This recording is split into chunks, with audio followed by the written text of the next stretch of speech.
Oh, it's like that, huh?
There he is. If I call that out every time, I see them guys being Babe Ruth.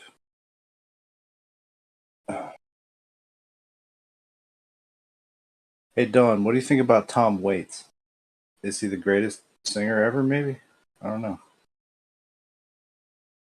Who? Tom Waits? Tom Waits, specifically Rain Dogs, is maybe the greatest song ever. No, I'm afraid I never heard of him. Tom Waits, Rain Dogs. I don't know. Something special.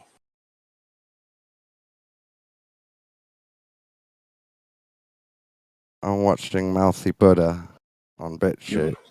Yeah? How's that? It's great, but I've seen it before. What is it you're watching? Mouthy Buddha. Mousy Buddha. Mouthy Buddha. Mouthy? Yeah. Like a wise cracking wise Yeah. Buddha? Okay. Got a series of pedogate documentaries, which I find Okay. Sure, that's enjoying. kind of zen like. Yeah. He's got some about Klaus Schwab, some about DMT. Charles Schwab, DMT. Yeah. All right. Any John Denver in there? No. No. Okay. We've just been getting our release ready. So we've submitted it to Record Union, but it's going to cost $36 No. to stick it on all the streaming services and the MP3 shops for a year, and then after a year you have to pay again for each release. But we're going to do it.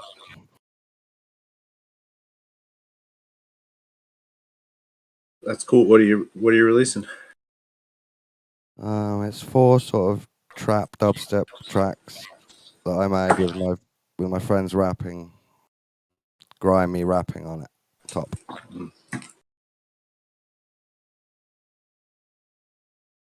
Little LP.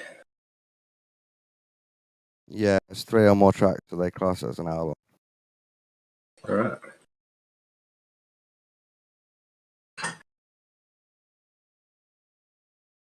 Yeah, you remember when 12-song albums? Yeah, I just got a great drum and bass album with 17 tracks. I couldn't believe it. Whoa.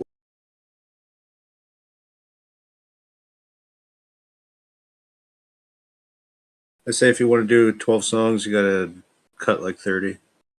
Or you got to write like 60, record 30, and then cut fucking half of them out and then pick 12 or something. The culling of the tunes, man.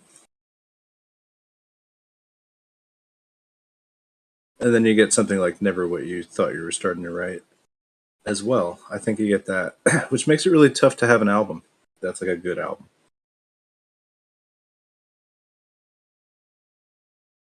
Rightio. Yep. Morning wit. What's going on there?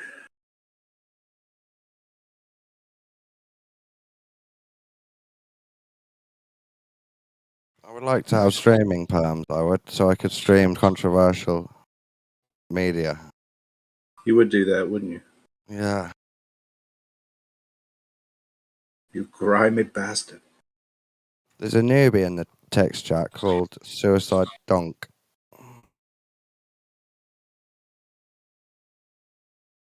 That's a sweet name. Yeah, isn't it? Yeah.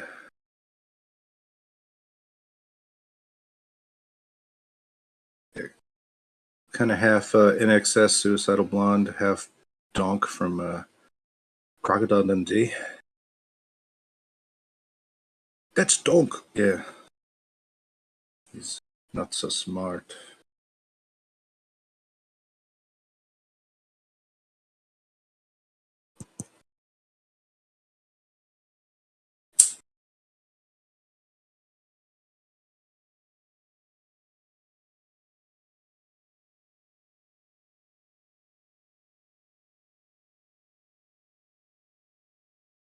GoPro Hero 4, 4.3 8mm lens.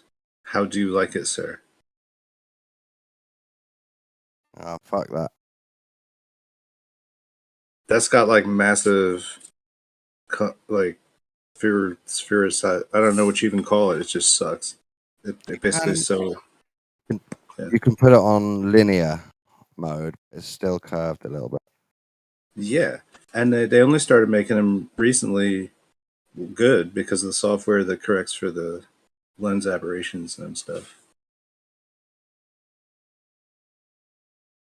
Yeah, before the last 2 or 3 years when stabilizations got good, before that they were almost useless. Yeah, let alone is bobbing around on a weather balloon, fucking hanging on for dear life. Because I'm a global, I do believe you could send a balloon up high enough with a GoPro to see the curvature left to right. I do Yeah, believe it's possible. that's lovely. You think it's possible, but there's so much to be desired from the setup too, and the temperatures. I'm not sure. I mean, I guess that would have probably, in a way, probably helped out the GoPro because it was prone to overheating. So having it really cold might have helped the power efficiency out. But the optics, I don't think that would have helped it out. And I don't know what the optics would really perform like in such a, was it negative? It's negative a lot up there, isn't it? In 2018 or 2017, I can't use GoPro because the fisheye distortion barrel lens. So some people took GoPros apart and put in a special, slightly more linear lens, and then still did the shit. Yeah. Well, I would just think that the whole sensor might not perform correctly, because it's like a, yeah. I I don't know, man. Like that's dicey. That's dicey. You'd almost want to design something that was like weather stable, if you're going to say it was proof of anything, because it might just be proof that cameras malfunction at high altitudes too, right? It might be proof that like we don't we have to like design lenses for that possibly. I don't know, man.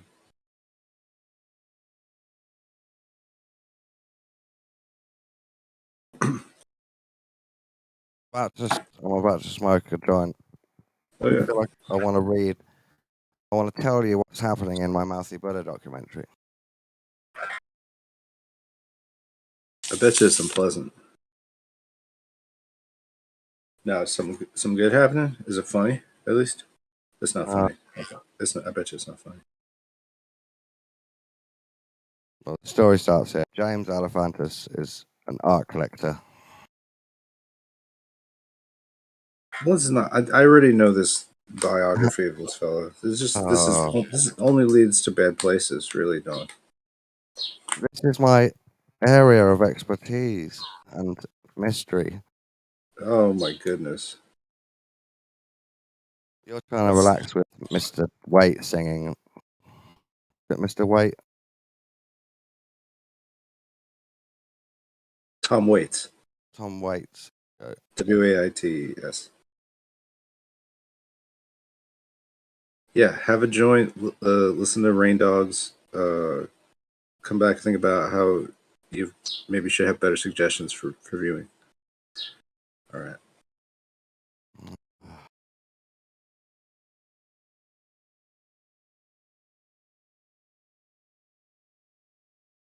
I got triggered by a girl on Facebook.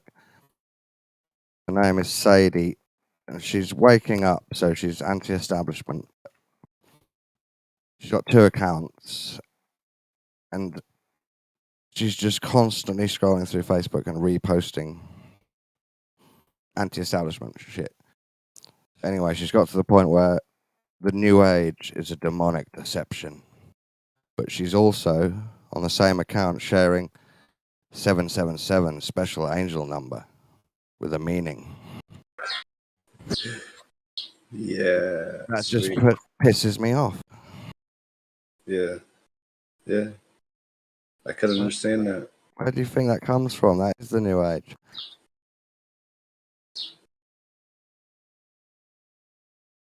And then I'll tell you Well, the the other New Age is before or is after the angelic, yeah, whatever it's the new establishment. age that brings it back to our attention. That's helping these spiritualists. Well, it's a couple people, the Hermetic dudes, and then Golden Dawn and Lighthouse Society or whatever. Isn't that like that's the birth of New Age or the rebirth of the rebirth of Slick or whatever? I don't know. Yeah, you can narrow it down. I think it's rebirth of spirituality, a de-occulting of theories. Well, But I don't want her to slag it off because that's how she's awoken.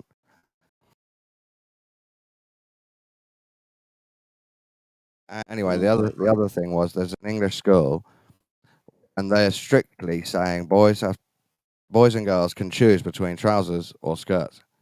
So they're suggesting boys can't wear shorts. We don't want uh, hmm. three types of clothing on the bottom half. We only want trousers or skirts. So two boys decided to put on a skirt and go to school to raise the issue and make a message, trick their school by What into about a half skirt? letting shorts What come about back. Anyway, this girl Sadie, super bell she bottoms? interpreted this as they're trying to make trannies in school normalized. I had to trying to say yes, but this story isn't about that. This is about two kids wanting to wear shorts. Nothing to do with trannies being accepted in school. This is a different story. Yeah, there's big problems with clothing today. That's all I'm aware of. But what are you gonna do? Sound like an old person?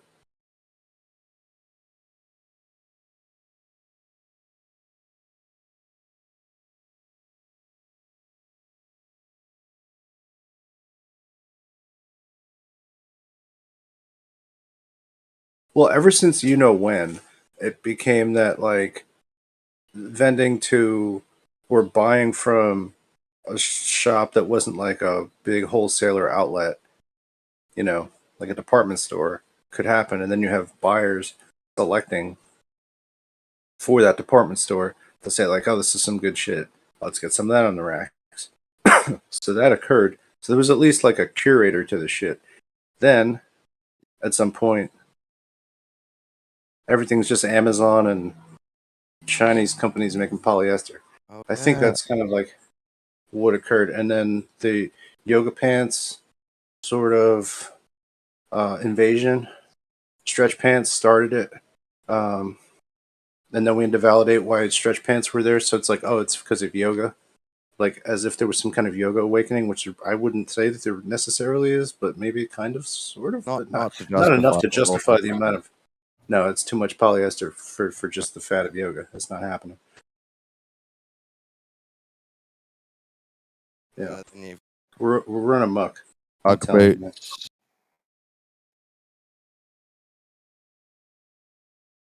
Yeah, this and the precursor to this started with UGG boots. And if it wasn't for UGG boots, then probably not tights, and probably not that, then probably not the yoga pants. I saw Lil Wayne in leggings the other day. He had Oh, okay. baggy shorts Lil on that Wayne, looked like a skirt. skinny jeans, and some Vans. He is a poster child for Young Money and the next generation that was to overtake the yoga pants, skinny jeans generation. Well, he had very tight leggings on that looked like tights under some baggy shorts that looked like a skirt, and he was skateboarding.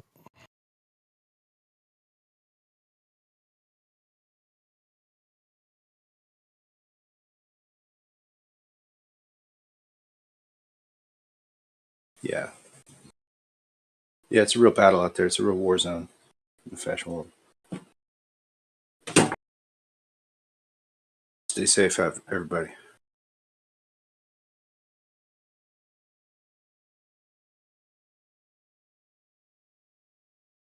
At least in the Gator, he's probably safe here. Military's not going to go skinny, form fitting, everything, right? Yeah, I think they do allow beards now, though. Top Company, knot's probably not, though. uh, there'll be no pink either, will it? We're gonna have an army of top knots with beards and I wanted pink to and pink camo. I want to speak on Joe Rogan's fashion freedom because Roger Waters got attacked and they tried to cancel him for having those two hammers looking like a fascist. So even though he was talking about revolution against fascism, they called him a fascist because he's also suspicious of the Jays. Anyway, You can't after cross that hammers after anymore. that social cancelling attempt, Joe Rogan wore the T-shirt with the two hammers on his podcast with no shame at all. What's objectionable about two hammers anymore? Is that a thing? Code dots? I don't know. It's white power, isn't it? Two hammers. Is it really? Yeah, I think so. Oh man. Well, what about Arm and Hammer? They don't matter. They're white baking soda. That's white power. What's white powder? I don't know. They shouldn't have a hammer, I guess, anymore. We We're should going strike to that. bash your silly heads in. I don't think we should That's, have it that's the anymore. meaning. Just call it regular baking soda now. Oh, man. Yeah. Well, that's rough. That's rough news. What's about hammers?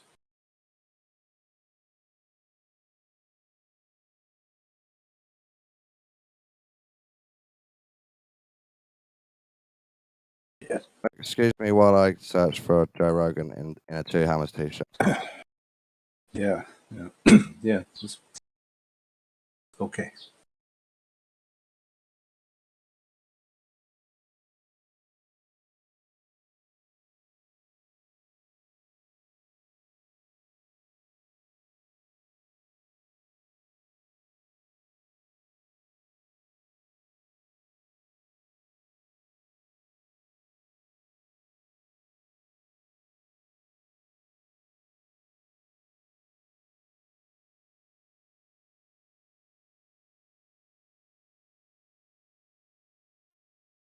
There we go.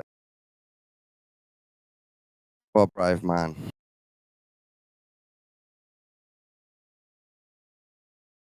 You found the information now? That image needs to be seen. Roger Waters had to apologise. No, he didn't. He had to try and explain himself and fight back. Whereas Joe Rogan, he can just choose to wear the T-shirt.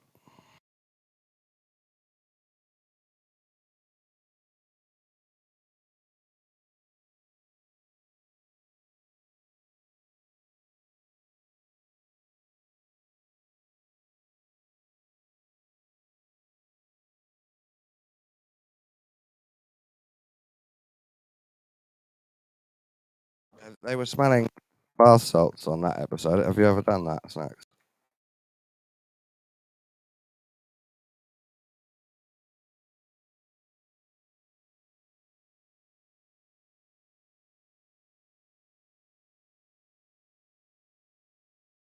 Where you sniff modern salts, smelling salts.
I found another thing that I love watching, but no one else shares it with me.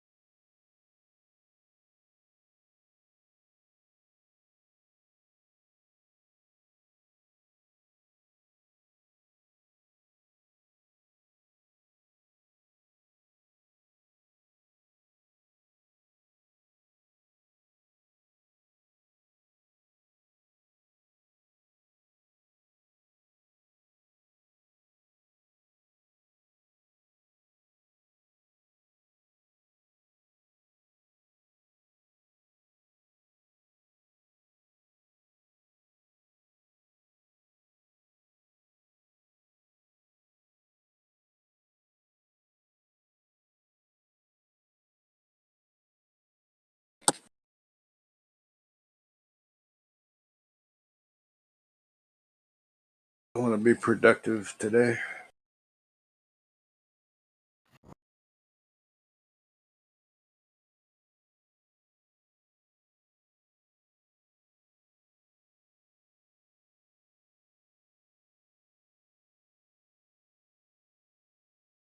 That's what I said yesterday.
So what are you trying to share, by the way, Don?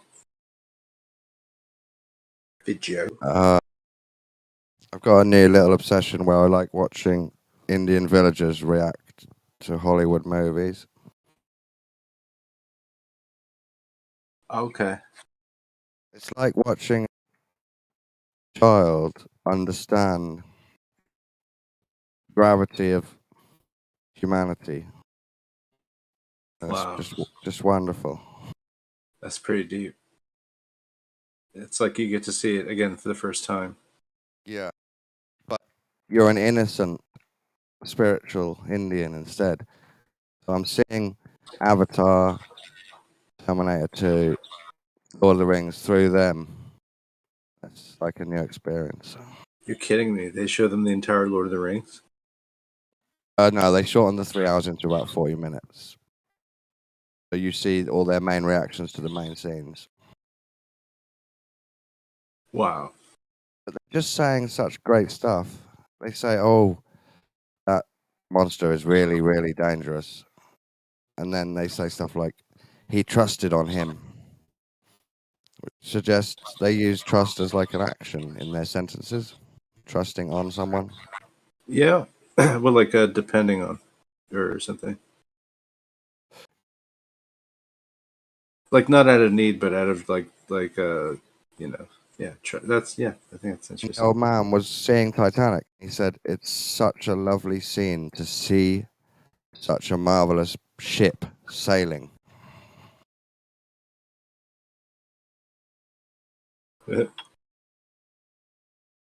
Dope. And they were calling Sarah Connor Madame. He said, "Madame has toned her body very well. She's a strong woman now." Right. And they were watching Terminator 2. They'd already seen Terminator 1. Uh, The, the awe and shock when Arnie came out as the good guy, they said, now we will get to find out who is the villain and who is the savior. And they couldn't believe it. They said, this time the villain is the savior.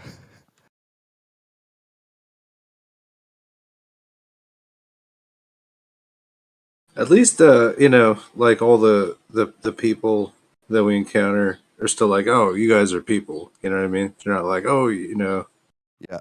we're spirits or something like that. You guys don't even know. Oh, Because they were really in awe of stuff that white people have done.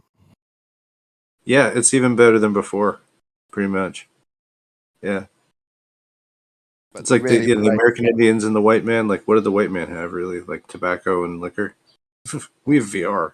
You know, we have AI. It's stupid. Yeah, You well, know, it's way more impressive now. there was another interesting bit. The old man said, I would like to ask the director how he got so many actors in the battle scenes. So he wasn't quite aware of CGI, how it could make huge battle scenes. Right. Yeah. But I found that fascinating. It was good enough for him to think they were all actors. Well, passes Indian test. That's good. Yeah, That's like the Turing test or something for special effects. yeah. It's not racist. It's a real test. It's just the undeveloped world really doesn't have access to like Hollywood, I guess. So Yeah, they've seen the Bollywood. well, they're They have more. It's not more seen the than Hollywood undeveloped. angle. They're like isolated cultures and stuff. You know, But they've seen action. They've seen effects. They've seen hero stories. They've not seen the scale of Hollywood.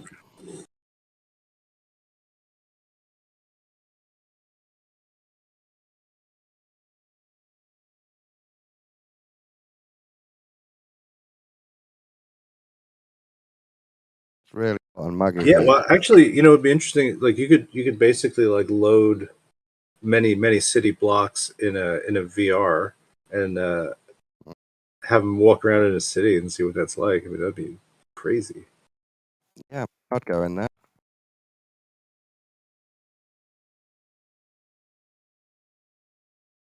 Yeah, yeah, it's interesting. But in a way, in a way, we should just like leave them alone, though, right? It's like The Indians, yeah. don't fill their heads with our fucked up ideas. Yes, they're in awe, but they don't know that they're going to be brainwashed with narcissism, do they? He brainwash on him. The villain is now the hero. Amazing. He anti-hero him. Oh,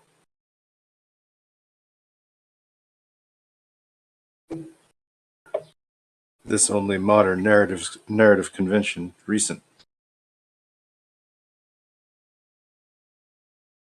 Yeah.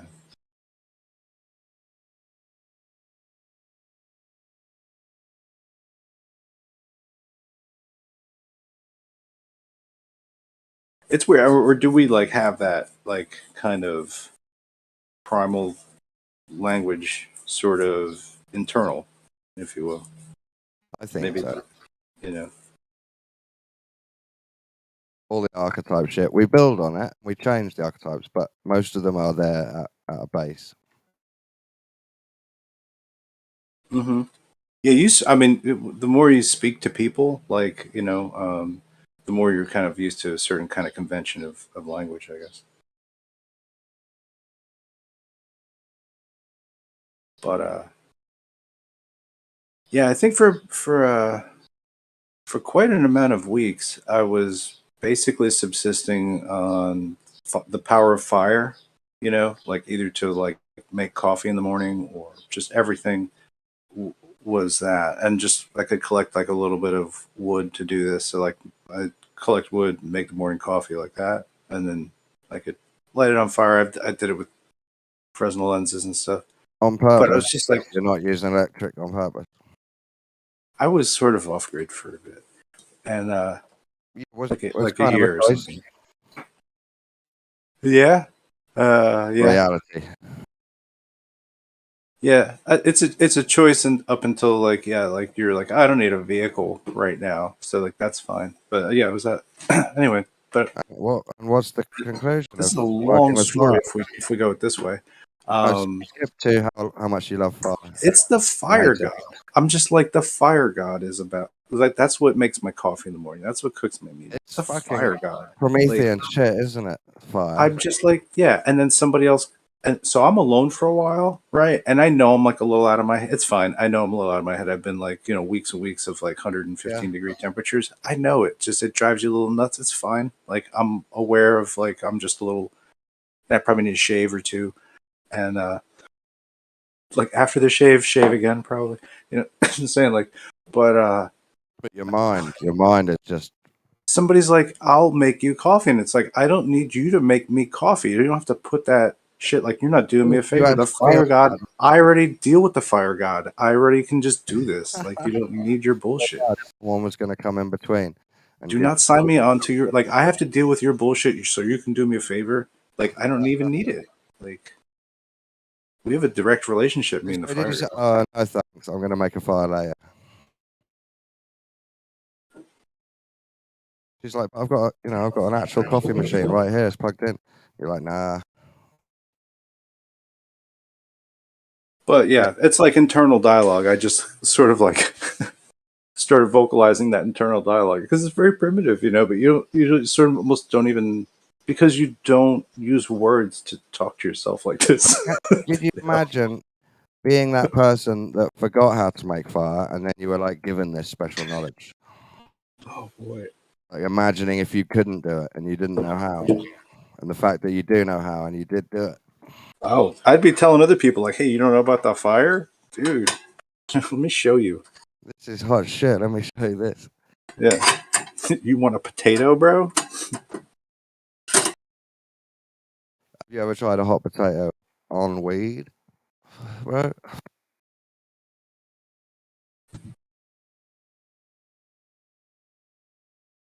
Yeah. Stuck in the, in the middle of nowhere. It's just like, yeah, a bag of potatoes. It's like every potato that is removed from the bag is like, I don't know when I can get somebody to bring me supplies or whatever. oh man. So like, but every potato meant so much more. Every potato is like, that's like basically one, possibly a dinner. You know what I Yeah. mean? And then we can do some protein shakes to try to like not get malnutrition. Little dodgeball of carbs. It's like, and then I thought to myself, like the potato is the most generous of all fucking plants. It's like all carbs. It's like, Oh, it's so great. Chips, man. Fucking hell. What an invention. it doesn't need very much to make it. You just like stick it in the ground. I think it's a very generous plant that way. Yeah. What a Everything else is preset. I mean, cannabis is great, but chips. like, but carbs give you a lot of energy, man. Like, I don't know. You could say you could do the same with carrots, but carrots won't like, you won't get carved up from a Bread. bunch You of like bread. carbs. Have you extended your outdoors man to making bread and then baking it? All from scratch? No, as far as I got to was probably accidentally making wine. That's pretty amazing. Accidentally.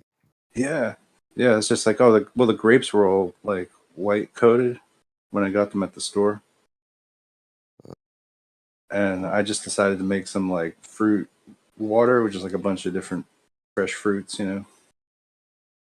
My mate used to make weird wines in his back garden. He was really proud of them, but they were disgusting. Yeah, I didn't mind. It's just I didn't have refrigeration, so like just the overnight of it, it's just like, oh, this is instantly. I just ruined all this fruit that I bought. But I'm like, but oh wait, no, something new is happening here. and but it's really it's almost like something else is processing that. So it's like it does give you a lot of energy, like even before it's like fully like alcohol, you know, just when it's kind of like a live thing. It seems to be pretty invigorating stuff. So. Well, I'm supposed to.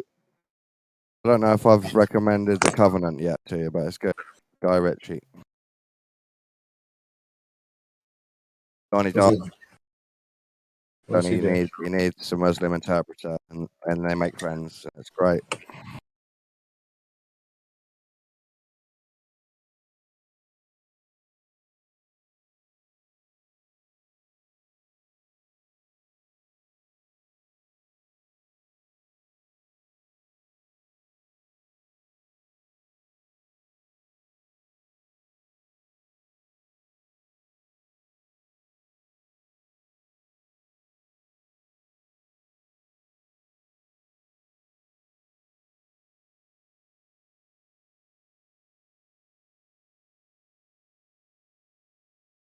Yeah, that was insane, man, for sure. I had just like one solar panel and a couple, well, two solar panels and car batteries.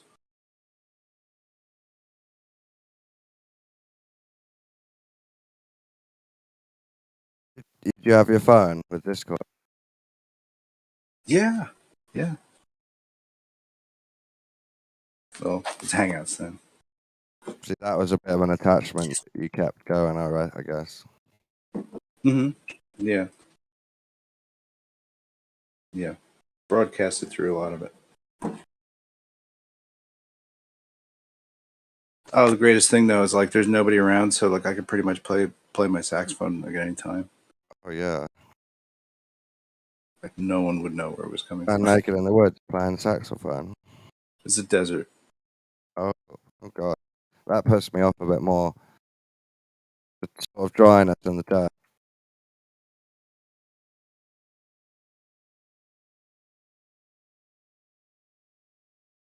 and no trees for shelter.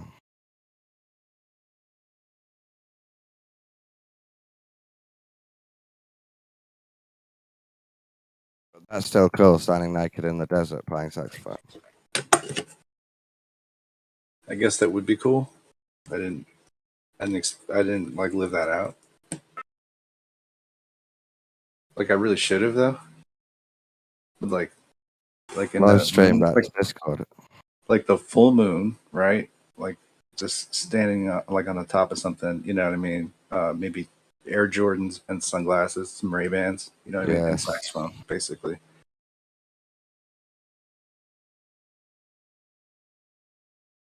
I think that's a good. like a Mavic drone shot, panning in. Yeah. Just kind of Marty McFly cool. You know what I mean? Maybe neon happening somewhere. I don't know. Neon, neon saxophone. Making coffee. 2 and 3. Hello? Yo, nah, Yeah, we're done. What's up, man? I'm sweating and I'm bored. Why you always bored? Like, ain't you got stuff to do? Well, no, I worked for 3 hours with my mate. We did admin on music, and now I'm ready to chat. Oh, that's what's up. What are you guys chatting about? Don't Well, remember. 2 things. I want to let me say it. Playing saxophone naked in the desert, getting off grid on purpose so that you can get in touch with the god of fire, and The god of who? the god of God of fire. Fire. Yeah. Who's that? You'll know him when you meet him. The point where God taught man, or archons taught man, to make fire and keep himself warm and cook potatoes and meat. And make coffee. Yeah, fire coffee, man. Make terrible cookies. What do you think is the first thing man would have used fire for? Because it's definitely not cooking. Warmth, right? You're a bit cold, and then you notice Yeah. the forest is burning, and then you stand near it, and you're like, "Oh, this is nice and warm." Yeah, are we knocking them roast Yeah, marshmallows now? Come on. Marshmallows came like I a bit agree. later. But that's the next step. Yeah, marshmallows. Nice. Have you ever gone Yeah, so it would grid, have mate? been for fire and like protection, right? But Sure. you, To like chase off wild animals. Oh yeah, yeah. You can scare off stuff with it. That's probably day two. On Exactly. night number two, you realise that. Hmm. All right. You were trying to ask me something, Don. Have you ever gone off grid and used fire to make coffee? Yes. Yes. Have you? Actually, no. I've gone off grid, but I What? use a special camping stove, which is a bit high tech, so I feel embarrassed. So you've never just used sticks to make a fire? And then... I learned it as a kid in woodcraft. We had this special libertarian scouts group called Woodcraft, but I've never actually made fire as an Okay. adult and myself without modern tools. Interesting. I guess you've never been in such a situation. Uh, Well, you should do it, man. Like take your kids camping or something, and just survive in nature for like a weekend under the stars, fish. Obviously, you would need to take water with you, but yeah, oh my god, my kids would just never. do some fishing, My make your kids own would never food. handle that. Well, I mean, you got to teach them, right? Trust me. I mean, kids especially are highly adaptable. They might struggle the first day, but I think by the second day they should get to grips with it. We were also talking about the fashion choice. So, have you got some information about the two hammers on a t-shirt? What, two hammers? What? You tagged me and said look into it. Joe Rogan with the hammers. Oh yeah, the hammers on his t-shirt. What about him?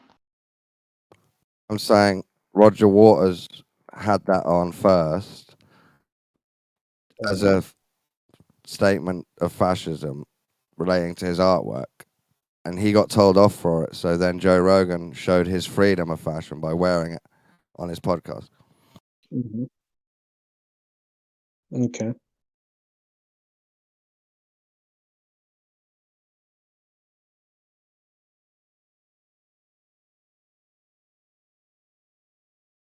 Interesting. Yeah, I don't really watch Joe Rogan as much as I used to.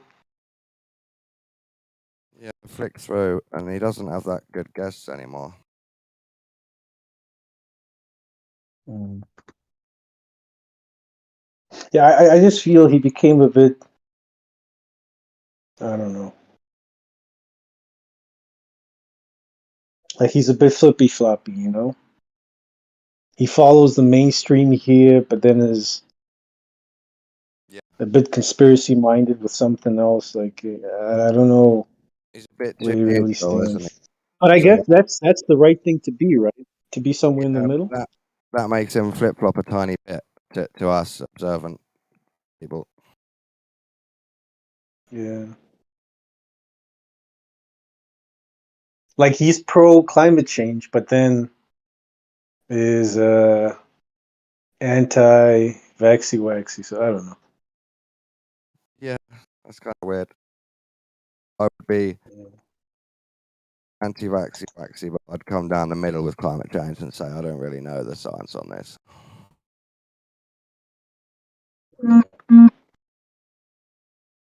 guys, be okay, be more choosy about your words.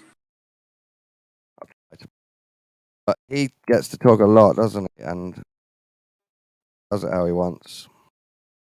But for us people that are scared of like bias and we're really scared of people not being fully honest, Joe Rogan will trigger people like that.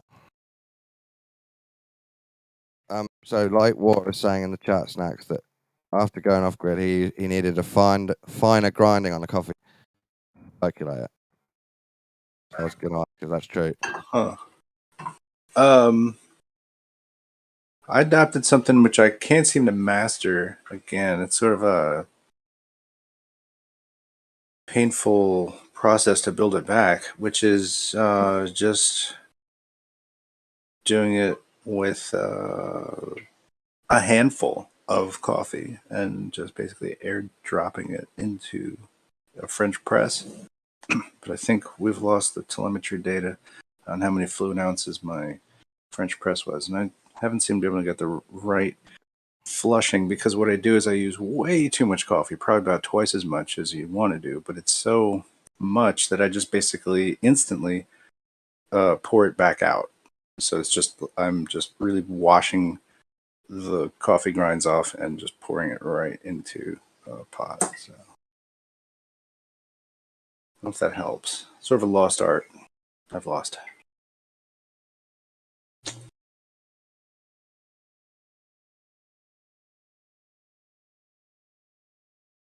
A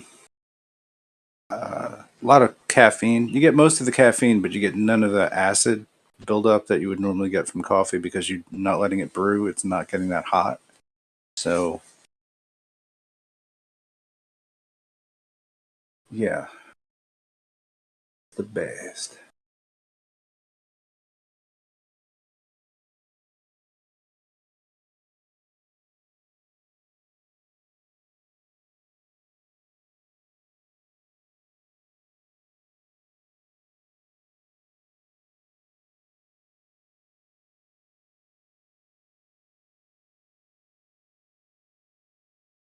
I drank a whole bottle of champagne the other night.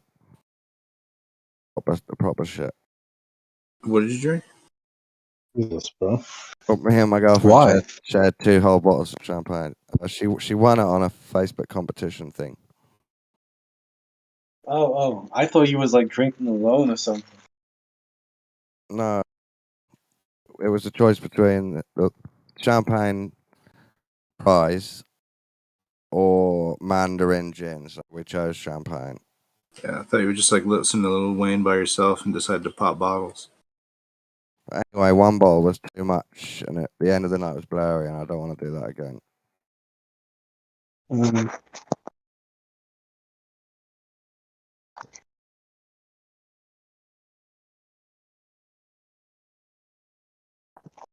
You could quit drinking, man.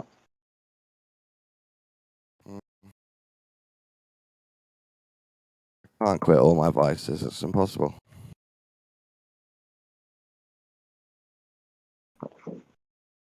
Mm.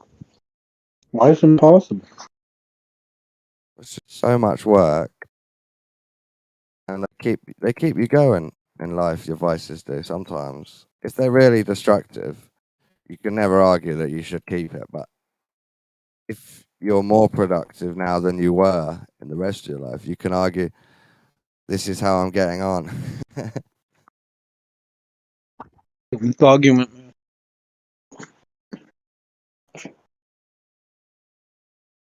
Weak argument. With tobacco, I can argue that I want to give up because it's killing me faster than the other.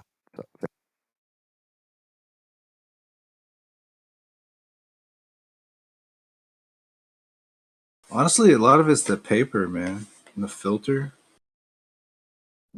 Yeah, if I vaped pure cannabis, it would be much more healthy. I don't know. Yes, I don't know if there's a. I don't know if there's a way. What's your argument, Nate? Give up alcohol and as many drugs as possible to be more healthy? Is that what you're saying? Yeah, give up everything that's bad for you and focus on your health because you want to live a long, prosperous, healthy life with your partner, right? Yeah, You don't want her it's a to good, be in a it's a good situation argument. where you in your mid-40s and she's got to worry about your health. You know, she's got to take care of you. Her life is hampered because, like, she can't Well, leave you alone, you know? she drinks as well, but she didn't abuse drugs like me in my earlier life. Yeah, Yeah, you've got a good argument. I agree. We should try. yeah. Be We healthier. should definitely. Hmm.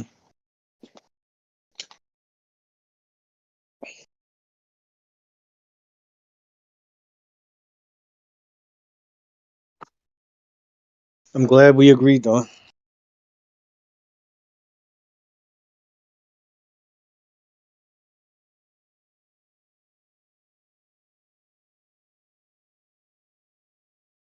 So what's new in flat Earth? What are these crazies saying these days?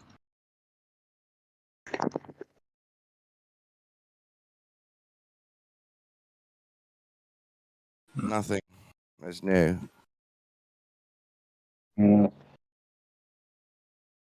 We're having arguments from 2015.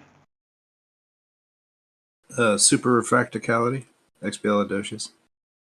Mm.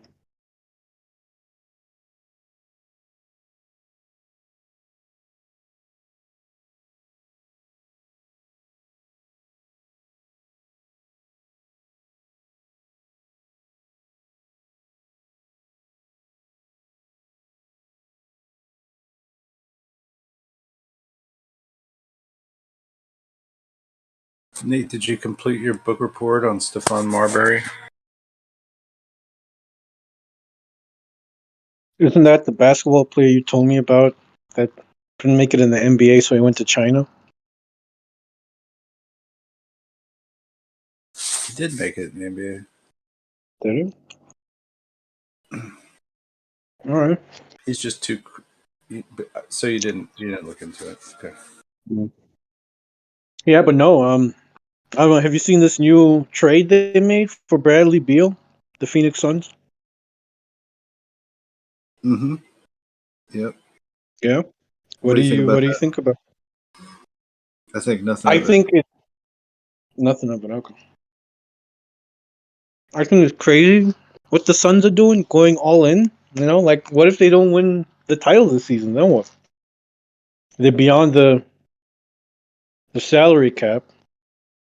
They're going to be hit with crazy luxury tax. I don't know. I think it's too much of a risk. You know. Brooklyn has all their picks. I'm happy. They're let them break themselves. Let them be Yeah. lottery per year. Mm.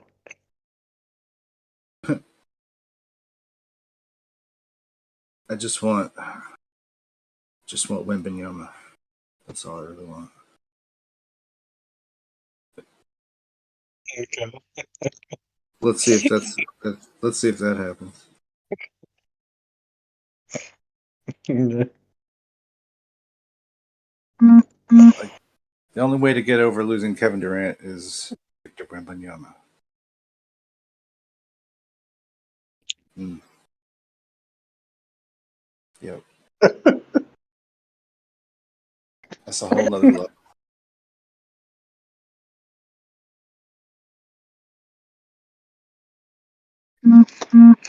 Have you seen Dude Ball? Have you seen Dude like? Seen who ball? So sorry, man. I was laughing at something someone sent me. Oh, okay. Do you not know? You don't know about Victor Wembanyama? You don't know about him.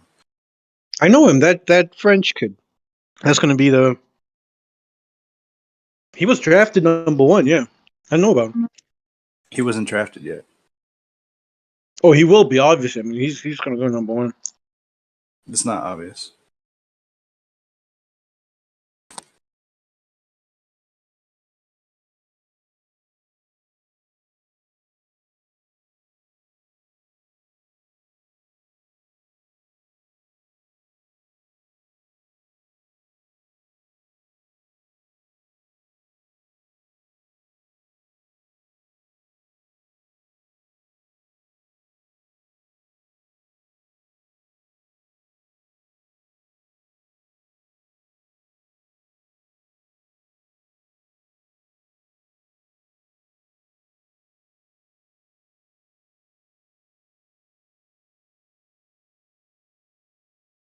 Yeah.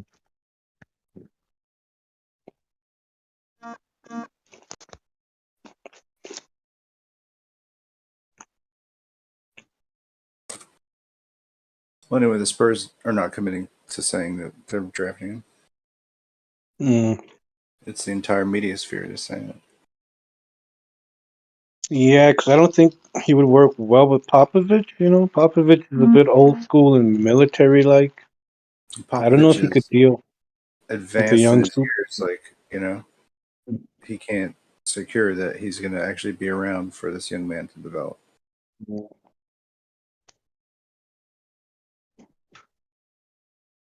The only reason that they made sense is because they do have like a medical rehab center, but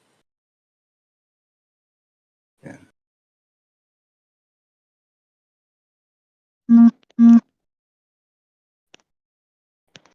Have you seen like what what he's capable of doing with his frame? Like No, how no. like he can shoot a three and then easily be in position to rebound his miss, even in a field of other people, and put back dunk.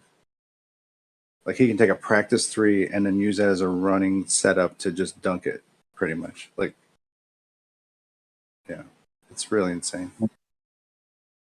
Yeah, he's tall as fuck, man. Damn. He's I didn't not know just you. his wingspan is 8 feet from fingertip to fingertip. Mm.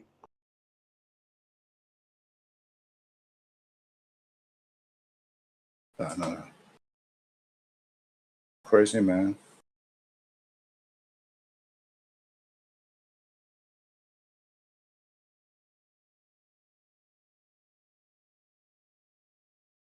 But he's I been didn't even like, know you could be. what's that? I was gonna say I didn't know you could be that tall so young. You know, like damn. Yeah. Yeah. Like he was twice the size of like kids that were 6 years old. He was like the size of like a 15-year-old. Exactly. And when he was 15, he was like about like Rudy Gobert. Talking about Shaquille O'Neal or something? Victor Wembanyama from France. Oh yeah, I know him. Yeah. Nah. Yeah, ISO doesn't sound like he knows much about basketball.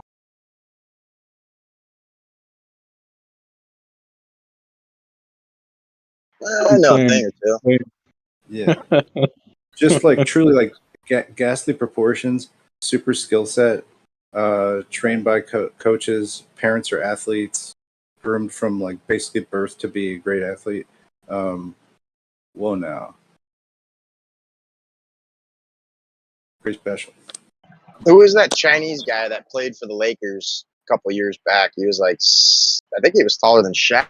He was like 7'4" or something. You mean Yao Houston Ming? Yeah, Rockets, there you Yao go. Ming? Houston Yeah. Rockets.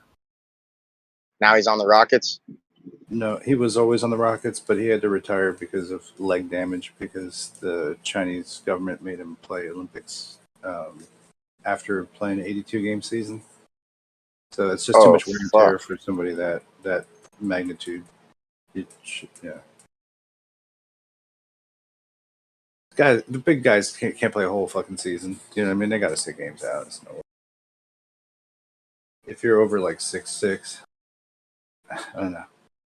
It's just a lot. You just even that, man. Whatever. Yeah. But that dude is like crazy talented, for sure. I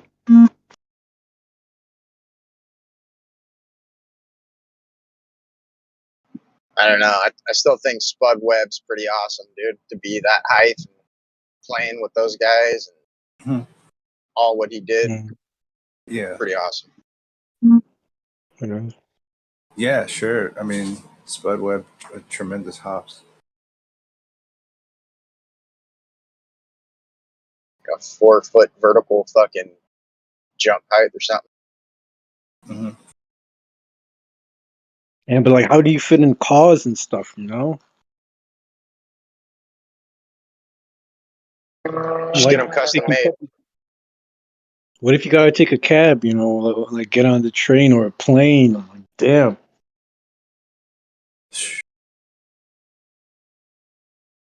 I've always wondered that. How do they fit a whole basketball team on a plane? Like, do they adjust the seats just for them, or? I think they have like team planes.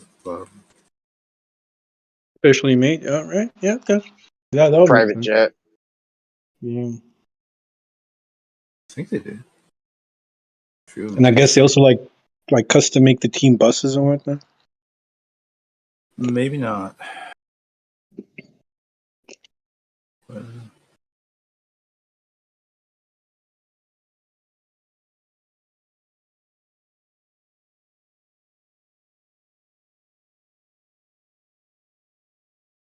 anyway, yeah, draft's in about 2 days, I think. So we'll see We'll see what happens. Because, like, yeah, Popovich said he likes Eamon Thompson. The GM won't commit to saying that they'll draft Wembanyama, and they have like basically they have like maybe the best scouting process like in the NBA, and they don't necessarily go for like they wouldn't necessarily just go for like the number one pick necessarily. Has anyone watched basketball and tried to dispute balls round or not? Like said, oh, that could be a flat ball. They just assume it's a ball, isn't it?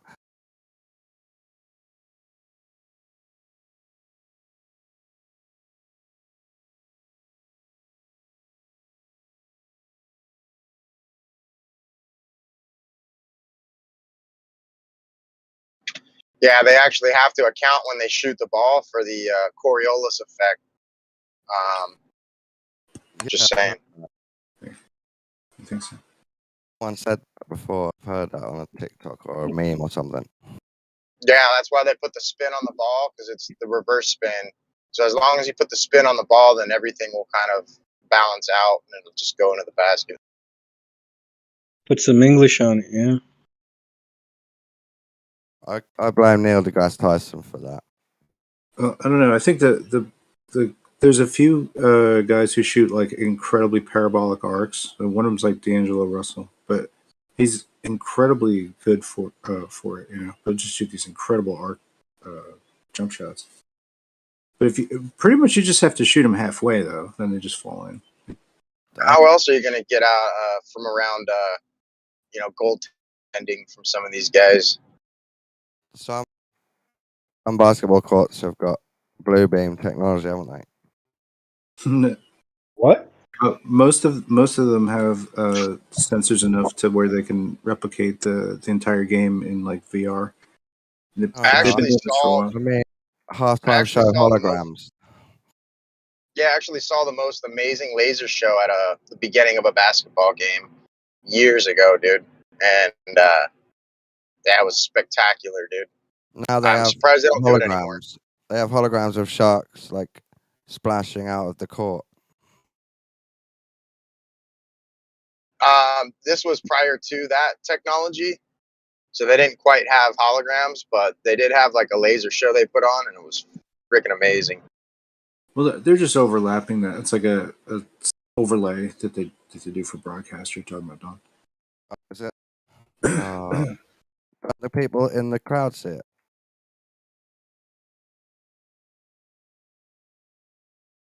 Maybe on like a screen or something.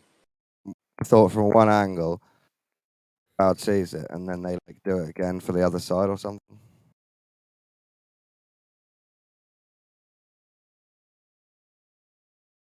Because if it's only added on to the TV broadcast, that's well shit, and they haven't even.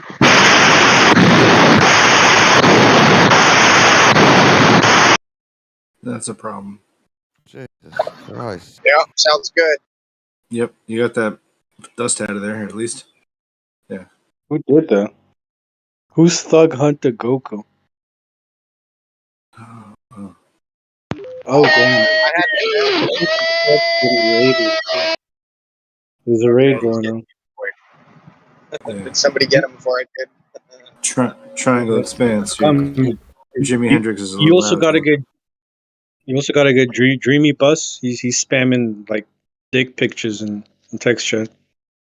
I think there's a raid going on. I don't know. Left lane, you there? You guys demodded left lane. Yeah, I'm here. Are you still a mod left lane? No, I withdrew Oh shit. When was that? about shit. I don't know, 6 or 8 months ago. No way. Okay. He couldn't Alright.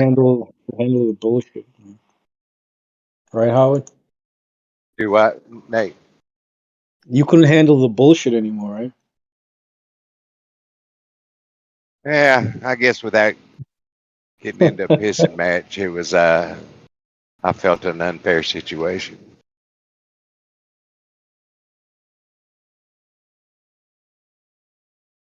But yeah, I definitely think there's a raid going on, so someone should let Gio know. Hey, Elbow, you there? Elbow's mod, right? Yeah, I got him. You got him. Yeah, he gone.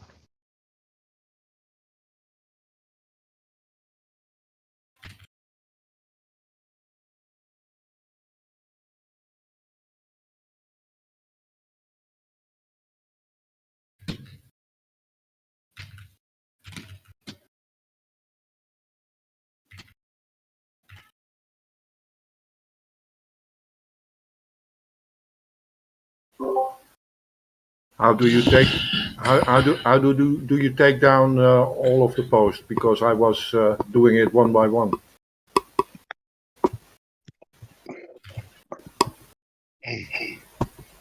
You Just gotta manually. Who jumped in to remove him and delete the posts? Because I was busy doing it one by one, and it was quite a job. Yeah, I helped you with it.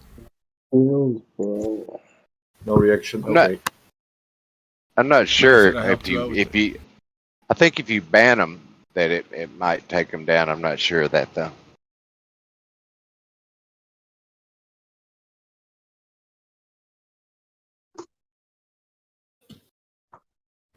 Thug Hunter Goku is a pretty cool name, though.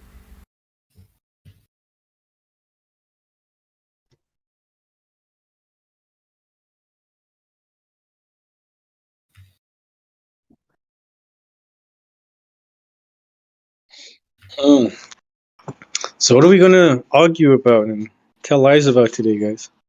Come on. I found it interesting. This the new guy, Troubling Tribune. It's kind of new. We had a good talk last night, and he was live streaming. And then at the end, he did sort of a closing that I felt was a little bit unfair. That he's claiming nobody addressed his questions and blah blah blah and this and that. Nobody got an opportunity to respond to him. I wonder if anybody else felt that way.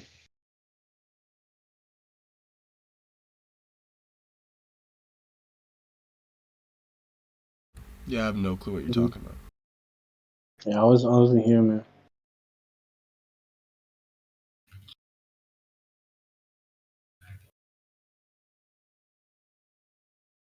You want to give us a brief synopsis?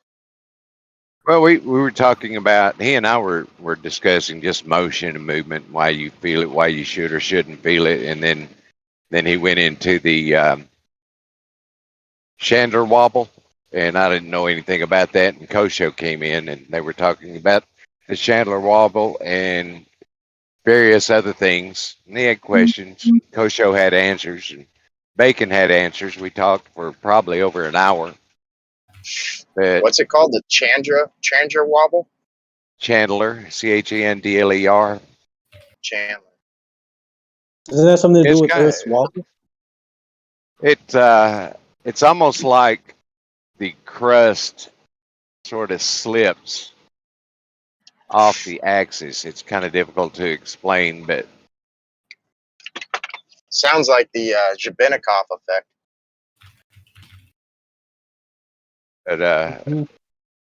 anyway, yeah, Kosher did a pretty good job explaining it. I kind of got the idea of it, and it more pertains to the uneven distribution of mass, the molten outer core of the Earth, and there might be tidal effects that cause this. and it's only like 30 feet over 433 days. So it's not really something that we're going to perceive like motion in the stars or anything like that. But that's what Troubling Tribune was trying to say, that we should see this, or how can that be? Or I don't know if he didn't believe it was a thing or wanted to know why we didn't see it or notice it, so on and so forth.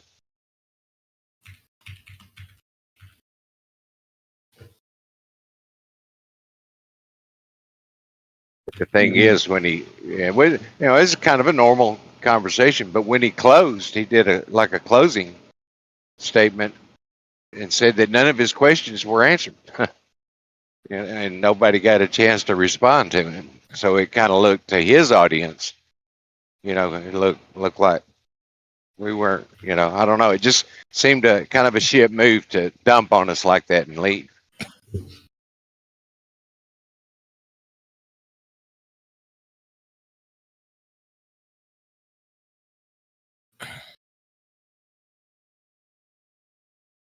But anyway.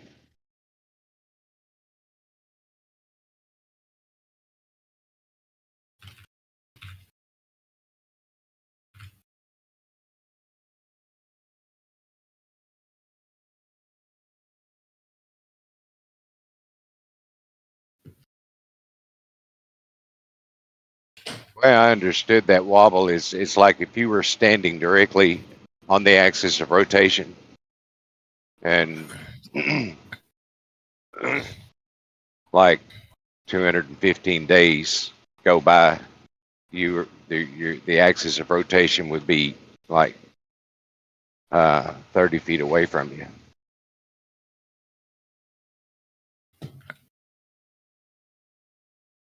And then it would come back.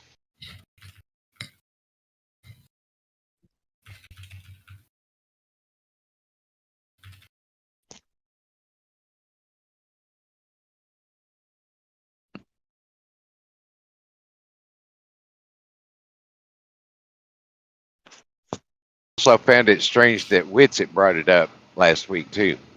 So they may have gotten it from Witsit or something. I don't know.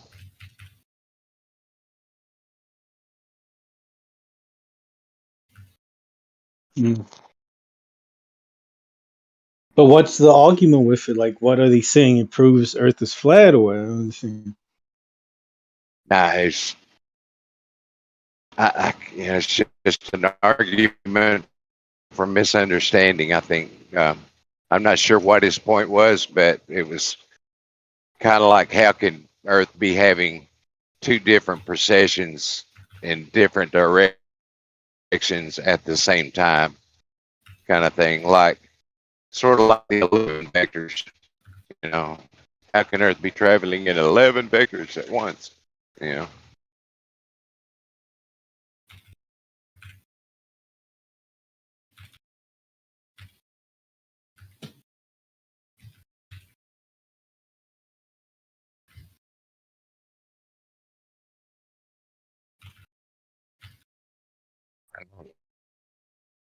I don't think it would necessarily be any evidence at all for flat Earth. It's just an oddity that might potentially be a hole in the model, I think.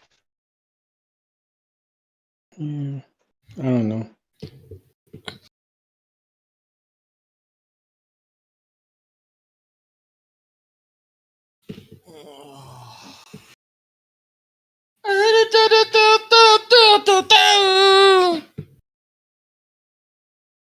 Those other planets also.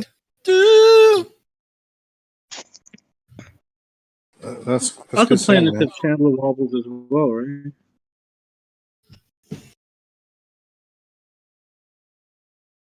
What? It's the whole sky that wobbles. No. It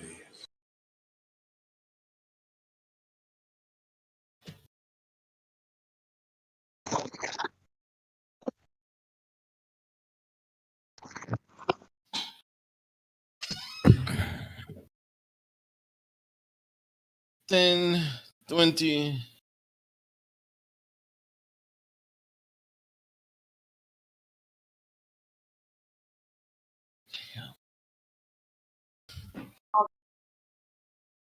Nine more.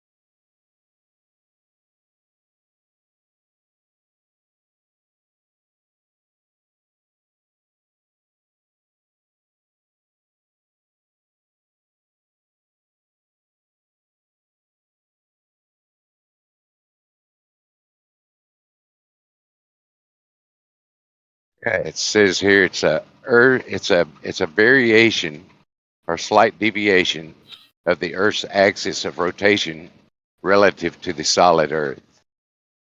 That's the best way to put it.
What up? What's going on?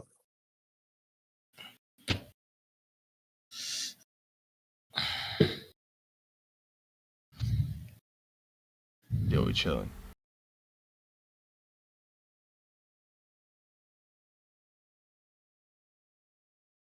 Chilling. Feeling no movement at all today, like per usual. Yeah, chilling like a villain, feeling still and whatnot. While I'm fishing and I'm reeling. All the fishes you be killing.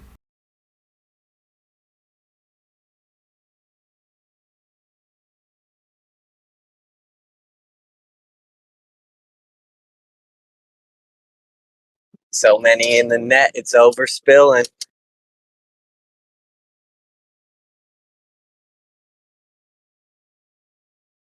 Nets don't spill because they got holes. And your rhymes are really droll. Now you just sound like a troll. Yeah, I'm a young stud, not a fool.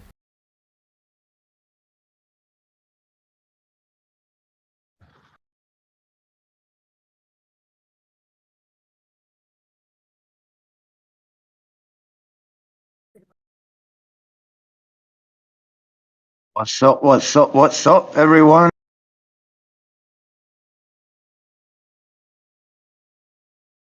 Right now we're getting in. It's just morning battle raps. So It's your typical morning battle raps on our stationary, non-moving place we live.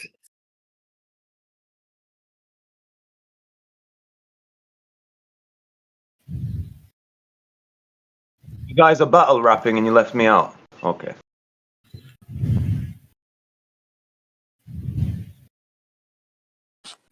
yeah, we've just been doing battle sesh here, for a minute.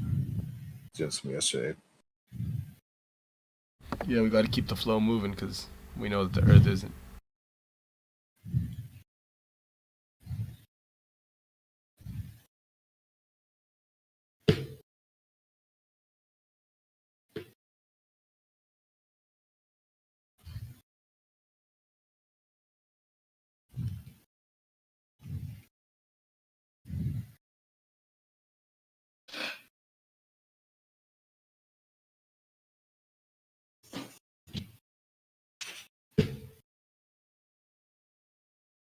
I was waiting for one of you guys to rhyme to what I just said, but y'all motionless like the turf in it.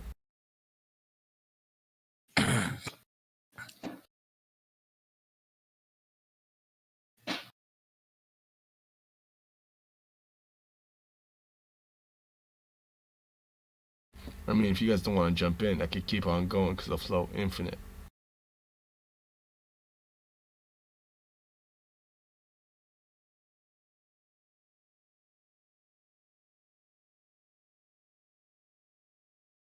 Well, then get into it.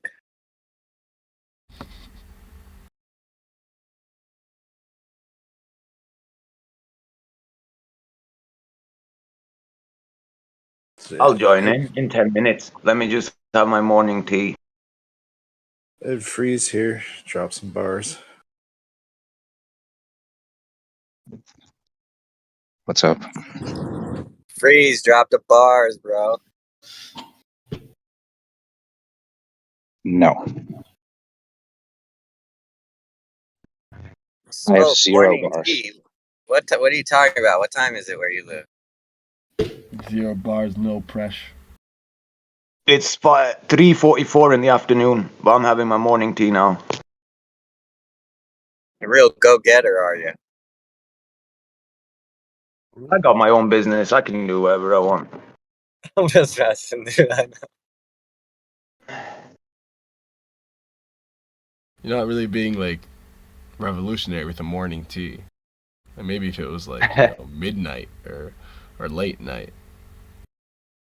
You know what I do? You know with what? I tea? had a really long night. I was up till like 5 a.m. working, so yeah. I work from home, you see. I do like online courses and stuff. Most of my work is online. So yeah, I can chill and pretty much do whatever I like. What do you teach? I do like I'm a marketing consultant, so and I do courses for like sales training sales staff, stuff like that. Basically, I basically help businesses operate more efficiently and help them communicate better.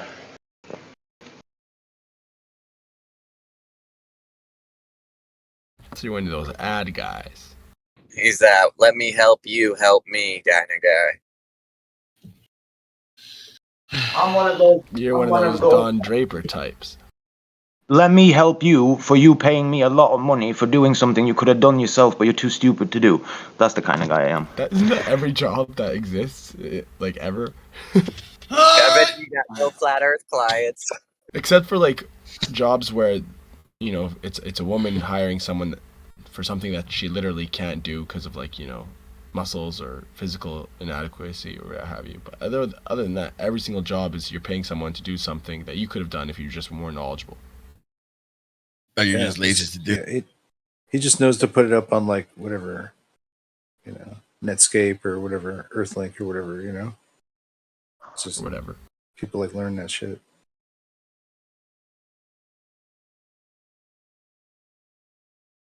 Do you use like a Netscape browser? Nah, it's Netscape Navigator. Netscape Navigator. I use Opera. You use Opera? What a loser. Opera Touch on my phone. On the computer, I use Brave. Brave.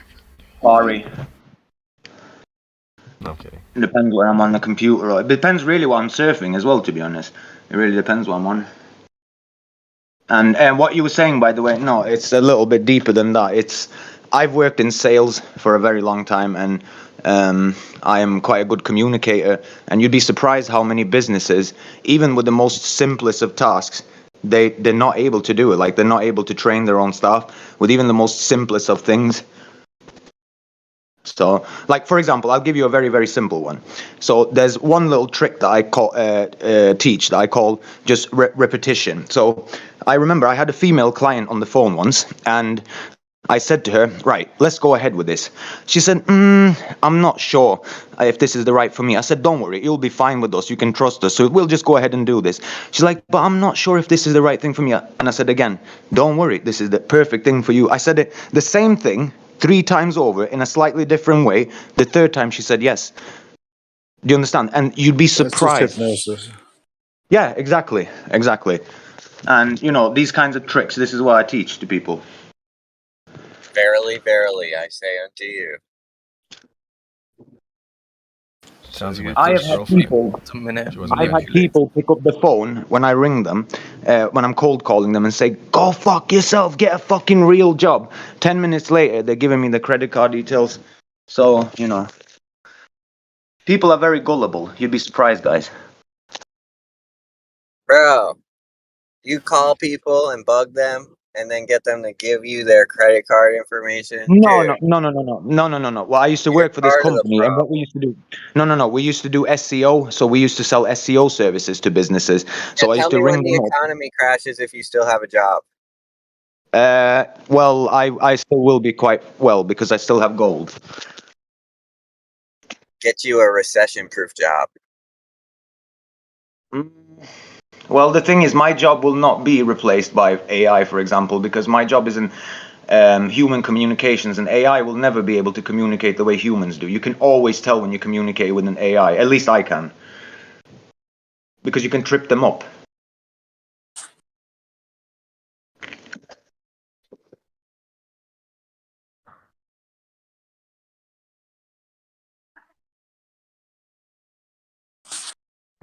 It'll get you a job determining plumb and level.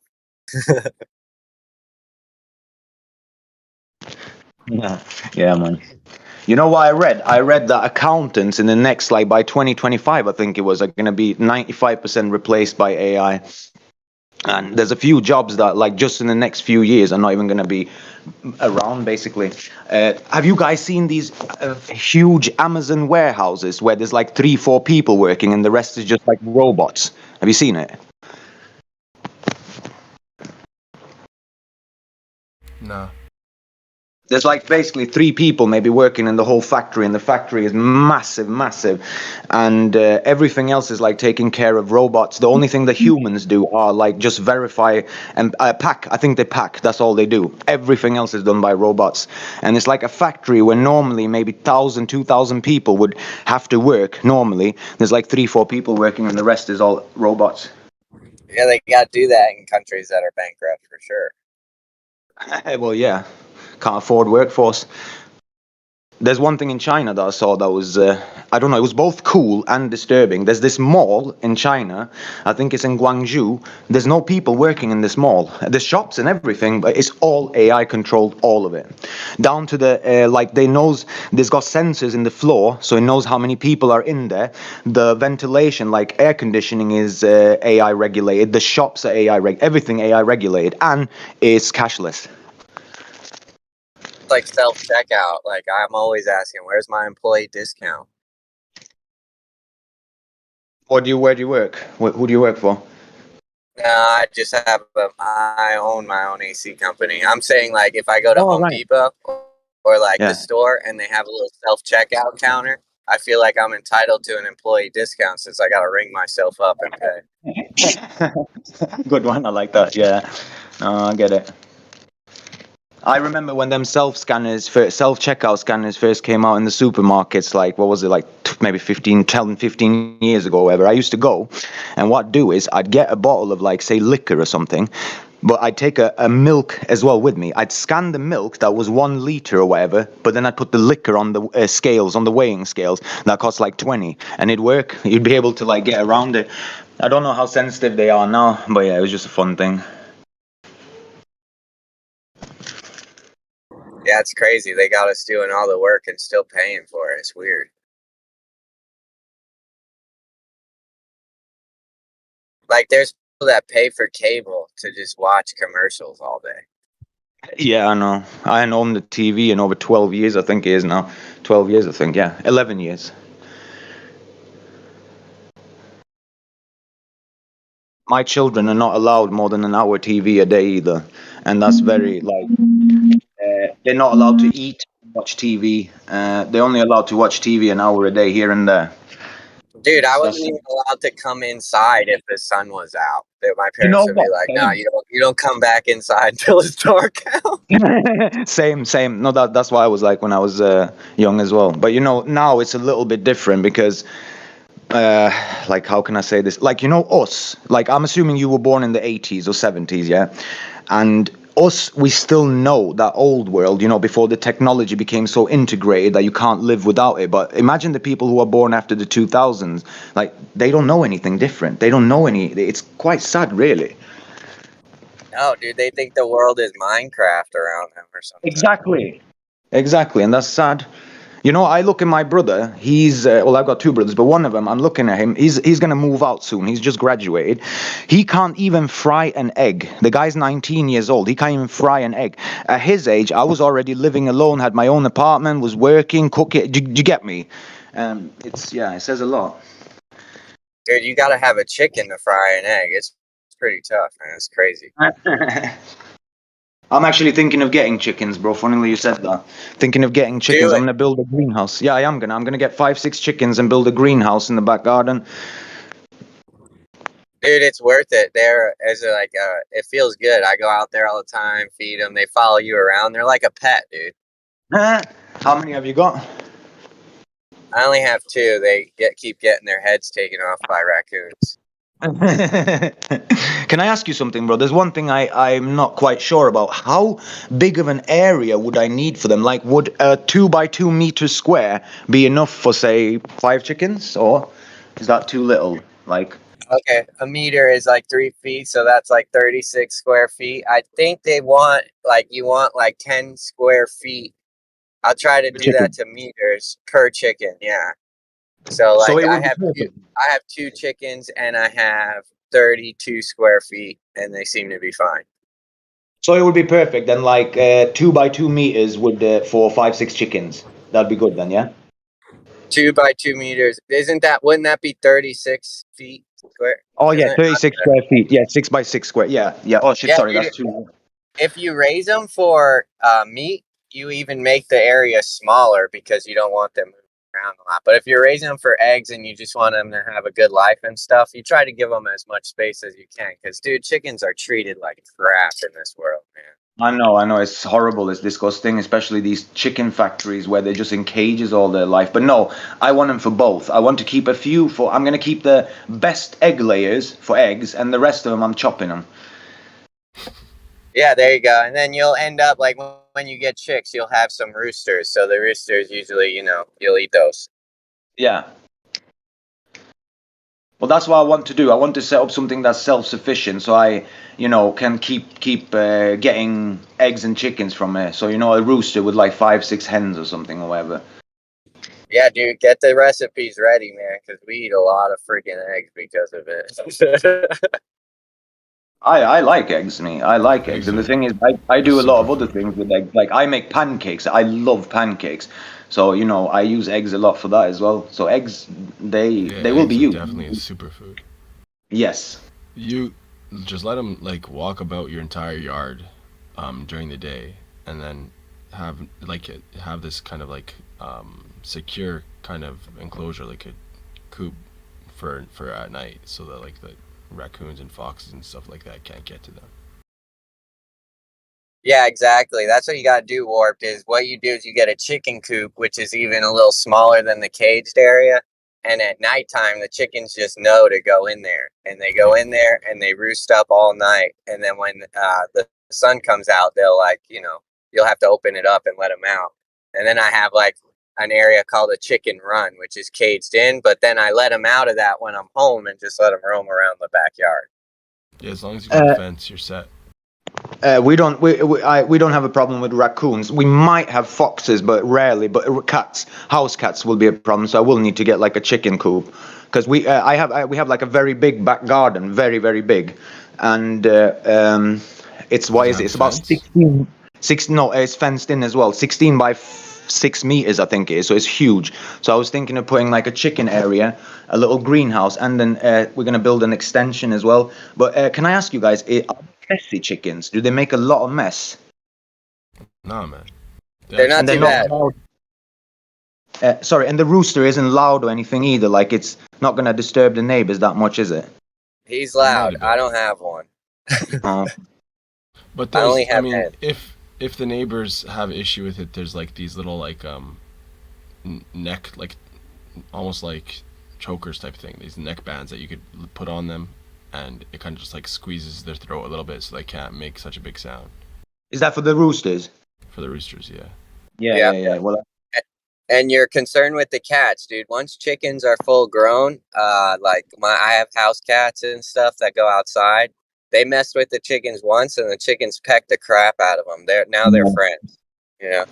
their eyes out. Yeah, I've actually seen rooster fights back home, like when my dad comes from, and oh my god, it's vicious. Fucking hell, they fight to the death, these roosters. And what they do is they glue these razor blades to their feet. Have you seen roosters fight, guys? What they do, they jump up and kick each other, and they put like blades on their feet. Oh my god, it's horrible. It's crazy, dude. The hen though is pissy too, but you got to think she's laying an egg every day, so she's PMSing every single day. Yeah, I've never seen like cats be eating hens and stuff like that, but dogs do. The thing is, guys, my mum has a cat that attacked the neighbor's dog once. So, and the dog, fair enough, the dog was a German Shepherd, but it was a female puppy. It was only like 10 months old. But my mum's cat attacked it. But so, I don't know. Yo, cats are tough. Like, it's They're Sun Tzu type stuff. Like, they instill fear. they They're can killing like machines. really scare an animal. Some of Killing them, machines. Bears. They'll make bears like duck. I've seen that. The little kitten who like goes against the bear and the bear just runs off. Yeah, cats are sketchy, dude.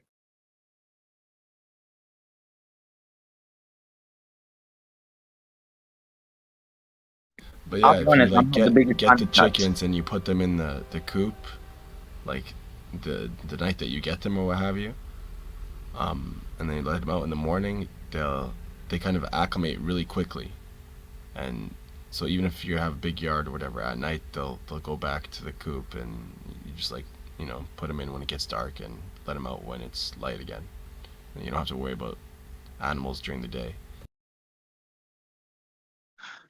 This is maybe a bit of a silly question, but so let's say I wanted like not the eggs but the chickens. What do I do? Do I just leave the eggs for the hens to sit on them? Is that all I do?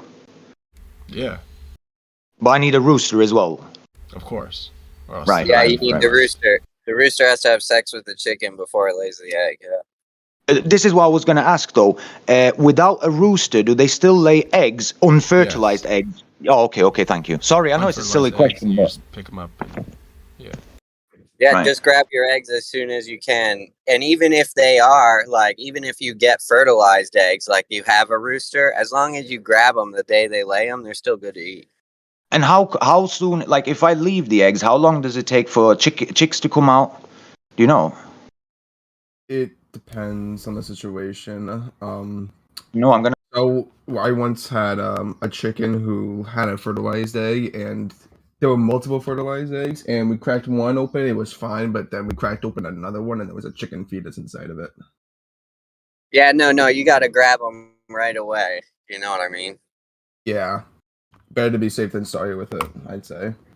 Yeah, exactly. Because that is kind of depressing.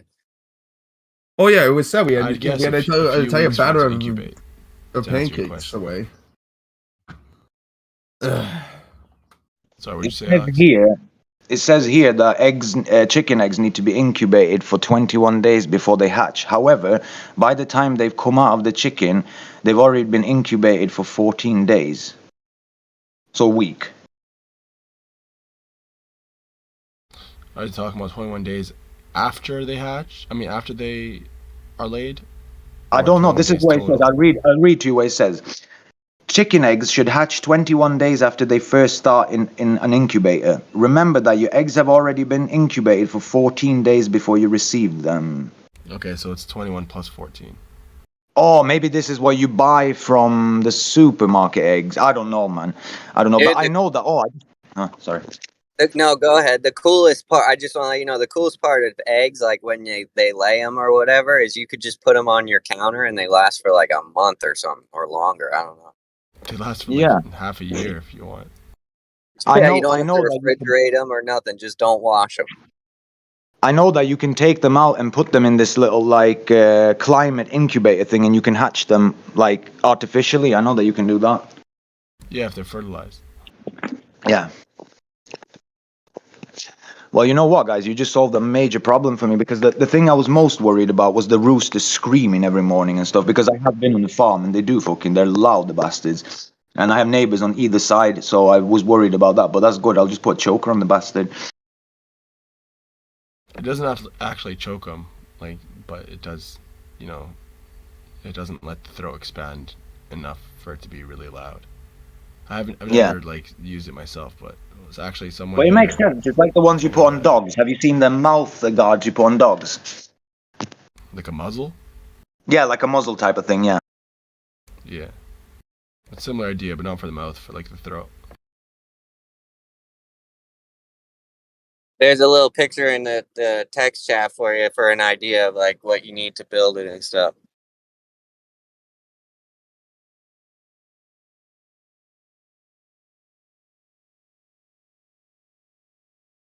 Respect, bro. I've saved that. Respect. That's kind of what I was thinking as well. But the only thing is, where do you live, bro? If you don't mind me asking, because I live in the UK, and it can get quite cold. So in winter, it can get to about maybe -3, -4 where I am, at coldest. So, like, would I need to have heating for them as well then? Nah. Okay. Yeah, I don't know. I live in Florida, and actually, the heat is worse for the chicken than the cold. I think, from what I've researched. They huddle up together and get like stay warm. But I might have something that's like, you know, has like shelves, kind of like a above ground thing, because they do like to climb and like sometimes if you find them in nature, they'll kind of like jump, fly. You know how they can't actually fly, but they'll like, you know, flap onto a tree and just like huddle into like the branches, like between the trunk of the tree or whatever. So they do like to be like kind of like in like little shelves, like heights and shite. Yeah, they like all sleep on top of each other. Like if you set the roost up, they all like just go. And even it's even funny too. Like you could have multiple places for them to lay, and they'll all lay in the same exact box. Do they gather up as well, the hens, and lay all in one place together? They do, don't they? Yeah, they'll lay the eggs all in one box. It's so funny. Makes it easy to collect. It's definitely a relationship worth having at least sometime in your life. Is it true they lay one egg every 24 hours? So like every morning you go, you should have an egg if they're healthy and everything. Rule of thumb: 1 egg per hen per day. Okay. Yep. I have 2. I get 14 a week. Sometimes one of my chickens lays 2 eggs, which I don't know why, but it happens. I've heard this. Well, it's probably similar to us humans when a woman sometimes has twins, type of thing. Well, I've gotten eggs with 2 yolks in it as well. This is like 2 separate eggs altogether. But yeah, I don't know. It could be that way. Yeah, I guess that's like a difference between like a identical or biological twin.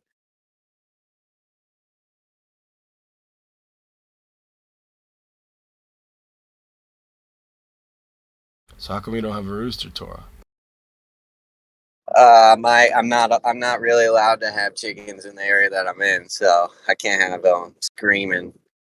But my chicken this morning laid an interesting egg. It was like a little lighter in color and speckled. It was it was kind of cool looking. The chosen egg. What do you feed them? You buy like chicken feed. They just like go around and eat bugs out of the grass and worms and stuff all day. But yeah, you get some like, you know, chicken feed with like calcium and stuff to help build up egg growth, you know. And if you have compost that you like, you know, food scraps and stuff like that from cooking and everything like that, you just throw that in there and they just like peck at it. They eat it. yeah, dude, when I fillet a fish, they eat they eat the head, they eat the skin, they eat chicken. It's weird.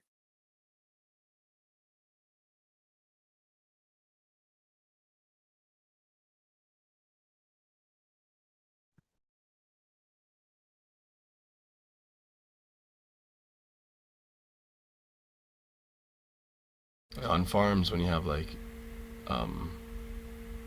animals like horses or whatever, they'll be pecking at the manure, and you know they just very precise with it. They catch the food and everything. They'll eat mice too. Yeah, too.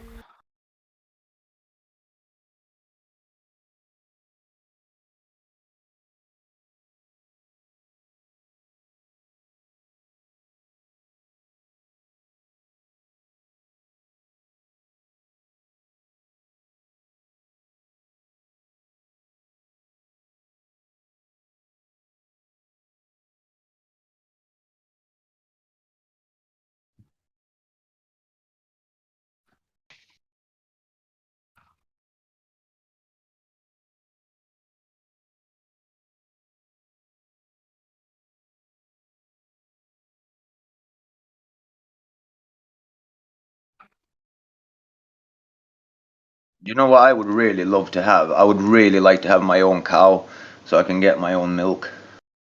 But luckily, we still have the milkman here in the UK, but it's quite expensive. It's like £1 for a 500 milliliter bottle, so that's like what? $1.50, 500 milliliter bottle. It's very expensive, but it's like real milk. But I would love to have my own cow. Bro, what are you talking about? That's cheap as heck. £1 for half a liter of like raw milk? No, that's very expensive. But compared to like if you go to the supermarket for £1, for the same price, you'll get 2.2 liters. You get like 4 or 5 pints. Yeah.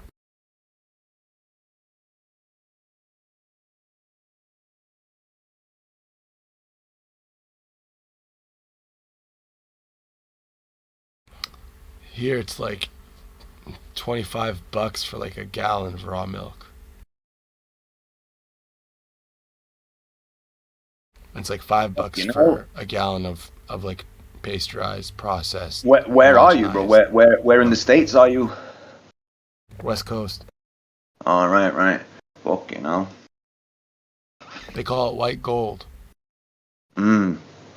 The thing is, it might be a bit cheaper here because we have shorter distances because the UK is very small, and there are quite a lot of farms, like not far from where we live, just half an hour away. Is the countryside already? Do you get me? So that might be why it's so much cheaper. Is it absolutely like raw, unprocessed?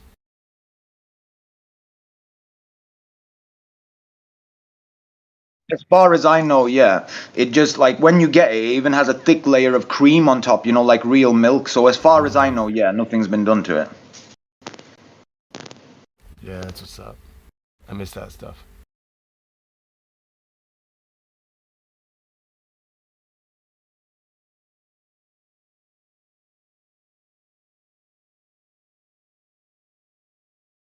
But yeah, you don't need a cow. Cow is like big, so maintenance is hard, Like one sheep or a goat might do for you, depending on how much you drink.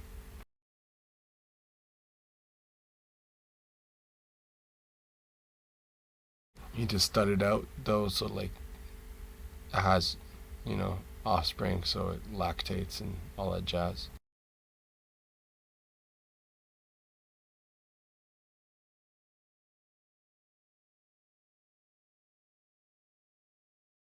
I'd love to be a farmer, me. I'd love to own a farm and grow all my own food, like raise my own animals and stuff. I don't know. It's very appealing to me. I know it's difficult Me too, and man. like Me it's hard. too.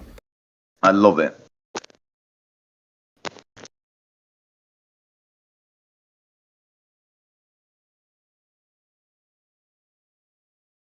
Yeah, I think it speaks to me as well. One of these days. There's something beautiful about it, isn't it? Something poetic, and it just feels right. It feels like what we're supposed to be doing. Yeah, it's You go to natural. the It's like, supermarket buying shit, it self-sufficient. just doesn't feel right.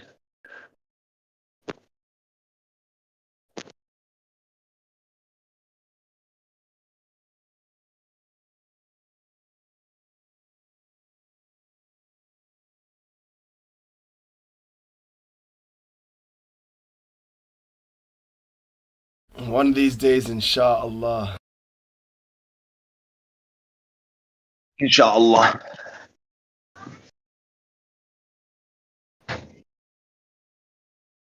You're Muslim, bro? Yes. Ah, okay. Allah khair.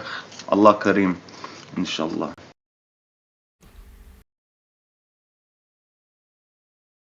You guys, we're gonna get flagged if you keep talking like this.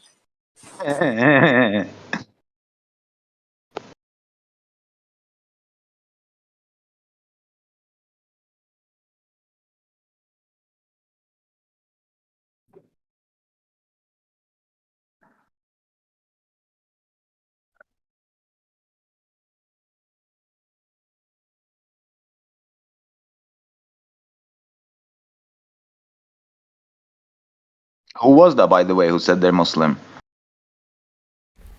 Me. Who is me? I can't see who's speaking. The one right at the top.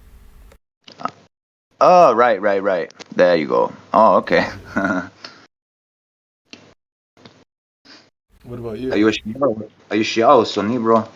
Well, I said I'm Muslim, so I can't be Shia. That's true. Well, good answer. Good answer.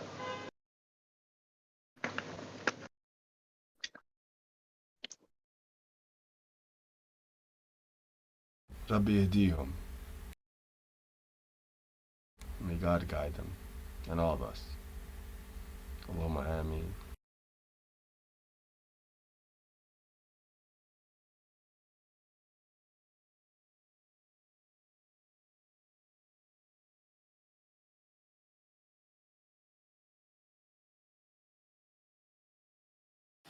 Uh,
Yeah, I don't know what it is with religion. It's never really appealed to me. Ever since I was a child, I found it all ridiculous.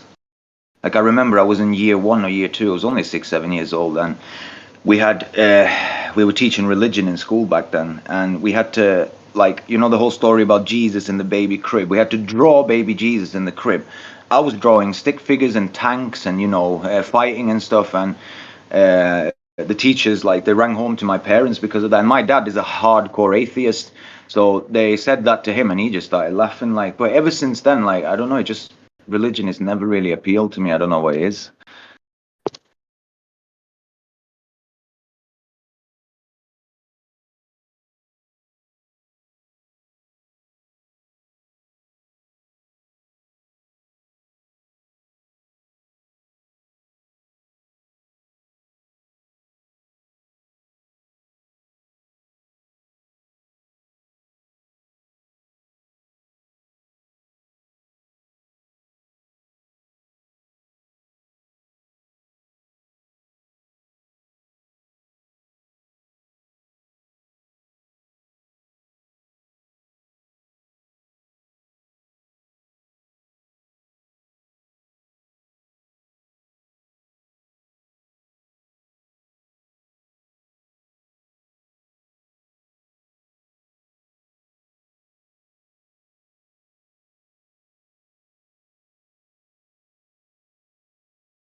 Have any of you guys ever heard of something called the click language? It's It. yeah. It's a tribe I think in Africa who speaks it, and the language is like when they speak they'll go like "Abulubum," like that. It's really cool way. I'll post a link. I didn't believe it when I first like someone told me. Yeah, it's really cool listening to him talk. Yeah. It's the only like well, one of the few languages in the world that doesn't have like a root in another language. Where I'll post a link.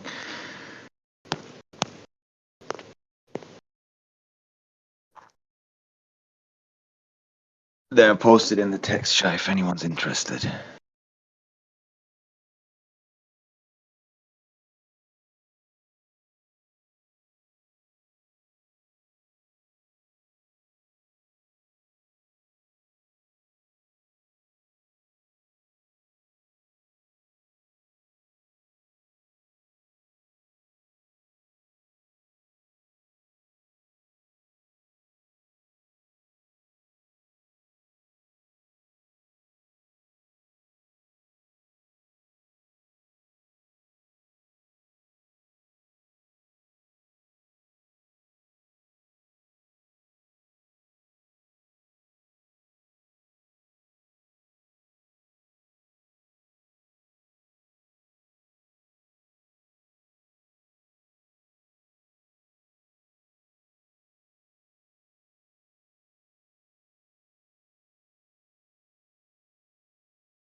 on that video, talking the people speaking click. I think it's interesting to see indigenous people out in the woods living without technology and happy.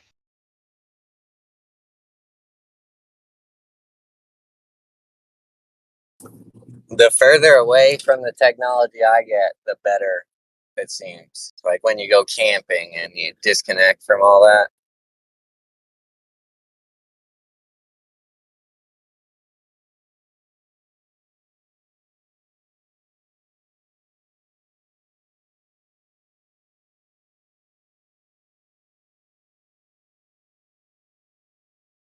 Gotta be like flying left lane, right? No cell service up there. It's nice, peaceful.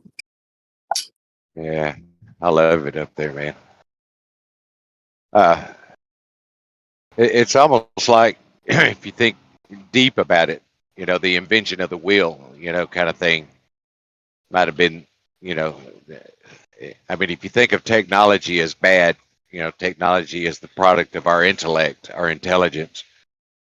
And we were smart enough to figure out how to make a wheel, and then we were smart enough to figure out how to harness, through a combustion engine, make power, and so on and so forth. All of it having a negative impact on the environment and the earth. And reality is, we could actually live and survive without that, That's so true. I always wonder though, is there a way to do it cleaner? Like that Zamboni, that thing doesn't seem like it's really like doing, too much pollution and nastiness. Yeah, I don't know, man. It's inevitable, the direction we're going with technology. It's inevitable.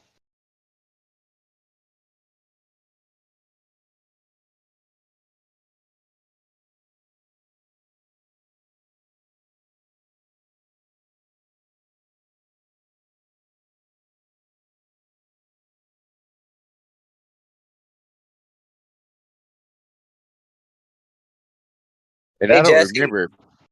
I'm sorry, go ahead. No, go ahead, left lane. I don't want to interrupt. Yeah, I was talking about our childhoods. I was born in '62. I grew up in the woods and in the creek and on the river. And I had a blast. I don't have any regrets. We didn't have the technology. We grew up outdoors in the creek, and I had a wonderful childhood. I don't have any regrets about the way I was raised. No, I feel And now terrible. it's like now it's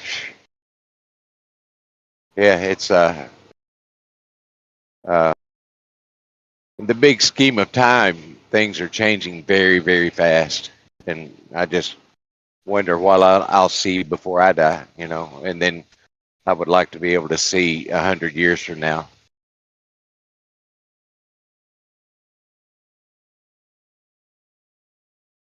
Earth will still be flat. Dude, what's crazy, left lane, is like now they tell us, like a couple years ago, they're like, don't go outside, it's poison. Yeah.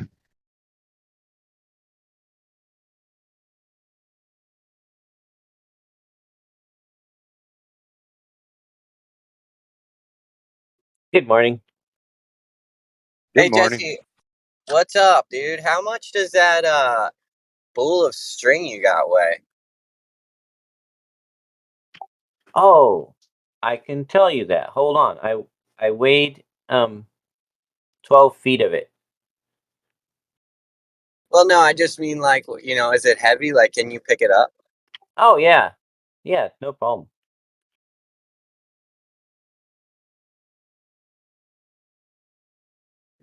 That's so much string, dude. It's like a world record. I'm so excited.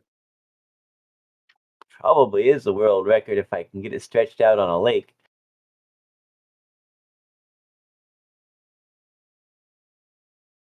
You're gonna make it into a peer-reviewed journal, dude.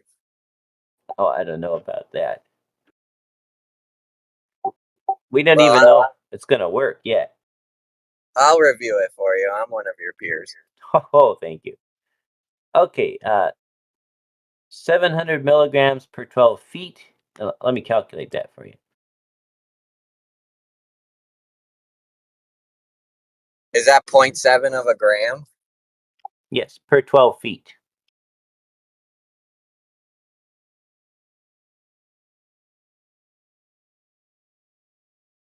And you have 60 kilometers, right?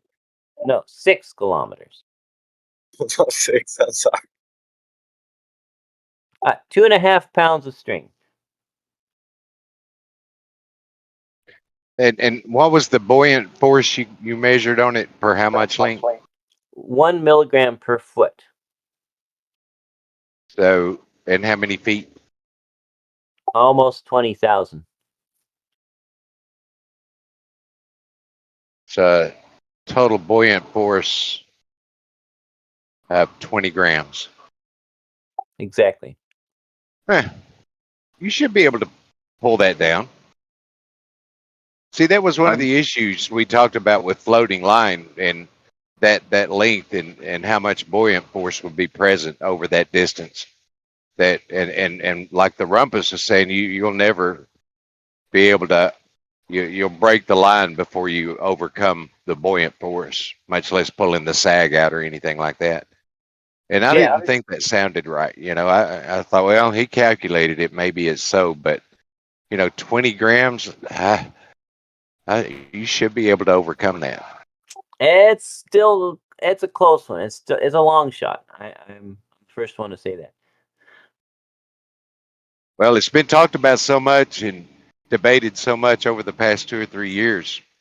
I'm really excited to see you do it. Me too.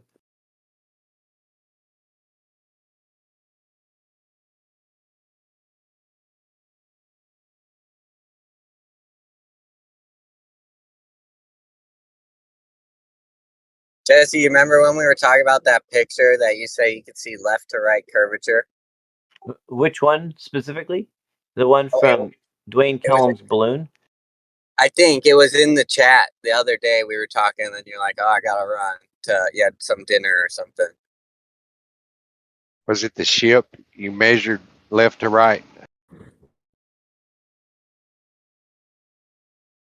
Dang, I can't remember, but like anytime that there's like a picture that we see, like that left to right curvature, could you imagine like that we see in a flat circle all around us, and when you look directly straight in front of you, you see the furthest of that flat circle?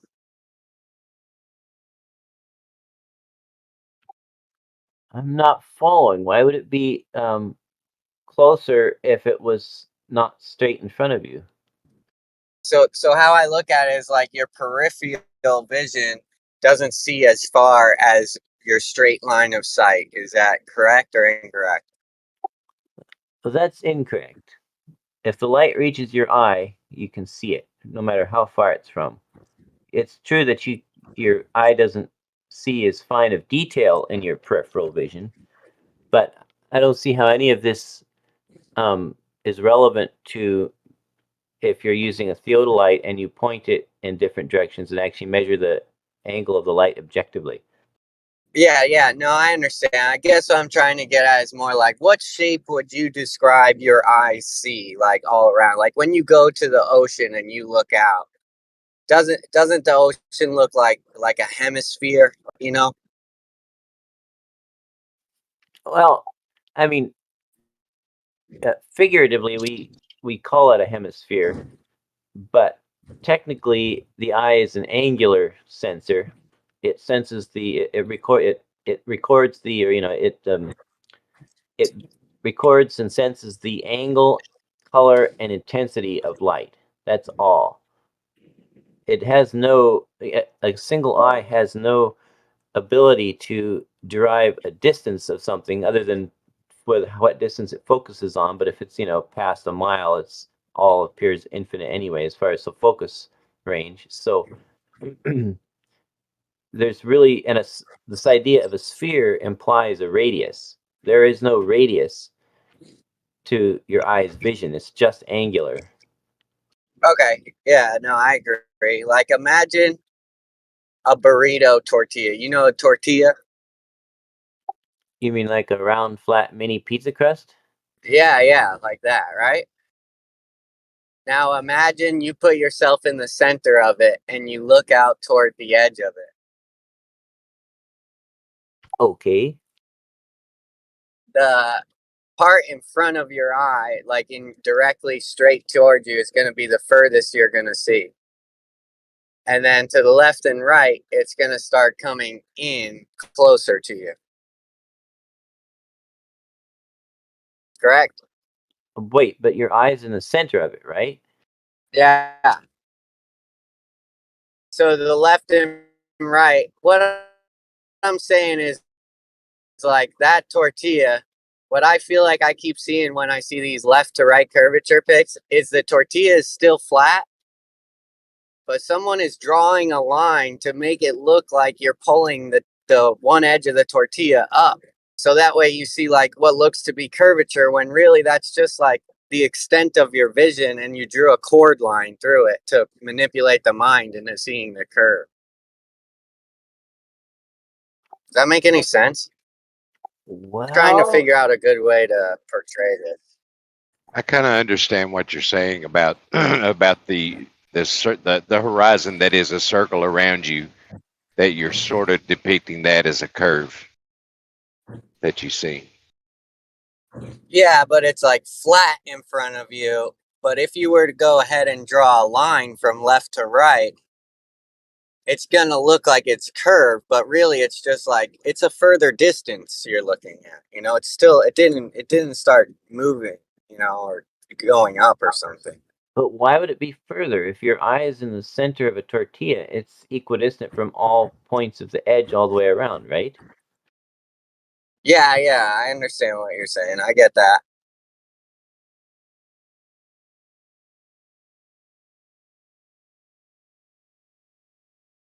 Yeah, I don't know how that really helps any.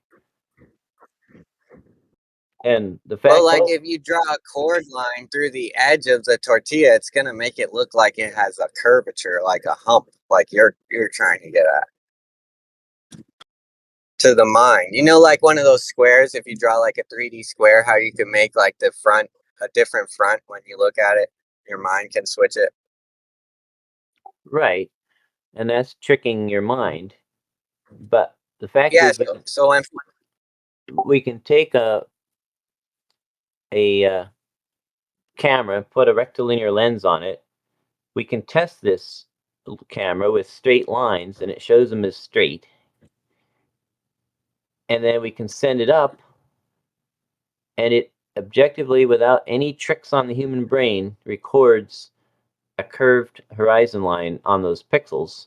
And we can take and open that in an image editor, and we can draw an objectively, unquestionably straight line, and that horizon line is objectively curved with no tricks on the human mind. So, and I can do the same thing with my surveyor's theodolite. I can use it to project a flat plane where it touches the horizon straight in front of me, but it doesn't touch it on the right or the left. So the horizon line is objectively really curved without relying on any tricks to the human mind. Does that make sense?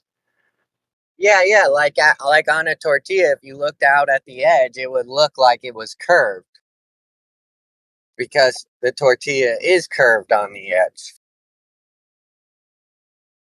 But as soon as you draw the straight line, the chord line, your mind flips that curve up. So now you think you live on a sphere, a curved surface, rather than your eyes see in a flat circle all the way around you.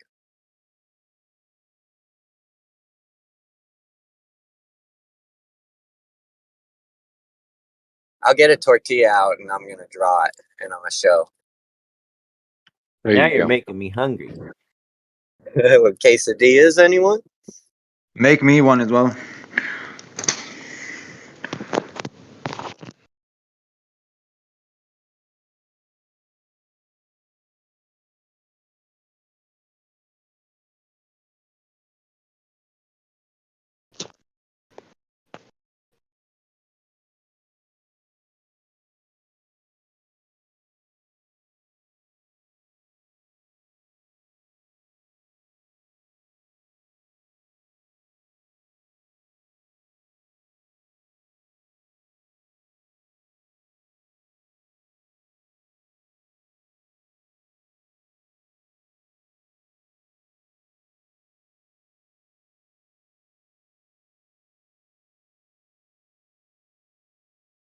All right, I'm driving home right now, so I'll get the tortilla when I get there.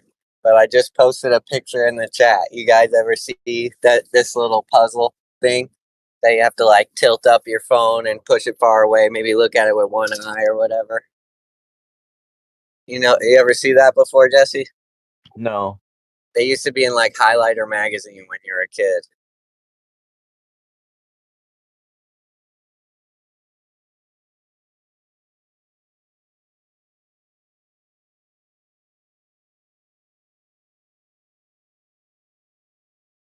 You don't know how to read that picture I posted? You lay it out flat, and the foreshortening effect will kind of shrink the letters where you can read it. Yeah. Is it possible that effect is on the horizon at all? I was just wondering. I don't know this or anything, and this is no gotcha or nothing. I'm just spitballing with you guys here. Yeah, I don't think that's what's going on, because like you can type, let's say you took a 100-foot long 1-inch diameter water pipe, right? Nice and straight. And you line it up and you sight through it to the horizon. That pipe has to be physically pointing at the horizon. Otherwise, the light couldn't pass from the horizon all the way through it, right? Yeah, I understand that. How does that relate? Because if you do this, you will find that the horizon is curved as measured objectively through this straight pipe. So you can't blame any mental gymnastics on the light, to whether the light can or cannot pass through the pipe. The rules are very simple. If the light is aligned with the pipe, it can pass through it. If it hits the sides of the pipe, it doesn't pass through it, right? Yes. But like I was just talking about this effect. It's kind of interesting, isn't it? This effect that you see, and it's kind of interesting that we're really close to the ground when we look out at the horizon. Like, for sure, this could happen, right?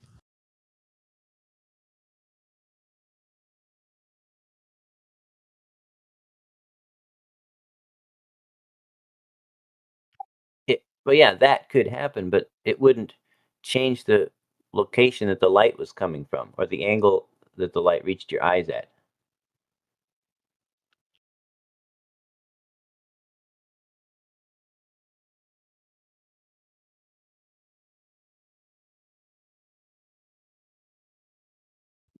You know how the black swan, the crane, looks all like distorted in the picture?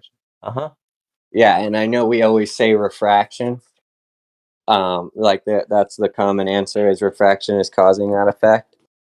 Could what I'm showing in that photo have any does it have anything to do with that, or no, it's just refraction?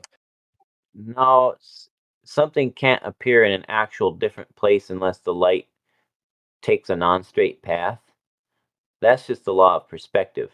In order for something to appear in a different place than it is, the light has to take a non-straight path somehow.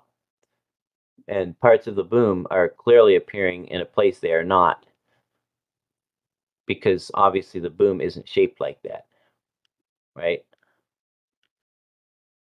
Yeah, exactly. So that's what I'm saying. Like, if you look at that picture that I posted with the letters in it, they don't look like, it looks like nothing straight on until you flatten it out. Then it looks like an image you can make out. And I don't know. I feel like it's like, I don't know. I just think there's something to be looked at there. I think maybe there's more than just refraction going on. Maybe it's the angle of incidence. Well, it would be refraction that modified the angle of incidence. You mean incident to your eye? Yeah. I mean, the light goes to your eye, and then your eye changes the angle of the light inside the eye too. So it's like doing a lot of things, right? Well, it focuses it, but it still maintains its pivotal angle. So if any two things that are, say, 2 degrees apart and your field of vision will appear the same distance apart, because your eye uses this exact same rule for all the light from everywhere, right? So it doesn't bend the light differently based on the patterns of what you're looking at. It simply focuses it to a point if it's parallel light, basically.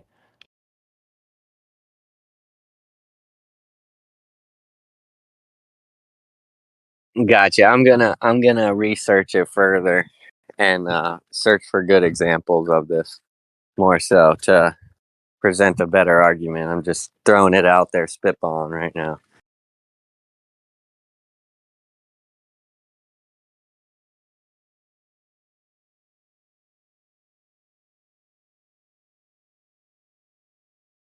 I just know when I'm looking at the horizon, it's a very it is like as if I had to turn the piece of paper from vertical in front of me to horizontal in front of me.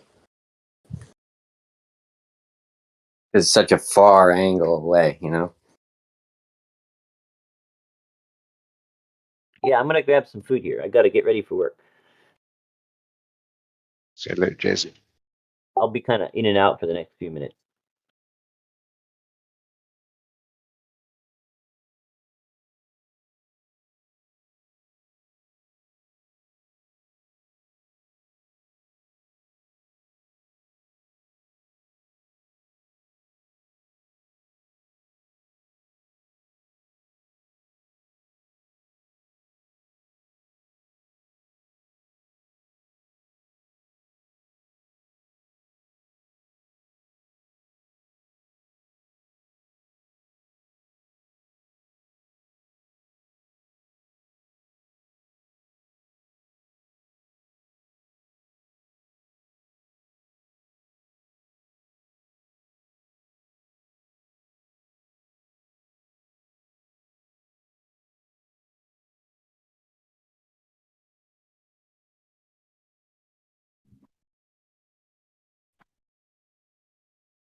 Okay, got me some granola.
Yo, Don, what's up, man? Spark something up.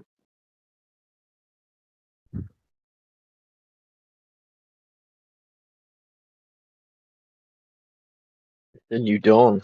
It's a new day.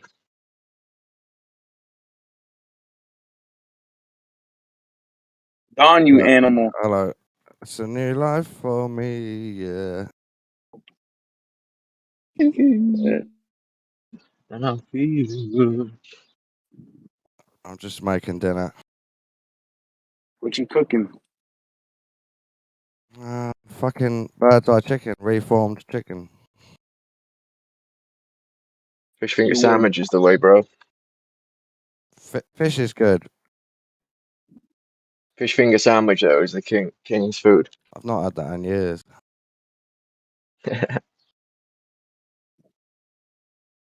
All right, I did my tortilla picture. I'll post it in the chat. You're hilarious. Tortilla.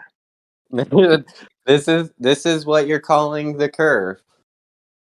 Because you could see when the tortilla is flat, if we were to draw a line across from left to right on the tortilla, our mind would create a curve in the direction of Earth's curvature.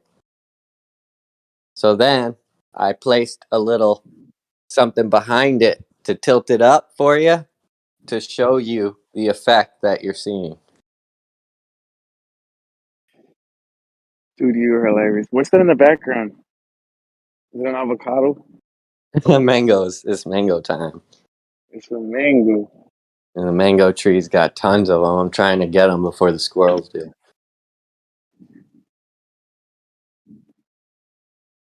Oh, squirrels are people too. They need to eat mangoes that they didn't grow.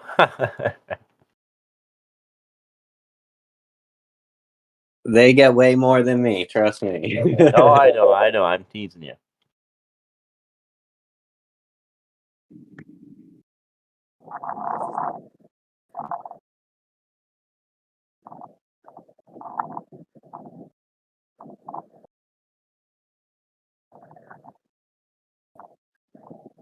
So I'm proposing we see in a tortilla shape. And that's why you're seeing curvature. Tortilla vision, huh? I love it. Tortilla vision. The tortilla paradox.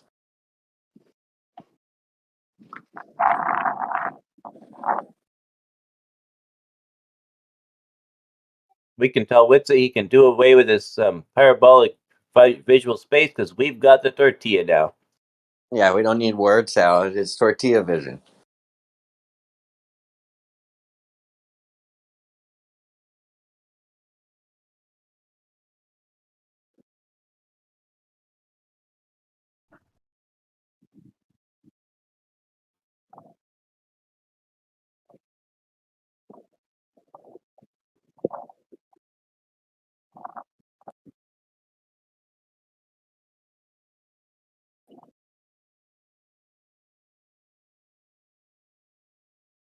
Tortilla is like unleavened bread.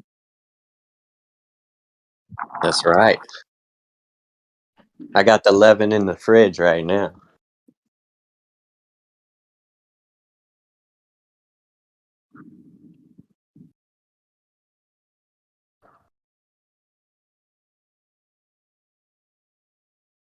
You know, the leaven thing really makes me wonder about the whole energy thing, that it can't be created or destroyed. Because, like, you put flour and water together, and some magical thing happens after you wait a little while. And then it becomes like a culture, like it has energy. And then I bake it in the bread and I eat the bread. And now I have the energy? Is that what the thing is? I don't get it.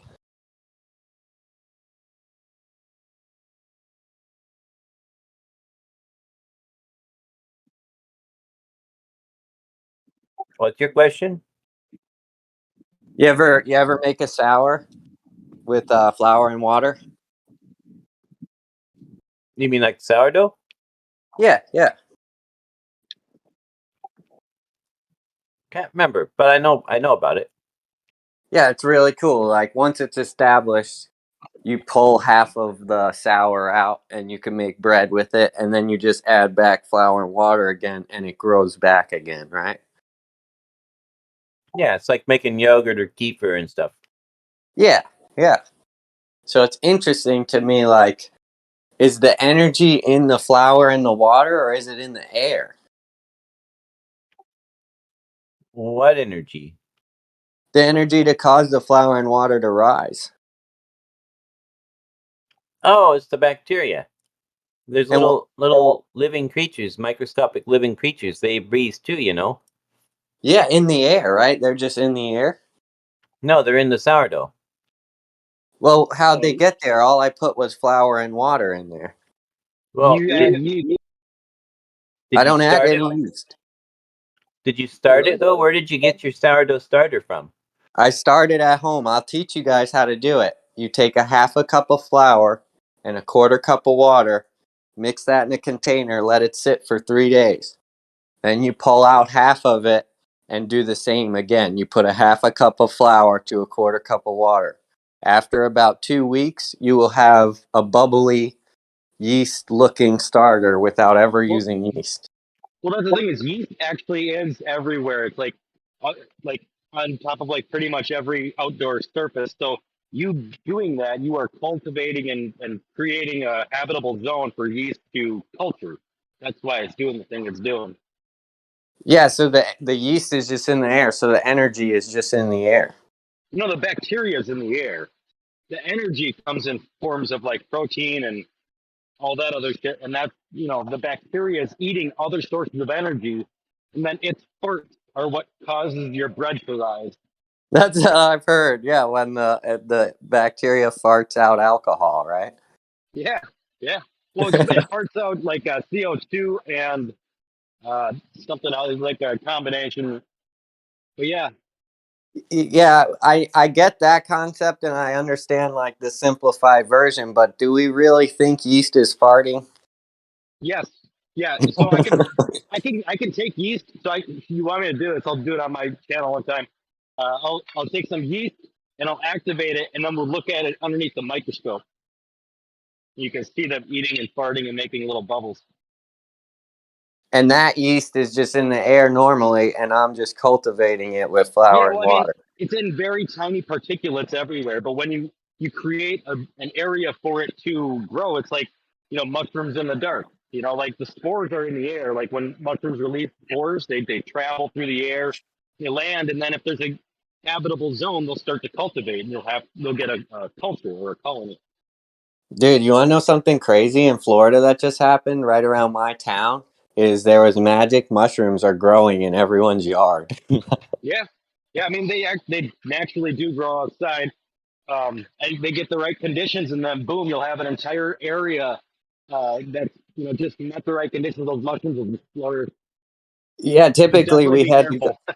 Yeah, typically we had to go to the cow fields, and you pick them way early in the morning. That's what we used to do when we were a kid out of the cow poop. It's weird to Yep. me that they just started showing up in my yard, and then I go ahead and look it up, and I go on the little, the neighborhood social media thing, and everyone has them. So, like you're saying, those spores must have got out and been in our area or something. Yeah, and definitely just don't eat them. Like you'll know if they're psilocybin too, because if you like bruise it, it should turn purple, like immediately where it gets damaged. Yeah, I always remember having to pick them before the sun came up too when I was a kid. Like it was important. Like if you didn't, it became like more toxic or something. Well, yeah, I can see how that would make sense.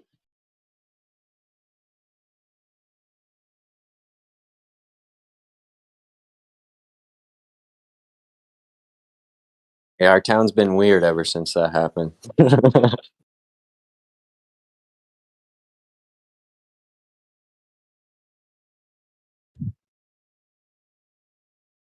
But like the yeast is in the air and we can, put the flour and water together and it does what it does. Like but the yeast is just always in the air, just sitting around everywhere, huh? Yeah, just in really small quantities, though. As well as other bacteria and mold spores.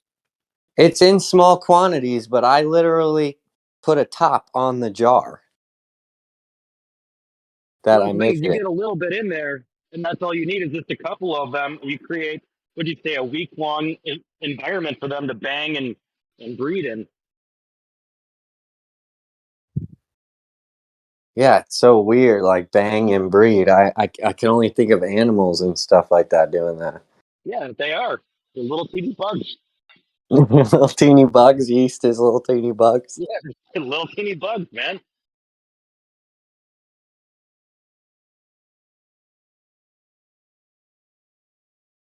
Yeah, and they make carbon dioxide as they exhale carbon dioxide just like us, but if you deprive them of oxygen, then they make alcohol instead. That's right. Flour and water will make hooch eventually.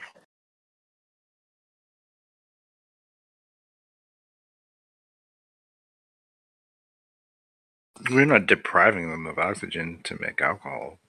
They just make alcohol. They excrete alcohol out of their bodies as a waste product. Well, what happens to the alcohol then? You're not a biologist, are you?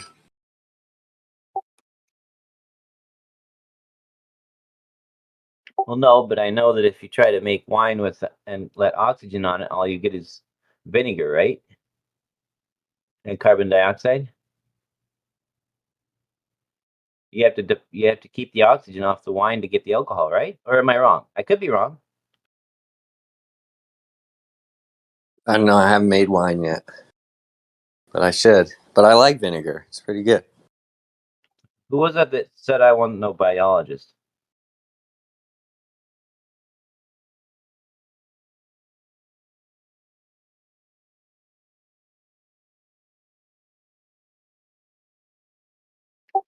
Who said that?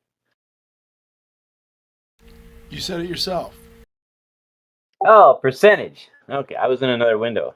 So tell me, when you ferment sugar with yeast in an oxygen-rich environment, do you get vinegar or alcohol? Vinegar. Okay. And when you ferment it in an oxygen-deprived environment, do you get vinegar or alcohol? Alcohol, since it doesn't oxidize. Say that again. You're coming in pretty quiet. Alcohol. Okay. Because it doesn't oxidize, he said. Yeah. Oh, so you're saying they always make they always make and only make alcohol, but it's just oxidizing as fast as it's being made? Is that what you're saying? I don't believe I said that. Well, I'm asking you. I'm asking you. What's the question?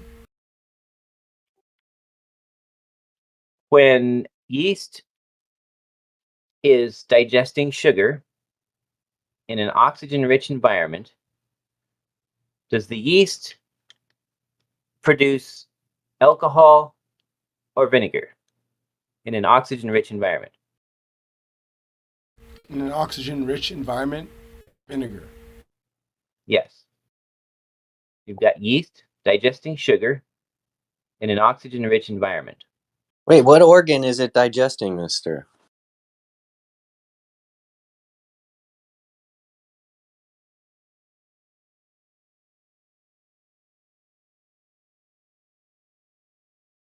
So, bacteria are living organisms. They have usually a stomach system, a cell wall. They've got a mode of transportation. You can see it in like cilia, and there's a bunch of different like little bacteria you can watch just in pond water, and you can watch them go around and eat other organisms and stuff them into their tiny little stomach pouches. Okay, so yeah, which came first? Like animal or bacteria?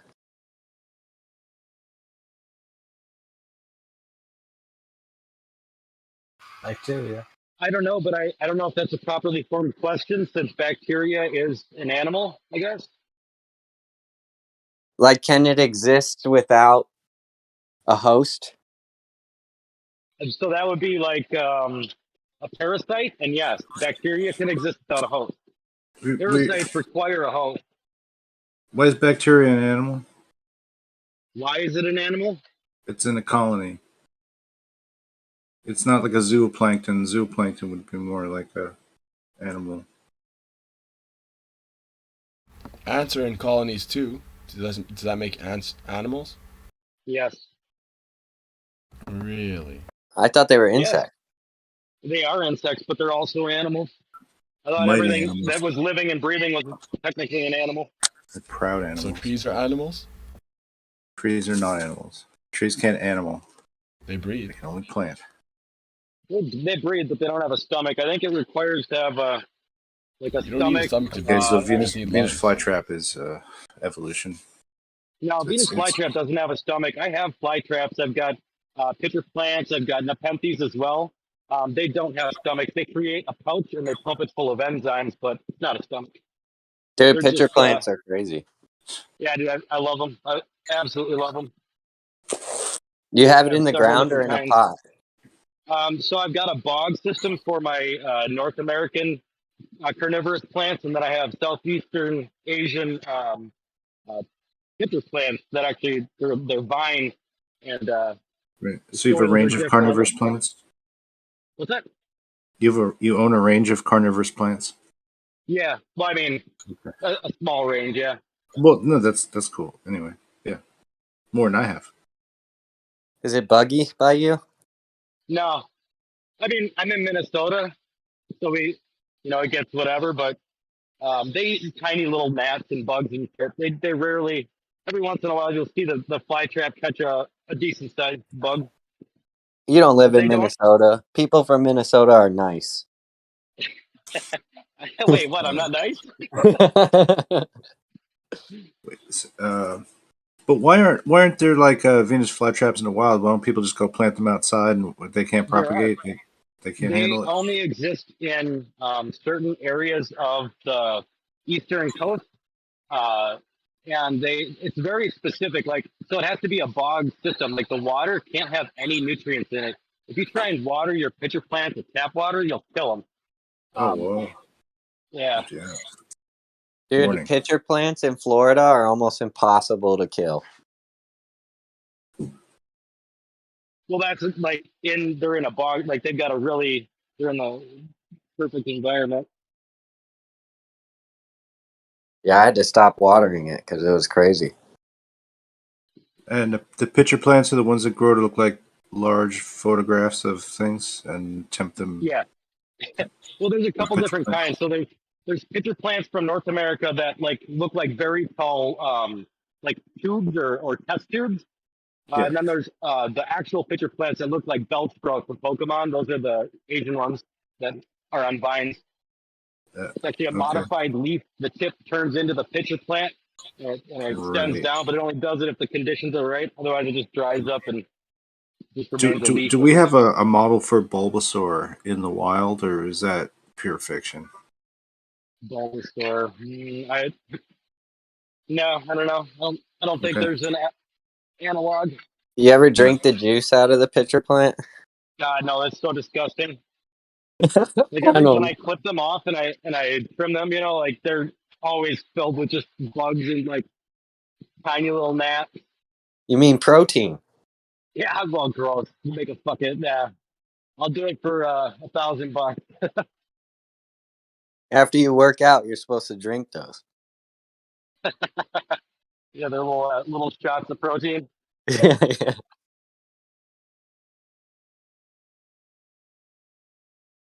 Yeah, they technically don't need to eat bugs to survive. They get most of their nutrients from the sun, anyways. One little bug every once in a while is all they need.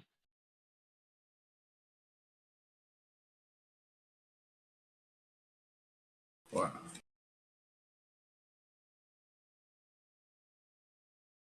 Our most recent picture of the Earth was taken by a pitcher plant. Picture plant. Just planting evidence. It's like a 4K. You got 4K pitcher plants.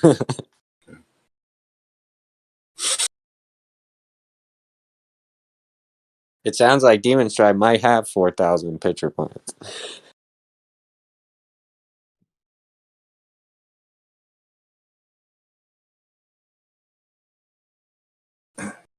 Yeah, but like it's the ones we see in movies and stuff like that. So like killer vines, they got like spikes on them, grab you, whatever, pull you away. Like that doesn't really exist though, which is good. Yeah, moving plants, man. There's only a handful of them. There's these really cool ferns that are in Japan, where like if you touch the fern, it folds up like a hand, like closing in on itself. Very cool. Okay.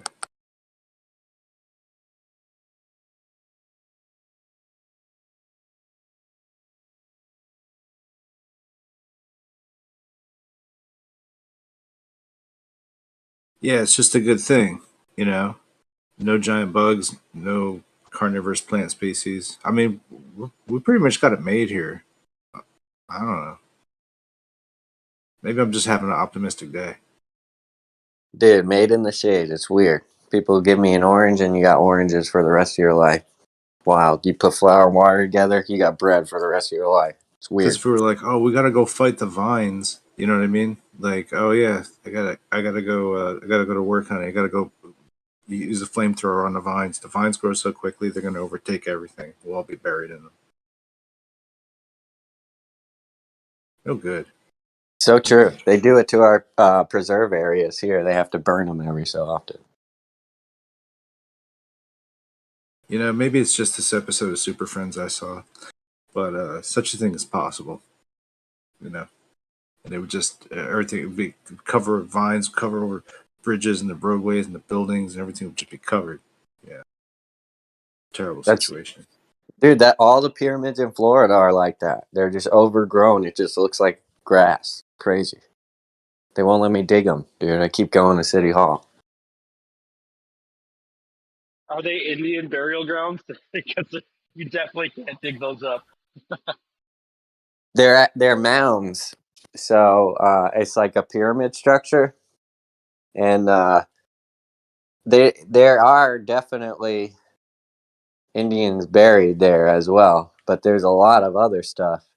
When they would dig it, they would find certain things, and then they just made it that no one can dig it anymore. Those darn Indian bones stopping us from finding the truth.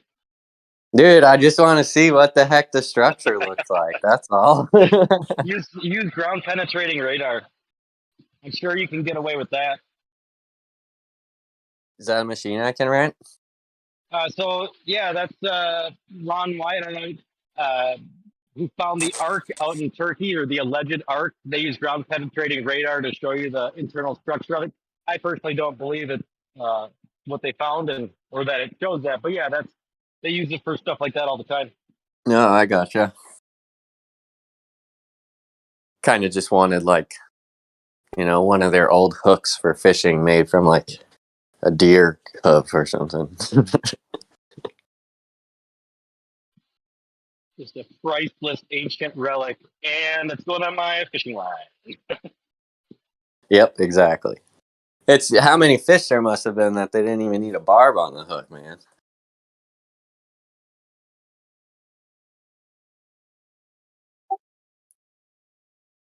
Oh no, we lost percentage. So I may have been mistaken when I said that yeast produces acetic acid in an oxygen-rich environment. Although percentage agreed with me on that. But anyway, I've been Googling and I couldn't find anything really solid, but it looks like maybe yeast always produces carbon dioxide and alcohol. Mm-hmm. But that there's also acetic acid producing bacteria, a different bacteria that lives on the alcohol and produces vinegar out of it, but that needs oxygen. So if you try to make a fermented something with oxygen present, the yeast first makes alcohol, and then the other bacteria take and eat the alcohol and get good and drunk, and then make acetic acid. And so if you keep the oxygen off, you prevent that second group of types of bacteria from eating up all your alcohol. Right, but principal reason here, I think, for covering over like a wine that you might be, like if you put like a cheesecloth on or something like that, so it still has breathability, but it's You put a little bubbler trap. My grandpa used to make wine. I never seen him drink it, but he used to make it. You put some little But it's thing on mainly the to keep like things from getting inside the vessel, right? Like bugs or whatever. Well, it's to keep oxygen from getting in. Man, you think so? All right. Totally. But it has the It's effect definitely of. to keep oxygen out. They even make pumps that you put on the top of your bottle after you've opened it, so you can pump the air out. Yeah, that's the finished product, though, right? Right, Like but that's. Go ahead.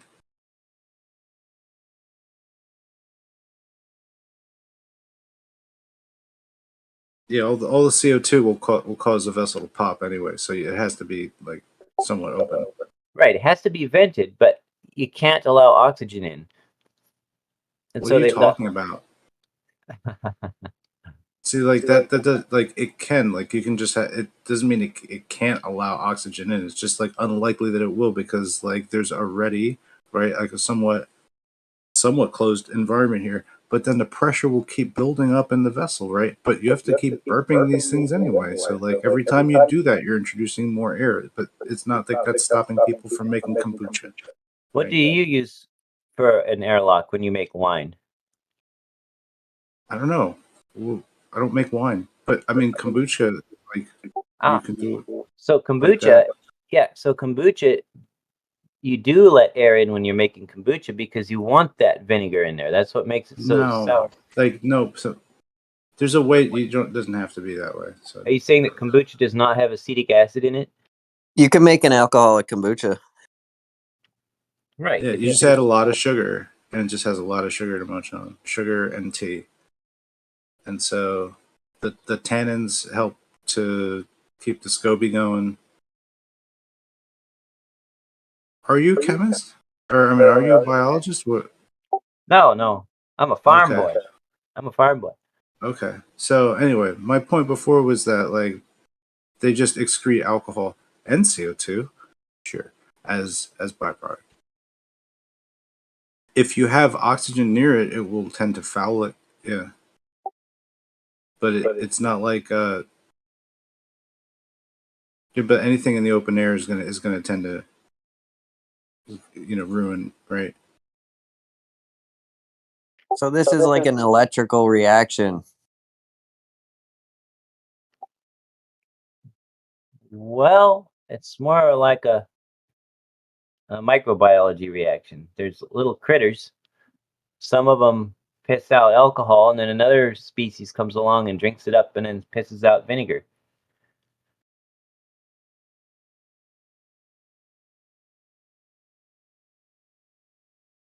Well, like what's like carbon dioxide, right? That's like an electrical thing.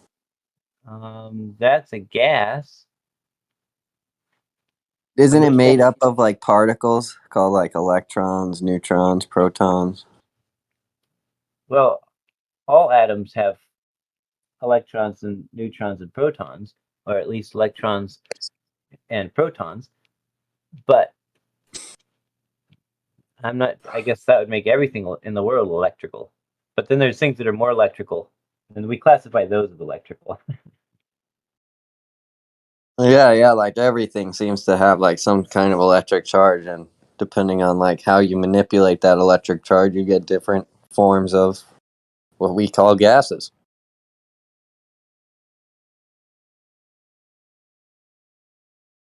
Yeah.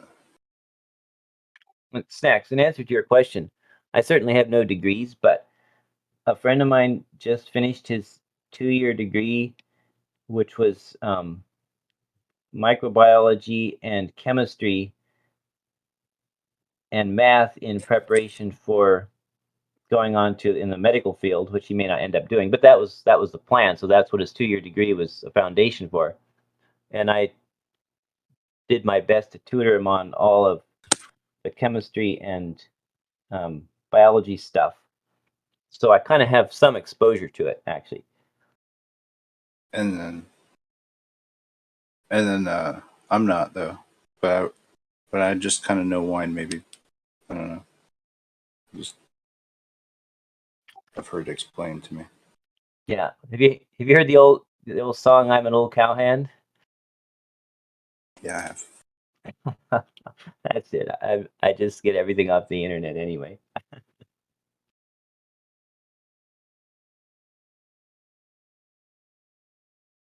So if the internet disagreed with you, you'd just agree with the internet.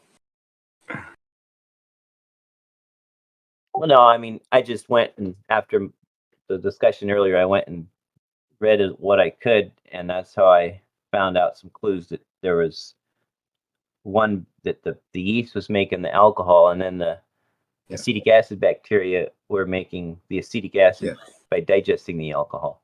Do you know something interesting about yeast?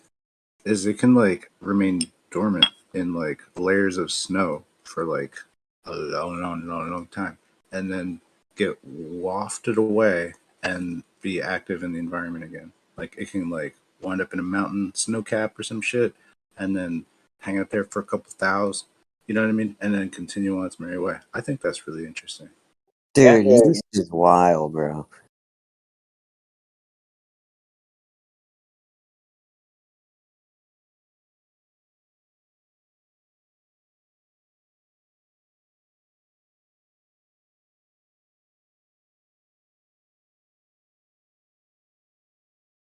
It's an extremophile.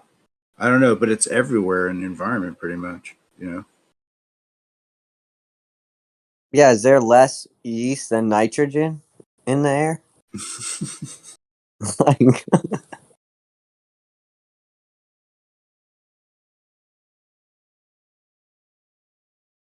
Yeah, I don't know. Unless it's just like it like somehow just gets out of the soil somehow. But I don't think that that's true.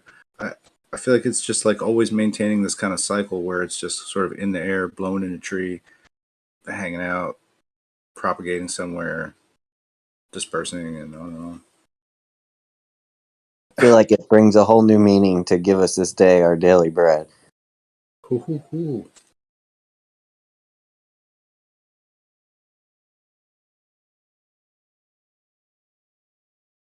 Right? Yeah, like people, you can get pretty much, you can cultivate like a sourdough basically just from the air, right? Yeah, dude, it's weird. Yeah, I do that. I make bread all the time. Yeah, you could catch yeasts and various other acetic acid forming bacteria and all kinds of stuff that way. Crazy, it doesn't like mold out, you know? Yeah, sometimes it will. It can. Yeah, if you don't feed it, right?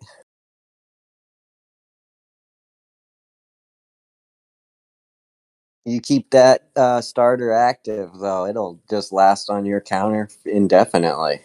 But I do think you're supposed to throw it out once a year for health purposes. Yeah, I think as long as they're like in a certain temperature zone, they're pretty good.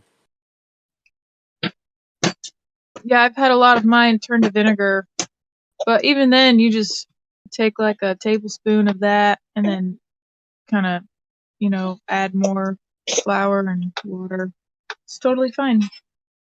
Comes right back too. Isn't that crazy? Yeah, the vinegar is just a byproduct if you don't change its diaper often enough. But as long as the vinegar doesn't get so strong that it kills the bacteria, it's still as live as ever. That's basically what you do when you cut it in half and mix it with fresh. You're just changing its diaper, basically. I know, because we look at it like it's farts and diapers. I don't know why.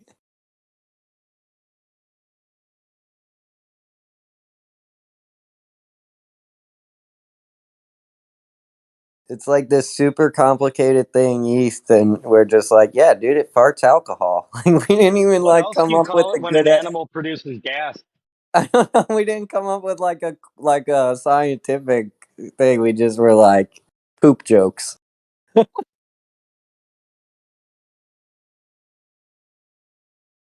Can't imagine what their sex looks like.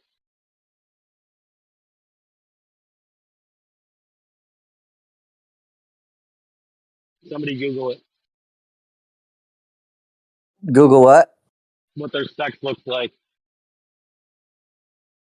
What's it look like for yeast to breed? Don't they just divide?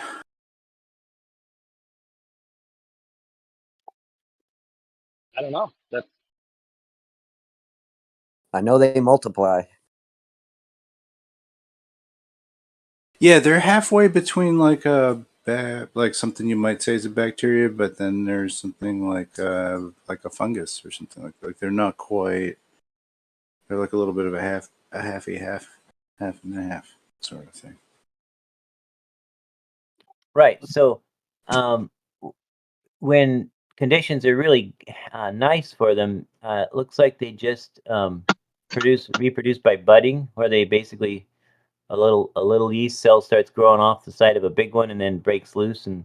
All right, like if you were growing that way, like a little version of you would start growing. Yeah, just division. But then under high stress conditions such as nutrient starvation, the haploid cells will die, but the diploid cells will undergo sporulation and go into a variety of haploid spores and so on and so forth, which do end up mating with each other.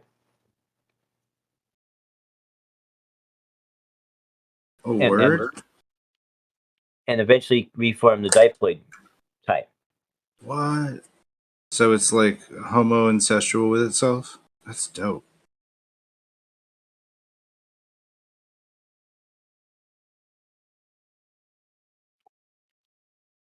So it's kind of Yeah. like when the going is easy, they just go.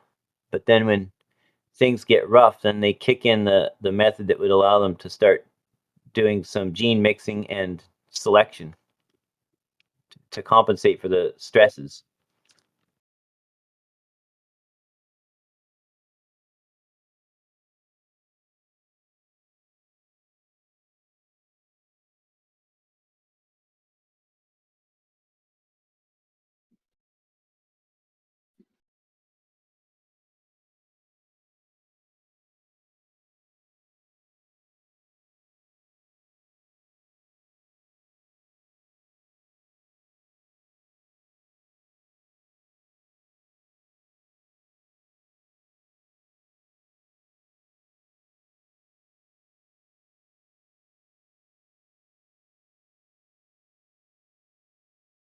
Yeah, and we pretty much like would use alcohol now to like if like a grain alcohol to like do a tincture or something like that. But you could also do like a type of fermented situation with an herb as your means of like sort of extracting out some of the beneficial nutrients, so that it's more like available.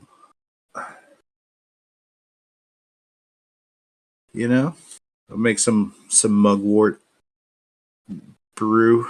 That's probably delish. Concentrated down. Yeah. And then those like herbal extractions, like I heard that they get like more sort of powerful, more potent, like over time, like the longer that they're aged. Yeah, similarly to a Scotch, I guess that the nutrient complexity can get like I don't know, more powerful over time until you get like a gummy berry juice. Basically, that's what I understand.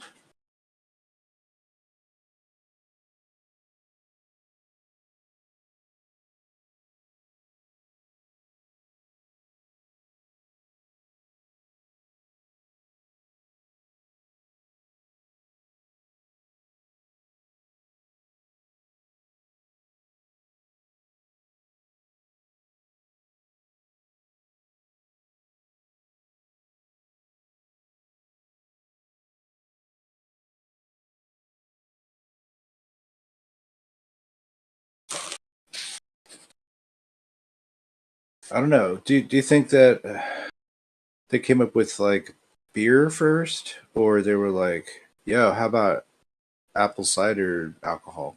You you kind of just figure that out easily I somehow. think it was a honey mead actually that was first made Like popular by not a monk. like honey doesn't really spoil, so like I'm not sure how you get it to do the thing. Oh, it'll spoil. It's just you got to dilute it a little.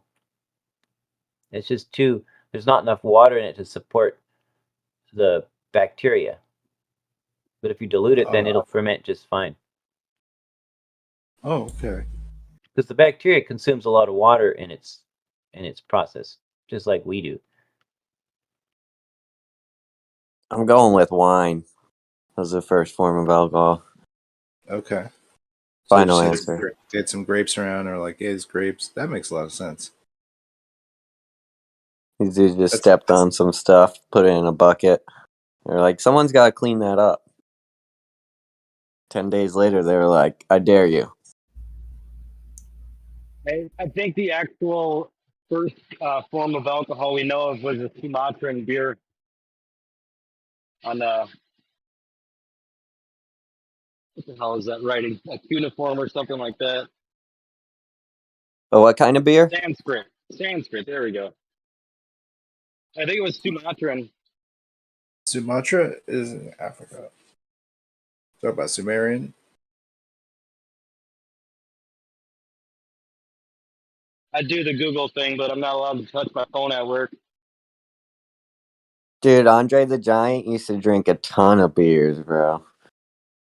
Dude, he could hold like a can of beer, like fit in the palm of his hand. He could completely wrap his hand around it and hide the beer. It looked like a Can you imagine? peanut in his hand. What if like that was normal, like to be Andre the Giant size?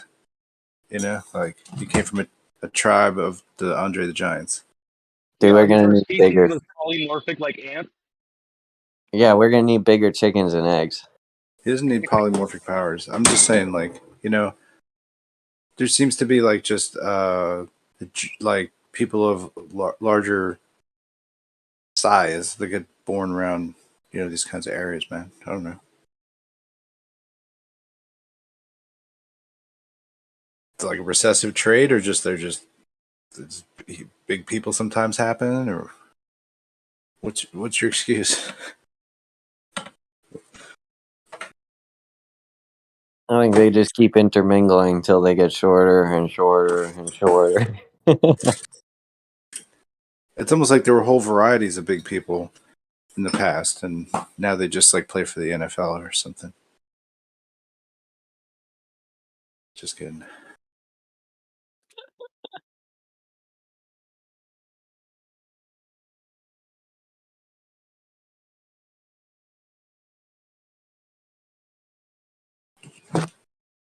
Well, how tall was Andre the Giant? I know, dude. I watched this documentary on him. It was interesting. He was a big dude, and he drank a lot of beer. I watched that documentary too. It was cool when they finally got the guy with 6 fingers at the end. Yeah. That's funny. 7'4", Andre the Giant. Jeez, how many It was pounds? like a Shaq.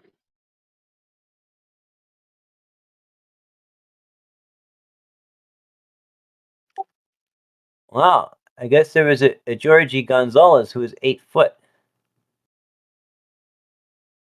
I bet you those guys didn't complain about the ground pulling them down. Doesn't that sound like a victim mentality to have? Like, there's something pulling me to the ground. Andre I'm so was much more massive than you that I'm falling. 520 pounds for Andre. Jeez, that dude needed some food, man. 520 pounds. Can I make this That's a conversation ride around in boring? the back of a pickup. He couldn't fit in any of the vehicles. Yeah.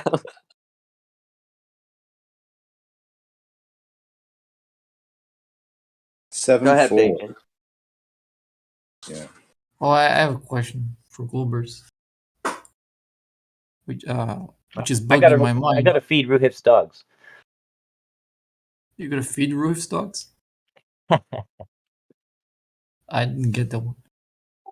Oh, people tease Ruhif for saying that he's got to feed his dogs when I ask him a tough question.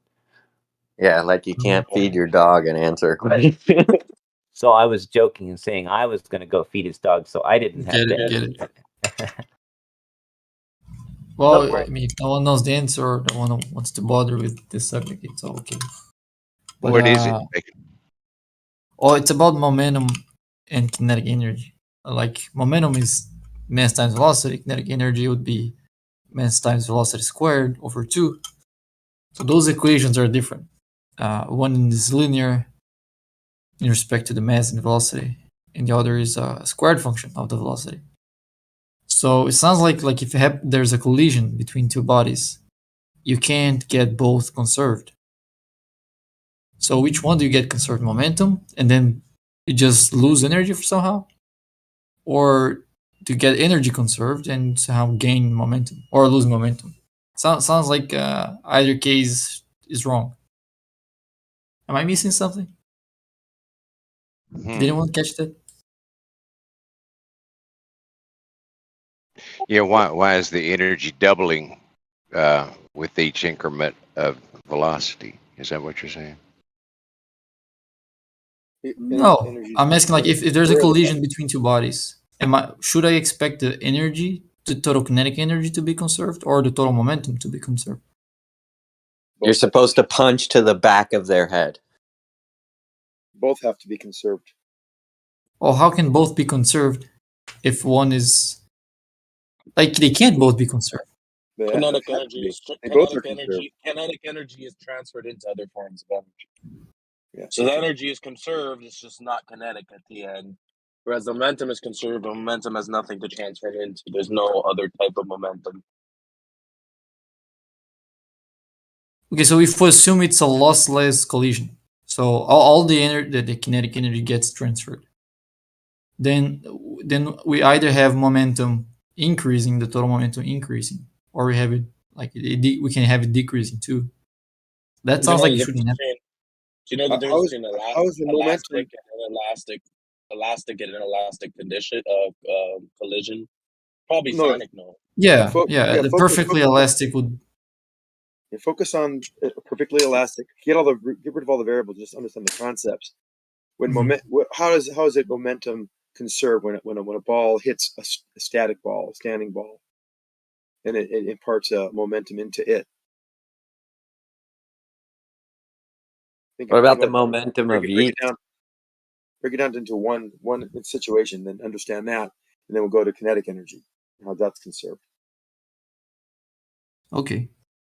So think about so I have a ball that's not moving relative to another ball that is moving, and they collide in a perfectly elastic collision. How is momentum conserved? It's distributed across the two balls. Don't waste any. What happens? What happens when there's a collision? What happens to the momentum?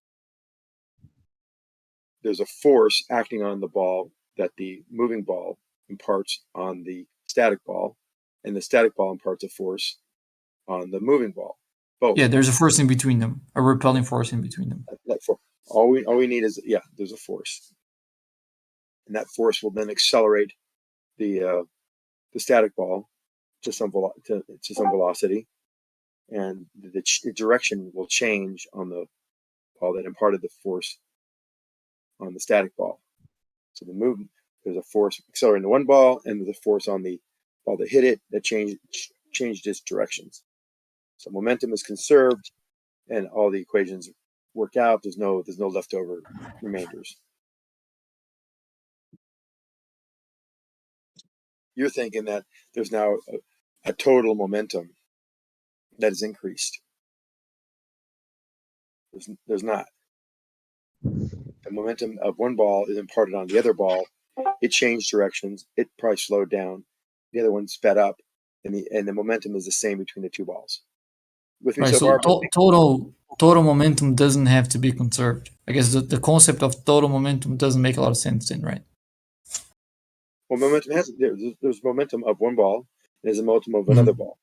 The momentum of the one ball, when it changed directions and slowed down, how is momentum conserved? Well, forces acted on it. So that's how the momentum can conserved. Right, but I mean, if you add up the momentum of one and the other after the collision, it won't match the same momentum before the collision. Right, the momentum doesn't have to be the same. Adding up the momentum of both bodies doesn't have to equal the same value before and after the collision, right? If it's perfectly elastic, it will. Well, perfectly elastic collisions, they conserve momentum or they conserve the kinetic energy, the total kinetic energy. It's either one or the other. They don't conserve the kinetic energy. That's not a law. There's no law that says kinetic energy must be conserved. Well, if they're perfectly elastic and the energy is not conserved, then it has to go somewhere. Right. And if they're going somewhere, then it wouldn't be perfectly elastic, right? Right.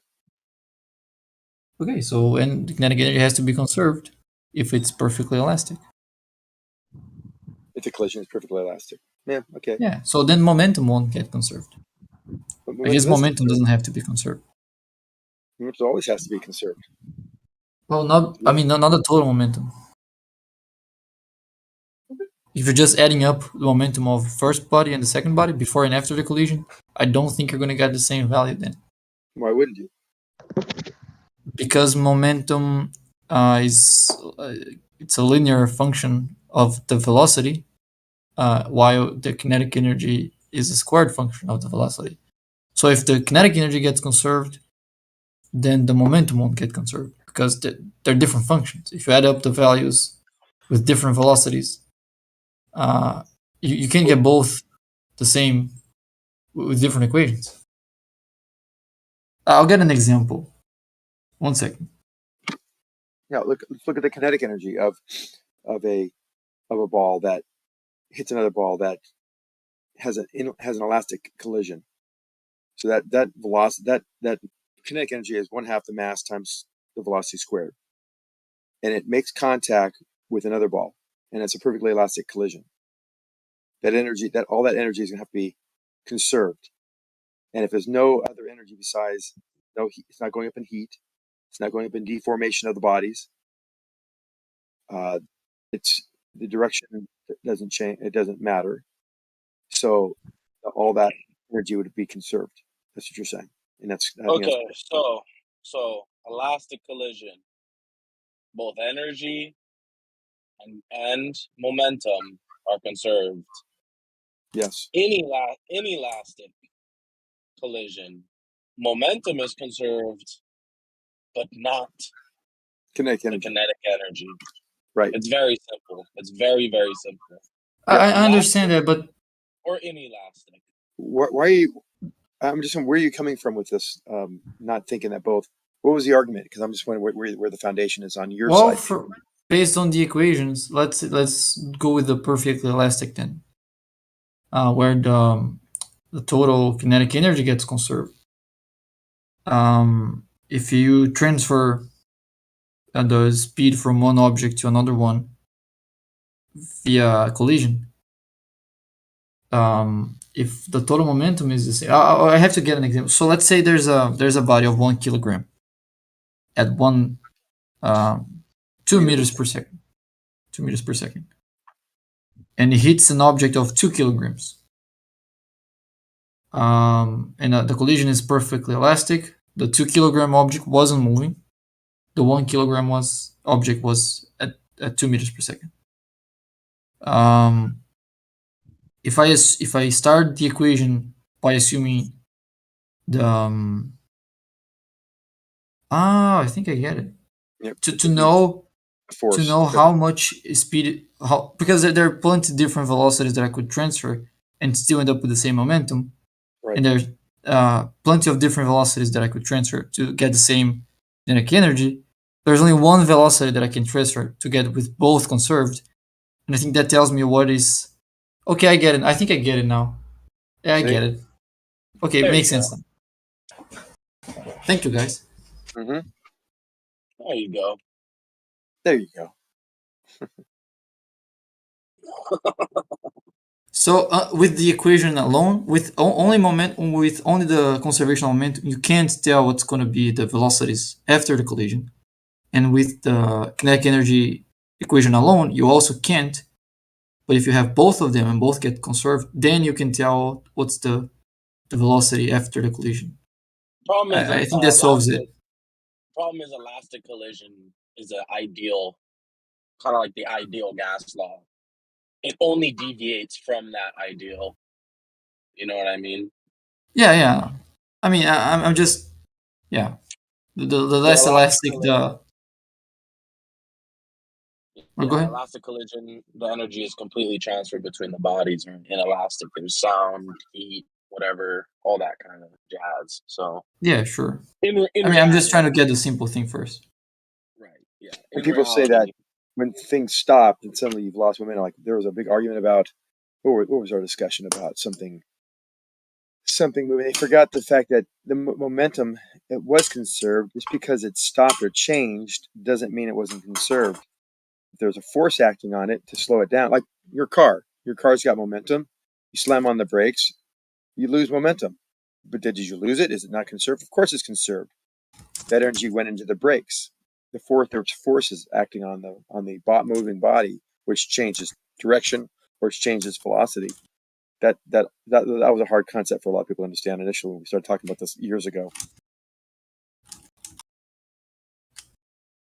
I think it still is. Some people still fight me on that.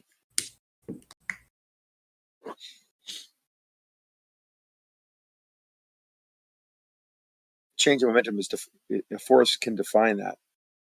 It's required. As long as you have it, momentum is conserved.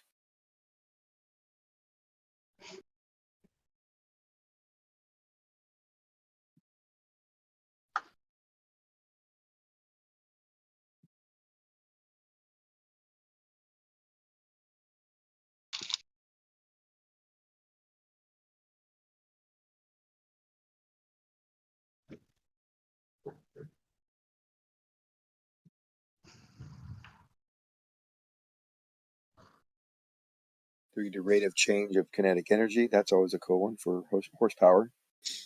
Rate of change of kinetic energy. Those are interesting.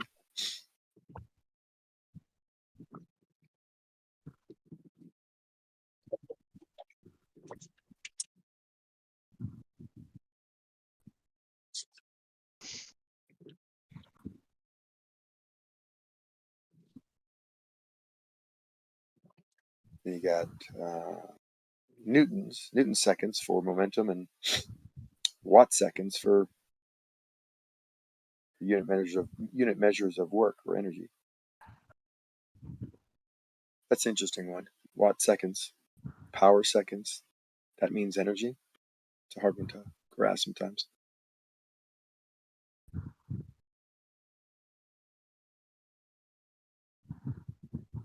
How'd you guys get on this little subject?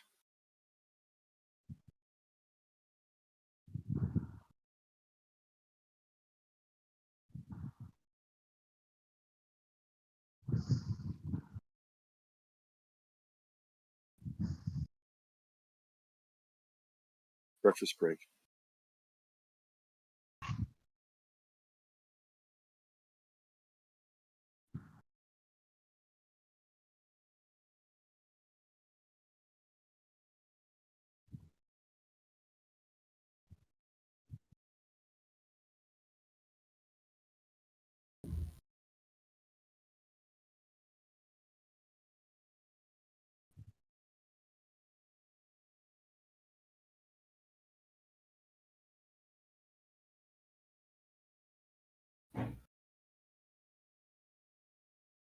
Yeah, I never dealt with collision in using conservation of energy.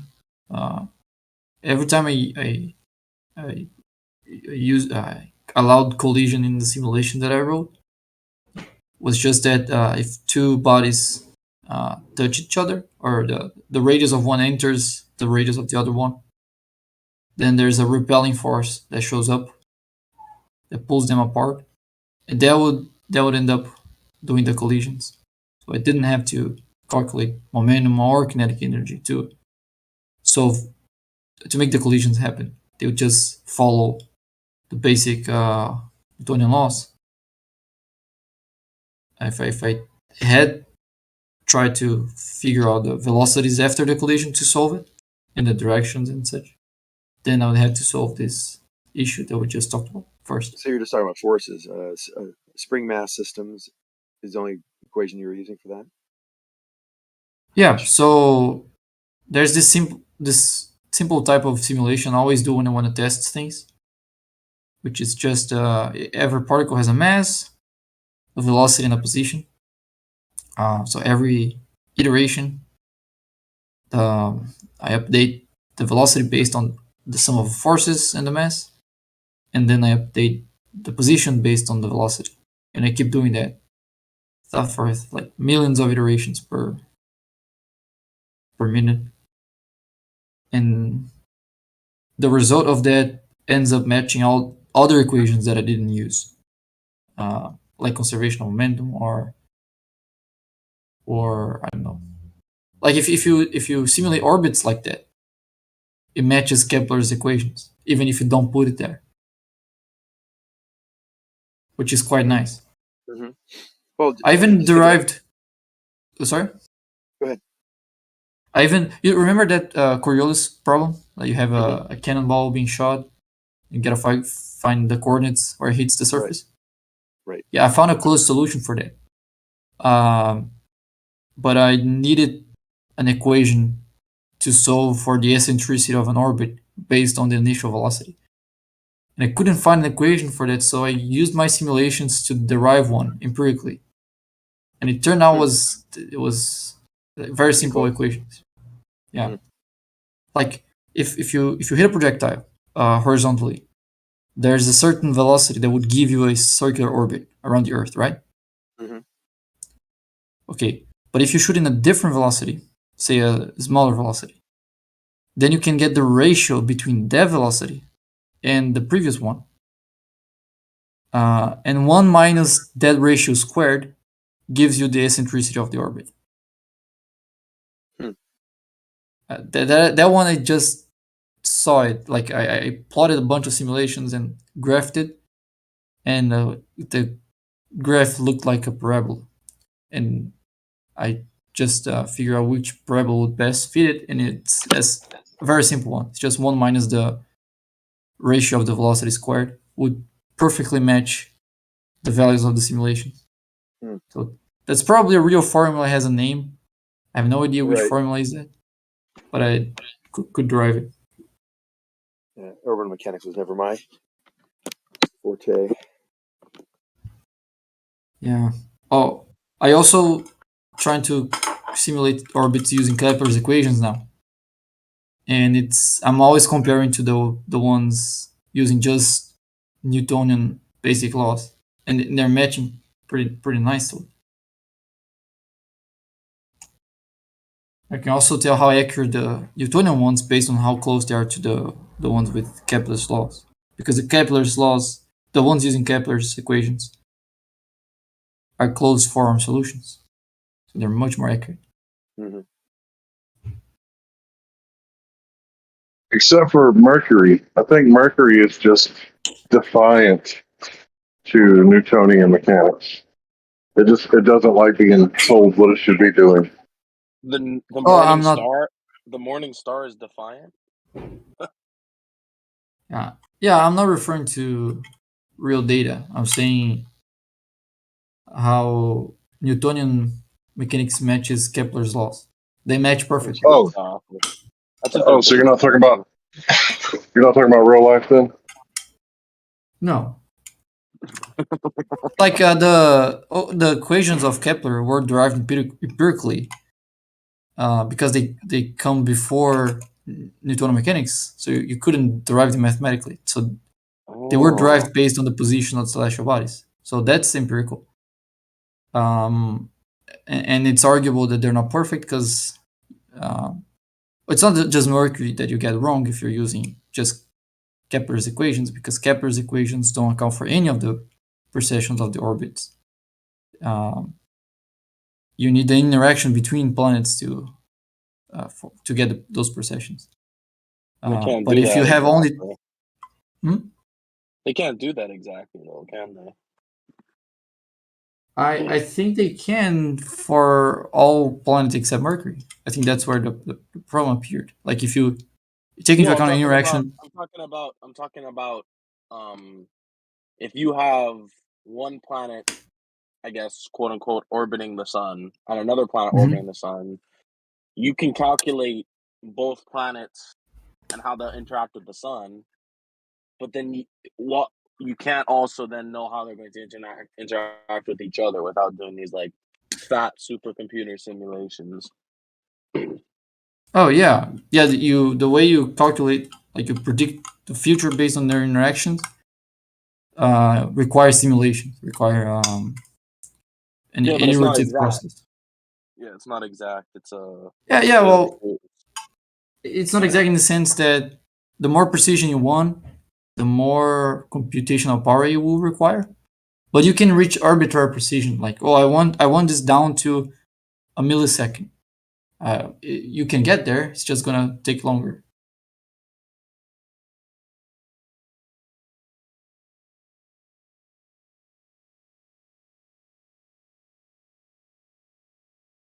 But then you, like, if you're then talking about Mercury, like, I want to predict the precession of Mercury down to a fraction of an arc second for hundreds of years, then it doesn't matter how long you compute the simulation. If you do use Newtonian mechanics, the error is not going to get any lower because it just doesn't match observation.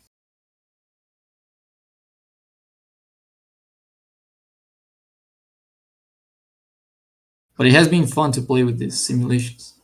I learned a lot of, not a lot, but I learned.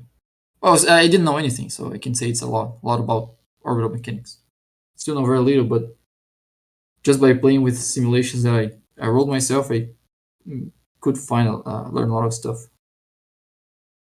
It's quite fun for me. New Bacon, I seen you was on here last night with Brian Leakey. Yeah. discussing the square. Yeah, and I'm not sure if I could get him to understand what 1 point was. I like the square, man. You should bring it up more often. You've been gone for a while though. Yeah, well, I was in my girlfriend's house, so I wasn't in Discord that often. So. Now I'm You back don't want to home. go on Discord when you're with your girlfriend. Oh, there are more interesting stuff to do when I'm there, right? Oh yeah, I know what you're talking about. But Discord misses you, Mr. Bacon. You're a valuable contribution. Oh, I'm glad to know that. Thank you.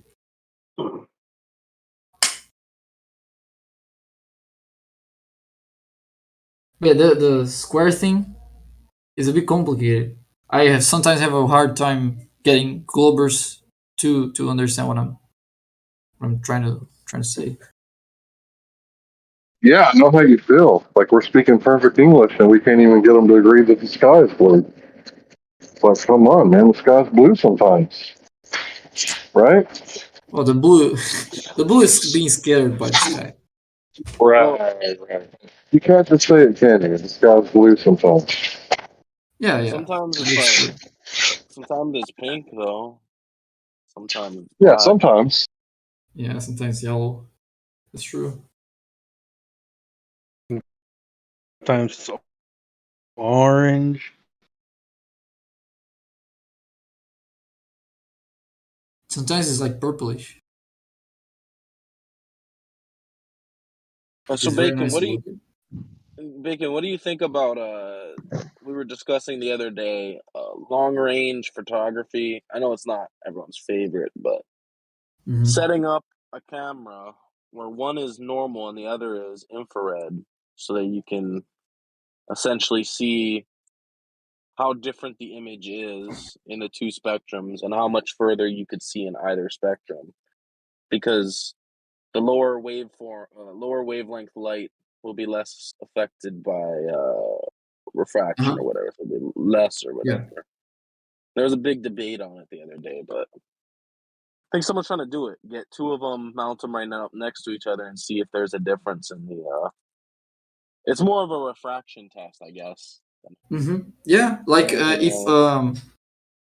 if when you do that, the sun is, for example, higher in UV light than it is in the infrared light, then it demonstrates lumen, which, well, to me would right away make Earth not be able to be flattened.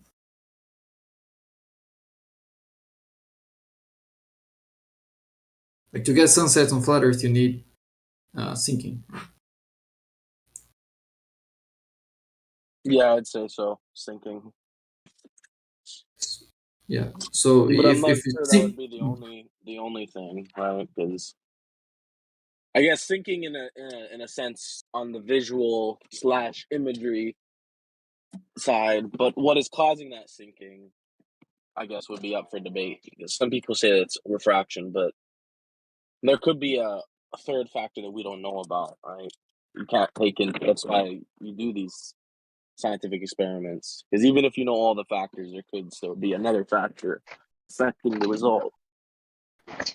Well, if it was refraction, then we would have sunset and sunrise times that vary drastically depending on the atmospheric condition of the day. And what we find is that it's usually pretty steady. So if there was light bending down around the surface of the Earth, I think from the satellite imagery at night, we would see like certain areas of refraction that kind of look like little strings of light going out from the terminator line, or darkness going into the daylight of, where their refraction was so heavy that the sunlight couldn't make it past that point. I don't think we'd have a terminator line. We'd have like a terminator zigzag line.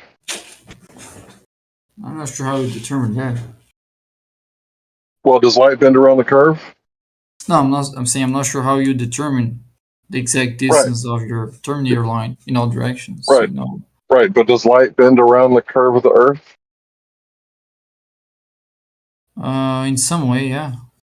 Yeah. Okay. So, what causes the sun to set? The curve of the Earth?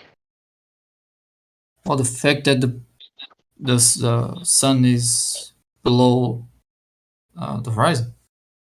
Right, which the horizon is the curvature, right, in your model? Yeah, if you're let's say on the ocean, then yeah. Because if you're not, then it's most likely topography getting in the way. You're gonna get things higher than the ground, the sea level getting in front of the Yeah, sun I first. know, but if curvature is what causes sunset and sunrise in your Earth, and light goes around the curvature in your model, then it's a logically accurate statement to say that if that was happening, then you would have varying sunset and sunrise times. Isn't that a logically correct statement? Well, why? Because if the sunset is caused by curvature and light bends around the curvature, then it wouldn't be a standard time. It would vary. You wouldn't have a sunset sunrise time. It would vary, but would it vary significantly? Well, how far can we see? What's the farthest shot we've ever taken? And let's not look at Mount Conahoe, right? Let's look at other stuff like 60 miles, right? 60 miles, Chicago, for example, right? So that means that. Hold on, brother. Let's say Chicago was an island, right? It's just one little, island, right? It would be daylight in Chicago, but the sun would already be set in Michigan. But if a storm front came in and there was a great deal of refraction, it would light Michigan back up again. And then people could see not only Chicago, but the sun setting behind Chicago. Is that all not logically accurate? Is that consistent or not? I gotta put that on a paper, see if it makes sense. But when you're talking about like the sun, like if you're talking about how further you can see, that's a distance value, which would be caused by the light bending downwards and things looming. But the looming itself you get at the end of it would have like an angle value. And it turns out if you have a very big sphere, a big value in distance is a short value in angle, right? So even if the distance is varying a lot, the angle might not be varying a lot, which means that sunset and sunrise doesn't have to vary that much just because the distance is varying a lot. The distance doesn't have a big impact on the angle, and the angle is what determines when the sun's setting and the sun's rising. A slight difference in angle gives you a big difference in distance. And you're seeing, well, if one varies a lot, then the other varies a lot. Well, it's not exactly like that. You might have a point, but we need more than just what you're saying. We need to get some values and see if the significance you're putting on it exists.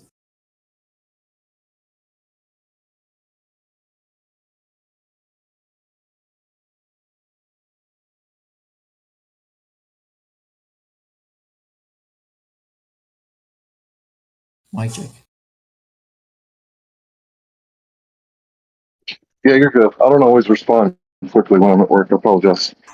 But yeah, I think we would need to see if it's happening in reality. Because if you guys are claiming that we can never see the actual horizon, then first of all, that means that you can't verify that it's a sphere. But second of all, it means that if that's happening, then ipso facto, what would have to be happening is the light would be bending around the curve at all times. Like you say, there's always refraction. And if there's always refraction and light is always bending around the curve, then it would always have a varying sunset sunrise time. And there would be times when a city to the west would be lit, and a city to the east of that city number one being Chicago, right? City number two being in Michigan, it would be dark because the sun had set. But a city north of that city, a city north of that city would be catching a whole lot of refraction, and it would still be daylight. Do you understand what I'm saying? Yeah, but it's not like as soon as the sun sets, it gets dark. You have the city being lit up way after the sun sets because of twilight. So even if there was a difference in a couple minutes of sunset from one city to another because of refraction, you still shouldn't expect one to be dark and the other to be lit up just because of that. So Because you're telling me the that? lighting Oh, sorry. changes Go ahead. gradually. I'll just So, finish saying the light changes gradually. yeah. Sorry, I didn't mean to Go interrupt ahead. you. Go ahead. Are you done? No, I'm done. Yeah. Okay. So you're telling me because this takes place slowly, that means that we would not be able to see Chicago from Michigan because this process takes place slowly. I'm not saying you wouldn't be able to see. Maybe you can. It just wouldn't be like Okay. you're Yeah, describing you it. can. You can see Chicago from Michigan. So if it was dark in Michigan, because the sun had already set, and the Terminator line is right in between Chicago and Michigan, right in the middle of the lake. So it's already getting pretty dark in Michigan.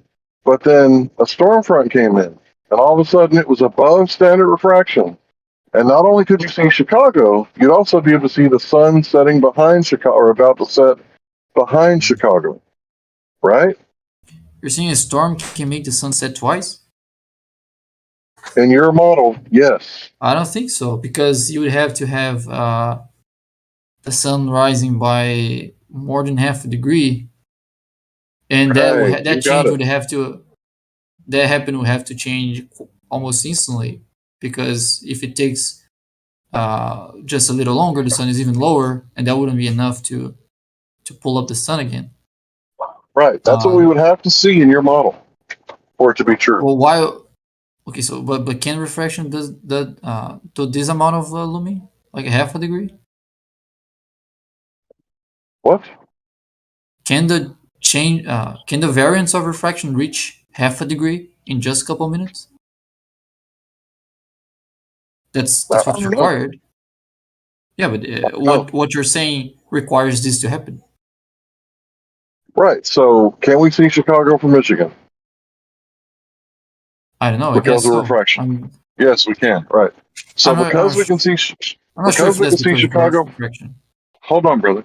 Because we can see, you're not sure if that's because of refraction. What's causing us to see Chicago from Michigan? I don't know. I don't even know how far they are. I have to crunch some numbers before I can properly answer questions. Okay, I'm not that's fair familiar enough. with those cities. I understand. Right. So what I'm talking about is the Great Lakes, and I just assume because you've been in this conversation over a year, you've heard of us seeing Chicago from Michigan at 50, 60 miles away. So you never heard of that? If you're talking about that picture where there's like some buildings on the horizon, I've seen that, but I haven't been deep in that conversation. I usually don't Okay, talk fair enough. reflection. But it's the same anywhere in the world, right? I'm just using the Great Lake because we know how big it is, right? It's huge. It's huge. 50 miles away, they can see Chicago from the beach, right? The photograph was taken from a hill 200 feet off of the surface of the water, but there's video of people seeing it from the beach. Right. If I may, Is it Larry, just to okay? throw in some backup to you, I just posted a quick, it's like a 90-second clip of the Chicago skyline for to back you up. For anyone who wants to take a look, please go ahead.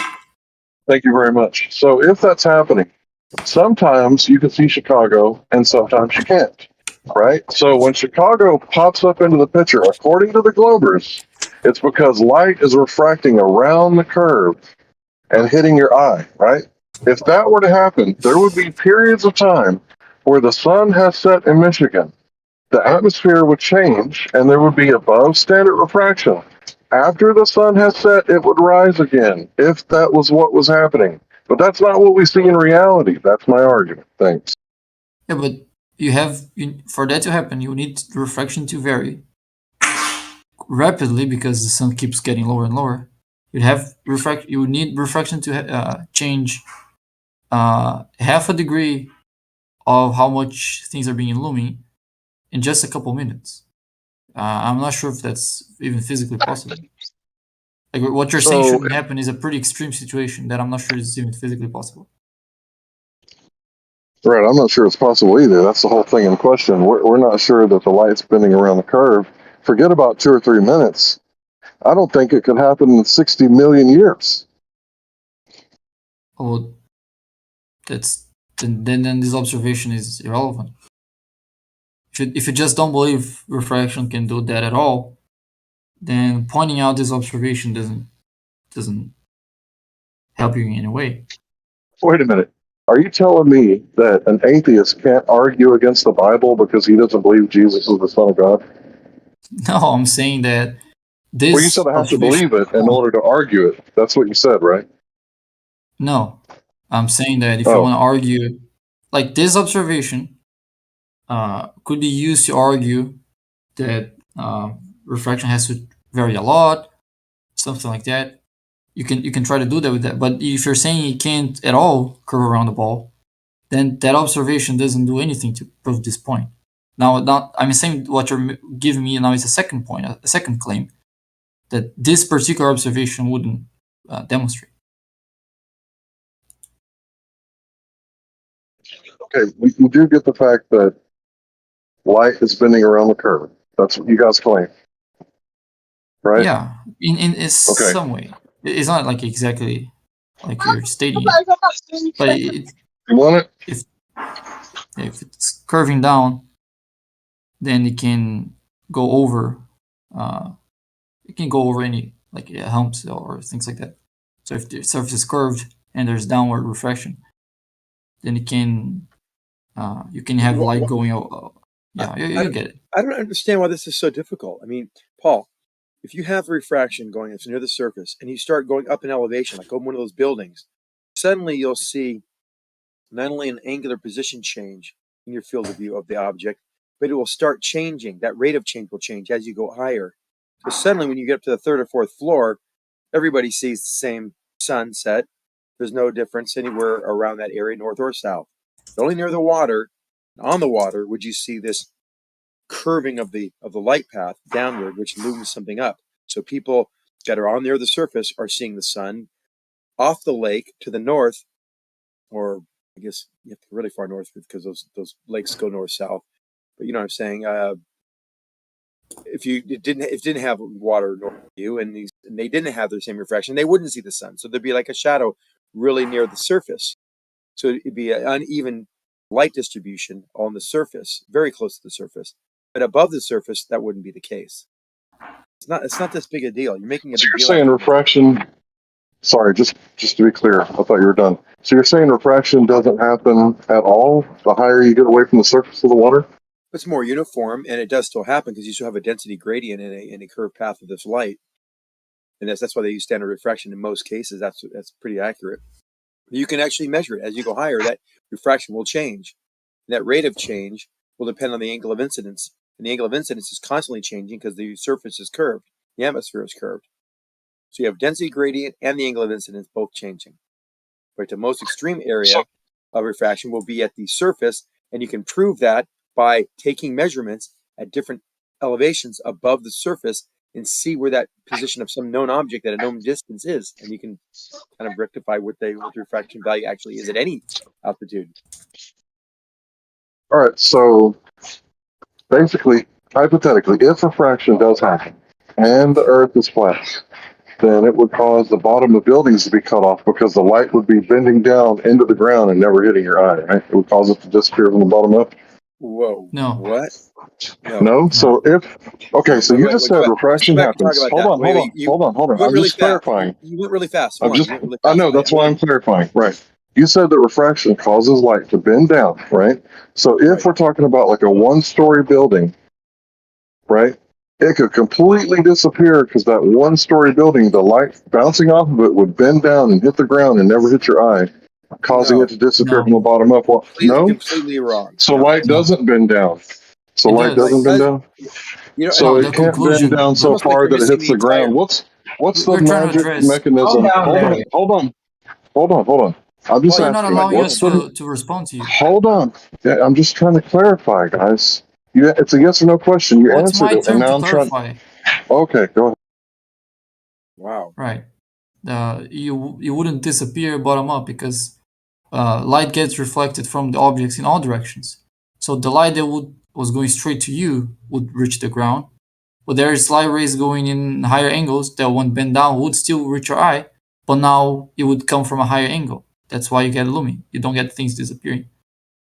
You don't have light coming out in just one direction. You have it coming out in all directions. You don't get it disappearing just because the one that would hit you doesn't hit you anymore, because there are other light rays in other directions that can still reach your eye. And the bending down allows you to see over the obstructions. That is contrary to intuition for most flat earthers, because they think, oh, it's bending down, and they don't understand why things are looming up. It's like seeing around a corner. If you see around a corner, lens bends around the corner. You see my sink and in the window over my sink, where normally you couldn't see it if the light didn't bend around that corner. Bending doesn't keep you from seeing something. It actually allows you to see something that you wouldn't normally see. And I got a mini fence. Can get better audio quality. Can I get a mic check?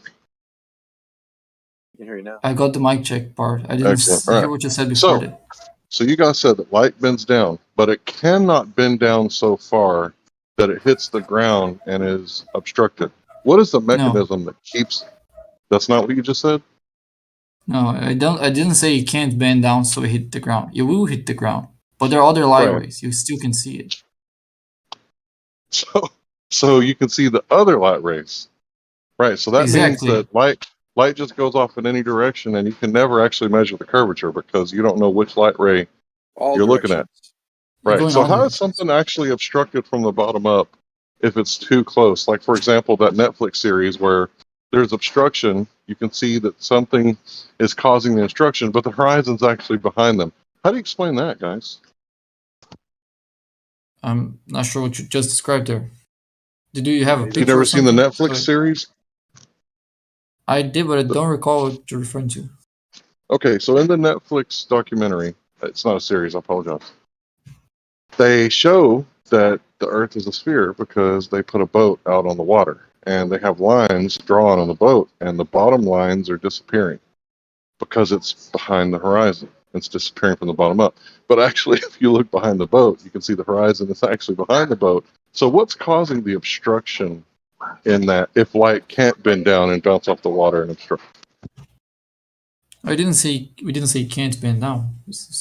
Yeah, you did. You said that it does bend down, but there's other light rays. So where are the other light rays that you guys are talking about in that documentary that are actually showing the lines that are obstructed? Maybe you should show the example.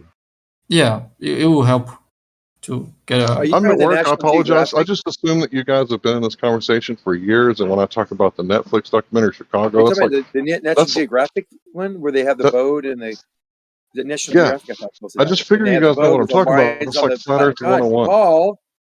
I'm not Paul. We have many different subjects. Okay. Now, you can remember everything. I thought you were Paul. Hold on, sorry.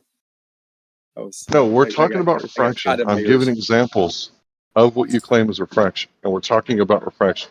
I'm not bouncing around. Yeah. Hank. Larry. Oh. Larry. Anyway, is there a picture of you're talking about that Netflix documentary of Flat Earth? I think it was the National Geographic. It had that flag, had a white and black and red flag. I may be incorrect. I apologize. And, I just scorned you guys for not knowing what the fuck I was talking about when I didn't know what I was talking about. So I apologize. No problem. It's just that it's much easier to talk about things when we can see them. Right. I just assumed you knew what I was talking about. Right. Fair enough. But, well, I don't. Right, so I can explain it to you. So they took a boat out into the water, and they drew lines on the boat, right?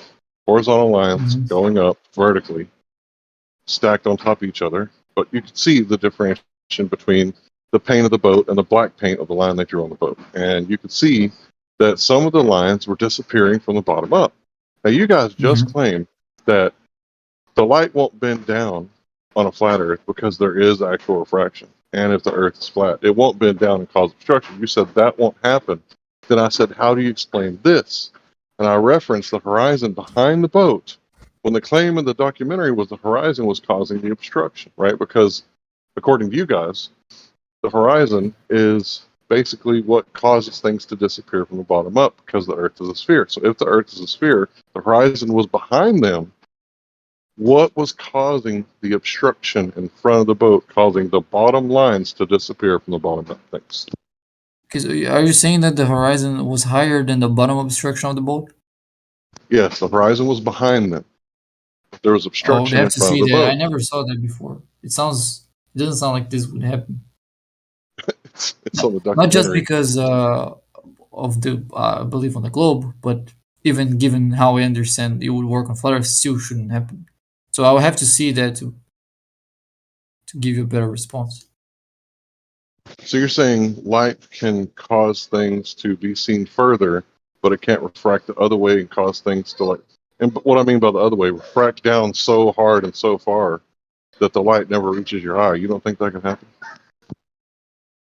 Maybe you could, like, if there's some extreme. Well, there's always some very high direction that would still be able to reach your eye, I guess. But if it's, I don't know, if it's following a very weird function that limits how far something can be seen because of downward refraction, you would still have it getting higher and higher as you go away from it before it disappears. It would disappear into the sky. It wouldn't disappear into the bottom if what's causing it to disappear is down bending a light. If you want to see it going down because of refraction, you'd need up bending light. So what's causing the boat to disappear from the bottom up if the horizon's behind? You guys know? I would say mostly when it starts disappearing, that's usually just humidity, that layer of humidity that is right above the water. Okay. Yeah, but if it goes too far, I don't think that's enough to like hide the entire boat. So I would say at some point, it's most of the boat is below even that layer of refraction that you can see. Well, see, for like 100 years or more, this was your guys' go-to, that boats disappear as they go with the horizon from the bottom up. And you just admitted that humidity can cause things to disappear from the bottom up. So how do you have any evidence of a globe if we can't actually go to like your number one proof of It's the not my globe? number We one. can't see the curvature because of refraction. Well, my number one is the stars. To me, the sky shouts out loud. You guys are on a sphere. That's for me the number one. Well, for me, the heavens, show evidence of God, but that doesn't, that doesn't really. Yeah, it wouldn't be the first time that two people reach different conclusions from the same thing. Right, but I'm talking about something that you can't see, right? And you're talking about something that you can't see. But both of us have like a belief. Yeah, I guess you can say that we have a belief, but I wouldn't say it's like a faith-based belief. Wait a minute, what is a belief based on other than your faith that what you believe in is true? Oh, a belief is just something you consider to be true. Just you accept as Right. true. So can we get you guys to stop taking tax dollars and pushing it into schools, your religion, because there should be separation of church and state? And because you heliocentrists have now admitted it's a religion, I'm going to count on you guys I to didn't start admit it's a petitioning the religion. government. Who admitted it was a Oh, it's not a belief? So you know it to be true, right? Has it been proven to be Are true? you using the word belief or are you using the word religion? Because those words. Well, to me, they're synonymous. I believe Jesus Christ is the Son of God, right? That's my belief. Yeah, but for example, I believe my Rubik's Cube is right in front of me. That is not a religion just No, because I believe that's not it. a belief. Come on, don't be silly. Oh, that You depends on. know it's in front of you. It doesn't matter. What I know, I also believe to be true. Like the word believe is more flexible than that. It's not just a faith-based thing that you think is true. It's just something you think is true. But if you want to use believe in the religious way, then I wouldn't call it a belief. So it really depends on how you're using the word believe. You have to tell me first, instead of just assuming what I mean by when If I it's use the not word. if it's not a belief, someone would have traveled on one single longitude already and done both and I think what you circumnavigated. guys are referring to is faith and belief are two different things. Yeah. Big homie Toro, what's up? What's up, Hey, man? you can Why have is that, Bacon? Why ain't You no can have a one? reasonable belief. You can have a faith-based belief. Megan, if you had a reasonable belief, there would be people circumnavigating the globe on one single longitude, wouldn't You there? understand longitude only goes Why? halfway around the world, right? So longitude lines only go halfway around the Earth. A single longitude line only goes halfway around the Earth. Time to get rumpused. Wow. You're telling me you can't stay on one single straight line and then just end up back on that same I point? didn't say If you that. kept You said one single longitude line because you start off on the zero longitude line. You'd have to, you'd end up at the South Pole, and the zero longitude line would end. You'd have to go like a 180 longitude line back around. Okay. Anyone do that ever? No, Well, because the thing is, the dang once you cross the South Pole, you have to change your heading to get back to the nearest land. It's a very long flight anyway, and I wouldn't want to fly straight up into the Pacific, Are with you nowhere to telling me go that? in an airplane. Are you telling me no one's ever done that on the equator? wait a minute, stop. The equator has nothing to do with what I'm saying. If you when you cross the South Pole like the One More Orbit plane did, and y'all don't like that they made a little bit of a right hand turn to get back to land on the other side, that it makes it irrelevant or No, invalid. they'll always raise another hoop. Even if they did it the way they want, they would raise another hoop. This is like, after you jump through all your hoops, they raise another hoop. No, I haven't raised any hoop. I'm saying if you stay on, you corrected me, on just two longitudes. They do. And Only you they're go not from 180 where? degrees out. Where has one person? The one more orbit did one last orbit. The last guys. He stayed on 0 and then went to 180 and just No, you stayed on can't. it the whole time. You can't because the continents aren't lined with that. You can't do that. No, there's longitudes that you could do that through the Bering Strait. No.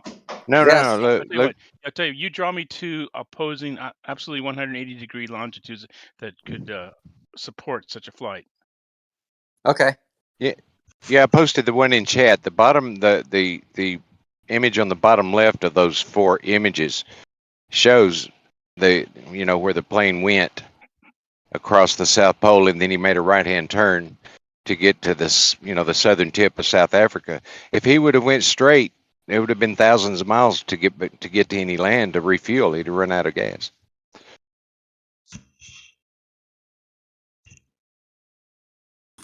Okay, but you agree there's people out there that do we're gonna circumnavigate the Earth from east to west, and they all try to beat each other's times, right? Well, yeah, but there's plenty of stops along the way. Okay. You can fly across the Pacific from coast to coast, Hawaii to California or Hawaii to Japan. Okay, so if there's that competition going on from east to west, why isn't that competition going on from north to south? Because it's much more difficult. Okay, that would make it an even more enticing competition. Are you telling me people don't climb Everest because it's not hard?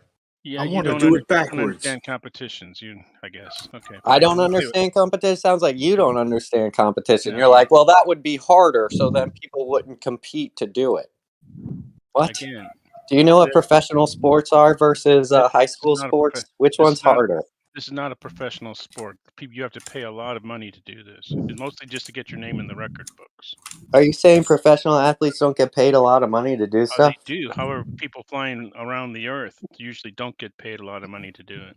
Oh, they don't get a sponsor? Sponsors usually pay for the flight itself. You think that they're making a lot of money off this? I don't know. Who cares if they're making a lot of money? Most people don't care. The president of the United States barely makes any money. Why would he want to be the president of the United States when he gets $250K a year? Actually, it's $450K. We went from the foundation of their religion to talking about sponsors. This is your friend here. He's derailed the conversation. I know he took the bait, right? I don't hate him for it. I'm not even mad at him. He took the chaff and redirect. We were talking about refraction though, and I would be willing to share the mic and let him continue the conversation. Dude, everything has refraction on the globe. When they shoot a rail gun, the rail gun has refraction.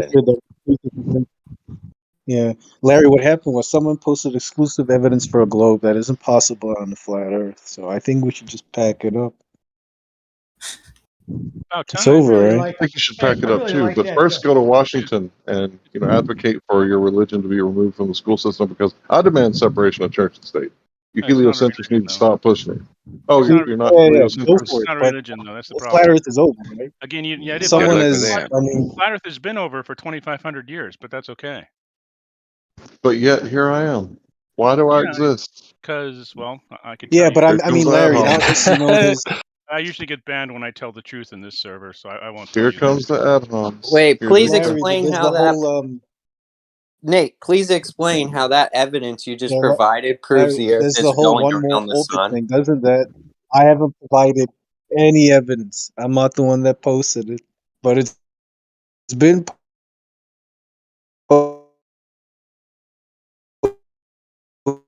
posted. He You've thinks all that picture proves heliocentrism, guys. Proving the Earth is a sphere seen and in your orbit before. heliocentrism are two Nothing. separate Do you things. think they didn't do it? Wait a minute. You just violated one of the tenets of your religion. You can't say proof. Oh, excuse me. Yeah, cool. Evidence. Do you think that flight didn't happen? The other guy? You have to Does say that 400 flight newtons prove first. anything about Tora, the yeah, Earth Tora. going around the sun? He said, we don't want you to preach your religion of heliocentrism. Heliocentrism Yeah, cool. and the shape Tora, of do the you Earth think? are independent of each other, but okay. We go back a minute to. So, Tora, do you think that? We go back a minute to where So, Tora, do Larry you and think that flight did it? You're doing this Here, on let, purpose. hey, No, man, there's lag, Nate. guys. Can we let Barrel Rider rewind it? Am I lagging? Yeah, Barrel Yeah, Rider. you're doing good, Nate. Go ahead and ask your question. You've been trying to ask for like 5 minutes. Okay, yeah. What is wrong with the one more orbit flight? Like, do you guys think that flight didn't happen, or what's the issue with it? Have you not seen it mapped out on a Gleason's? No, show me it mapped out on a Gleason's. Yeah, let me do all the work for you. But I agree. Let's go back, Bacon. You could go back to saying that the sky is your ultimate proof for the globe. The sky is my ultimate proof for the globe. The Have problem you is, seen it mapped out on a Gleason map? The sky is man's best Okay, friend. thank you. but the South Can I Pole. get in there for a minute? Yeah, go ahead, Can I Barrel get in Rider. for a minute? All right. Yeah, that I heard a kind of a revolutionary statement. I've never heard the statement on any of these debates. Larry and Bacon were talking about the lines on those boats in that movie. How he could see the horizon behind the lines on the boats that were disappearing, and for the first time, pretty amazing. Bacon said it was that disappearing bottom up was caused by humidity. Talk about that for a while. Yeah, if the then you get some humidity from the ocean, or it could be. It doesn't even have to be humidity. The ocean might be just warmer than the atmosphere. That would do the same thing. Probably more. My point Temperature is more. Go ahead. is that we're having there's an ongoing argument that things can't disappear from bottom up on a flat surface. Now, if we have a flat surface and there's humidity, things could disappear from bottom up if humidity causes things to disappear from bottom up. Isn't that true? Yeah, but not just humidity. Well, when we say these things, at least when I say things can disappear from bottom up, I mean perspective wise, like ignoring refraction. Let's say there's no you have no change in index of refraction in the atmosphere, then you can't have things disappearing bottom up on a flat surface. But then if you do it then. if you introduce refraction, that's possible. That's actually easy to replicate.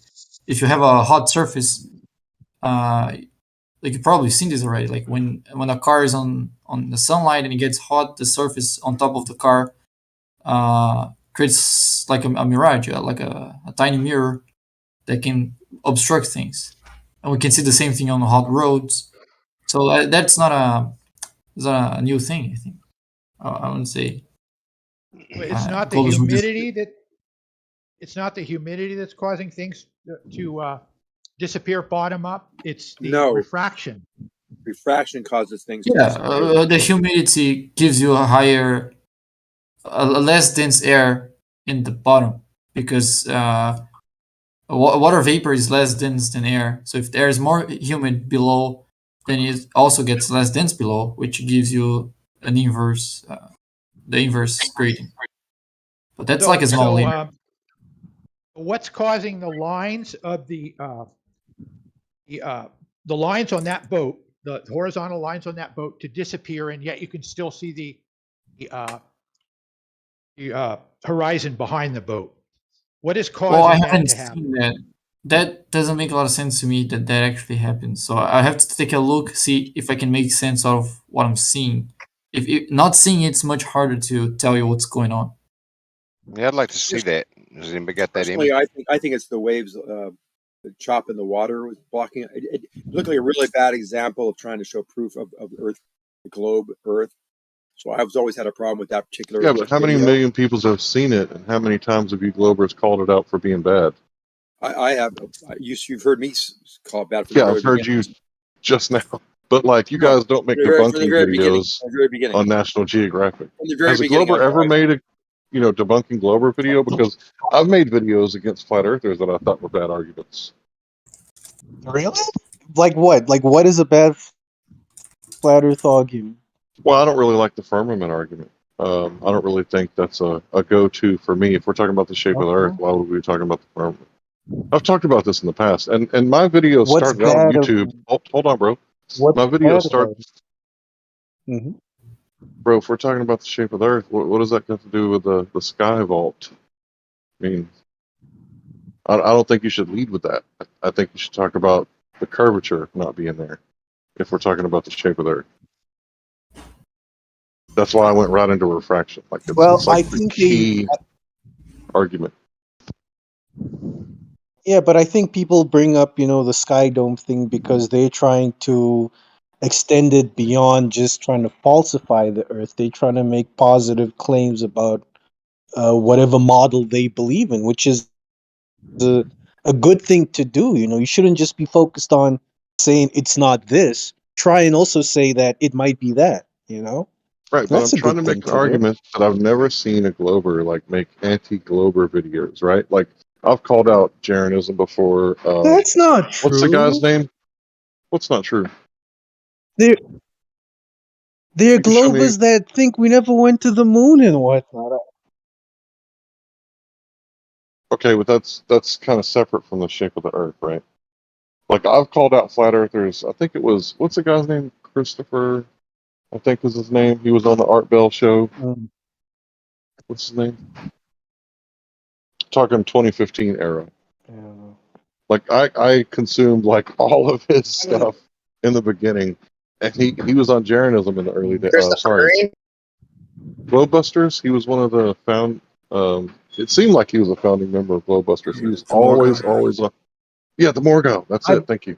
He made some bad arguments that Yeah, I've called Larry, him the out same way for. you've never seen. But the same way you've never seen a glober make a video saying the Earth isn't a globe, it's the same way I've never seen a flat earther make a video saying the Earth isn't flat. That's not So what if I'm you saying, have though. an issue with flat earthers making videos not true. about the We got dome, Bev. I have an issue with globers making videos about, us Bev's not not a going to the Glober. moon. Yeah. But Bev's not a what? Glober. He's against flat Earth as being the ultimate shape. He's made videos on it. So what is he then? So what He's shape does I he guess. think it is? Oh, flat's not a shape, right? That's not any. A little off track. That's not So what saying does anything. he say? Yeah, he's So not yeah, saying anything. Like he's just wasting people's time. Like, I guess I why can do argue you that. even bring up Bev? Like he's just a Can time we waster. get Well, back to the because you made a refraction claim thing? that there's 'Cause flat Earthers I that think I assume the bet shape on of the. a planet. Oh, sorry. Go ahead. Sorry, bud. I think I bid on the chat and redirect again. So can we get back to humidity causing things to disappear from the bottom up? And if that's true, that completely takes away your globe argument. Because if other things can cause things to disappear from the bottom up, and refraction keeps us from seeing the actual horizon, how could you ever Refraction is then make a positive? Hold on. How could you then ever make a positive claim, a truth claim, that the Earth is a globe. You keep on misunderstanding what he said. Yes, we have more humidity near the surface. That tends to make the air less dense right there. That would not really necessarily cause downward refraction. It might cause the inverse of that. But he just is throwing things out there. It could be this, could be that. Where anytime the light bends, it's due to refraction. Miraging is even caused by refraction. So that don't even go there. And that's in clear conditions. There's more refraction, correct, Xander? There can be clear conditions and have a lot of refraction, sure. Yeah, like clear conditions, you would see further, so you have to say there's more refraction, and then in humid conditions, there's less refraction. Right? No, not necessarily either. The refraction still happens because light will bend toward the denser medium. In fact, you could have a sinking, upward refraction, upward bending of light, which would make things sink. So on a clear day and a humid day, which day can you see further? Depends on the temperatures, depends on the densities of the air. Humid Same day is not going to matter. temperature, same temperature, just difference in humidity. Just a Humid day is difference. not going to humid day is not going to matter. It's a matter of Yes, density. it is. A humid No, day. it doesn't is matter if the overall. Hang on a minute there. You just made a very bold statement without any proof of what you're talking about. Now, the humidex is a measure of the content of the water within the air, the atmos that we're engaging with. This is a fact. So on humid days, the water content or the atmospheric lensing would be a lot greater than There's no when there was atmospheric lensing. no moisture in the atmosphere to mess with your ability to view to distances beyond, i.e., miraging on the horizon. Slower you talk doesn't make you sound any smarter. This is not. It's not a question of me being slow to talk. You're not Being understanding. you, Let me give you. sophist that likes to cut everybody Let off. me know when you're done so I can make a With comment. my delivery of the observation so that your itty bitty brain can get around it. Because sometimes I think to myself, do I need to slow down just so you can catch up? Please, Zanuck, go ahead. Thanks. Thank you. Thank you for giving me the floor. So the humidity is not a factor. The factor is the differential density and the angle of incidence. There's nothing in refraction that talks about this humidity factor that would make it any greater or any less. It's So the which is more? Wait. I'm which not is done more yet. dense, humid air or dry It doesn't air? matter it doesn't matter what's more dense. It matters what the density is of that air mass. Humidity is not going to vary from 1 foot to 10 feet to 100 feet. It's going to be the same humidity. And the humidity is only going to be one. You just contradicted yourself. Hold on. Let me just finish, and you will get the entire answer. By interrupting me, you're not going to get it. So just settle down for a second. The humidity factor, if it's 100% humidity, that only could be about 1% of the air's water content, and it is invisible. It's in gaseous form. What happens is we have a pressure differential from, let's say, 100 feet down to 0, and that pressure differential along its path will determine the gradient. The angle of incidence will be where the path of the light is traveling. It doesn't matter whether it's a humid day or not a humid day. You still will have a variance in the density based on the temperature and based on the composition of the air. Now, down by the surface of the water, you can have composition of the air. Hold on, real quick. Last point. Composition of the air. Last point.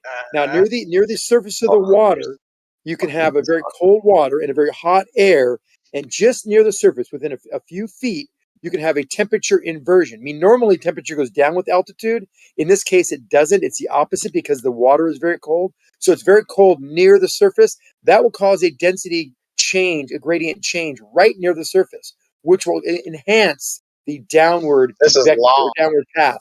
I know, but this is science and physics, and it does have multi-facets. I'm trying to expose you to 3 or 4, not like 10. I mentioned 3 or 4 things. I know you don't have a lot of patience. Man, I mean, Pete Shea is shorter-winded. Yeah, you're double speaking like all throughout that explanation, Never. dude. Like originally, you started off with saying that the humidity is greater at the surface than above, and then you flipped it around the other way. Also, you said that there's a temperature inversion closer to the surface, but we also have a temperature inversion high up in the atmosphere. I forgot exactly where it resides, but there's 10,000 feet. Sure, that happens too. Right. So From all anyhow, three are somebody else- uniquely independent of each other, by the way. The no dimple speak, all three of those are true, and all can happening concurrently. When you look at the horizon, there's clouds. They're at 10,000 feet. Because of the Earth curve, yes. What about the atmospheric rivers, Anik? What about it? Oh shit. Also, you said There's a gaseous. convergence, not Isn't even a word. It's gaseous. Just wanted to point that out since you What's misspoke. gaseous? The atmospheric river? The atmospheric river isn't gaseous.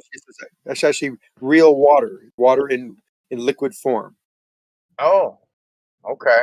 So no humidity. It's solid water. Got you. There's always going to be humidity where there are clouds, but the clouds themselves, the atmospheric river that contains the water in water form, because that's where you get rain, that is in liquid state. Those are water droplets. Clouds are water droplets. The atmospheric river can only be, if it's not clouds, the humidity is only 1% of the atmosphere. It's the maximum that the air can actually hold gaseous before it turns into rain, before it will condense and fall out of the sky.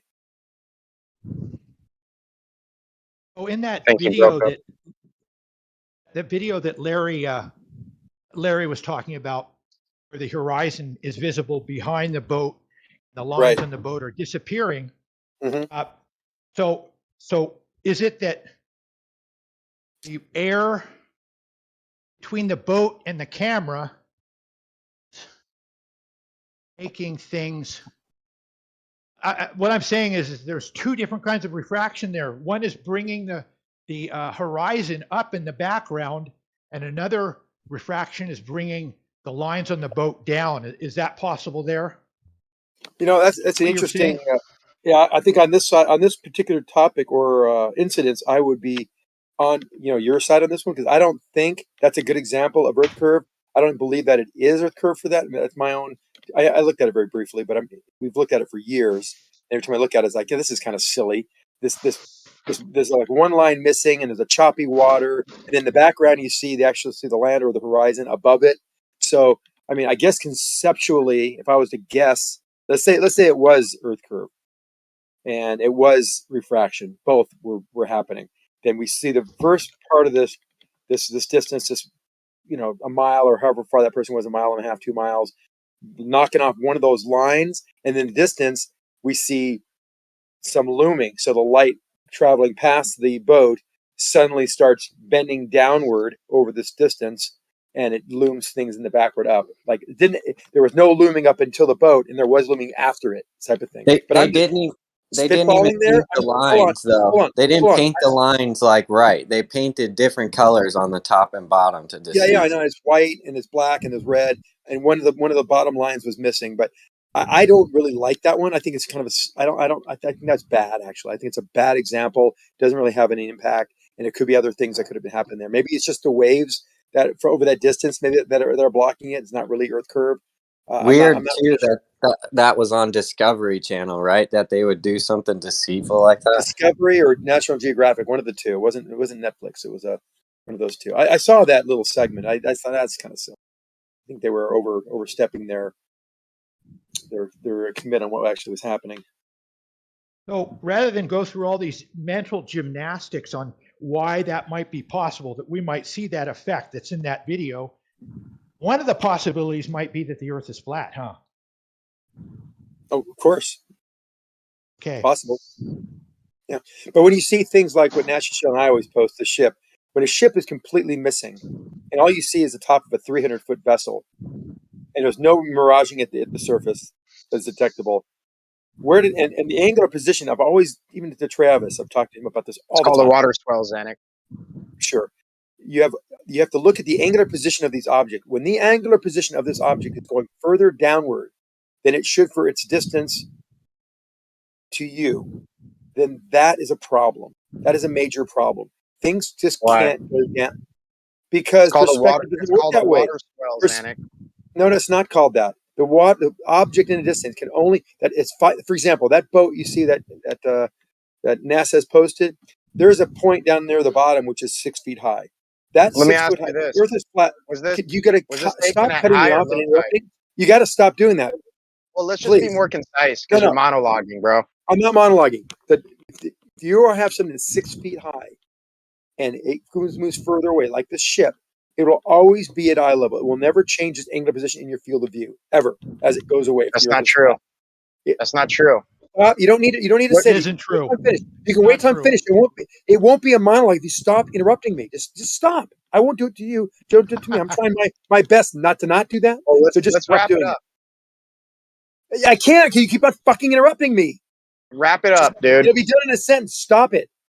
So we have something that's going away from you at 6 feet high. It will always be at eye level indefinitely, as long as you can see it. This entire ship and the top 300 feet of the ship will be going down, but it has to go down directly proportional to the distance away from you, and it follows trigonometry. This doesn't follow trigonometry. We can't see a 300-foot high object that's 25 miles away be at eye level. It doesn't work that way. So that is a strong piece of evidence that the Earth is round, because those items moving away are not comporting with the angular change for perspective.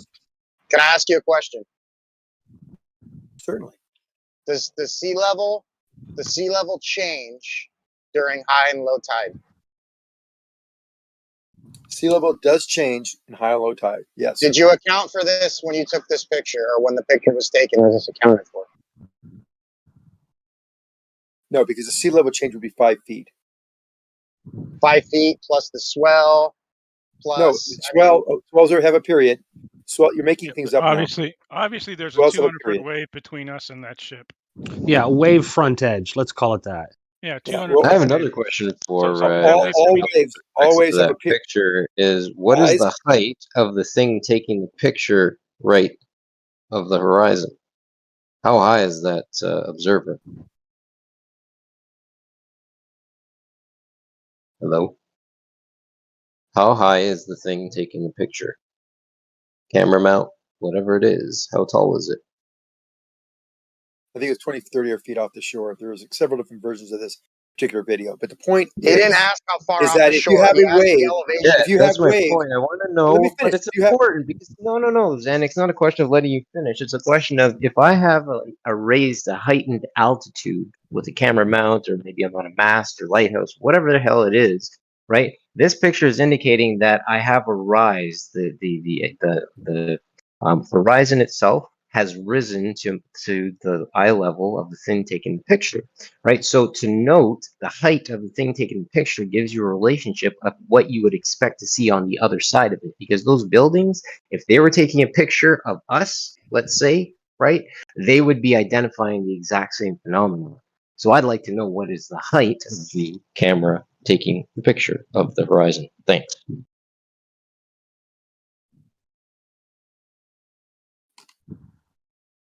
Another thing that's interesting too is those pictures Well, that Jesse Gordon. Thank you.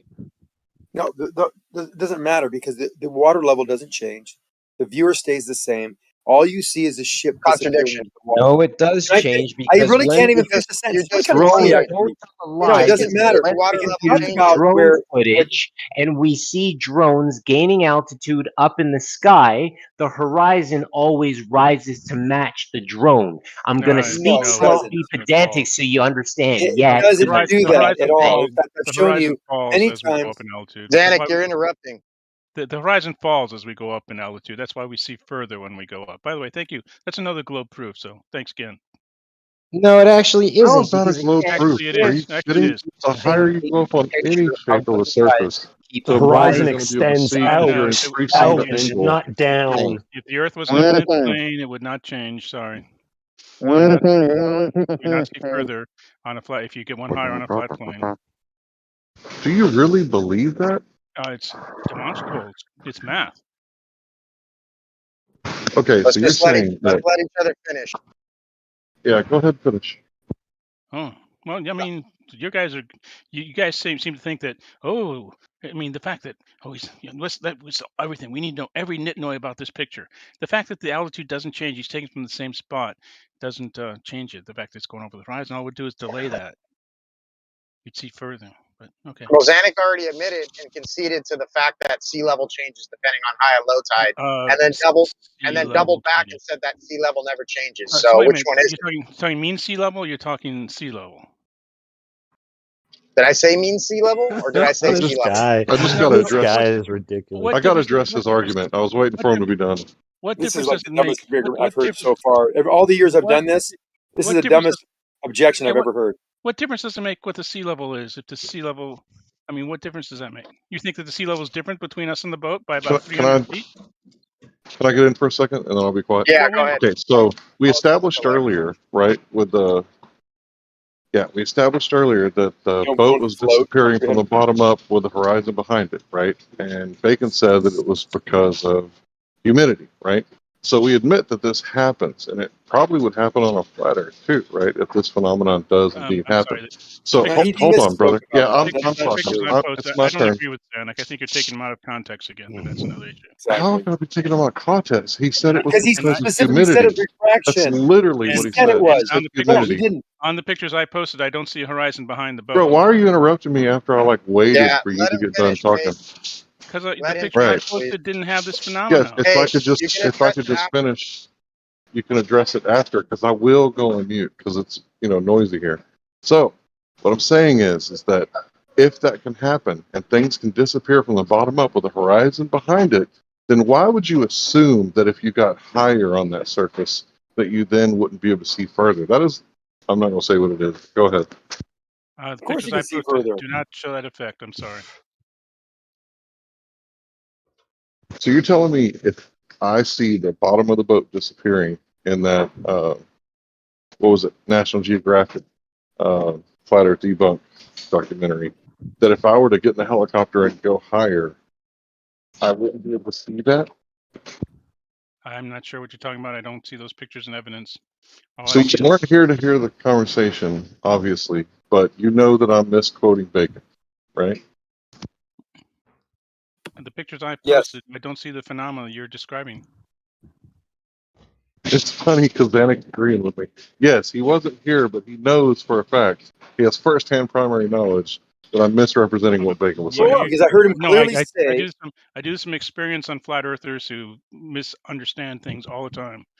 So So you assume that it makes an ass out of you in front of everybody?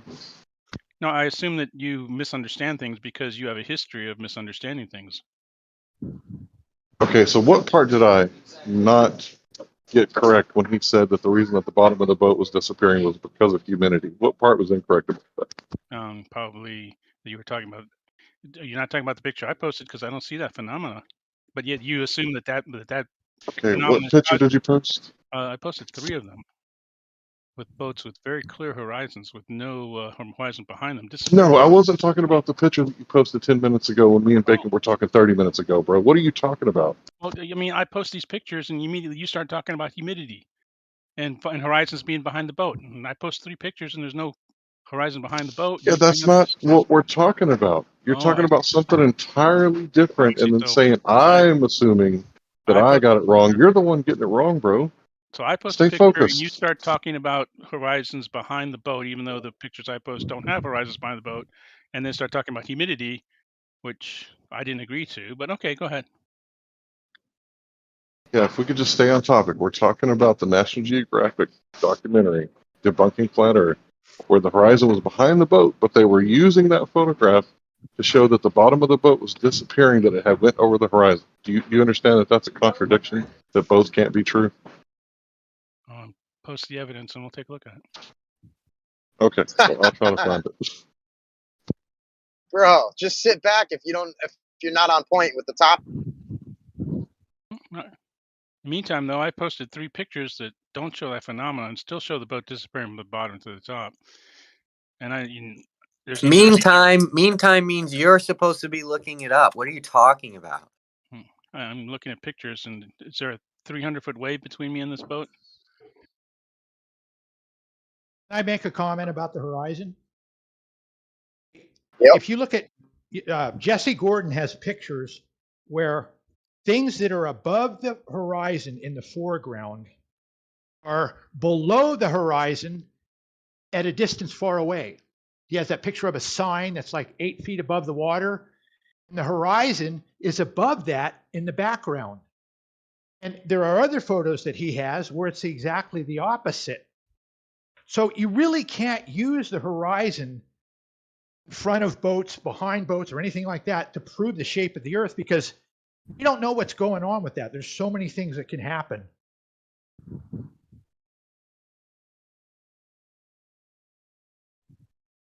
You say so. I mean, it just seems like a fact to me. If the horizon's above, if the horizon. You're breaking up. Zanuck, is the horizon physical or apparent? Both. Both. Interesting. Didn't know we could have both. How about a mirage, Zanuck? Is a mirage physical or apparent? Both. Okay. How about a transgender? Is it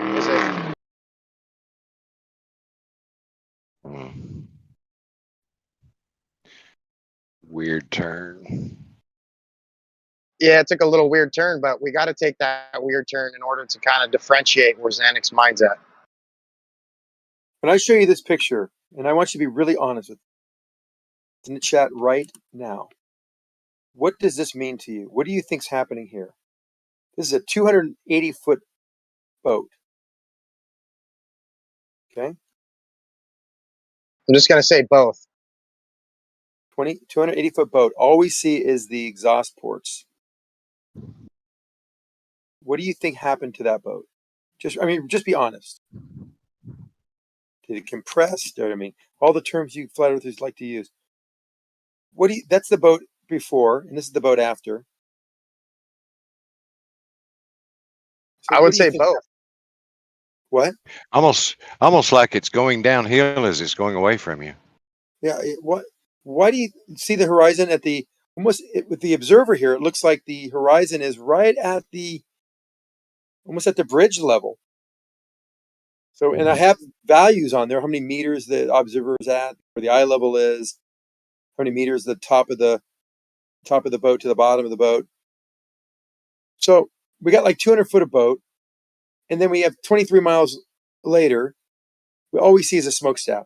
I mean, really give me a coherent, intelligible response to what you think happens. The light bent down really curious. from the rest After of all the boat, these years, hit I the just wanna water, know and what- never hit your eyes. Wait, What happened? I just tried to answer your question. You're talking right through it. You asked a Oh, question. I was So asking you want you, me I to just give you an wanted to- example, right? So the light is. Oh, it wasn't directed to me. Go ahead. It's okay. No, I mean, Larry, you can do it too. Yeah, so the light bounced off of the boat, and as it started heading toward your eye, there was refraction. It bent down into the water, and even though the water is a flat surface, it caused obstruction because the light bent down, hit the water, never hitting your eye. Thanks. Okay, so that's completely wrong. Mainly because if the water, How do you verify that? Did you trace the light yourself No, to verify and it's common prove it sense. scientifically? Now I let Oh, you it's talk. common sense. I let you talk. Some if light bends down, Larry, that would loom something up. It would be higher in your field of view, not lower. So that's incorrect. Unless it bent down too far and hit the surface of the No, water, it then it would never reach your eye. You're It would be making like things hitting a brick wall. Okay, now you're making things up. No, only I'm not. We see the water. So It light doesn't can bend change. down, but it The stops water at the line, the surface of the waves earth don't and it change. All we stops. see is this. What is the Okay, get back over mechanism there. that stops the light from bending down and hitting the water? Is there like a secret mechanism that you know Well, about? 'Cause the obviously, thing Yeah, is, because it's reflected in all directions. That's why, Larry. Larry, I mean, what you see in the mirage, like over a hot paved surface, the mirroring, the rays of light from that area are what's actually striking. You know, they're not making it to your eye, and there's no information there. But you know, it doesn't cause it to drop in your vision. The object is still, you know, above the road. so what's the mechanism that keeps the light from bending down and stops it from hitting the water? I'm not sure why you're asking that. I mean, Well, that's what he's I claiming. mean, That light can bend down so far that it bends around the curve, but it stops when it comes to hitting the surface of the water so that it doesn't actually hit your eye. What's the mechanism that stops it from bending down so far that it doesn't reach your eye? all of it's not going to. I mean, some of the light I'm sure is striking the surface of the water, but you're not seeing that light. You're seeing what's making it to your eye. Did you answer the question? What's the mechanism that stops it from hitting the water? Because it I don't. I bends mean, down. You guys all admit that it bends down. What's the mechanism that stops it from bending down so far that it hits the water? well, there is light hitting the water. I don't know what you mean by stops it from hitting the water. Light Right. does hit So the if water. light hits the water, does it then hit your eye at the same signal strength, or does it hit the water and reflect and refract and absorb and not actually hit your eye? It's the same intensity, causing it to disappear from the visual spectrum. Oh, I don't know. Maybe I said the It's wrong word. weird. Not the visual Yeah, spectrum, but for you to be able to receive it. yeah. All I can answer that with is you see the light that makes it to your eye. Right. And the light that bends down and hits the water, it doesn't make it to your eye. It gets obstructed because it bent down and went into the water. Yeah, that would produce a mirage. That wouldn't cause the top of the ship to drop in your line of sight. That wouldn't miraculously make the structure scoot out from under the top of the ship and cause the top of the ship to drop down in your vision. Okay, so let me get this straight. You just said that if the light is refracting, right, as it bounces off the bottom of the ship into the water, but the top of the ship is so high that it doesn't actually hit the water, it hits your eye, that wouldn't cause that phenomenon? Is that what you said? No. Yeah, no. Yeah, you can't just like a Jenga, knock the bottom out from under with vision, and all of a sudden the top drop down in your vision like that. I mean, the structure of the vessel is present. We just can't see it. So if the bottom of the ship is closer to the surface and the light's refracting down, it doesn't make sense to you that it would refract down into the water, while the smokestack at the top of the ship, further away from the water, may not actually bend down far enough to hit the water. That doesn't make sense to you? And don't say no, yes, no, No, no, it no. doesn't. No, it doesn't. Okay. So Larry, that makes perfect sense to me. That makes perfect sense. I know it does. That's why it's funny that this guy left lane can't even admit that he's a man, but he's expected to agree to, a Wait a logical minute. What did you statement. say? What the fuck did you just say? Last time we spoke, I asked you if you were a man, and you didn't answer. Yeah, you kiss my ass, man. That's disingenuous as it comes. Well, that's actually what happened. It's not disingenuous. I mean, you are a man, right, Left Lane? Both. Yeah, and there's nothing to do with what we're talking about either. Okay. Right. I was just last time I came on, I tried to find anything that we could agree on, and we couldn't agree on anything. Sorry, I'll get back to the subject at hand. Back to the refraction. Yeah. Some more things that could be causing that picture to happen is there's chop in the water, there's swell in the water, there's the refraction that Larry's talking about. There's also tides, and remember our good friend Ranty who came up with shoaling. So there are a lot of reasons why that might be incorrect. caused by the globe Earth. Well, okay. The shoaling and waves and tides. Look, especially waves, that has a period. You can measure that. You can measure that period. Observe it. Put a mark on your lens and see if the sea level is changing, because it will have a period. That's one of the basic phenomena and laws of wave theory. So no, that's not it. Try again. So for the people that disagree and say that can't happen, the light closer to the boat actually refract down, like just, a couple of inches, a couple of feet, that it can't bend down and hit the water. But the smokestacks that are like 30, 40, 50 feet in the air, like, wouldn't hit the water because they're much further from the water. I mean, anybody who disagrees with that, can you please explain why, other than common sense?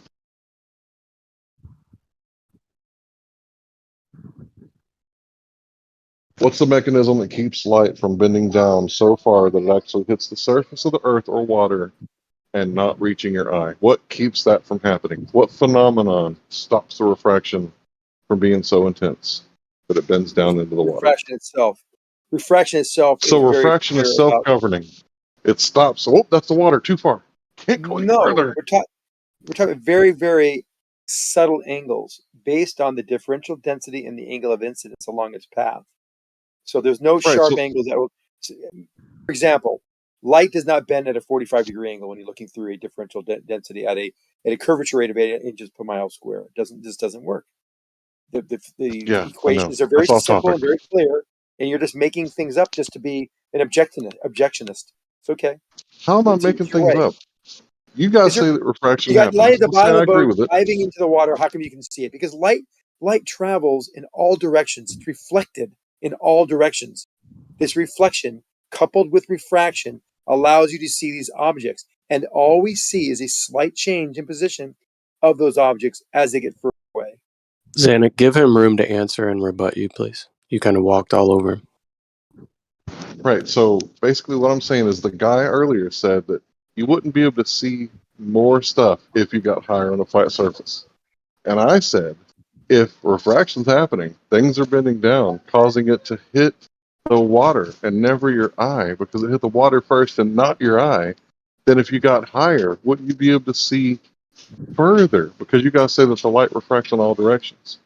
So can you guys explain to me why you wouldn't be able to see more as you got higher on a flat surface?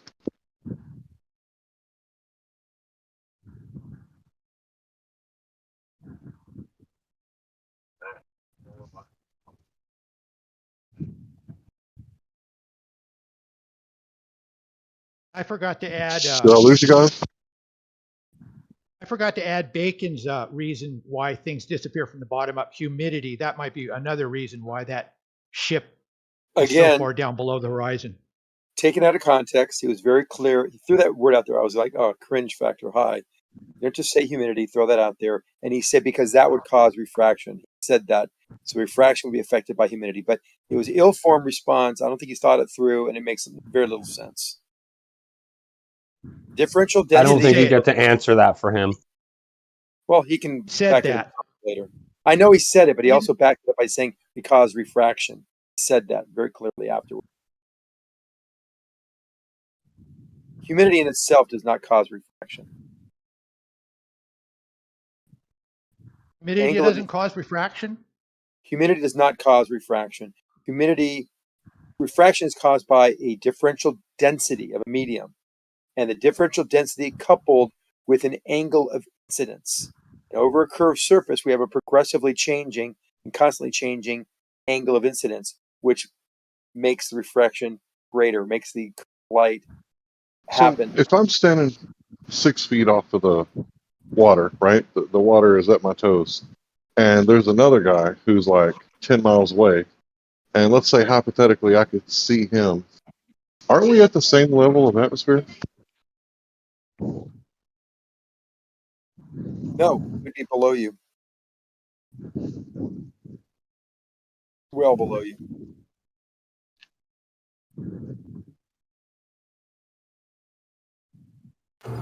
Hello, left lane. Hey, Leo, how you doing, bud? Good. Why Wait, do you not hang out with me anymore? Do what? How come you never hang out with me anymore? Oh, I don't know, buddy. You're just You not never in the right drive by spots, anymore. man.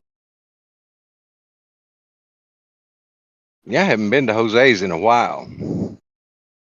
I don't know. Jose got a job, so he's not doing his thing anymore. Well, that's good for him. I'm glad I noticed no notifications are coming or anything, but I'm glad he got him a job. which observer is lower than the other, or they're both lower than each other, right? Depending on which They're the observer. same. They're at the same level, right? Well, one's lower than the other, but then if you ask the other one's lower than the other. Right, but they're at the same sea level. Like they're still in the globe model, right? They're both 6 feet above the water if their toes are in the water, right? So what level, what gradient are we talking about here? See, what they're saying is that the light goes up, then bends back down around the curve, right? Because it refracts in all directions. So the light that's bouncing off of the, let's say, observer's face, observer one, some of it actually like hits the water, right? But the light that bounces up and goes over to observer two and then bends back down to observer two, that's what they're calling refraction. So it's bouncing up, then bending back down, which I don't think that's how light works. I think it's supposed to be from an angle of incident, right? Not zenith, but 90 degrees over or 45 degrees over. Then it actually hits it and then refracts. It doesn't go up and then back down like some sort of rainbow drawing. That's not how it works. You can demonstrate this in a tank of water with a flashlight. I mean, is that a good model? Okay, put the flashlight in the water and tell me if it does the same thing. With the angle or laser, you can shoot a laser through there. You can Right, but that's watch false it. equivalency. Can I We're not in finish, a tank. please? Can I finish what I'm saying before you Yeah, interrupt? guys, one at a time, guys, please. Okay, with a laser, you can shoot it through a tank of water, like a fish tank. And the angle at which you shoot the laser is the angle that it will bend through the water. Cool. Can you show That's me where that called the exists? angle in of the- incidence. Right. Can you show me where there's like a tank of water that's in the atmosphere that's made of oxygen and then, air and then glass and then salt water and then glass and then air again? That's a false equivalency, bro. I forgot where I said I was using salt water. Didn't you talk about Outside of the a fish tank. No, not outside of the tank. I just said I filled a tank of water. I never said specified salt. You're putting words in my mouth I did not say. That's okay. Sorry about the salt, bro. I recant. You didn't say salt, but I was thinking of what's his name. So you have oxygen or atmosphere, then glass, then water, then glass, then atmosphere. Show me where that exists in the atmosphere. It's a false equivalency, bro. No, it's not. It's a demonstration of how light bends. Not in the A lot- atmosphere. when It's a that- demonstration of how light bends through 3 different mediums. No, look, the atmosphere Yes, has it different. is. Can I finish? Hold on. What do you mean, Quit no? interrupting me. I'm in the middle of talking and you start talking. The atmosphere has different not chemicals, oxygen, nitrogen, helium, different elements in the sky. And when water hits those have refractive indexes which causes the light to bend as it travels through the atmosphere. You know that there's not like a block of helium and then a block of hydrogen and then a block of nitrogen and a block of oxygen. You know it's all mixed up, right? Yeah, and Okay. when light travels through that, it bends. Right, but not at the same rate as a fish tank full of water. That's what I'm saying. The You're fish getting tank of extreme. water was a demonstration of how light can bend through different mediums of stuff. Right. Yes, glass Atmosphere and is water one is medium. a different medium of refractive index. Right, There the is no atmosphere is one refractive medium. index in the natural sky or the sky that matches the refractive index of glass. That's my argument. Thank you. Now we agree. Yes, fully aware of that. But no.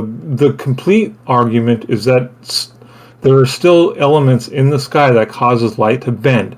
Maybe not as much as glass, but it still causes it to bend. Okay, but what does that have to do with the price of rice in China? Basically, what I'm saying is that We're yes, talking about refraction. there is tiny And bit, so China has very nothing to do small- with it. There's very small amounts of refraction in the atmosphere. Once you introduce glass and water, right, then you get larger angles of incidence, right? Larger amounts of refraction, right? But if we're talking about Angles of just incident is the correct word. That's a, One at a time, different guys. way of. You didn't want to be interrupted, Lael, you bro. cut him right off, Lael. That's okay. We both get excited. So what I'm saying here is that it's very easy to see that there's a difference between light refracting through one medium with a density layers, right, and multiple mediums, the atmosphere, then the glass, then the water. That's a huge difference. And you're demonstrating that, yes, things do refract through different mediums, right? I'm saying it's a false equivalency because we're talking about one medium. So the amount of refraction is going to be drastically different between 3 mediums and 1 medium. Thanks. So are all the elements in the sky one medium, or is it multiple mediums? Yo, that's cool. You have It's a you mixed up. say you're saying that's cool. Awesome. You're saying light's bending. Do you have a measurement of it bending? Well, the fish tank is a good example. No, in that you're gonna go make an observation. You're gonna say the light is bending by in X direction by X amount. Do you have any measurements of that actually happening? Do you have any measurements that it doesn't happen? Bro, I'm not making the. You guys are making claims though about. I'm agreeing with you. I'll say yeah, it does happen, but you guys are making it a further claim, saying it's bending in a specific direction by a specific amount. Now, do you have any measurements of that, or is that the part where it gets all? Where did you all hear me wishy-washy? say it bends in certain ways? Where did you hear me claim that it bends certain ways in certain things? I just said the different elements in the atmosphere causes light to bend because they have different refractive All indexes. right, cool. Light's bending. Now what? Okay, light's bending. Now what? You Maybe expect me to go give maybe you a it's bending in measurement a of each of direction. those elements and how they affect the light bending. Okay, maybe it's bending in a direction that makes things appear lower in the distance. Or higher. Lower or higher. Yeah, maybe. Who knows? Do you have any measurements of it? If not, this is all. This all seems like a we dead can end just go argument look right and here. see. Look and see what? Like, for example, in the Black Swan, we know those platforms and the legs are quite a bit above sea level, but in the Black Swan, it is demonstrated that the legs appear lower and the deck of the oil platform appears lower than it actually is above sea level.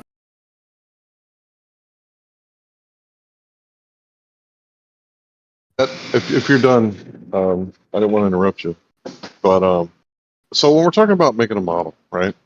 A mouse in science and lab experiments makes a very good model for a human, right? But a monkey makes a better model, right? So when it comes to making a model of the atmosphere, a fish tank is a horrible model. Thanks. But the fish tank isn't supposed to be a model of the atmosphere. It's just a demonstration of refraction. Yeah, we know that refraction happens. Anybody who's been spearfishing can verify that, right? But when you're Yeah, saying but that this is how I'm just refraction saying. happens in the atmosphere, Ooh, spearfishing is a Yeah, good example of light bending and causing it to appear that the fish is actually lower than it actually looks. Okay, in Right, water, because there's yeah, a but now we're barrier. talking about long Go distance. In water, yeah, but now we're talking about long distance. Exactly, Larry. There's a There's a clear barrier there. But now we're talking about long distance in the atmosphere. Not the same thing. Oh, so me looking across the ocean at an oil platform isn't looking a long distance. Not through water. But Not water, through water, like fish. light bends. When it hits the water, it also bends. And the stuff that you're looking at on the water appear higher, just like the fish, for example, the spear fishing. If you want to appears make higher than it actually is because light is bending. Nobody shoots long distance. Hey, if you want to make some, Jesus Christ, man! If you want to make some kind of claim about which way it's bending and by how much, that's a measurement issue. And if you don't have any measurements of that happening, then we're just gonna toss this shit because you don't have any evidence, no measurements. Well, yeah, but a measurement spearfishing, the fish of is higher than it appears to be. That is light bending, causing the fish to appear higher than it is. Why do I need a measurement? We're not talking about fish. We're talking about long distance in the atmosphere. Okay, whoever wants to take this over, go ahead. No, I just want clarity, Jeremy. You want a measurement of refraction where and on which day?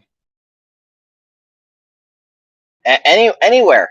Get one day where we measure the light bending. I'm not talking about measuring humidity or measuring temperature. Those aren't measurements of light bending. That's measurements of temperature, humidity, and other things. Which causes light to bend differently. Okay, over long distances in the atmosphere, that has yet to be determined on how that will make light bend because you don't have any measurements of it happening. I don't understand what you're asking. You just want to refract. You're assuming. Sorry. You're claiming something's bending. Let's see the measurement of how much it's bending and in what direction and shit. You don't have that. If you take out all the variables, it's going to be impossible to measure refraction because the variables are what causes refraction. Okay, you stand by that, Nate? It's impossible to measure refraction? No, you didn't complete my statement. If you took out all the variables, you wouldn't have any refraction. That's what I said. You don't know all the variables. You couldn't measure. You don't know all the variables. That's one of the reasons why Yeah, you but can't if you prove took things them as all claims. out, if you took them all out, there would be no refraction. You don't know what they are. Yeah, Took all what out? we You know don't what know what some they of are. them are, but that doesn't matter. If we took all of them out, we wouldn't have refraction You because don't those know what they variables, all are, Lale. whatever Lale, you those don't know what variables they all are. is what is causing refraction. If But you're you going don't to know what they dispute it, are. you have to provide evidence that that's true. No, don't try to flip the burden of proof What? onto me. You're claiming something's bending. Let's see a measurement of it. Otherwise, we're just fucking chucking your nonsense claim out because we don't have no idea of how much and in what direction it's bending by because you have no measurements. Well, you said get rid of humidity, which is one of the variables that causes light to bend. You said get rid of whatever other I didn't variable. say get rid of anything. You were the one saying get rid of variables. I'm No, asking for a measurement. no. Don't try to You like deviate. specifically said you specifically said do a measurement of refraction in the atmosphere without humidity or temperature, and you Never can't said do that. that. If you I take those never said that. variables, yes, you did. I can show you Never in the said. live Run stream the where you tape said back. that. No, I'll he bet you asked for $100. he asked for your measurement of it to substantiate your claim. No, No, you said if I you didn't say take that those either. things out. What I actually said was, if you go out and you measure temperature, pressure, and humidity, that's awesome. But we're asking for a measurement of the light bending. That's not that. A measurement Yeah, of and humidity is those not a things measurement of how cause much the the light light's. to bend. So if you're taking those out, Okay, by how much light's and going in to which bend direction? less. That's what we need a measurement of. By how much and in what direction is what we need a measurement of, because that's what's in If contention. you take So you those don't have a variables measurement out, of the that. light is going to change the amount of Okay. refraction. All right. That's Take simple, what Jeremy. variables? Ain't I no one understand. saying take Temperature, variables. humidity, and the other thing you said, if you take those variables out, the amount of refraction this is is going to be autism. reduced. Okay, I I never understand said what take you're any asking for, variables. Jeremy. I Yeah, understand Lale what doesn't. I know. Jeremy's asking for. Yeah, Go he ahead, bud. basically, like, if we took the temperature readings and all the humidity, blah blah blah, over a distance, and we could actually predict, what we might see, and then we see that and we show that kind of thing. Go back on a different day with different temperature, make a different prediction. He's just wanting to kind of see the proof of refraction is doing what we say it is. But No, Mifflin, he specifically that said not take out your temperature prediction. and humidity. Hold on, Lale, please. Can I respond to that? This has nothing to do. I could care less about your predictions because I could predict something on a flat Earth. You could predict it on a globe Earth. We could go out, make observations. All it fits our prediction. It doesn't matter. What we need to do is get a measurement of the light bending. You guys don't have that. Get an actual I just measurement tagged of you where with the position, where the object is. We have an object in the distance, right? You guys are saying, oh, it's higher or it's lower because of this or that, or maybe it's bending this way. But you don't have an actual position to reference on if it is higher or lower, which is what you would need to have this measurement. Right. Do you guys understand what Jeremy is saying, where the prediction isn't necessarily what is needed to substantiate the claim, right? Because one side could say, okay, I make all these measurements. This is what I observe. I assume the earth is flat. So this is what the light is doing. The other side could say, all right, this is what I measure. This is what I observe. I assume the earth is curving. So this is the way that the light is bending, right? But what Jeremy's actually asking for is, do you have an actual observation and measurement of light curving at a specific rate through specified mediums that you're claiming are causing the observations? Is that correct, Jeremy? That was pretty well put. If Yeah. that's what Jeremy wanted, then I tagged you with the wrong thing, Jeremy. Sorry. I just have where they measured atmospheric refraction, but not where they looked at something in the distance and then said it's refracting by this much. That's the I'll only try way to find. measure it, bro. That's The what. only way to measure it is to get an actual position and then make your observation and be like, oh, look, it's higher than our actual position or it's lower than our actual position. So you want someone looking at a boat in the distance and saying it's refracted by this much because they measured that amount of refraction, right?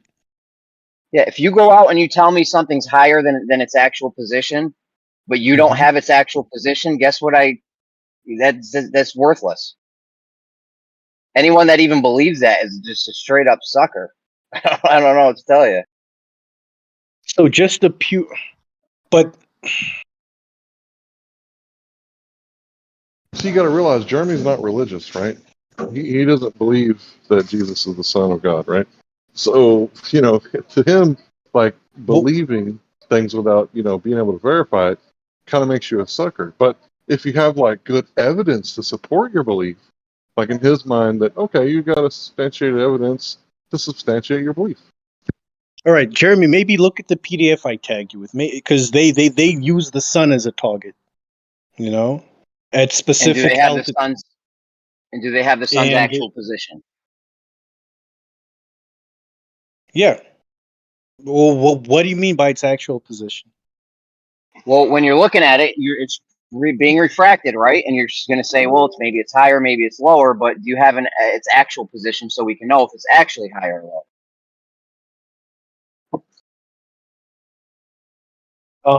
Okay. But I don't understand why you would ask that question when you yourself believe we can never know the actual position of things. That's what's I confusing don't me here, believe that. 'cause- I don't Yeah, believe that. I've heard No, you I say don't it though. believe I've that. heard you say, I've literally heard you say we can never know the actual position of something in the distance. I've heard you say Not that. when you're yes, not when there's refraction involved. You don't know the actual position. I agree. When if you use anything that's subject to refraction, you don't know the thing's actual position. Yeah, but but you say that for everything. Even when we're looking at things in space, you say we don't know where that thing actually is in space because of X, Y, Z. Like I've heard you say this so many times, Jeremy. That's why I'm a bit confused now. Because now you asking a question where it seems you are assuming we know where the actual position of this thing is, and then we're making the claim it's refracted by this much from its actual position. So you do believe we can know the actual position of things, even if there's refraction. Right? Or why would you ask for this? Why would you ask me to know that this is the actual position of something, this is how much it's refracted by, if you believe that I a priori could never know its actual position? I don't believe that. I stopped telling me I don't believe that you can never know anything's actual position. I don't believe that. I do believe that if you're looking at it and there's refraction involved, you don't have an actual position. If you use something But where refraction is not involved, you may be able to get an actual position. I believe but it's then why possible. ask? But then why ask me a question where refraction is involved? To say this is its actual position, but this is how much it's refracted by. Refraction is involved in this scenario. So how would I ever know its actual position to say this is how much it's been refracted by? If you feel when refraction is involved, I could never know its actual position. Then stop Like why claiming ask that that? you know that things are higher or lower than their actual position, which is what you guys do all the time when we make these observations. Yeah, but the ball is in your court. Why ask for this evidence if you believe it's not possible? I do believe it's. Stop telling me I don't. I believe it's not possible. I But do you believe it's believe possible to get an if actual there's position. refraction, we can never know its actual position, right? Yes. So why would you ask for evidence of me knowing something's actual position and knowing how much it was refracted by? Because you're claiming You it. believe it's not possible. I believe it is, dude. I believe it's possible to get an actual position. Hold on a second. Hold on.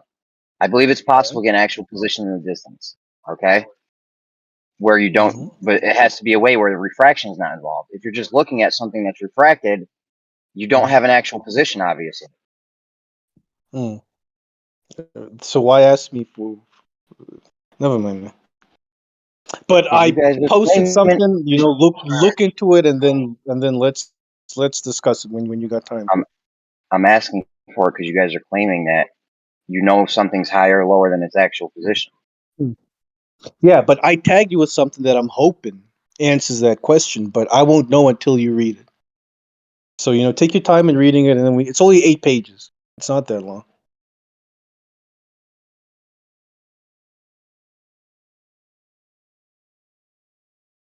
It's very hard to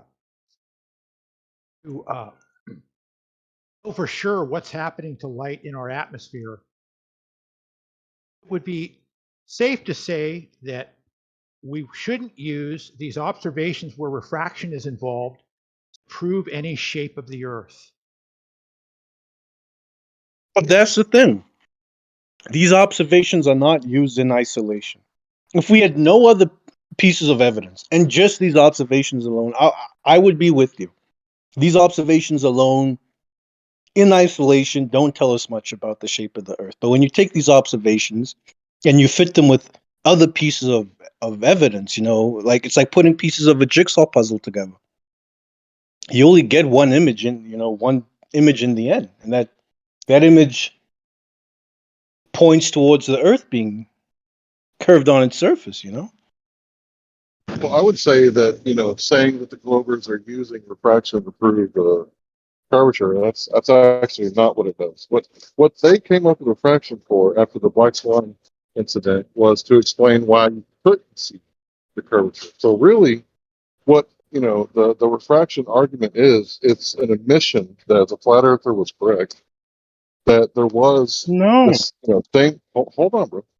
There was this thing happening, right, where the light gets kind of fuzzy and wavy, and it doesn't travel in like perfectly straight lines like in video games, right? It's not collimated light, where it actually has a lot of physics that people aren't really aware of because most people don't actually study the physics of light. It was actually an admission that, well, the reason you can't see the curvature is due to refraction, right? So they never actually led with it. It's more of an admission of guilt that you can't see the curvature. Well, why can't you see the curvature? Well, because of refraction. I don't see how that. I've never heard a glober say we can't see Earth's curvature because of refraction. I think refraction is brought into the argument to explain why things look weird in the distance, why things look hazy.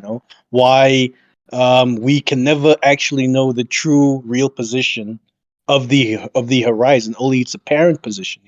And I think refraction is brought more up as a pushback against the perspective arguments you guys bring about. Well, I know that I I've was never around in heard people say. 2018. Oh, I thought you were Mhm. done. Go ahead. No, go for it. Go for it. Yeah, I was around in 2018, and you guys were saying that, there is no refraction, right? It doesn't happen. That's crazy, made up, flat Earth What? pseudoscience, right? Yeah, I was around that long, so I remember. So, No, I was in basically, 2018 as well. I never heard that, Larry. so you never heard someone say that there is no refraction on I've the globe never side? heard. No, you got to show me that globe because it was flat Earth is saying refraction isn't a thing. No, the roles have You reversed. gotta. It's Yeah, I actually mean, could you name the globe that said that? Do you remember who, where, and why no. they I just said that? remember being in the arguments, and what they used to say is that light travels forever, and then I started talking about the inverse square law. And then other arguments were like that, you can see the curvature as things disappear from the bottom up. And we were like, okay, well, where's the curvature here when we could see too far? And when we could see too far, like we really started getting like good arguments and information in 2019. And that's when you guys like started talking about refraction is the reason that we can't never actually see the horizon, the actual horizon. You can't never see Mhm. it because there's always refraction after the Exactly. Black Swan incident.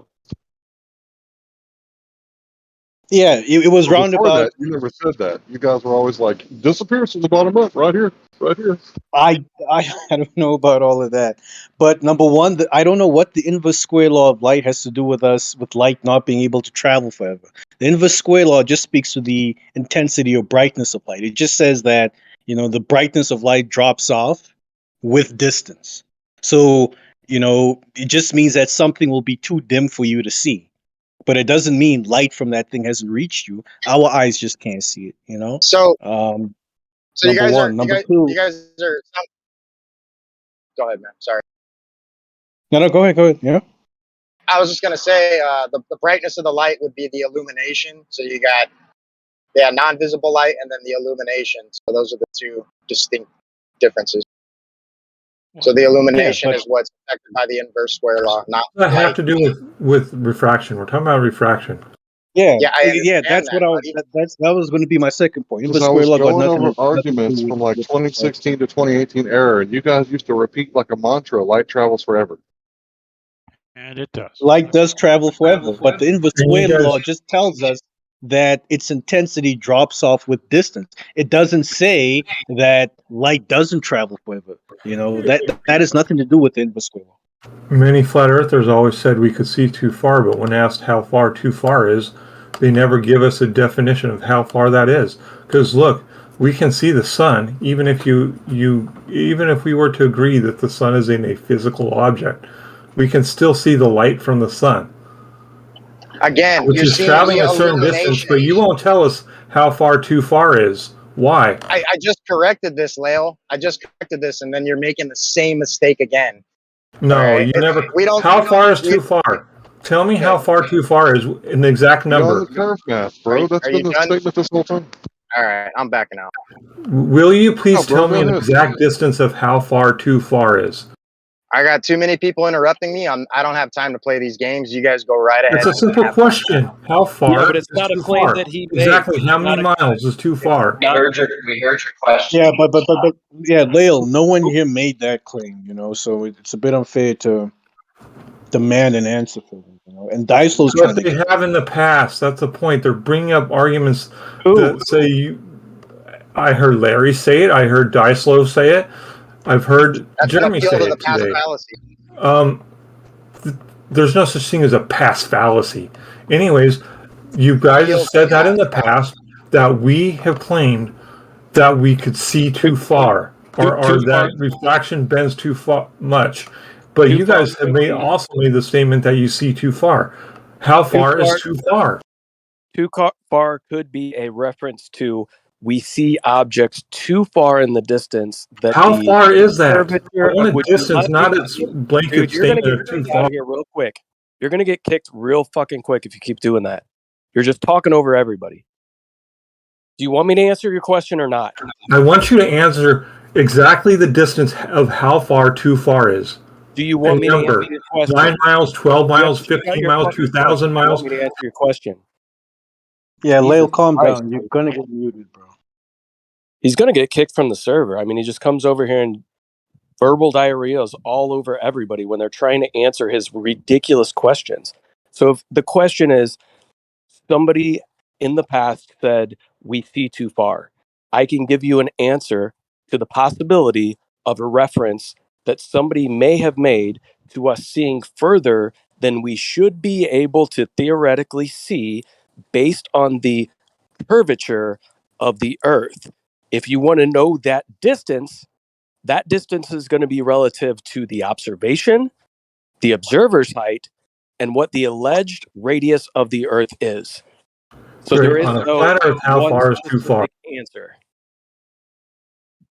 You believe in the flat Earth, so tell me on the flat Earth how far in a specific distance, which you never answered, which was my specific question. You never about answered. 250 How miles? far is too far? 250 10 miles, How about that? 300 miles, 200 800 miles. Can I be heard? I already answered your question, Lyle. No, you didn't. You said you never Just 'cause gave you me don't a like the answer distance. doesn't mean I didn't answer it. You did not give me a specific distance, which I specifically asked for. I already gave you the fact that the distance is dependent upon the observer, what they are observing, and the alleged claimed radius of the Earth. Perfect. So if I'm looking at the Did I say it sun slow enough for you? at sunset, how far is too far to see?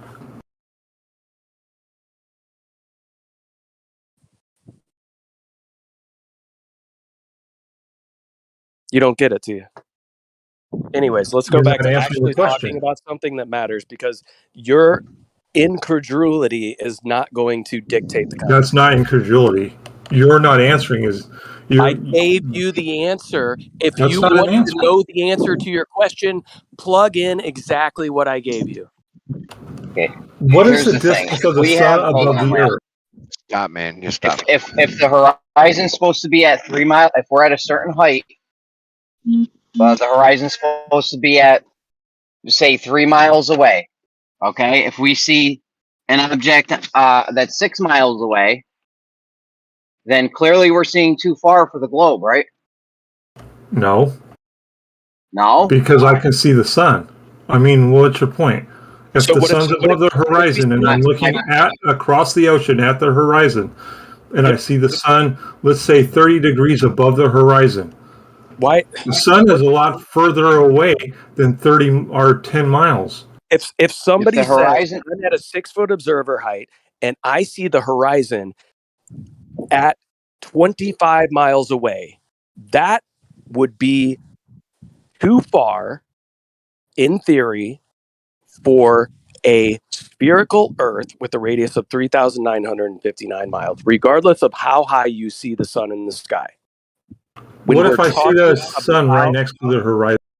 Dude, we're not going to just keep going back and forth with what if scenarios. I just gave you an answer to your question.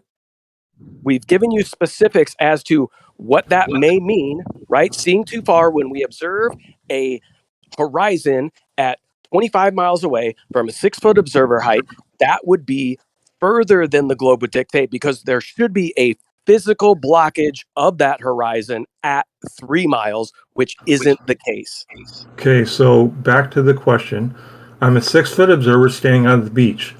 The sun is almost on the horizon, a little bit above, not 30 degrees, just a tad above. How far away is the sun, and can I see it? Nobody knows how far away it is, but it's an apparent location. Is it further than 10 miles?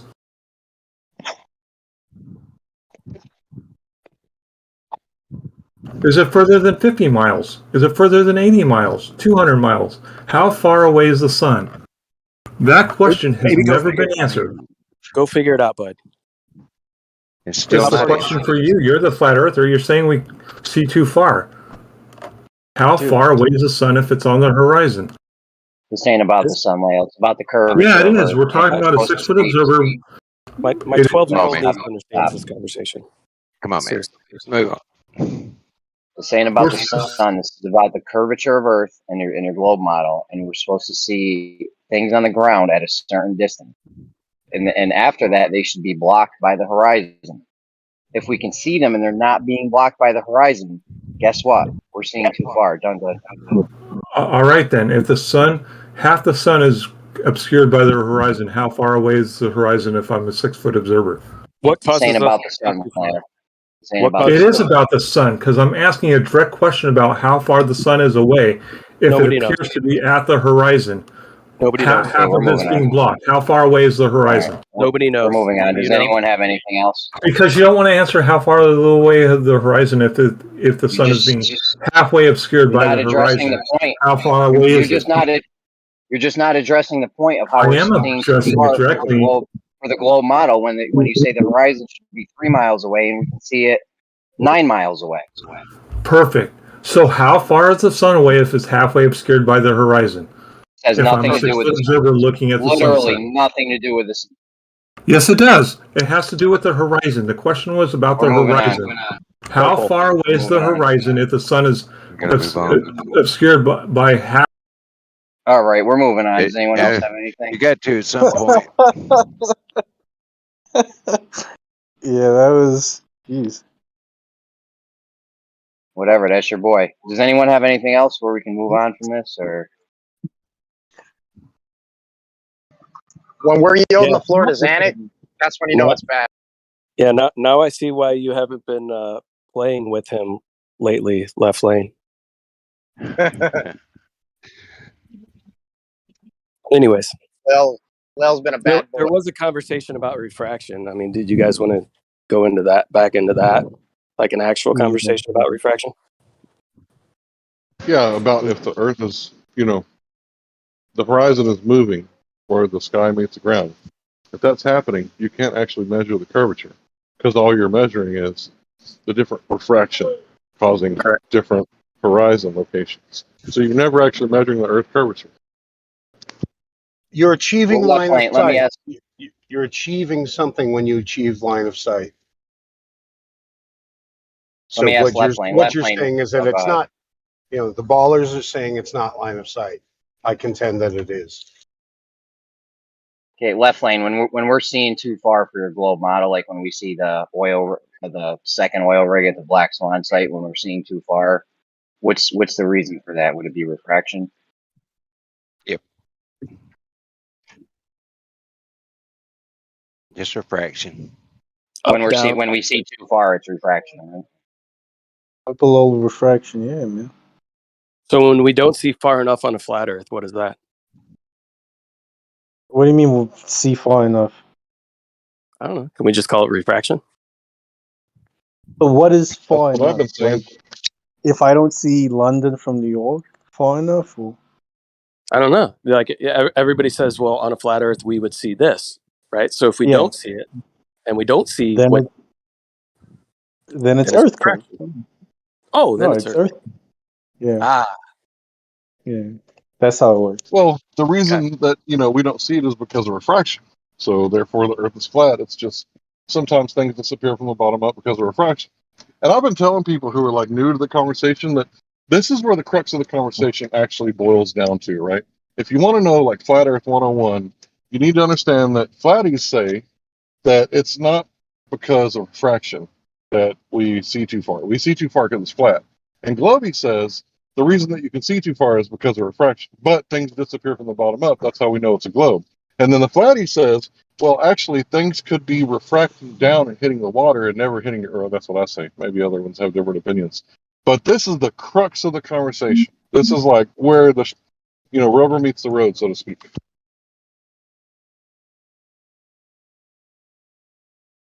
I don't know about all that. Really? So curvature isn't really where the rubber meets the road in the flat Earth debate, whether there's curvature or not? I thought it was all about governments lying to us, Well, I thought it was pretty I mean, that interesting. should go without saying, right? I mean, if you've Yeah. ever seen a FOIA request, things are redacted. That's omission, right? Omission is one of the ways that you can lie in court, where you don't tell the whole truth. So, I mean, that kind of goes without saying. I thought it was kind of interesting when I asked Zanuck if the horizon was apparent or physical, and he said both.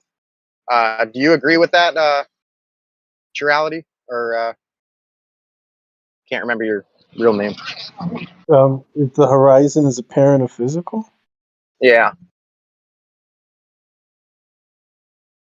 Yeah, I understand why Zanuck would say both. Right. And then I asked him about a mirage, if a mirage was apparent or physical, i.e., actual. And he said both again. So I'm a little perplexed by that. Like, I was just seeing if maybe you had a valid answer to support that. And also doing those things at low over distance at low temperature at night, you're not going to have any of those same heat index gradient reaction movement thing you're going to get during the day. The atmosphere changes, and the angle of incidence doesn't change. That's what's happened. Over 35 observations we've done here in the western United States, we get the same paralleling the surface regardless of light source, surface temperature. Or are you paralleling with an observation of light detection?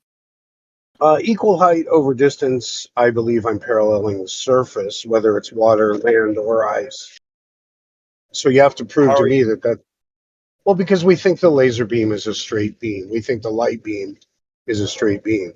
Your contention that it may curve is agreed. It may curve in under extreme conditions. You can get light to curve. Did these lights curve? I don't think so. Can you see the actual originating source of the light? Are you Over seeing and light? over. Are you seeing the laser? Are you seeing Over and over again. seeing a light? Over and over again. You're seeing a light. You don't know where that light is. In warm conditions, cold conditions, over land, over water. Well, I'm just trying to tell you what's really happened. And it's your responsibility to prove that for some reason you're imagining that light has to bend besides just that it must be. In other words, your predictions based on any conditions have not matched what we've seen in the field. There is no bending of light as described. Well, then we have come to an impasse here because we have pictures of objects that are in the distance in our field of view that are above eye level and below eye level. Those conditions cannot coexist. The resulting observations cannot coexist. So how All right. do we? So what if we go explain- somewhere where there Hold isn't on, there I isn't let you talk. Let a me lot? finish. Yeah, but I mean, it's Let me- simple. let me- All we do. Done. I'm not done yet. Just let me get. Well, but this is real life. What's We already have- been done. Hold on. We have is real you life. mo- So which? Yeah. So in yeah, real waste- life, you don't Hey, imagine. Waterman, please. For Why? Christ's sake, just stop talking for about 10 seconds, and I'll be. But I have shit to say. You're I know you do. speculating. You can say it after I'm done. That's how it works. Well, I've done this. You're No, speculating stop about it. it. Stop it. We're not talking about you've done it. Whether you've done anything has no bearing on my right to speak and finish my sentence. Okay. So I So have what two you're going to say is that Stop we should. talking for a second. Just give me count to 5 and I'll be done. I have a picture here that shows two objects in your field of view that have changed position not only in the field but with respect to one another. What causes that?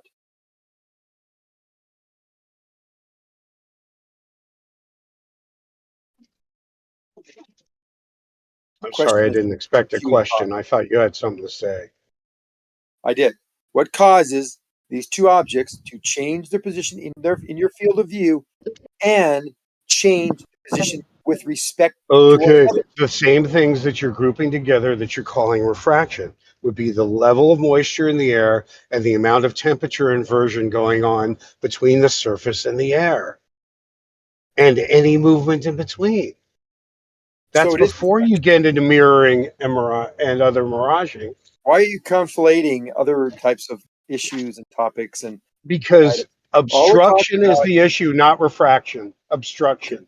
The physicality of the Earth getting in the way of a distant observation doesn't happen. Okay, so which one of these objects is refracted? In these four I'm not looking. items, I'm driving. two of which are in each picture. We have a picture I of don't know oil what you're rigs talking. that are fully in view that shouldn't be if the Earth is curved. Yet we see wiggly squiggly cranes and buildings that have been elongated, some towering, etc. And then the one on the bottom is the same picture from the same spot where it looks clearer, and we have one oil rig that is completely half of it is completely missing.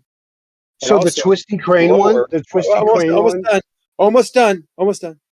And then it's also lower, and with respect to the closer object, it is below it. So tell me which one is correct, which one is not correct, or which one is true.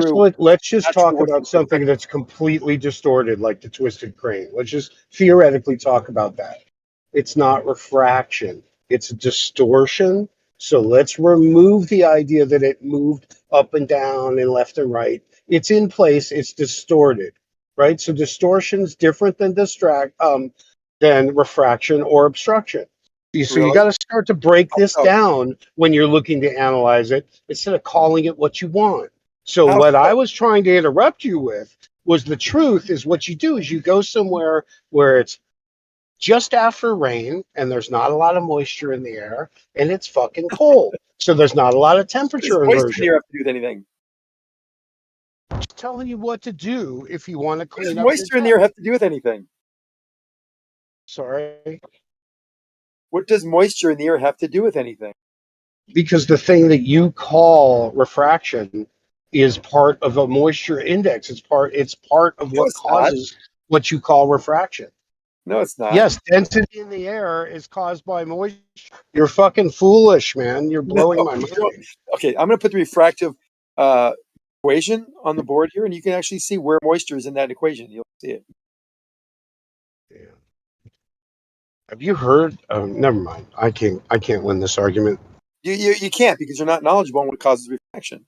Quite obvious. Enjoy yourself. Hey, do you think when the guy was looking out with his own eyes, the crane still looked distorted? It looks distorted. Look through binoculars, you see that. No, I mean like have you ever been there? You could see those cranes from the I was shore. there Some live. days I you showed everybody. Yeah, Those some days you could see the Catalina Islands, right? you always see the cat as long as it's clear enough. You always see the cat. Not always, yeah, definitely if it's clear enough. You know, the fog No rolls more in. than 10, 12 days a year. Don't say you can always see it. You're a fucking asshole. You know, I fucking Yeah, live I live here. down You're there. a You can fucking always see it as long asshole as you for can, saying as long that. as it's clear enough. You can see it. An asshole for Almost saying every Okay. night. Let's relax. My God, I woke up every Let's morning relax. and saw the Catalina Island. Did it look distorted though, that crane, when you looked at it, or is the camera like causing this effect? No, that day, because I was down there. It was like a 80, 90 degree day, 90 degree, very hot, the heat wave, and the fires were going off inland, and the smoke was coming off the shore. We had offshore breeze like Santa Ana's blowing out into the ocean, and you couldn't see any of the Channel Islands there. All you saw was these oil rigs and a bunch of fog. I mean, a bunch of smog, dirty air, and these things were all distorted. And they Oh, were that's the day they took the Black Swan picture? correct. You were there? Yeah, down there. Who you know the guy that took that picture? No, I wasn't there on this. I was down in that area. I was in Santa Barbara that week. Santa Barbara. That picture is from Newport Beach. No, it's not. What? Dude, you are so misinformed. It's not? It's not from No. Newport Beach looking west? I'm looking at the oil rigs that I posted. Are you looking at different? Yeah. Oh no, I was talking about the Black Swan. I thought it Yeah, was from Black Swan. Newport Beach. Black Swan is not Newport Beach. No, Black Swan is Santa Barbara. Santa Barbara. Yes. Well north. And they were looking south towards the Catalinas? You're looking south. Yeah. So you can make that observation from Newport Beach if you wanted, right? No, you can't. Newport Beach is like 100 miles away. 50, about 70. 100 miles from Santa Barbara? Yeah. It's a good hour and a half drive. Hour and a half in California, you only go 10 miles. What are you talking about? Well, it's about, let's say it's about 50 miles. I know, I took a picture that looked very similar to Black Swan from the Balboa Pier in Hour and a half, Newport. about 90 miles.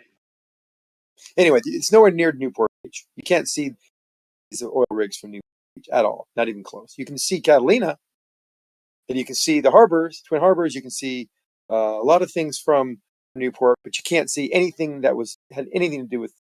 Go ahead and check out the picture I just put in the chat. That's from Balboa Pier. Yeah, those aren't the oil rigs. Those And aren't that's the oil Catalina, rigs. by the way. And We're there not is looking at Catalinas there. Dude, seriously, you're like really lost here. You're saying someone in Newport Beach and someone in Santa Barbara both can't see the Catalinas? Are you serious? Right? Can't they both see the Catalina Islands from their positions? No, you can't see this. It's very difficult to see Catalina. You just told me you were down there and you could see Yes. Catalina most days. Not And then Catalina. I just showed you a Channel picture Islands. from Newport Beach from Balboa Pier of Catalina You can Island. see Catalina. Yes, you can't go look for the islands that are Channel Islands that are around Santa Barbara. We're talking two different stories. Yes, you can see Catalina from Newport. I didn't talk about seeing And Catalina Santa Barbara. from Newport. You see the Channel Islands from there. You see a whole different set of islands. There's a different okay. set of islands. Completely different set. They're 90 miles away. It's a good hour and a half from Santa Barbara to Newport.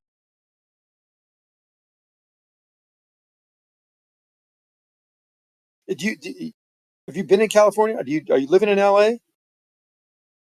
No, I used to live in Arizona. I'd go there often, though. Okay, well, I like the Laguna, Newport area, Huntington, that whole area. all my friends live there in Laguna. Orange County, yeah. Beach. Huntington Beach, yeah. You see Catalina. We take the boat to Catalina. I've been to Catalina on my buddy Scarab. We've driven there. So it's nowhere near the Channel Islands. Channel Islands are well north. And these oil rigs of the Black Swan are near Santa Barbara. They're 4 to 9 miles off of Santa Barbara's coast. And I was down there. I did a live feed with my freaking phone and set up my telescope and took some pictures and presented them to everybody. Habitat, the rest of the oil rigs are all right there. Wait, so the oil rig will be half disappeared, but you could see the Catalinas behind it, or the Channel Islands behind it? Yes, of course. So the horizon is at the oil rigs, or it's at the islands? Oil rigs. In fact, even in the Black Swan, you can see clearly the horizon is at the oil rig. But then why is there like a further horizon after that horizon? Because it's 2,000 feet high. Okay, is the horizon where the sky appears to meet the ground? I think we're talking about different horizons. I don't know what you're talking about, man.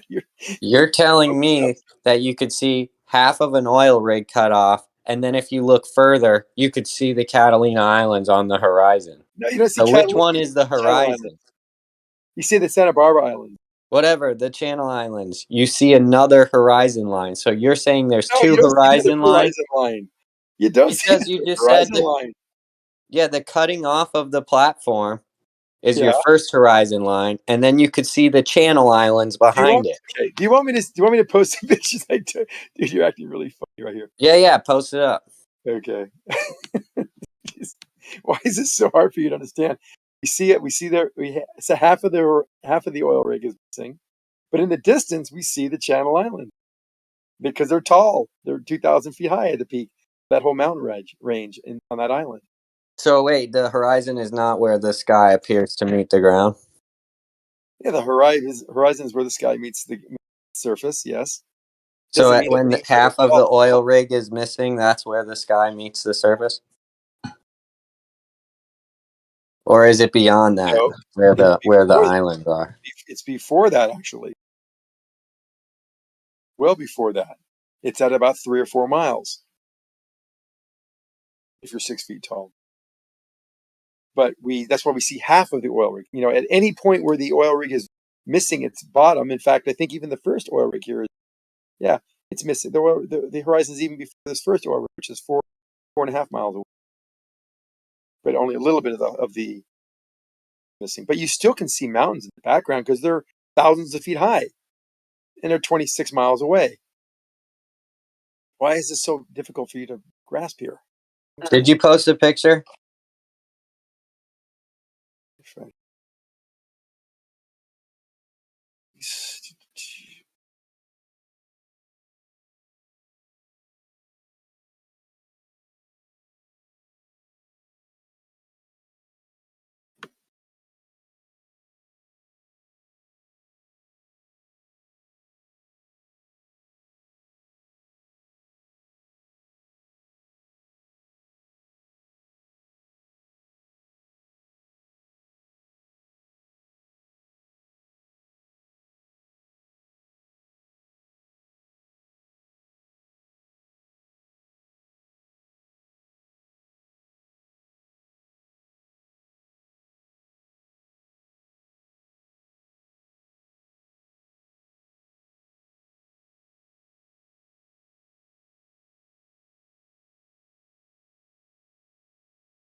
My pictures now. Pictures up. Okay, so the horizon in this picture is where? In the first one. Let's go over the first one that says Alamy on it. Alamy stock photo. The horizon there is beyond the island. It's just shows where the islands are. Beyond where the islands are? Both of them have a horizon that's beyond the oil rig. I'm gonna get my pictures I took when I did a live feed to the chat. These are just pictures to show that where these islands are: the Channel Island, the Santa Barbara Island, Anacapa Island. These are all the islands of Santa Barbara. Where's the half oil rig or whatever in this photo? Yeah, well, the top picture there is one I wanted you to take a look at so that you can see how tall I see the a boat on the water, and I see the bottom of the right, platform. and we're basically above. There's some train tracks up there, and there's a bridge of the highway is. So we're probably, I don't know, a good couple hundred feet above the water there. How tall do you think it is from the water to the platform, like those pillars? Those are about 150 foot the top of that oil rig, and you got about 50, 60 feet between the top of the oil rig down to the bottom of the oil. Would you say that boat is Hey, in that's front or behind that oil rig? At the oil rig, probably. So that's probably a 60-foot tall boat. Probably 50-foot tall boat, yeah. 60 foot, yeah.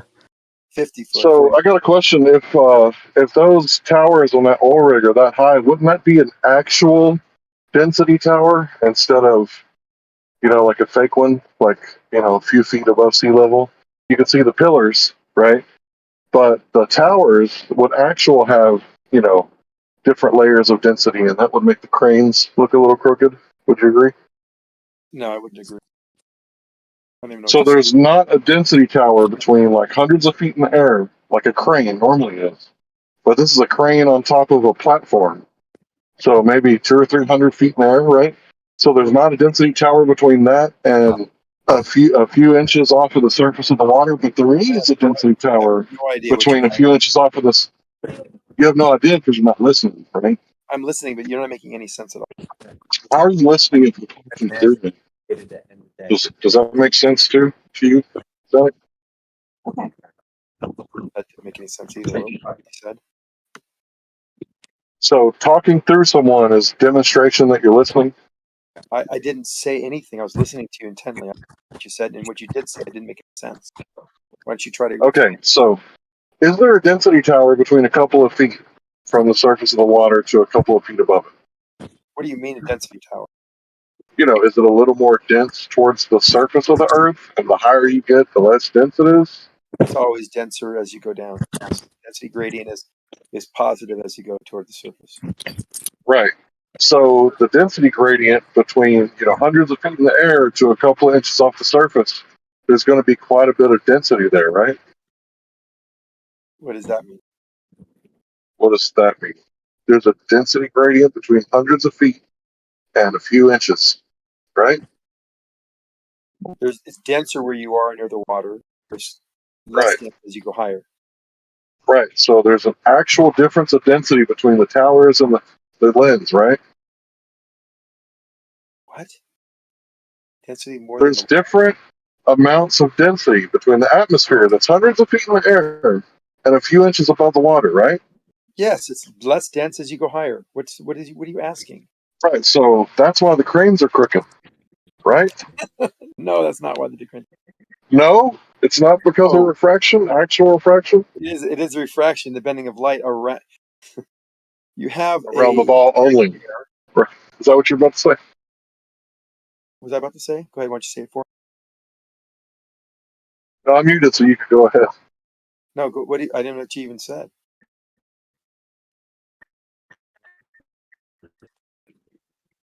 Go ahead. Okay. Why are the cranes crooked? Due to refraction. Right. So, what is refraction caused by? Angle of incidence of light traveling through a differential medium. They're a barrier, right? Of different Variable densities. Right. I just said a differential medium. And it could be so along that's a path. caused. So that's caused the cranes to be crooked, right? I mean, you guys used to say that you can tell this refraction because the cranes are crooked. And now I'm asking you a simple question. Why are the cranes appearing to be crooked? Is it due to refraction? The same reason that the other distortions, all the distortions due to refraction. The refraction is due to light traveling through a differential medium and an angle of incidence. It can be lateral or we have a towering effect. I just posted a picture. Oh, I didn't push this on here. I put a picture in there that shows that the actual objects, these buildings, which you can see in clear days, in fact, I have a picture of it, clear day, what their proportions normally are and how it's so different at 10 miles for the habitat platform when there is refraction. Towering is a factor of refraction. It also stretches things upward. It's actually a consequence of a bending of light downward, which tends to loom things up. So it's not only looming up, it's also stretching things up as well. So all these. Right. So where's the? Sorry, I thought you were done. You paused. Go ahead. So where's the density tower between the pillars of the platforms and someone who's, a couple of inches or up to 30 feet above the surface of, what was it, 30 feet, 32 feet? So there's no density tower there. It's the same density of, in the same atmosphere right above the surface. Light is traveling through an atmosphere that is changing constantly, has different density. And you're saying that because we're at eye level, that there should be no density gradient with the light traveling from my eye to the platform to my eye. This corridor that we're looking for, you're saying that there's going to be no turbulent air, or there's not going to be any differential densities along this path. That's a little bit naive, right?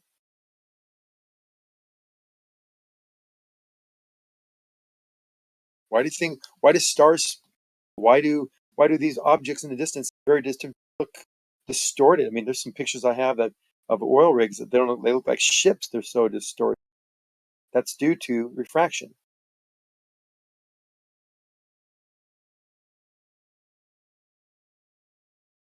And what causes refraction? The different layers of density, right?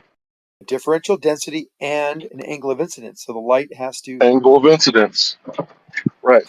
So where is the angle of incidence and the different layers of density between a few inches off of the surface of the water and the oil platforms, the pillars that are, a few feet off of the surface of the water? There's not. How do you know if they're in line or not in line with it? It's the same layer of density. So how could there be refraction there if it's the same layer of atmosphere, the same level of density, and no angle of incidence? How do you know? How do you know it's the same layer? How can we see the pillars? We shouldn't be able to see the pillars. It's right above the surface of the water. What are you talking about? Dude, the pillars of the platforms. Oh, yeah, the pylons, you mean? Or the pillars, okay. Pillars that are holding Whatever up. you call them. Okay. Pylons, pillars, same thing. How can you see them? Right? Because because there's no angle of incidence and there's no density tower. There is. The angle of incidence is an So angle constantly getting greater and greater as you get away. So that platform. So I have a question. Go ahead. Is the density tower, is it horizontal or vertical? Mostly vertical, but it can vary horizontally as well. It can. Cranes are changing their position, but mostly vertical. Okay. So if it's a vertical density tower, and when the guy's taking, images from a few inches above the surface, and then he goes up the stairs, that could be pretty close to about the towers, right? Because the towers, sorry, not the towers, the pillars want to be above the surf and everything, right? So how could you see all that if there's no refraction happening there? Because it's all in the same layer of density, right above the surface. There's no angle of incidence. It's a vertical thing. You have to look. Sorry, when you look through a fish tank, right? You look at it dead on, you can see it pretty good, right? So you're looking at the oil rig dead on, right? So there wouldn't be a whole lot of refraction there. You're not looking at it dead on. Why do you? How are you looking at it then? It's false. How are you not looking at it dead on? just because it's dead on level at eye level doesn't mean that's where it actually is because of refraction. It's actually well below your eye level, and that's the density gradient interacting with the angle of incidence along its path. There's a differential uh, position that is constantly happening as you look out into the distance because the surface is curved and the atmosphere is curved as well. That differential density along its path and this changing angle, constantly changing it, this differential angle, will cause things to loom up. Yeah, but that only exists within your model, not reality. And if it does exist in reality, then I would encourage you to prove it, because I might be wrong, and I need you to prove me wrong. Well, you're all wrong, and I can Well, you prove can't wrong. just say it. Just show me some evidence. Okay, then I'll just do this one more time. You tell me which one is reality. We talking about pictures? Which one is real? Which one is not real? Which one has refraction acting on it? They're both real. Okay, so They're both real. Which one has been distorted due to refraction? Both. Well, according to you, there's always refraction, so both. Which one has more refraction than the other? I wouldn't be able to tell you. They're Can you not the define same. more? What do you mean by more refraction? You know what I mean by that. What do you think? Magnitude. Well, you can have refraction upward and downward. So when you say more refraction, so if you have something like sinking refraction, which according to San Diego State University is basically the same as standard atmospheric refraction. So how can we delineate between sinking refraction and standard atmospheric refraction? Conditions. What did you just The one condition we do see in a temperature inversion. It's a hot day and we have cold water, so we know the light's going to be bending downward. So, and we also see the No, we source don't. of rain. Where, Okay, let me can answer. you substantiate that claim? Hold on, let me just answer. Hold on, Napon. You never post this, which is why I'm asking you to substantiate that claim, other than just showing pictures. You just keep on talking, aren't you? Just let me finish. I'm going to say that the top picture looks like there's more refraction because the structures are not true to their real shapes. They're towering effects, there's elongated, there's wiggling cranes, and there's also positional changes of the object in the background at the same height as the picture in the foreground, which cannot happen on a flat Earth. So, yeah, so here's the case. So just because there's I'm almost clarity, done. Napalm, I'm almost done. So it seems that to me, based on the distance known of the 10 miles versus 4 miles, that the background object is too high where it should be due to perspective. So I would say the top picture has refraction. The bottom picture looks more true to how it should look because the proportions are correct.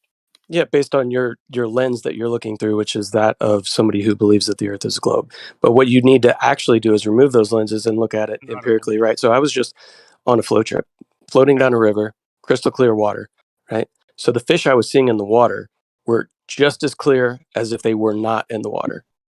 Very slight difference. I don't know if I could tell too much just based on my eye. Were those fish refracted in any way, shape, or form from me looking from the kayak down to the water? Was there a media change, sort of straight down or at an angle? An index of refraction change between you and the water? Yes, sir. So was there refraction Was there an involved in that scenario? Is there a media change between straight you and the down fish? or at an angle? Is there a media change between I you was and looking down from a kayak at fish. is Were there a they media straight change down? between you No and the water? refraction. If they're an angle, there is big refraction because the refractive index There's of an water. angle, but the fish were clear though. Yeah, they can be clear. Regardless of what angle I looked at them. We're not talking about angles. I mean, clarity. Yeah, but you're talking about clarity and then trying to substantiate some sort of clarity as not having refraction involved. There's distortion that I'm seeing in this that caused by refraction. Other types of refraction. But let's talk about your fish. Refractive index of water is 1.4. What's the refractive index of air? No. I'm just saying. I'm talking about the clarity. I'm not talking about refractive index. And I understand that Snell's law comes into play, right? And you guys are probably going to try to use Fermat's principle if you even know what that is. But either way, if I know the fish were clear but refracted. So within your bottom image, is that image clear? You can still have clarity and you can have refraction. We have towering. Okay, cool. So then why are you trying to hold on. substantiate I will show you refraction based on clarity? something that is. I will allow you. Indulge me. I will allow you to see a picture that I'll post that shows a loomed up object that still looks clear. So yes, they can coexist. Cool. Can Clarity you show and me a picture of sinking refraction?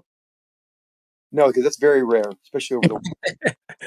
Yeah, because you guys call it standard refraction, and then you claim it's Earth curvature. No, that's not standard refraction. Standard refraction Sinking is still- refraction is not standard refraction. We know for a fact that the air density goes higher as you go down and is most dense near the surface. Hey, That Tom, that means was so light will beautifully put. most Yeah. always bend down. Thanks for It's interrupting not me always again. most dense at the surface. That's just not the case. It is the case. Show me a situation where it's not. Oh. Have you ever seen Show me a inferior pressure. mirages? Can you Show me can you pressure see? that is. Aviation would not be possible if that was the truth. We always know that the altimeters are true. There are slight talking about variances, but aviation. I'm generally talking about looking through it always goes greater density as you go down. There's density altitude, which is a mix of temperature and density, barometric pressure, etc. But we always know greater that density as you go down. unless we have something happening like a super hot road Hold on, hot dude. day, You just keep we can talking. have. You need to make one point and finish. So if you're talking about an altimeter, okay, you got it. Go ahead. does that deal with? All right, I'm done. It should be. I got a question for Napalm. He said that they say stooping is rare, but if there's refraction and the atmosphere is always getting stirred up, and sometimes it's vertical and sometimes it's horizontal, why would stooping be rare? It seemed like that it would happen all the time. Yeah, I mean, stooping is, does that kind of widen the image out a little bit? I'm trying to think of stooping.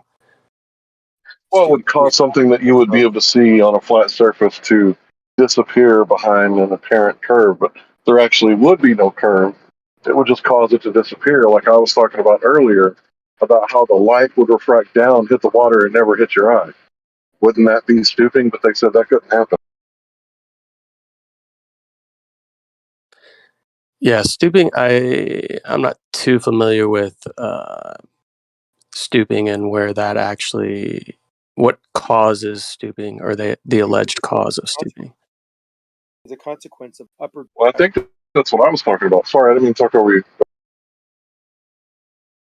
Throwing it out there, it could be a consequence, and coexist like looming does with towering. It can coexist with upward refraction. So What is the difference between looming and stooping? Looming and stooping. Looming usually coupled with towering, because that's where the light is bending downward, and looming things upward, and sometimes things are stretched because of that as a consequence of that.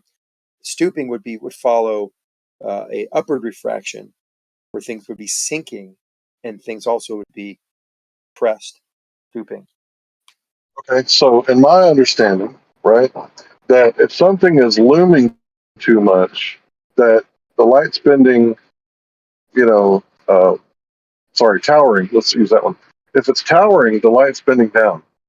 If the light continues to bend down further and further, it would make it disappear from the bottom up. However, if it's stooping and the light is bending up, it would also make it disappear from the bottom up.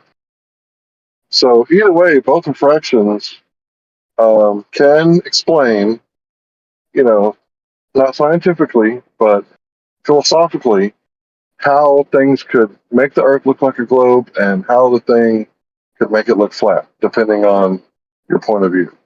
But how are we going to get to the actual answer of which one's which? What's the actual truth, right? Because we can all explain things away, right, on both sides. So how do we come to a consensus here to where we can actually say, you know what, let's go ahead and figure this thing out, right? How would you Globers propose that we actually determine that the flat earthers are actually lying, other than just a philosophical argument?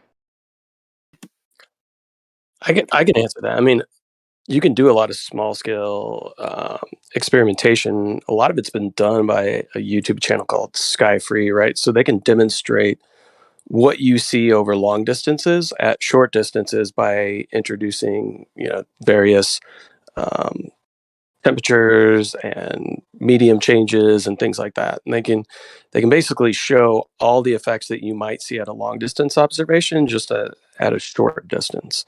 But there's limitations to that as well. And they can show that on a flat surface where you wouldn't have, your 8-inch tall boat isn't going to be obscured by any type of earth curvature or anything like that on a perfectly still lake. You can still get the same effects as though it's going over curvature. It's being occluded from the bottom up, right? So if we can demonstrate that on a small scale on what would be a surface that shouldn't have any type of curvature effects that would come into play, or at least not enough that would come into play to give us the results that we're seeing, why could we not then apply those over a larger distance, or at least start with that as some sort of empirical evidence as to what may be occurring at long distance?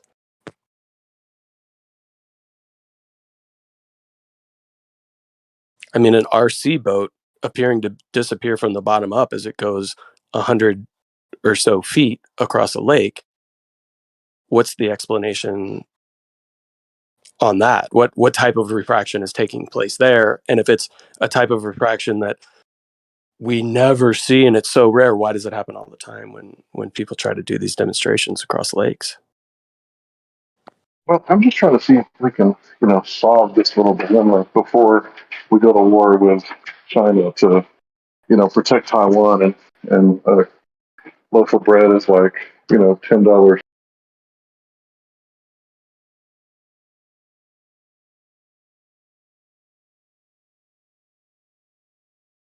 Oh, you cut out, Larry.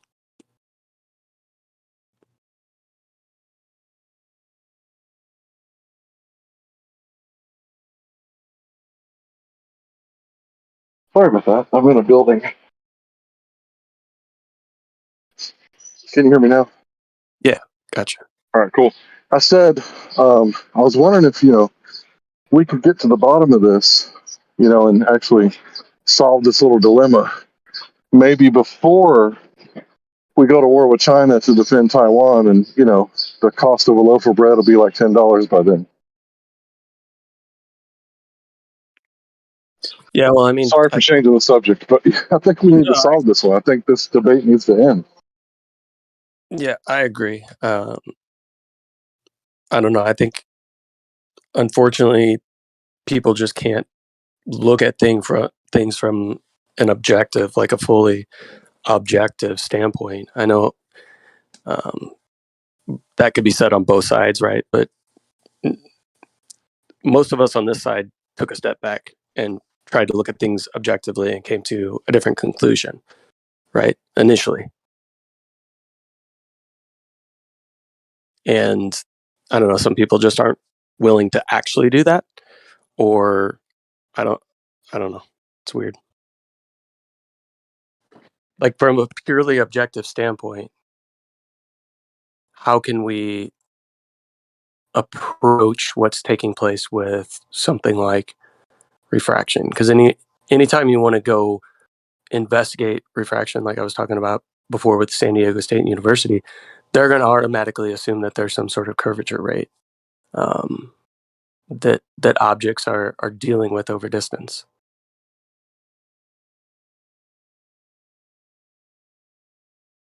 Yeah, that Yeah, assumption. and that's the that's baked fundamental. in. Oh, sorry, Larry. No, you go ahead, brother. I've been talking a lot. I want to hear what you guys say. Okay, appreciate it. I was gonna say what you just said, Napalm. That's the actual point.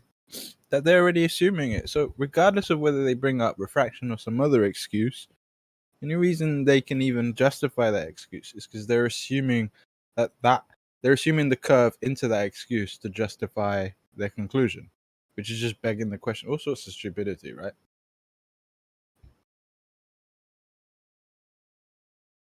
Yeah, I mean, there's a lot to be said for that. And I actually did just look up that San Diego State University paper on refraction, just to go back to it, about the sinking, right? And I'm looking at it, and it's like, not only does their diagram, but their description even alludes to their diagram for the orthographic view of what's taking place, as well as the perspective view of what's taking place, is the exact same diagram as what they call their standard atmospheric refraction case.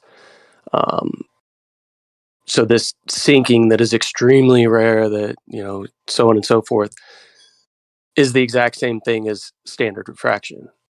And I'll just even read kind of the first sentence here. It says, to reduce sinking instead of looming, we need a model of the atmosphere with steeper lapse rate than normal. However, there isn't much room to play with. The standard atmosphere already has a lapse rate of 6.5 degrees, but convection limits lapse rates are the free atmosphere of about 10 degrees. So I've used a model with lapse rates to produce blah, blah, blah, blah, blah. So it's saying there's not a lot of room for a difference between sinking and what they call standard atmospheric conditions, like standard atmospheric refraction. So they're basically alluding to like sinking refraction is standard atmospheric refraction. So how could you differentiate if you were trying to strictly differentiate like the curvature, whether there is or is not curvature, and we're applying a standard refraction, but then we're saying sinking can't take place, they're basically the same thing. So it's kind of like unfalsifiable. Solely See, based on my observation. problem The whole is, point, isn't it? hold on, just real fast. My problem is they keep using analogies like fish tank, right? Or look down at the fish in the river. When a better analogy would be, don't look at the fish in the river, get in the river and look at the fish. That's what's actually going on, right? Because the density tower is vertical, right? Yeah. It's not horizontal. We're not looking through glass, right? We're not looking from a God point of view down. We're looking across, right? So it's like being in the river and looking at the fish. And they're claiming refraction. Yeah, and even then your differential in gradient when it comes to density and stuff like that, it's not that extreme from most viewer points or heights or anything like that. It's not super crazy to change the refractive index that much at all, especially when we're talking about atmosphere. And I only brought up the fish in the river thing because I was in a spring-fed river with crystal clear water. You can look up Wiki Wachi. It's actually very famous, where they have mermaids that swim underwater and do a show, because it's so crystal clear and the spring's beautiful. And kayaking down that river, you look through what looks like glass to the bottom. So I know that the fish that I'm seeing that are crystal clear aren't exactly where they are, but they're crystal clear. So this whole idea that you can't have a crystal clear image when refraction is taking place, I think is just kind of nonsense. Exactly. And if refraction really was that big a deal, then we wouldn't be able to really function. Because they say like, oh, you have to leave the surface of the Earth and all this kind of silliness, right? If that was the case, though, then nothing we do on a larger scale, like let's go ancient times, like hunting and tracking animals and all of that, you'd have a really confused idea of where you are and what you're doing. But obviously we don't. So not only do they present the mechanism of refraction erroneously, they also apply it to their conclusion erroneously as well. Like you were saying, right? Because they're like what Larry was pointing out, what you were pointing out, that they are presenting it in such a way to convince people, or maybe just to convince themselves half the time, that because it works like this in this scenario, therefore blah blah blah. But it's wrong, because you would, like Larry said, you'd have to be in the water looking at the fish or whatever. They have it upside down. The other thing is, the only reason they bring it up is because they're already assuming curve. So not proving curve, they're assuming curve, and then inputting this visual phenomena to explain why they can't see the curve. It's dumb.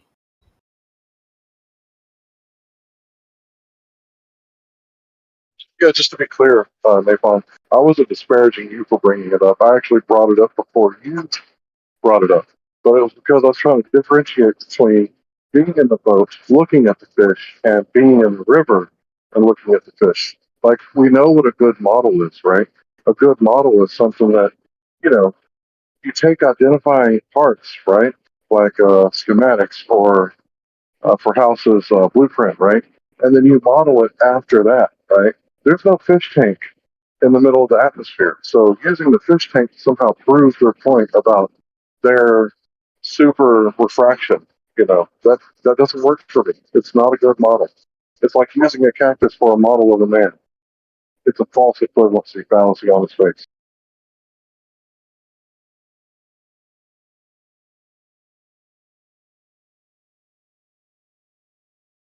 Yeah, I agree, and that's why I always ask, and I've tried to figure out. Jeremy was alluding to it earlier.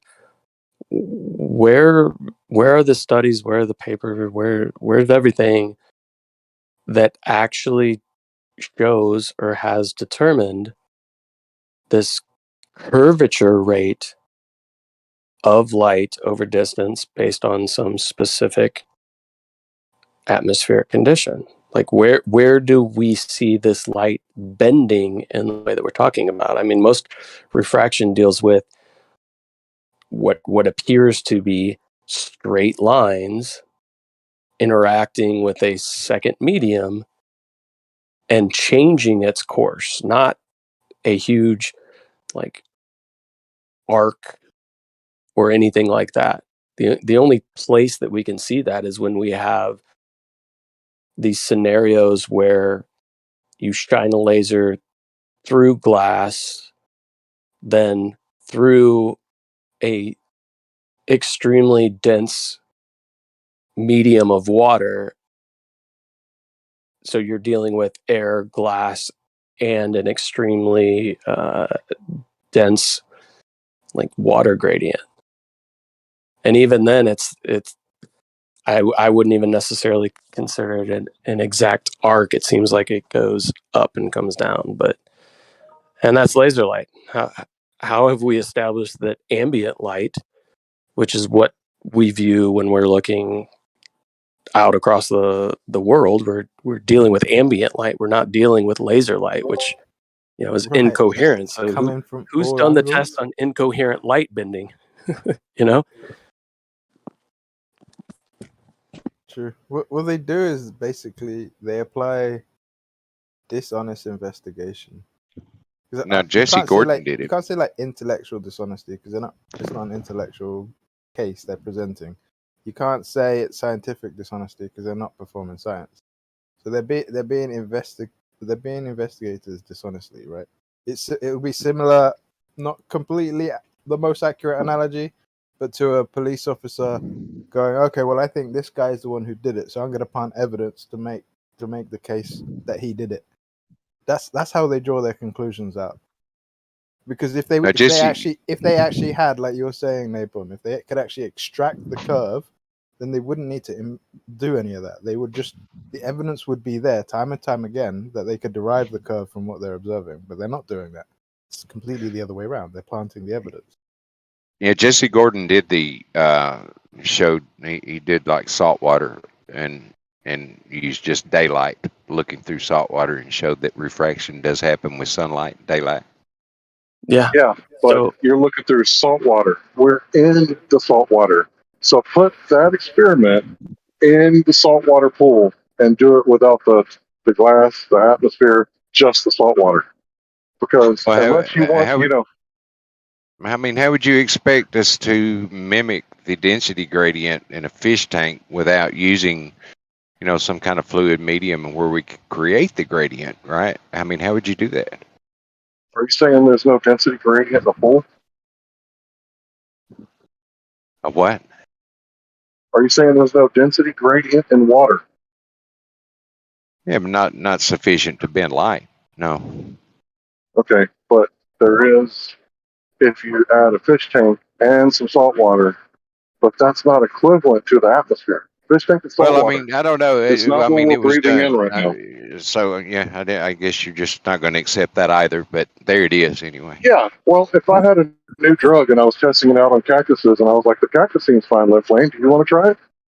You probably wouldn't want to try it because you'd be like, that's not a real good equivalency.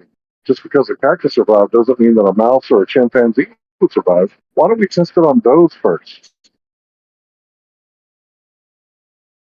Yeah, what is the saltwater representing? Left lane. In any part of this conversation, It's I don't know of anybody that's claimed we can it's tell just to that the Earth is create. curved or flat because when looking through saltwater, we see X, Y, and Z. It's just to create the density gradient to mimic the density gradient that we experience in the atmosphere. That's all. That's not so. Water is not the same as air.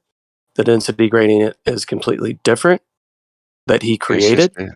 it's just a density gradient. That's the thing. I mean, like I said, I mean, I guess The they were. density You're gradient over going to what? deny it anyway, but there it is. Yeah, but I'm within the going atmosphere, into. I you got to go have. in and load. Okay, well, good luck with that. So within the atmosphere, you have a mixing of all kinds of stuff.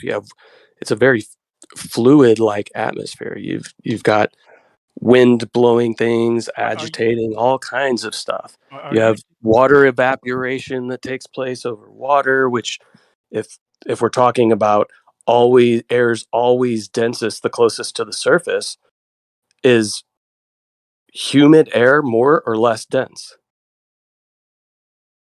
NASA show. Is humidity, does that increase or decrease the density of the atmosphere? Forget that one. I think. But are you denying that there is a density gradient? So does humidity increase or decrease Are you first of all? density? Are you denying that there is a density gradient? No, we're denying Why don't the you ask? Why don't you equivalency. ask him that? So See, Chill, You can should you ask answer him my that question? after you answer it.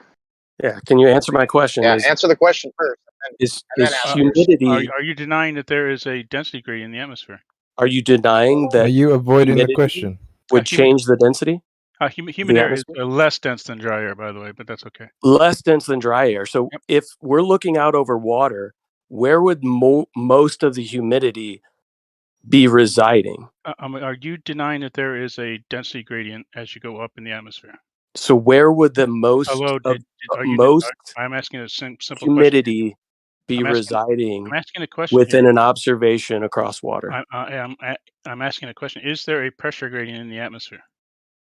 Sure. So Okay, why thank would you think So that why if you would have then? a density gradient and you have a lower density closer to the surface, that you would expect atmospheric effects that would resemble a You know, you guys more like to dense talk. layer I know you guys like to talk about a foot close to the above the water. surface? You know, you lie down there on your stomach and take a picture and call it the black swan. Say you disprove the globe. You know. But in the So meantime, though, so is let's get there further above. is there or So is there not further a density above gradient in that. the? Is there or is there not a density gradient in the atmosphere? The higher we go. Yes, Yeah, but so he if also we're went to the if we're top of the looking steps and they didn't disappear. So that defeats your argument. Actually they did. yeah, But if we're No, looking at the over top of the water, steps. but if then we're looking why did over you use the one water, from one? Why do you use the one from 1 foot? if we're looking over water where there's a density gradient and the water is evaporating due to the sun, the heat, all that fun stuff that makes water evaporate, How much and you dense? have a much What is less the difference? dense layer Did you closer to measure the this? surface, Did you measure why this would your density? assumption be that the most dense portion of the atmosphere Because it's would colder. be closest to the surface? Because there's several effects on air. One, humidity is just one of them. The more important one is temperature, and the water is much colder than the air that day.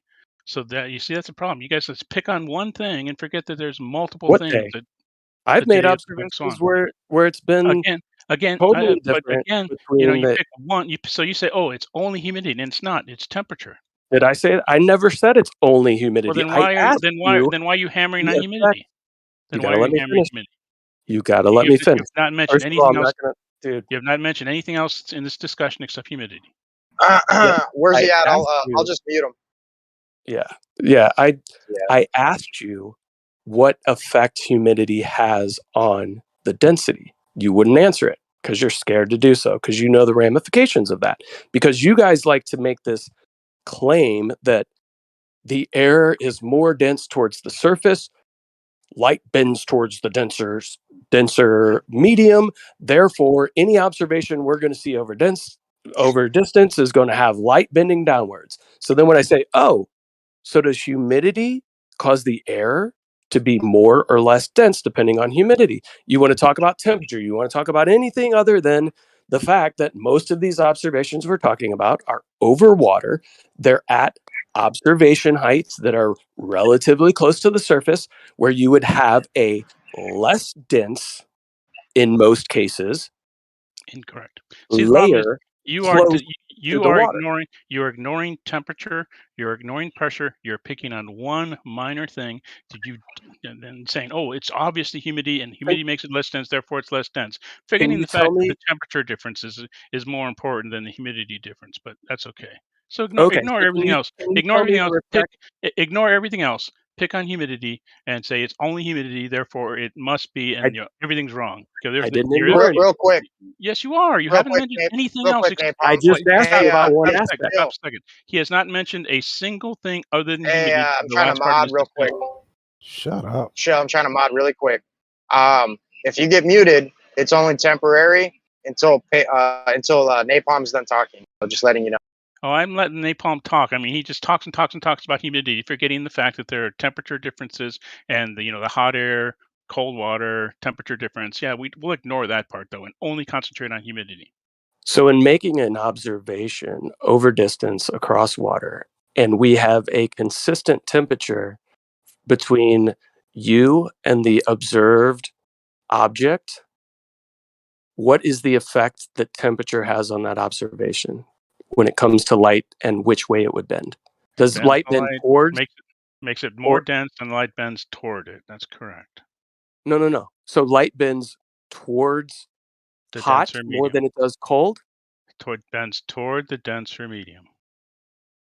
We're trying to establish what causes the denser medium. So if we have an if we have a humid portion of the atmosphere, right?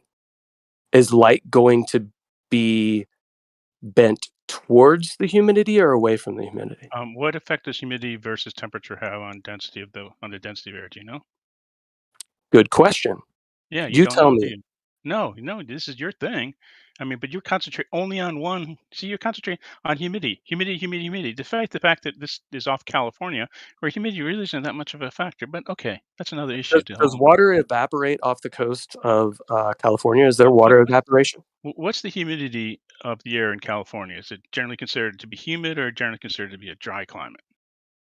I haven't taken humidity readings just above the You water should. in California. You should, because So what you're speaking of is the relative humidity, Peyton asked to show, which there that's is a difference between. no. This is what do you think? What do you think humidity in air is called? Relative humidity, relative to the temperature. By the way, that's another issue to issue, but that's okay. I mean, we're ignoring temperature anyway. We're only talking about one thing because that's typical flat Earth method is to hone in on the one thing and say, "Oh, this must be it," because this is the one thing that You're will make projecting. my thing true. I'm projecting. You have Yep. not mentioned So, anything other than humidity this entire discussion. so what Haven't would you I? guys been screaming? Go ahead. It's because that's the object of the discussion that you're having, you dum-dum. No, but there's Like, other what's wrong problems, with you that a idiot. guy asks you a specific question and I your asked your this issue question. is that he's asking you a specific question? Yeah, but he's ignoring all the Are other you no, what do you mean he's concentrating on a ignoring it? minor You're the one effect. who's ignoring his question. Just He shut has not. up. Has he Sit talked about down, shut up, Has he and talked don't about engage temperature? like a clown because you're not Am I a providing clown? anything of I any know. value. I know. The whole thing. I'm just showing you that you are picking on one factor, and you don't even know No, how big a you're the one factor who's it is. picking on it. So You have an let me issue with ask you somebody this. asking a specific question. Based- Why is that a thing? Because It's like if I ask you, do you like apples? And then you're like, but why are you ignoring all the other fruits? that's It's a correct. stupid Why are you ignoring all the argument. other Just fruit? shut No, it's up. not. We're Because talking about we're talking density, about right? we're talking about refraction. We're talking about Density. density, and Yep. what causes air to be more dense? There's a myriad of factors, right? Exactly, but you're only concentrating on one. Yeah. Why? What do you mean? Why are you only Why concentrating not? on one? Get over yourself. If I said that there is humidity at close to the water, the surface of the water, which is what we're viewing through, is the humid layer, is that humid layer close to the surface more or less dense than the air above it? It's hard to say. You have to include other factors because humidity is only one of several factors are involved in this. Okay. Temperature, So let's say it's temperature is a much bigger factor in the density of air. well, we know that water evaporation is taking place, right? So we know that the water evaporation is more intense closer to the source. Oh, let's go right back to humidity again. Well, then let's just talk about temperature as if humidity has no effect as well. Is that what you want to do? Which one's the more driving factor? Humidity. Sure. Can you show me where humidity is the exact same, but temperature is different, and you see a much more refraction being more pronounced? Do you have like any science to back that up? Sure. So we have a humidity of let's say it's the exact same between 2 different days, but you have a temperature difference of 10 degrees. What would you expect the light to do? Would you expect to see the same it'd be object over it'd be distance? less. It would be less because the temperature is higher. There'd be what? Less refraction? Yes. So the hotter it is, the more it refracts? It's a difference. So are we refracting towards the hot or towards the cold? Refracting towards the denser medium. Towards the hot or towards the cold? Toward the denser medium. You can't answer questions, dude. I'm done. No, I'm not. You want to talk about something other than humidity, but you don't want to actually talk about it. Correct. You don't want to accept answers, apparently. No, he doesn't. He wants me to talk only about humidity. What was his answer? So Ed, what was his answer when I asked if refraction? His answer was that it goes towards the denser don't medium. Talk over me, Ed. What was his answer when I said does light refract towards the hot or towards the cold? He told you it refracts towards the denser medium, and you're not willing to accept that. That's your problem, not ours. Which one is it, hot or cold, Ed? Cold air will be more dense. Cold air would be more dense. Correct. Is that your final answer? Yes, correct. Okay. So You if don't we think have a that? very hot day, which is causing more humidity. Why would I? God, you go back to humidity again. So cold. So would it be colder higher above? Does it get colder as we go away from the surface, or does it get colder as we get closer to the surface? That depends. How warm is the So it surface? tends towards the cold. How warm is the surface? towards How the warm dense. is the air? Now You're we're just talking about a asking random situation- things. It's different everywhere.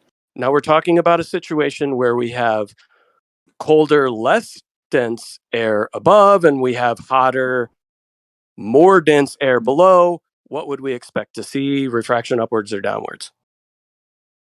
I don't know. You tell us. You pretend to be this expert, exactly. right? You guys don't know. No, you're the expert. Whatever the more dense. He answered it. That's it. Always towards the more dense. See, the thing is, in these observations, it's pretty simple. So upward refraction. If you see a bunch of wiggly squiggly shit going on, it's not a good day to analyze what's happening upward there. refraction. Wait till you've got a stable day where everything is crisp, clean, everything's sitting still. You got nice lines, nothing's distorted. At that time, that's when you take an observation and you try to guess at what's going on. Yep. And we So don't I always don't have know those well, days. Can you give me this exact day where we know there's exactly zero refraction taking place? Left lane. I would say like Show me a place. I would say like in the springtime. I would say in springtime, like I don't know where the surface water temperature is around 70 and the air temperature is around 70 and it's midday, a slight breeze. That would be a good day to make an observation. Hold on, left lane. He asked something. He asked something weird on purpose. He said zero refraction. He's using the Witsit trick. Pay attention now. There is no Well, zero. how else would we determine what we're looking at? Show right? me a place. Unless we have a baseline. See, unfortunately, every time we have an atmosphere, we'll have refraction. Now, I wish there was no atmosphere where you were, because then I wouldn't be able to hear you, and you would not be able to breathe, and think we would be able to solve this problem. But if you have an Are you atmosphere, wishing you death will upon have. me? Was that what you were alluding to there, Nestor? Yeah, man. You might want to I wouldn't be able to hear you. I wouldn't be able to hear you if you were in an area with no atmosphere, and that would be NASA and left lane. Would we agree that there would be probably zero refraction inside the tube at LIGO? Yep. All right. So there you go. There's a good spot. Oh, that's where we see refraction. Avoid. Where do we see refraction? That's where we see curvature. Avoid that one. Where do we see curvature in the tube in LIGO? Oh, the drawings for the elevation drawings of the tube. The elevation drawings based on what? Based on the surface of the Earth? On surveying, Based yes. on elevation, yeah. That's what Elevation based on what? Elevation above what? Known elevation due to surveys. Mean sea level is how we measure things, usually. Oh, okay. So you established that there's. I didn't hear you. You were talking over me. Oh, I see.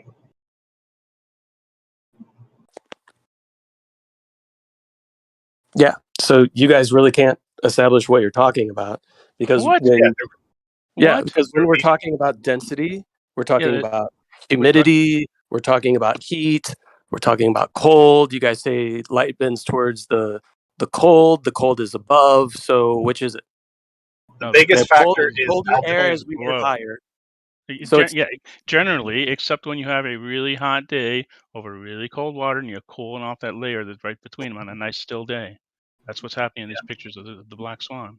And by the way, humidity is a minor factor compared to temperature. So typically light bends upwards towards the colder air in the atmosphere. Light always bends downward because there's a pressure differential. Oh, so the pressure. So pressure affects light is what you're saying. Or is it density? Because pressure creates density. Pressure creates density. Are you denying that there's a density gradient as we go up? I guess he didn't realize that pressure can compress gas. Yes, I understand what pressure means. So if you have a more dense layer of the atmosphere above a less dense layer, which happens over water, which is where all these observations takes place, we would expect the light to curve upwards, which is what we get with laser experiments over distances. No, we actually, see that the lasers tend to bend upwards that's very over the uncommon. marine layers. And if they don't bend upwards, they tend to be what appears to be conforming to the surface, which appears to be straight and level and flat and not curving at all. So when the lasers do curve, they tend to curve upwards, which would go against, that should never happen based on what you guys say. Any evidence for that actually happening? Yeah, you can find videos. I'm not doing it. Can you show one, please? What? Can you show just one? No, I'm literally doing work. Oh, so we need to believe you. We need to take your word for it then. No, you can find it for yourself. Oh, No, thanks. It's your claim. I see. We have to provide proof for our claims, but you can just claim shit. And not Yeah, exactly. That's not how it works. Can you provide proof of a laser bending downwards over a distance across a lake? Not my claim. It's yours. Oh, so which? We're not going to does light bend down or up? We're not going to do a reversal of the burden of The proof. light will always bend towards the flat earther, the denser beam. Yeah. Anything that proves your globe is what. That's why you guys use standard atmospheric refraction, which is 7/6 stars, so that you can basically put the globe at any infinite radius. You even have people like, people that claim that you could see your own ass based on refraction. Which you guys always take out. Yeah, actually, I did hear Rumpus say that, and Rumpus does say that. So if you have infinite refraction, that's correct. Yeah, if you have impossible conditions and light over everywhere that you don't ever have, you could. So you couldn't because you can't have those things. Well, you couldn't. If light bends, and it bends exactly to the radius of the Earth, and it would do that. So no, you guys and the idea is nothing obstructing it. Yeah, you guys haven't even established it, but then you want to tout it like you've established some sort of curvature, when all you're doing is you're making baseless generalizations that light towards the more dense medium, blah blah blah. Therefore, everything that we're going to see is light bending downwards. You never see sinking refraction. Even your studies say that sinking refraction is the same as standard atmospheric refraction. What do you So mean it's the sinking same? refraction effectively gives you What? the effect Show of me What do you that. mean it's the same? It's not Any the same. evidence of San this? Diego State University. Show me that. What do you mean reference. it's the same? Fucking look it up. Show What me do that you reference. mean? What do No, it's you? your claim. We're not going to look up your claim. That's not how this works. San Diego Isn't State standard refraction University. looming? San Diego State University. Which building at San Diego State said that? Which What building do you said mean it? by Buildings same? don't talk. You The told me that geology building. you told me it's the university there. So I mean, what the Buildings don't talk. what part? Well, yeah. No, okay. So what part of San Diego State said that? What do you mean? What part? Do you want? What Do you want a division? What specific group? Telling me that person? San Diego State said that. That's like saying, you know. Yeah, it's from Andrew Thomas Young, San And what Diego did he State say? University. Oh. He didn't say it's the same. He says light will bend upward, which gives you a sinking effect. That's not what he says. Nope. What does he You're say? wrong. Let's What see does some he evidence. say? You said it's the same. What do you mean it's the same? It's not the same. Obviously, it's different. Yeah, the bending is the same. Correct. Well, yeah, the light bends the same for the same reasons. It bends towards the denser medium. Standard atmospheric refraction gives the Napalm, what same is wrong with effect you? as sinking. What is wrong with you? Absolutely nothing. Okay, let me speak for a second, then you can respond. I already read it. So you don't have to read it to me. I understand what he means. Maybe you don't, but the problem is it's not the same. And so light bending downward works the same way as light bending upward. It's called light Bending refraction. downward works the same as light bending upward. Xanax, Yes, because 2023. the way. Can I finish the sentence? You're doing it again. So when light is exposed and is traveling through a differential medium within an angle of incidence, it will bend. It can go upward if the density gradient is up, or it can bend downward if the gradient is down. And that's what he means. Nothing, profound about that at all.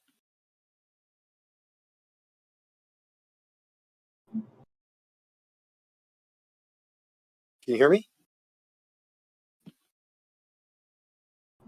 Yeah, it's just stupefied silence. Yeah. I have something I could add because I've been out of No, this I for can hear you. I was just in the middle of work and I got a call. So hey, real quick, if you really wanted to know what. So you said sinking gives the same appearance as standard atmospheric refraction, but it's bending upwards. Is that your claim?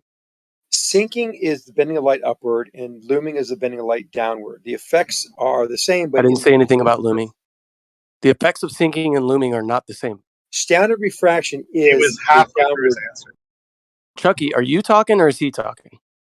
Yeah, he was talking, and then you talked, and then you complained that's that how Oh, he doesn't answer. conversations work. He Yeah, talks. you I talked talk. in the But when middle he's of his talking and you answer, talk and then over you're going him- to claim that he's not answering. You were Dude, talking. I'm done with this. You guys can't even have a fucking conversation. You've been interrupting everyone for the past 10 minutes, This is really all Napalm. you, man. You're acting really weird right now. Just relax. So standard refraction is the base 706R implies that we have downward refraction, which makes sense because the density gradient is denser as you go down. That's where that comes from. Looming is what that speaks to.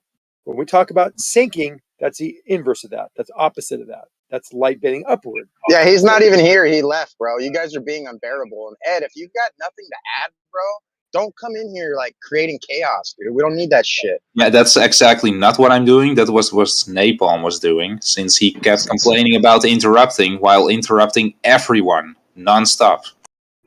I did post an article. Can you see where it's from? I think it's from San Diego State University.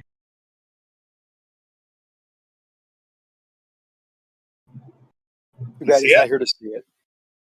Yeah. I didn't read it, but I'm sure it doesn't say what he says. Well, if anybody really wants to know what the refraction value is, just start taking differential measurements. Go higher up. See what the refraction with the. There's a reason that you don't take sightings over water on hot days. And this is part of the reason. Right. And you generally don't do it at 1 foot above sea level. Well, or you 1 don't. foot above the surface. Yeah, let's find the situation where the things are the most problematic, and let's make measurements there. I mean, who does that? Why would you do that? People who either don't understand what they're doing or purposely want to mislead.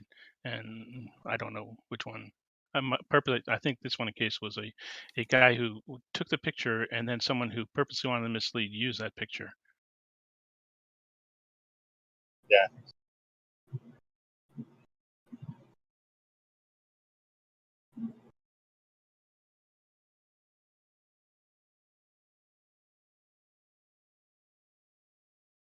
I still want to get Napalm on that Mount Rainier, Mount St. Helens picture I have, where he actually started impressing me. He started using some basic trigonometry and did some calculations. And the problem is he came to the wrong conclusion, and I wanted to get him to understand really what's happening there, so he can understand that. Well, you know what? Using that trigonometry that you now have a newfounded ability, you can now see that that makes no sense on a flat Earth. But he hasn't wanted to address it yet.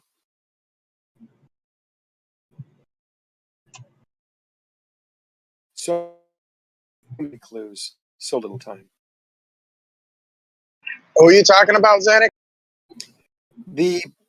So Napalm went through these. Yeah. Who? Yeah. Not what.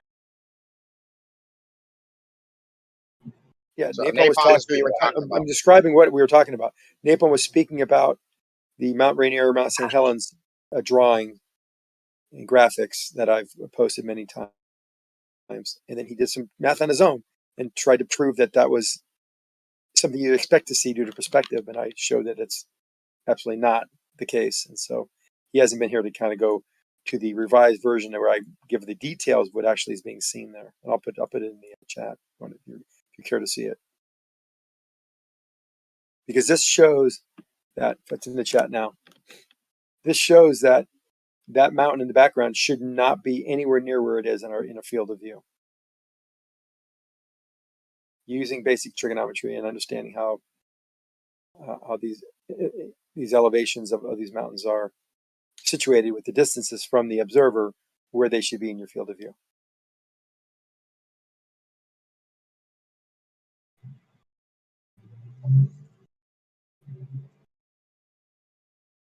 Yeah, that article doesn't seem to say what he thinks. Yeah, what big surprise there. It's actually talking about 7/6R. Did you do a search on the article about sinking being the same as standard refractions? That's how I remember him saying it, right? I just did San Diego State University refraction, and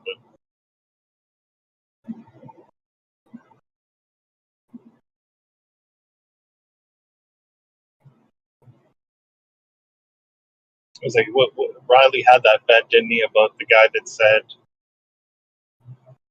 Einstein debunked. This was years ago.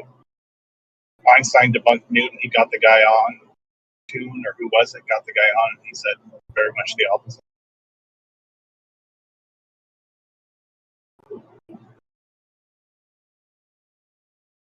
The science communicator. That was. Do you remember, Sam? Yeah. I found it. Yeah. This is so typical of Napalm. So I did a search. Right, the search was sinking the same as standard refraction, and boom, it pops up. Does it say neglecting? Oh. He says looming and sinking are the simplest of all refraction phenomena. They're simply abnormally large and small refraction. So looming is just an exaggeration of normal refraction provided by a steeper than usual decrease in density with height. So I think you maybe confused looming with sinking right there. That's the thing he was talking about. It's amazing how they can, like I said many times, they always bring usually the right quotations and citations. They just interpret them incorrectly.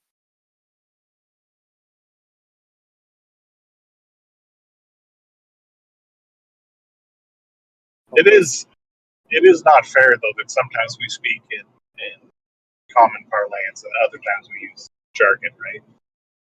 Right. So sometimes we say prove, meaning show evidence for, and other times we say prove, meaning that which isn't done in science. Correct. I think you brought that up before. Somebody has.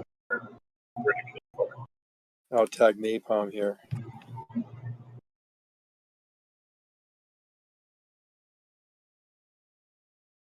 I think he's cranky from work.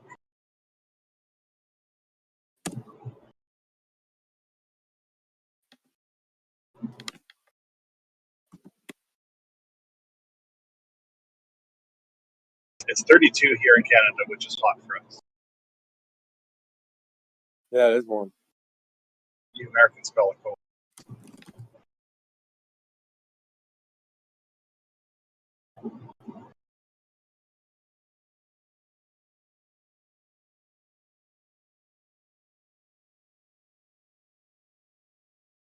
Now, to bring the conversation full circle, it'll be probably 24 or 25 by the lake because of the evaporation.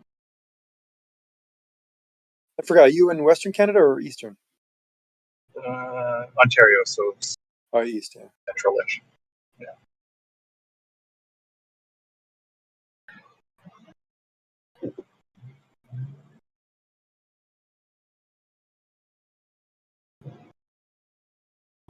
We are Canada.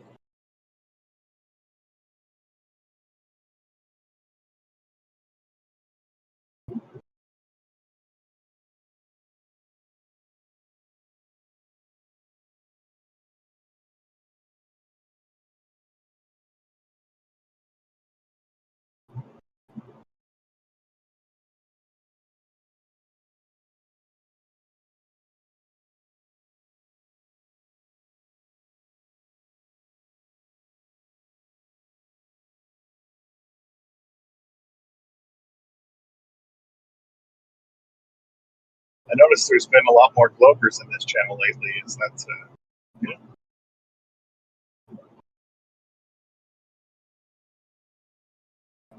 It makes them angry, I think. Yeah, they're being pretty quiet.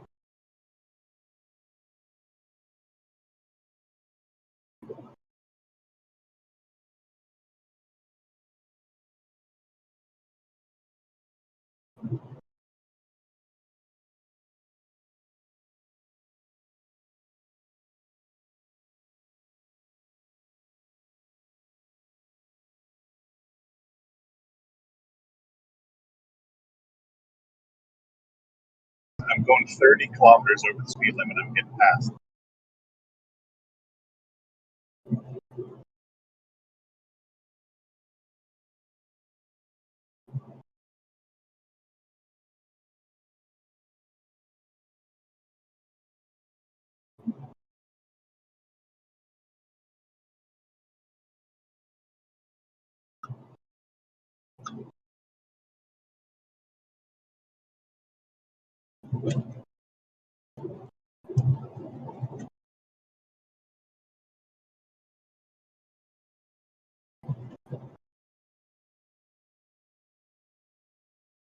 So, did any flat earthers read that article yet?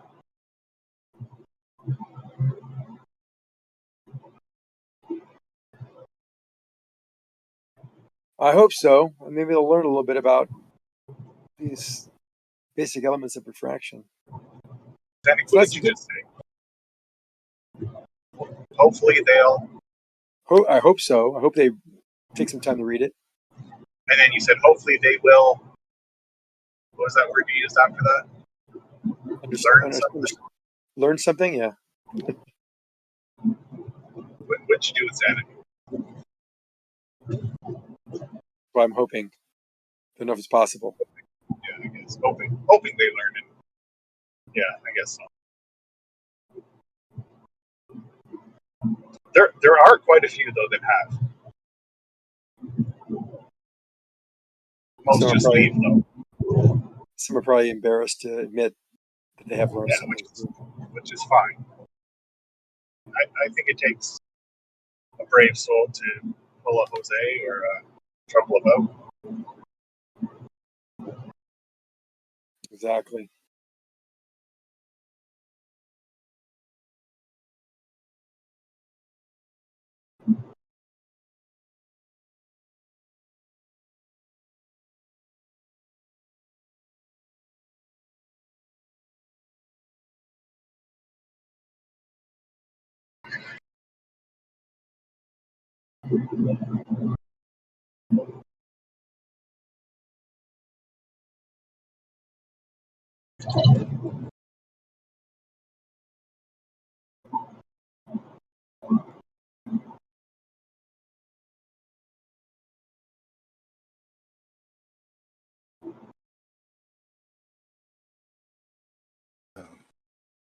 Zanuck, Chucky, can you guys battle rap? No, my rapper name is DJ Tone Deaf Jeff. So I'm not gonna. Yeah, obviously you're retired from the game. Yeah. Yeah. In early 70s.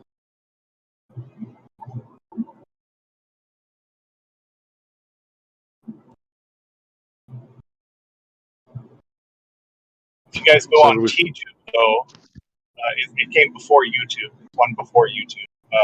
There is a Zanuck versus me in a rap.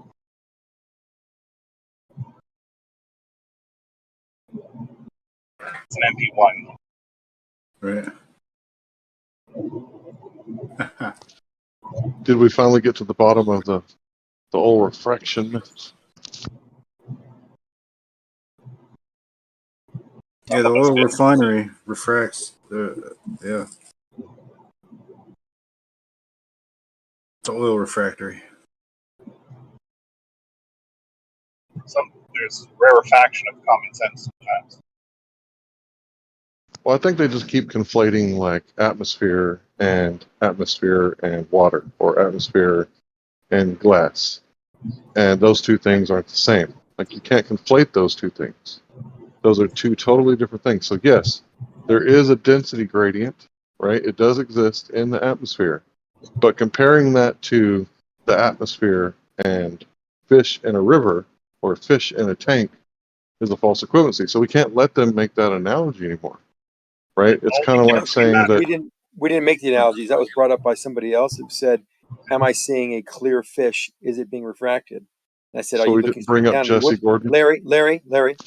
He was coming back with me, and he would not answer whether it was straight down or not, because he knew that I would come back with saying there's no refraction if you're looking through even a differential medium of air and water, which has a refractive index in water of 1.4 or 1.4. Because air is 1.003, I think. But if you're looking straight down, neither one of them matter. There would be no refraction for either one.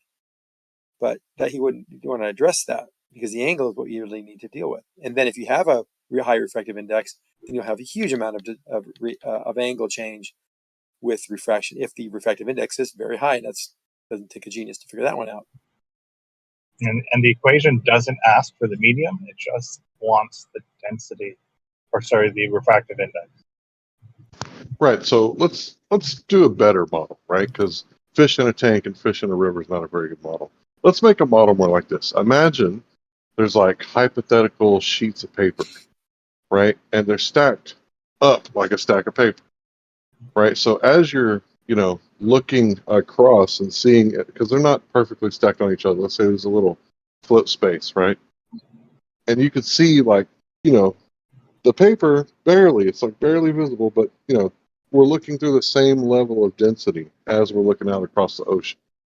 So for you guys to talk about density gradients, I think it's irrelevant, right? Because we're looking through the same dense layer of atmosphere. Now, if you were on top of Mount Conahu, if you were on top of the mountain looking at Mount Conahu, you're still looking through the same, density layer, just about. But if you were on top of a mountain and looking down, right, then I could see you making a density gradient argument. But just looking Why is there a across the difference between same, looking up or looking down? Why is there a difference between looking up or looking you're down? not looking up when you're looking at the oil rigs. If I'm looking up to Mount Conagu or looking down from Mount Conagu, what's the difference? Well, there is no difference because there's still refraction. But I'm talking about looking out across the ocean. Yeah, same There's thing. not a density gradient that you're looking through. You're looking through the same level of density. No, you're not. That's the whole point. So is the density Larry? horizontal or is it vertical? The density It's vertical, but because the gradient? Okay, Earth if it's is vertical, curved, what does the Earth being curved have to do with it? You're still looking through the same level of density. because Yes, you are. No, listen. This is so funny. Hey, Larry, listen. you're looking at over a gradient, and you're looking at it at one gradient line. Let's say you're at the 5-foot angle, and the density of air is whatever it is. We'll call it 5. That's the density. That's the density value. How about 14.7? Well, that pressure will not exactly tell you what the density, but we'll use 14.7. And 14, let's make it really dramatic, like 14.6 is above you and 14.8 is right below you by 1 foot either side. So making it kind of dramatic. This is just a thought experiment. And I'm looking out in the distance at, my eyes are at 14.7. And you're thinking that everything along 14, my eyes is going to be at 14.7. No, because the Earth is curved.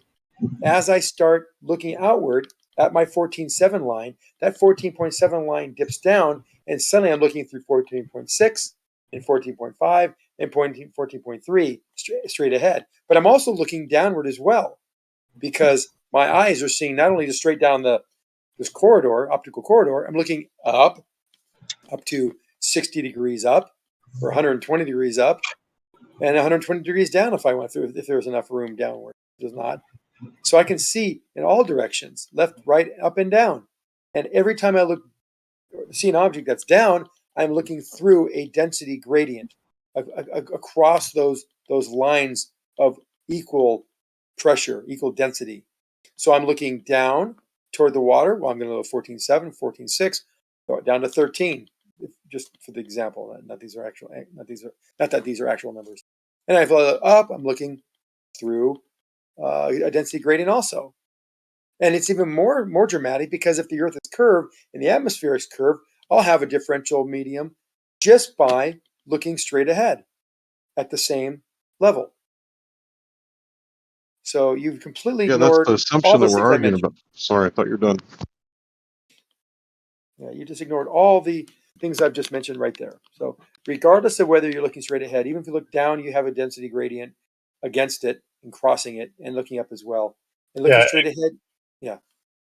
Think about it by drawing a bunch of concentric circles, and try drawing a straight line that doesn't intersect one of them. You guys done?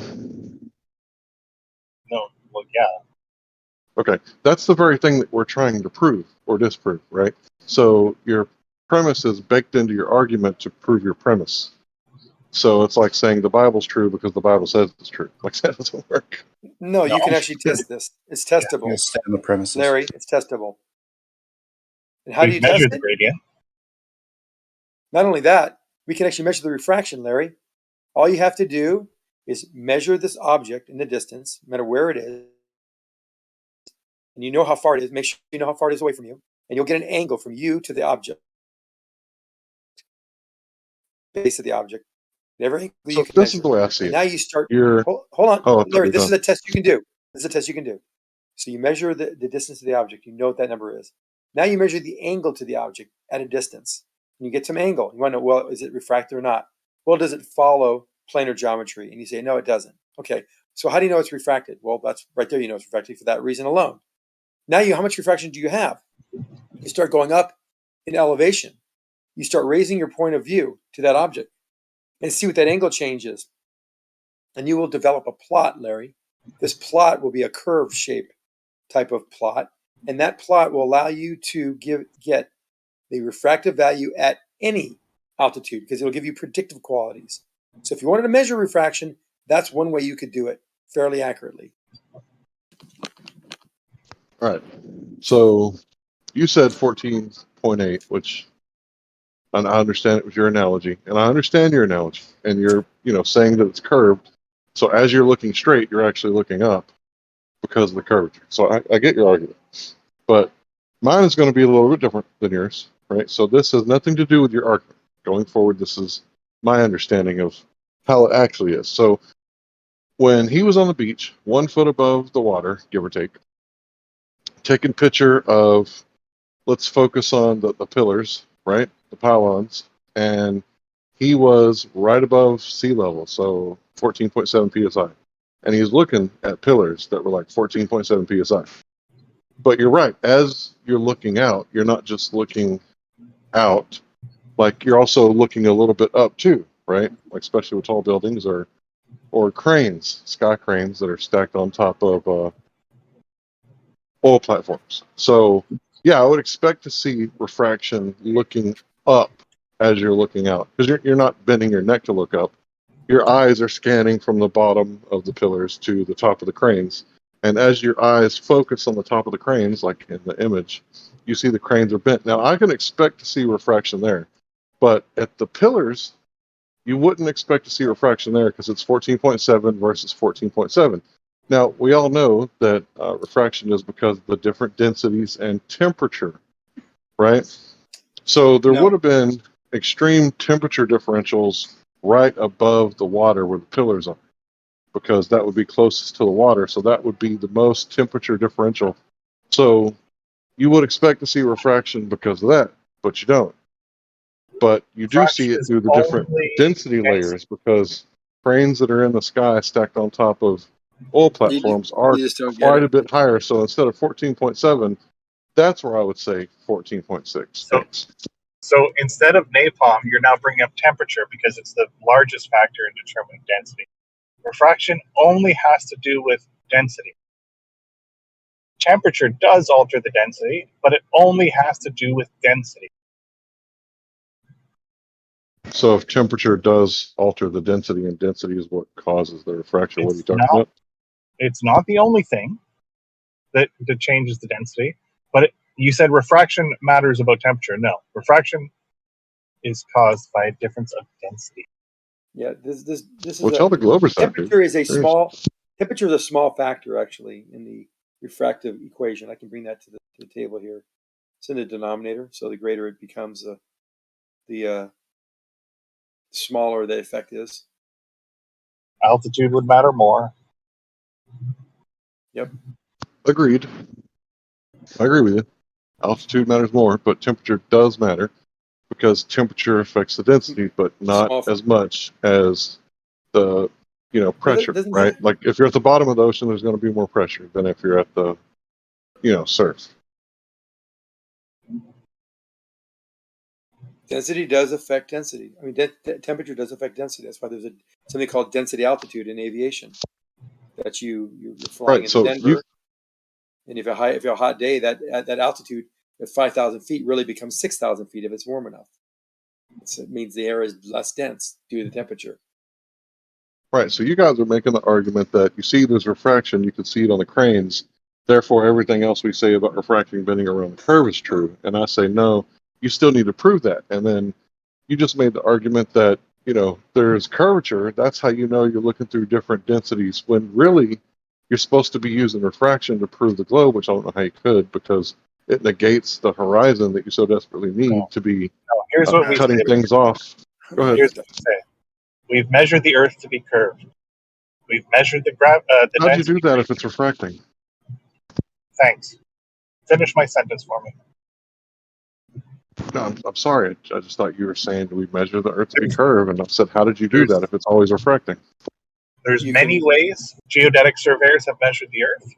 Most of them get rid of the refraction. So now we use GNSS, but before that they used horizontal azimuthal angles, starting in the 1870s.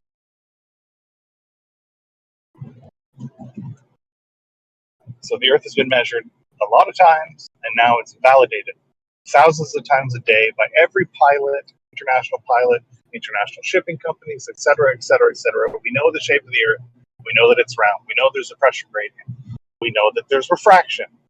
So we put all these things together in something called a model, and now we can explain how it works together. You said the geodesic surveyors got rid of refraction. How'd they do that? They use techniques that weren't as affected by refraction, like azimuthal angles. So azimuthal angles aren't affected by refraction? Negligible.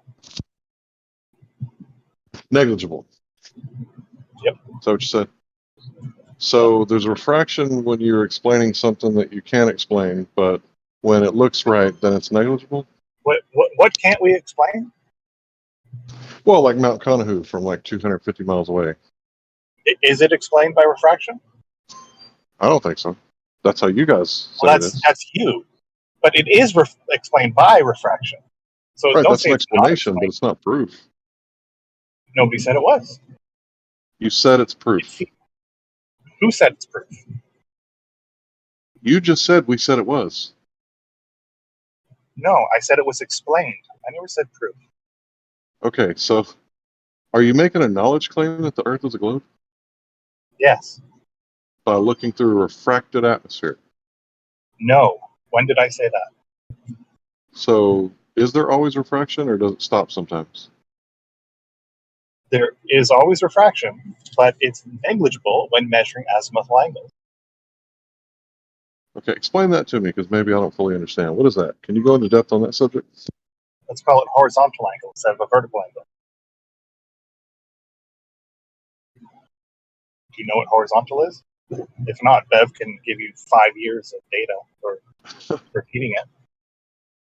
Horizontal. You mean like the horizon? No, I don't mean like the horizon. If I meant the horizon, I would have said the horizon. Okay, so what does horizontal mean? 90 degrees from vertical, from plumb. Oh my God, Larry! Seriously, Like you just the horizon? Fuck, man. no. Too much Bev. Larry, stop it. Yeah, do You'll you go not know what blind. horizontal is? Do Yeah, you like think I railroad don't know what tracks. horizontal means? Yeah, like Larry, railroad tracks. do you Horizontal. know what horizontal is? Chucky, And do he's you got think like I know what Tourette's. horizontal is? He's got Tourette's. He's going to keep on blurting out things. Now watch. I don't think it's Tourette syndrome. It's another syndrome. Trisomy 21. All right, I guess I need to look up the definition of horizontal, because when I Look up said like the horizon, you said no. Trisomy 21. Anyway, Larry, before it goes too far away, I did post an equation for refraction or refractive index. And if you notice, Wait a minute, hold on. We got to get to this horizon thing, because I didn't want typed to in get more. horizontal, the Who very brought up first horizon, image. Larry? Why are you bringing up horizon? Okay, so how is horizontal different than the horizon? Because I think when I look out at the ocean, I see it's a horizontal line between the earth and the Isn't the the sky and the horizon a water. horizontal? Is the horizon a horizontal angle? Yeah. Is it? Okay, what's the angle of the horizon? Well, compared to the vertical, it's 90 degrees. No, that's not a Yeah, that's what horizontal you said angle. just a few minutes ago. You were talking about. Okay, do you know azimuth is northeast, south, and west, right? Starting at 0 from north, 90 east. Okay, so you measure your direction to you have 3 points, A, B, and C. Okay, 3 towers. You're measuring from the tops of one to the next. Okay, you're going to measure the angle from C, the angle from A to B, from B, the angle from C to A, and from A, the angle from B to C. Got it? Horizontal angles. No horizon.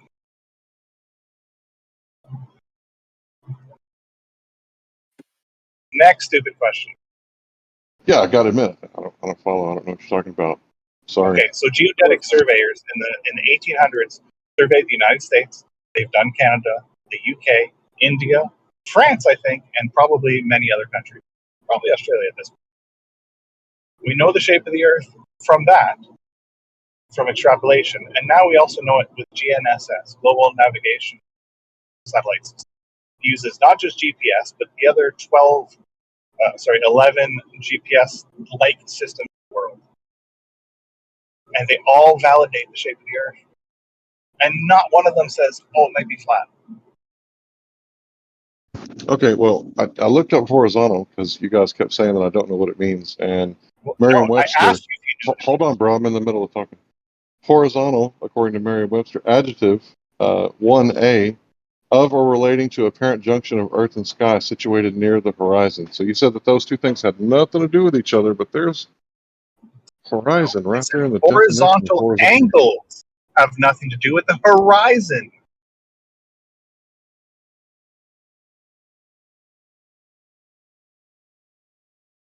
So bring up some useless shit that we weren't talking about and pretend you got a win there. Larry, go ahead.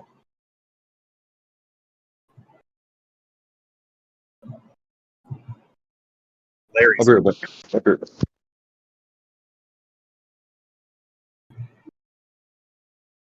But I'm almost home, so you guys can.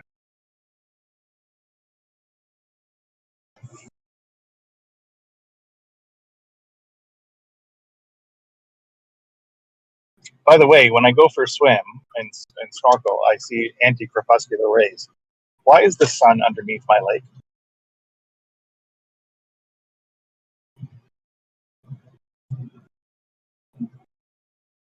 Interesting.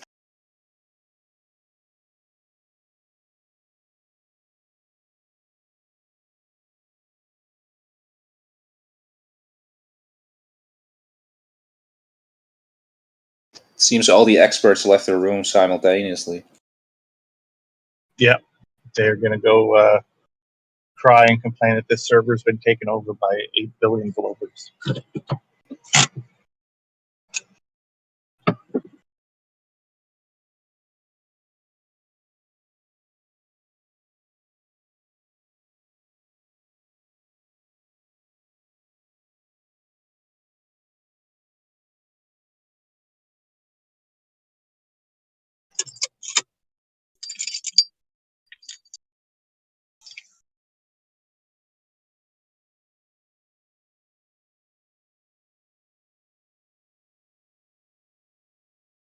Sorry about that. I'm at work. I'm back.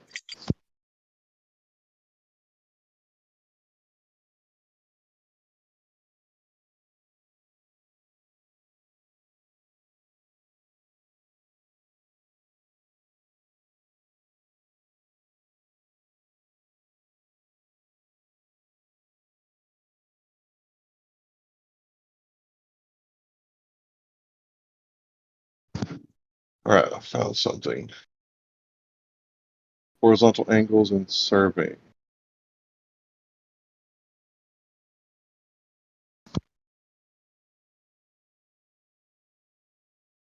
And by the way, this is something that you brought up. So, you know, if I don't know anything about what you brought up, at least I was honest and said, I don't know what you're talking about. So I'm looking at it now.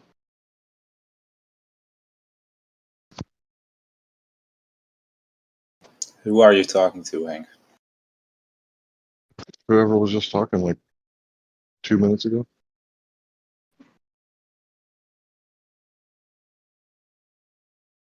He seemed to be pretty upset that I didn't know what he was talking about, but I can't be expected to know everything. Right, and it doesn't matter if you don't know something. There's nothing wrong with that.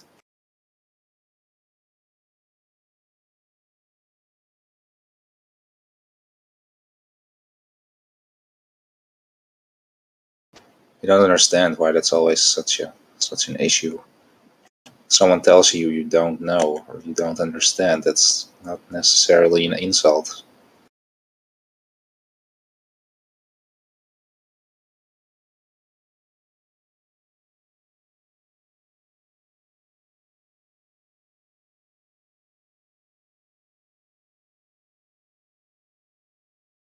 Yeah, he said that, you know, the horizontal angle in surveying proved that the Earth was a globe. I asked him to get into it. He starts talking about horizontal angles, and I didn't know what he was talking about. Obviously, I'm not a surveyor, so he seemed to get pretty upset and a little bit of hoity-toity with me that I didn't know what he was talking about. So I'm looking at it now. Okay, and what do you think is wrong with it? I asked him, how does it prove it? And he didn't really get into it. That's what was wrong with it. Well, you mentioned surveyors, right? Right, because he mentioned it, right? That they Okay, proved it well then was correct. apparently it's been done by surveyors. I'm not sure what you need more. Well, he claimed that, you know, they're using this and it helps get rid of refraction. And I was like, how? How does it get rid of refraction? And he seemed to be pretty upset that I didn't know how it did that. Okay. It doesn't matter if you don't know how they did that, right? Right.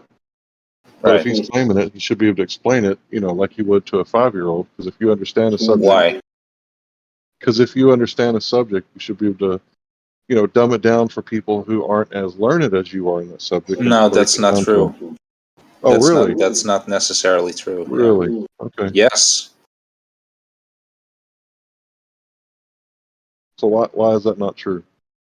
Because Why I should can you? because I know how to build a website, but I have no idea how to explain it to anyone, because when I think of a topic, all the information comes to mind instantly, and there's no order to it.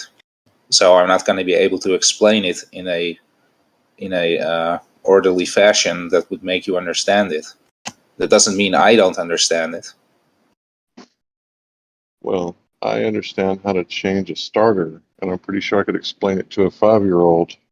That's fine. Your mind works differently, Hank. Some people are good at explaining things, No, it other just people are works. Full not. stop. That's the difference. What was that? Yeah, what was that? You got out or whatever. No, his mind actually works. That's why he can do that, and it makes no sense. I don't think you're being genuine. If you can actually build websites, you're competent at it. How on earth? And you can speak the language that the other person is speaking. How on earth can you not explain it to them? However, I just told you all the information comes to mind at the same time. It's because you're not it's thinking. it's not in an orderly fashion. Answering the question. Yeah, I just did. So it's not in an orderly fashion, which means I can't explain it to someone else in a manner they would understand. So that's why. That doesn't mean I don't understand it. It's not true, though. Yeah, yes, it is true. You don't know how my mind works. Don't be a dumbass. You can't read minds. It's not true. But you can't read minds, though. How on earth would you liaise with someone if you were building a website for them? Like What do you mean? I show limited communication. No, hold on, makes no hold on. sense. You're mixing things. Building a website for someone. Building a website for someone is completely building a website for someone is completely different than teaching them how to build it. So don't mix them. No, you're not asking to teach. Just asking to explain how the thing works. Well, that's not how things go when you're building something. After the first lesson, doesn't mean you can't explain the gist to them. It's really easy. You explain to them that there's a language. I just went over it. It's fine if you're unable to accept it because you have such a no. You're using that as an excuse. If you think you can read someone's mind, but that's pretty pathetic. You're using it as an excuse because of what Larry said earlier. It's laziness. No, I'm just explaining that not all people are good at explaining things, and you seem to be having a problem with facts. Then clearly you're not competent enough in the field that you're claiming. Clearly, you have no understanding of human brains. Dude, what kind of a statement is that? It's a statement based on your performance just now. It's just okay. I can think of something a little more complex. I can assemble a computer from scratch, right? I can explain how to do it so that a 5-year-old can understand. Yeah, but that's not that complex, Hank. Assembling a computer? Right. You just plug in the fucking things into the motherboard and that's it, basically. I mean, how difficult is that? No, you got to do a bunch of other things too. Like you have to get a rubber mat, and you have to ground yourself, and you make sure you got the little rubber. I understand. Between I understand. The that's not that difficult. Screws on the you get it.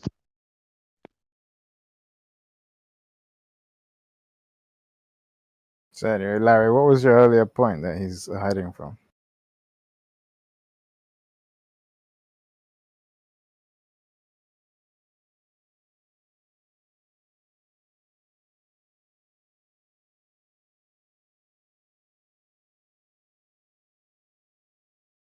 Building a PC is not that difficult. It's more like a puzzle.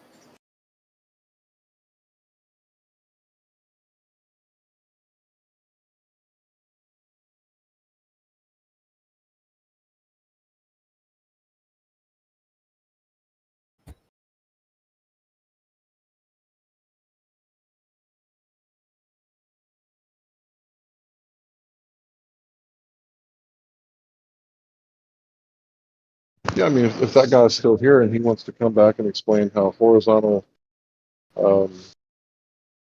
angles prove that the Earth is a globe, but I mean, I'd really like to learn because I've already admitted ignorance. So, if we can go into detail in that conversation instead of laugh at me like, you know, you're not a surveyor, but you don't know what horizontal angles are.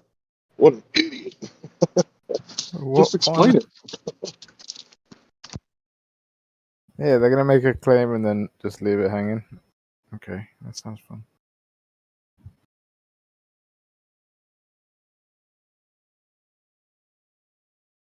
Yeah, well, we just went over that. So what's the next thing?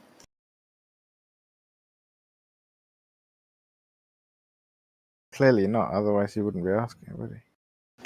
Yeah, but we did though. So Yeah, but your assertions don't really mean anything. it's not Your an reputation assertion. precedes you. You're the one making Larry has a baseless claims, question. pretending you can read people's minds. That's not me. Larry has a That's you. question that hasn't been addressed. Yeah, it has. Prove it. Well, no, it hasn't. I asked him how to explain it, and he began to explain it, and I began to tell him that I didn't know what he was talking about. So I guess he kind of gave up, and he tried to explain it to me. And now that I've looked it up, now I know what horizontal angles are. Now show me how that proves the Earth's. He already went over that, so why don't you apply your newly found knowledge to what he said previously, and then there's your answer. That doesn't No, address that's not anything the Larry answer. just Now, said. now that I understand what horizontal angles are, I could understand the conversation to go a little further in depth. Uh-huh. Didn't you say he already explained it, and then you discovered that you didn't know what it was, and then you looked it up? So now you can apply your newly found knowledge to what has been said. Don't need to go over it again. Okay, now that I know what horizontal angles are, that doesn't mean that I knew what he talks about. I can't read his mind. So he said that this proves that. I asked how. He went into it, and granted, I didn't know what horizontal angles were, and I probably sounded ignorant, which I was Okay. open about being ignorant. So how does it work? Okay, so they take the horizontal angles. Is there a left to right gradient? Typically. My question's for you, Larry. Is there a left to right gradient, and what? Pressure gradient. Yeah. What? You're cutting out, What? Chucky.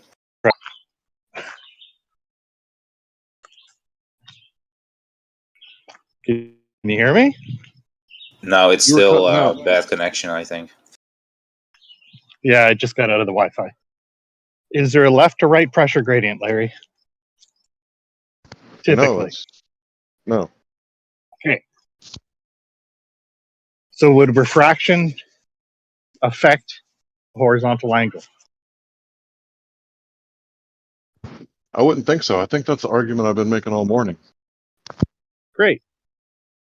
So in geodetics, surveyors measure all the horizontal angles and they put them together. They fit on a sphere, a spheroid, the shape that we say Earth is, the size that we say Earth is. Okay, All the so geodetic surveying companies. when I looked up geodetic surveying, right back in like 2015, when Tim Osmond was saying, it was ISIS and Tim Osmond, they were both saying that geodetic surveying proves that the Earth is a sphere. When we looked it up, right, a bunch of us, Cathexis, I forget the other guy's name, Don't care Richard. who it was.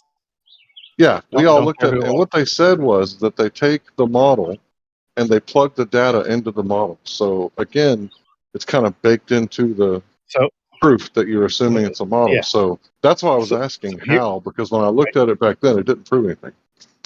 so here's what it is. You can put your measurements onto a spheroid grid, if you will. Okay? And it fits.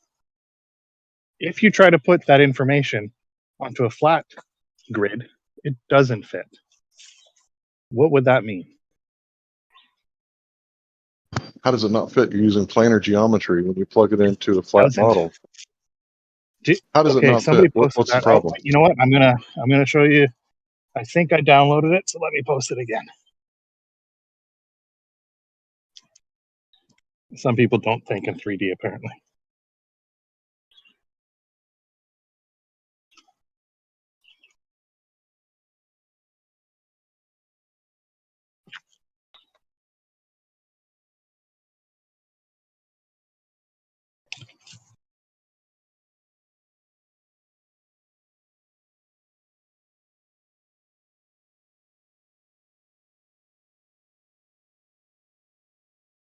Oh, here it is.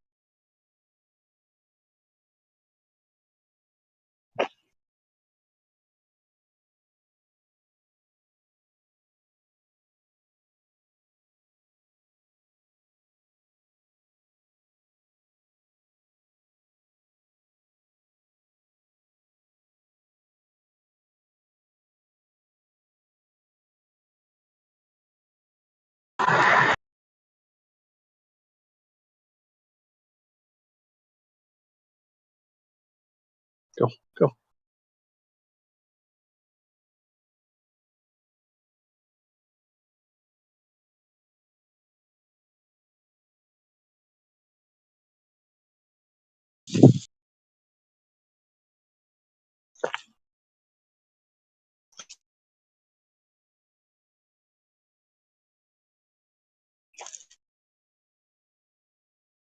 2,500 years of science. Were they using the scientific method before Christ? I thought Yes, that they was were. a Yes, they were oh, QC. Thank you very much. what they call it. Thank you very much. Thank you very much, Kiwi, for your 4-step method. We'll be sure to use that. Sorry, I haven't I don't listened think to they QE were, but only because I in don't like think a year. Sorry, I Chris don't know did. what you're talking about. That's my mouth that's coming out of. I'm sorry, QE gets so much free rent in your head, but can you Oh, show yeah, me where they were thanks for using in my head. science 2,500 years ago? Well, QE, why don't you go ask your Flurf Daddy QE? He's really good at the 4-step scientific method. Dude, I don't know if you got like a hearing problem or if it's like you don't understand or what, but I haven't listened to QE in like a year. Ever since yet Witsit and QE had their little. Yet you still parrot his bullshit. Thank you. Dude, how am I parroting? I'm asking a simple question. The fact that you're like conflating it with QE says that you got like some kind of psychosis because you can't differentiate between me and QE. Well, Like that's I'm a because you're completely. No, you're I'm not parroting his bullshit. parroting. Yes, you I'm are. asking, where were they using science 2,500 years ago? The Greeks were quite good at it. Thank you very much. The Greeks were using science.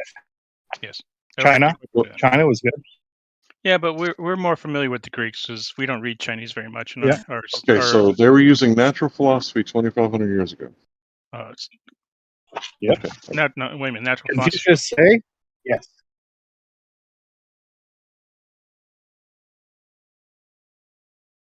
I bet you think the Code of Laws wasn't also before the Bible too. I didn't hear what you said. I'll look it up. Natural philosophy's origin. Code of Laws? You think laws were probably invented by the Bible too?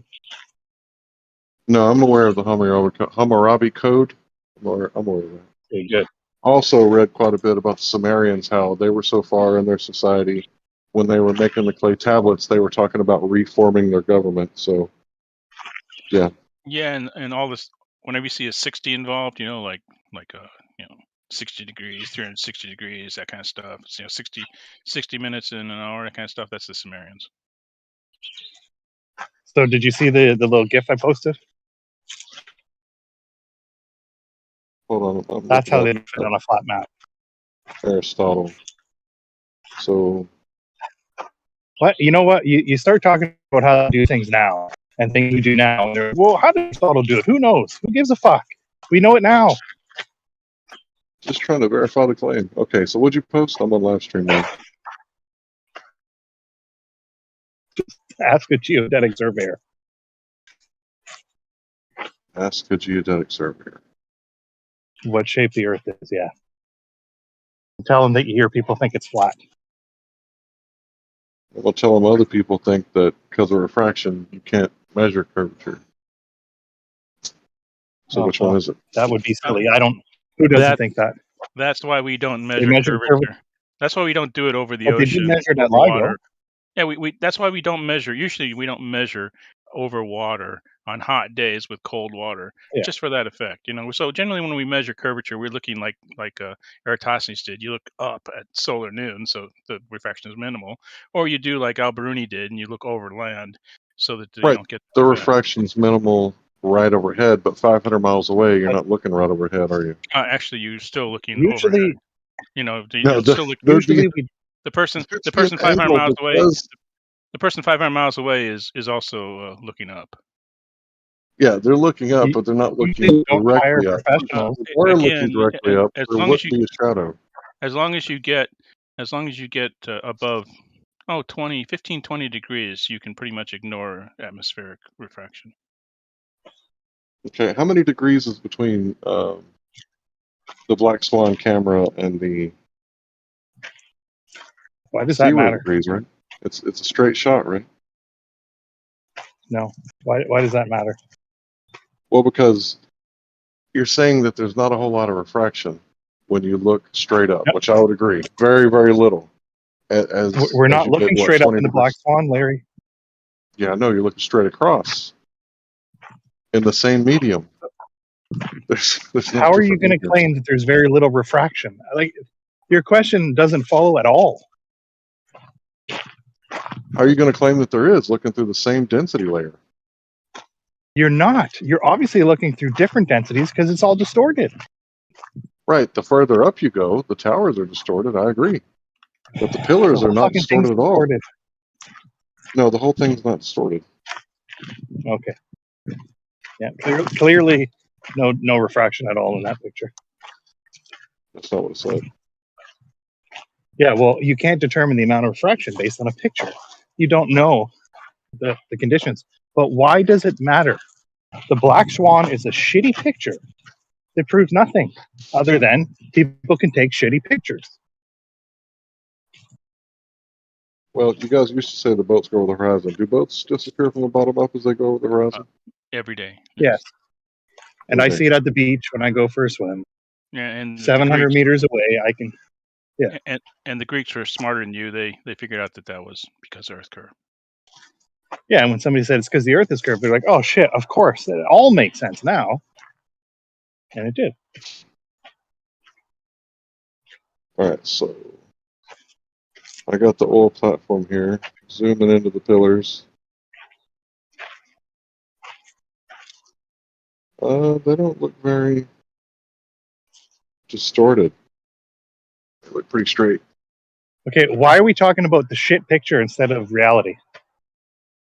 Well, is this not a photograph taken from reality, or is this? It's okay. We Yes. can do Is that. it a shitty picture? That's okay. We can do good. that. Hank, I'm posting something for you in the chat. Please take a look at it. Go over it carefully. If you have any questions, then let me know, of course. Yeah. What's horizontal?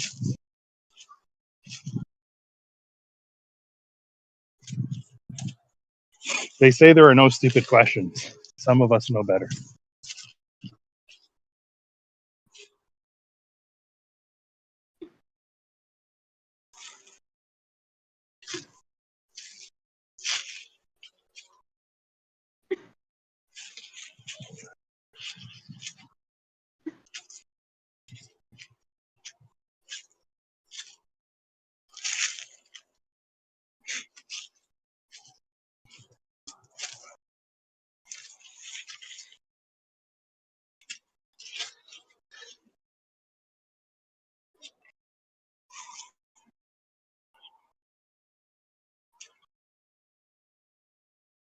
This way.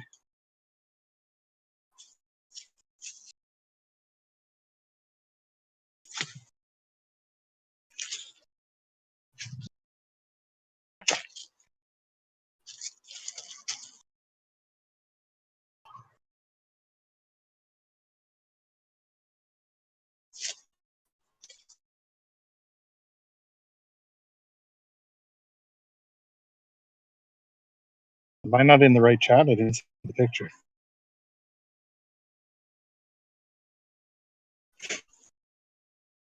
So, what's that? I don't get what this Am I not in the proves. right chat here?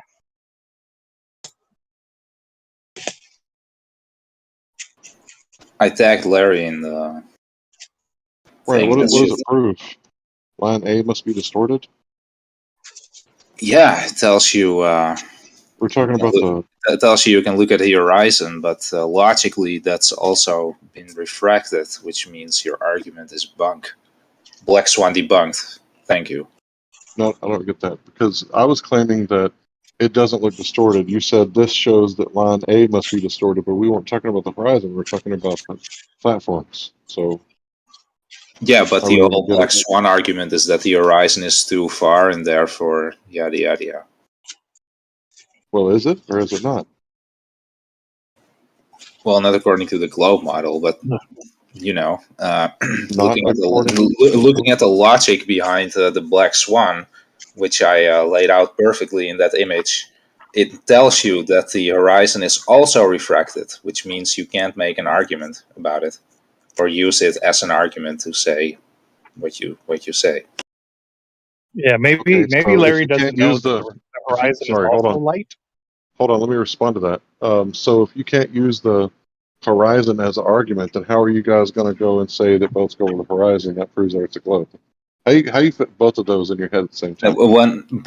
You need to stick to the black swan. We're not talking about boats going over the horizon in the black swan. The black swan is the flat earthers argument. So we're sticking to the boundaries and the logic of that argument, not boats going over the horizon. Wait a minute. You just said your that horizon you can't use the horizon. Hold on. You just said you can't use the horizon in an argument. In this black swan argument, and I just told you that we're sticking within the boundaries of this black swan argument, since that's what this image is based on. That's the logic I'm going with. So please do not go off topic again. So me talking about the horizon is going off topic from the black swan argument, which was formulated against the globe earthers because the globe earthers made the argument that boats. If you're talking about boats going over the horizon, how is that? That's not happening in the black swan. I'll just shut him up for a How are second. we on a? Can I shut him up Yeah, for go a ahead. second? Typically, the geometric horizon becomes the apparent horizon because it refracts the same amount. But in that case, something else refracts greater, which becomes the apparent horizon. Do you get it? Come on. Yeah, I get that's your argument, but how is he saying that we can't talk about the horizon? We can't use it in the argument, but he could use it in the argument, and I'm going It's a off different topic. argument, Hank. I explained it 3 times. Yeah. 99.99% of the time, that's what happens. You're talking about a rare occurrence. And we have to say, why is the rare occurrence different than the typical? And the answer has been given to you multiple times. Why are you so stupid? Or are you just trying not to believe it? Yeah, I think you're doing it on purpose because you know very well that boats going over the horizon is not the same argument as the black swan. So why are I you never mixing said it them? was the same argument. I said it's the Well, same then topic. stop pretending it is. That's what I'm talking Okay, about so when if I we're say talking you about the can't use the horizon in the black swan argument. So how do you get to dictate how I make my arguments? I could get it if I was talking about Because you're straw stardust. manning me, Hank. I'm not straw manning. What part of Yes, your argument? you are. Okay, so yes, I did. What part of your argument did I misrepresent? The black swan is not the refracted geometric Sorry, horizon. bro. It is the refracted You're horizon the beyond wrong the person. geometric horizon. You're the wrong person, sir. Yeah, well, does it matter who tells you accused- the answer? Are you going to get it? No, bro. I need it from him. He just said I didn't think so. misrepresented his argument. I agreed with him and said yes, but show me where I did because I didn't do it on purpose. Well, if you agree, then why should I explain it? Can you I'm stop saying being a I child, don't know Hank? where I did. Look, Can you Hank, just tell me where I I know you have misrepresented your difficulty argument? when you don't get things and you need to have the upper hand, but you I can don't need drop the that upper shit. hand. I'm We conceding. don't need that Maybe I shit did, here. bro. Maybe I did misrepresent your argument. Can you please show me where I did that? By pretending that I said that you can never use the horizon in any argument, when I specifically went over the logic and the boundaries of the black swan argument and logic. So again, if you bring up again, if you say it again, you're doing it on purpose. You understand perfectly now because this is the 4th time I've explained it to you, Hank. Don't make the same mistake again. You're gonna look stupid. Now I'm gonna hold on, bro. Hold on. There's a controversy between you and him and I. So can you please butt out just for a second, and then I'll let you talk. Oh, yeah. Okay, so I don't see it as me misrepresenting your argument when I say Then you're that the doing it black on swan. purpose. Hold on, bro. The black swan was derived from the argument that boats go over the horizon. That's how we know, because of the horizon and things disappearing from the bottom up. The black it's swan not the was same formulated argument. to counter. I know it's a separate argument, but it was So to in my counter- image, did I talk Bro, about the can I logic not of boats going over the horizon? Can I not finish? No, in my image, So- did I mention boats going over the horizon? In my No, you rebuttal mentioned to the black horizon. swan. You mentioned the horizon. and so that we can't use it in an But argument. I didn't mention boats going over the horizon, though, did I? No, Larry, to be I fair, mentioned so that. that's not included then. So when you Yeah, mention that's that, my argument. so when you yeah, right. So which means you're not talking about what I'm saying, which means you Okay. agree. You're misrepresenting my argument. I'm Thank not you. representing your argument. I'm representing my argument. Oh man. to be fair, it's a black. See, this is what happens when you want to have the mental upper hand. You're gonna make silly mistakes. So It's just not drop about it. upper hand. I don't care about winning or losing. Yeah, I you never do. have. You care so I've much. never cared about winning or losing a debate. You care so much you don't even remember what you said. Dude, I That's was when you're talking gonna about. contradict yourself. Go ahead. And itself, not necessarily Larry. So it's not him that brings the Magic Horizon. It's the shitty argument of the Black Swan. Right. He's just following the studies. Maybe it's me, but I think you're cutting out again badly. Chucky. Better now? Somewhat here. I was going to say, I don't think it's all Larry's fault. It's the Flurf daddies who bring in the geometric horizon to the Black Swan. So he's just going off what they say. Flat Earther Daddies is the one who brings up the horizon into the Black Swan. Yeah. So didn't Nathan I agree with make that argument? I agree. Nathan and QE, right, as you call them, Flat Earth Daddies, are the ones that brought up the argument. But I can still see that even without the Black Swan argument, you're still seeing too far, and the horizon isn't where it's supposed to be. Not according to the globe. We knew that before QE got on the scene, bro.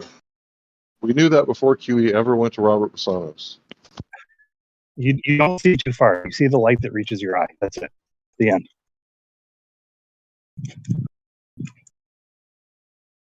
Yeah, showing that there is no boats going over the horizon due to an earth curve. That's like saying if you live in California, you can't have a car come to you from Michigan. I don't see the analogy there. The car came to you. You didn't go to the car. The light comes to your eye, not the other way around. You know how vision works. I think so, but I'm not real dogmatic about it. Does light come to you? To your eye? I used to think so, but I'm not real sure anymore. Wow. That's not a good thing. That's not a good thing? Well, it was an interesting gift that I saw. It was one of those, where it's like a stupid amount of frames, like 1 million frames per second.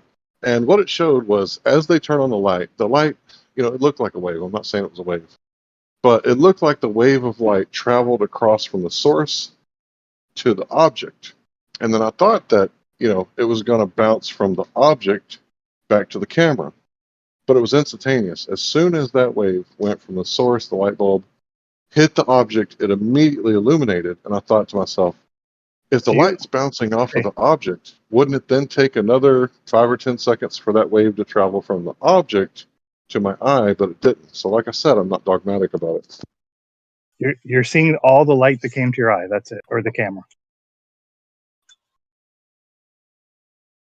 What? Is that a question? Is that a statement? What are you saying? No, it's a statement. The only light you saw was the light that came to the camera. How do you think we see? The light interacts with the nerves in our eyes? The nerves in our eyes, what do they do? Well, they send a signal from the rods and cones to our brain. So the light is But interacting. where's this signal coming from? The source of the light? It's coming from the source of the light. Yeah, that's where light comes from, the source. That's where light comes from. And then what does the light do? Interacts with your rods and cones and travels through the nerves, the optic nerve. Right, so it goes from the light source to the things in your eyes. Right. Okay. But like I said, I'm not dogmatic about it.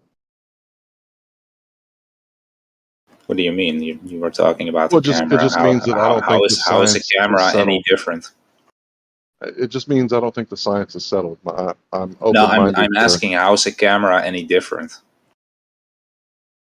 Well, there's lots of ways, but basically they're very similar. Oh, okay. But then why are you in doubt that There's that no light doubt. I'm just travels to the eye? open-minded. There's no doubt. I'm just open-minded to different theories. Like, I don't know if light is a particle. I don't know if it's a wave. I see. think that it resembles a wave more than a particle, because when any other particle hits my eye, whether it's brake dust or any other particle, it usually annoys the shit out of me, but that's one reason.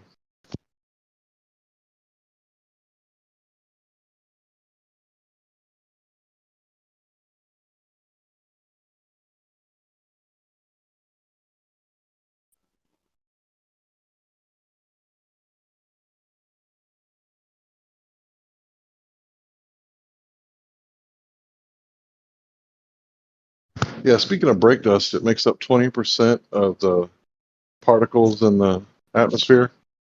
So there is no zero emission cars. So everybody who's got like a Tesla, they still make up 20% of the particles in the atmosphere because of brake pads. I guess you could make the argument that if you had a Nissan Leaf and you use the what is it called? The generator braking? I don't know what it's called, but they turn on the generators on all four wheels. I guess if you exclusively use that and never use the brake pedal hooked up to the brake pads, then I guess you could make an argument. But you still plug that in, your outlet, and if you have a 100% renewable energy source to your electric grid, I guess then you could make the argument.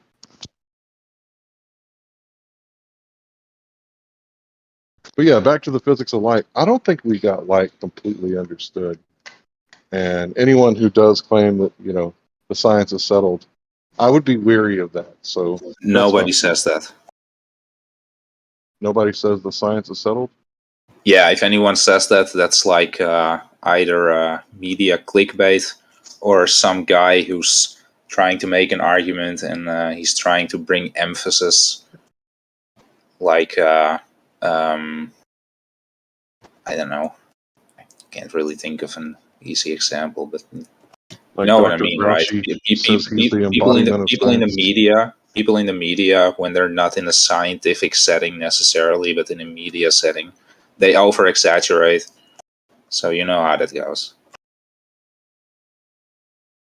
I guess a good example would be like if someone said you're disagreeing with 2,500 years worth of science. That'd be a good example, right? No, not really. Well, I mean, what's the insinuation in that statement? You're insinuating that the science is settled on this for 2,500 years. No, it means there's 2,500 years of evidence, and you're just saying, nah.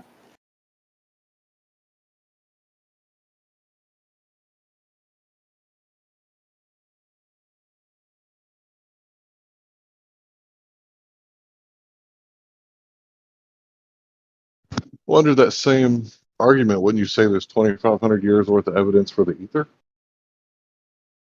Doesn't mean it's settled, because then it would be how do you say?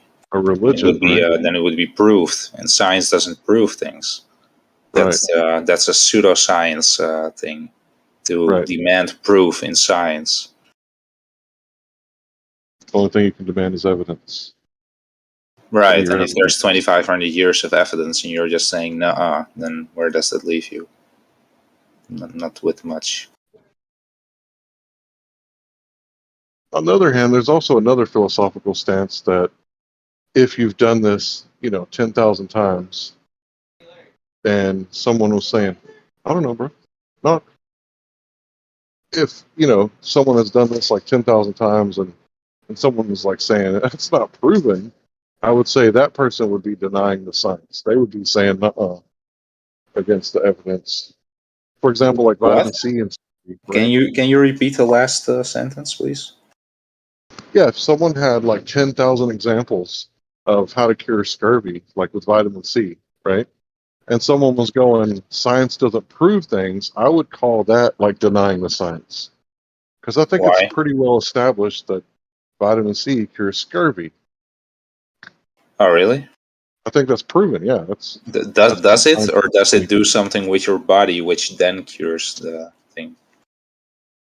What's See, a vitamin there we go C already. deficiency? There we go already. You're saying it's proven that vitamin C cures this and that, but it's probably more likely that it's the case that vitamin C does something in your body and your body then cures it, which is then your statement would be false.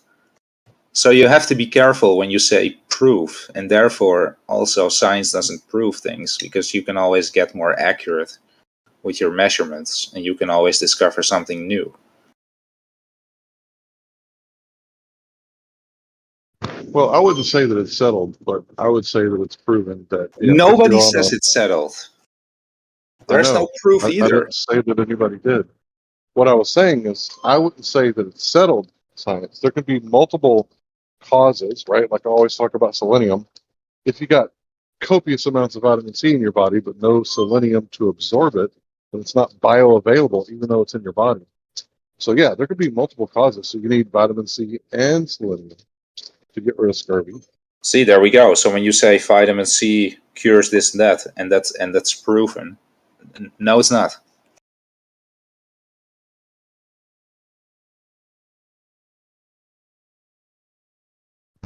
Yeah, I would say that that's empirical, testable, repeatable, observable, and I would even say you can prove it to yourself by eating nothing with vitamin C in it. So I would say Yeah, that's proven. that wouldn't be That's proven. scientific proof, because such a thing doesn't exist. So I guess, would you be okay if I said empirical? Is it empirical? You know, I still don't know exactly what empirical means. I'm gonna look it up right now because I'm tired of not knowing it. Sure. It just means you can see it, taste it, touch it, feel it. You know, you can detect it with your senses. It's knowable. That's why we use the word science. Because Well, I science would is say then, knowledge. in the case of vitamin C curing this thing, no, because no. So you It's don't not think that's true. knowable? What about to the Well, we already went sailors? over it. You need other things to cure the disease, and it's probably more likely your body does it, which is activated by the vitamin C and this other substance you mentioned. Yeah, selenium. It's in Brazil nuts. You should probably eat a couple of Brazil nuts a couple times a week. Okay. But yeah, I would say that it is science if science means knowledge. Now, is it the scientific method, which is a different thing altogether? Yeah, I'd say it runs through the scientific method. So if science means knowledge and we're speaking colloquially, I'd say it's provable that you can go on a boat for 3 months without vitamin C, come home, get on shore, and you're going to have a little bit of the All right. scurvy, and you eat Yeah, vitamin I find it C, and that's the I find only it thing you very can do. interesting you say that, and that it follows the scientific method, because now I'm gonna hold your feet to the fire. What's the naturally observed phenomenon? Scurvy. Excuse me, we're going over it being cured. Right, so the naturally observed phenomenon is scurvy. Uh-huh. The cause is lack of vitamin C. That would be the independent variable, the one that you manipulate to prove that it was the cause. That's your hypothesis. The hypothesis lack of vitamin C or vitamin C deficiency causes scurvy. Right. And that in giving people vitamin C will cure it. Right. So I heard a doctor say that most people are walking around with, subclinical scurvy, especially smokers, because the tobacco use absorbs vitamin C. and I thought that was really interesting. And I've been drinking like lemon water ever since.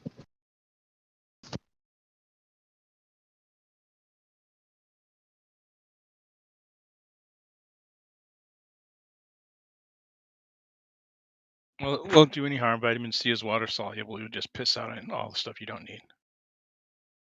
Right? They say that you can take it until you get a very loose stool, and then you go back a little bit. So anybody who's ever, stopped up, I would recommend some vitamin C, because the worst that it could do is solve your problem.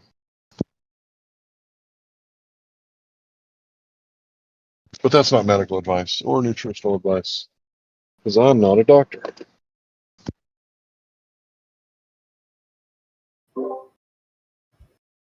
Yeah, you are. I've never attended any docs. You're the pizza doctor. I have, resurrected a few pizzas that had a mishap. See, there we go. Yeah, we do put them back together, make them look pretty if they kind of topple over at the cut table.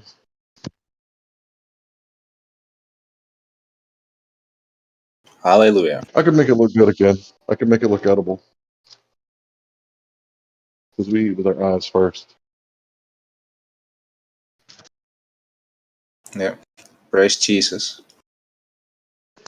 Jesus? Did you say Jesus? Yes. Okay, I gotta admit, that was kind of funny. So the other day, I was working like a 12-hour shift. I was really tired. And I walked up to the elevator door and I knocked on it.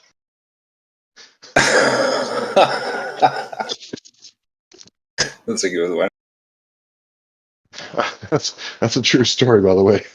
And as soon as I did it, I was like, oh, man. Yeah, I think that's similar to opening a door and reading if it's push or pull, but doing the opposite anyway.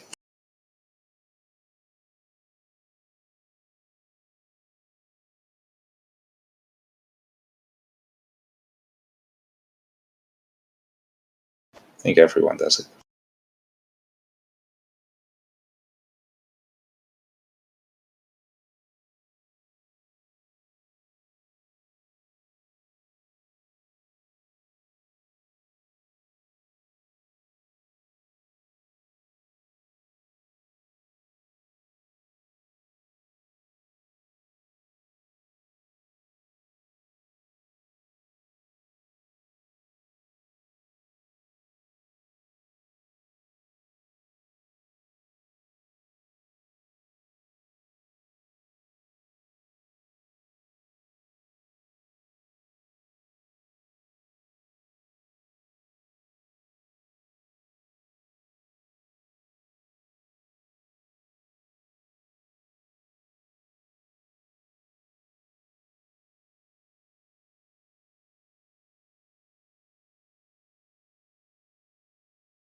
Yeah, I get that the science should never be settled, and you should never say it's already been proven. We shouldn't look at other factors. I think it's like this. I think we should say, well, you're showing the symptoms of scurvy, so why don't we run an experiment and see if the vitamin C actually helps? So, take 2 of these, right? You hand them some lemons, and 2 of these, and you hand them some Brazil nuts, and you say, call me in the morning, right? So I kind of think that's what the doctor is doing, right? Basically, he's practicing medicine or experimenting on the patient, right? That would be one way to look at it. So the take 2, call me in the morning is basically what a scientific experiment is. Like, here, see what this does to you, right? You tell me your symptoms, and I think this is, it sounds like scurvy. It could be scurvy. Let's try this and see if it helps. And, after you take the vitamin C and the selenium, you take them both together. And if, all of a sudden now your joints are better and you can stand up straight and walk with no pain, then I think that pretty much settles it. Like, as long as it's not masking your symptoms, as long as it's actually curing you, the cause, I think that would, you know, that would be settled in my mind. I Right, wouldn't go but back to the doctor. you can't say it's proof, and calling it settled is also unsettling, to say the least, because you're ignoring the complete process that's going on in your body. You're saying, well, you're taking these pills, and then ta-da, basically magic. It magically gets teleported to the scurvy, and your body doesn't do anything with the vitamin C once you take it in. So Yeah, I don't think it's good to say that vitamin C cures scurvy. A lack of vitamin C, gives you a weak immune system, makes you susceptible to diseases such as scurvy, and maybe you need to supplement, or eat a vitamin C rich That's just a diet to prevent misunderstanding of getting what vitamin scurvy C. is. Scurvy is a deficiency. So if you fix the deficiency, then the deficiency goes away. Yeah. Yeah, like if I went to the doctor and the thing that was bothering me goes away completely, not just mask the symptoms by giving me painkillers and arthritis medication, right? If the symptoms actually all went away, I would say, well, that settles it. He got his $150 or $5,000 for a Band-Aid, whatever he's charging, and I got the cure, which is what I was seeking. So I would say that settles it. Now, I know that's not scientifically adequate because in science, nothing is ever settled. But as colloquially as I could say it, like that would settle it for me. I wouldn't, take the doctor to court and be like, I paid you all this money and you didn't do anything. I think that would pretty much settle it. Contract is ended. It's over. I have some placebo pills for sale if you're interested. Yeah, and I got a curved bridge to sell you. And somehow that proves that the Earth is curved. I don't know. Are the placebos good placebos? They're the Yeah, if best. they make you believe in the curve and pay your taxes to NASA, I guess they are.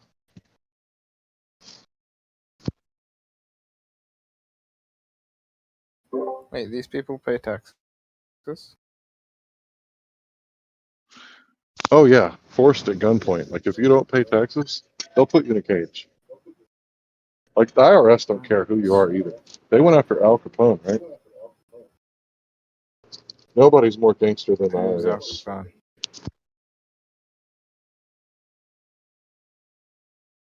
No, but that wasn't my point, Larry. I'm just surprised that you lot pay taxes. It's weird.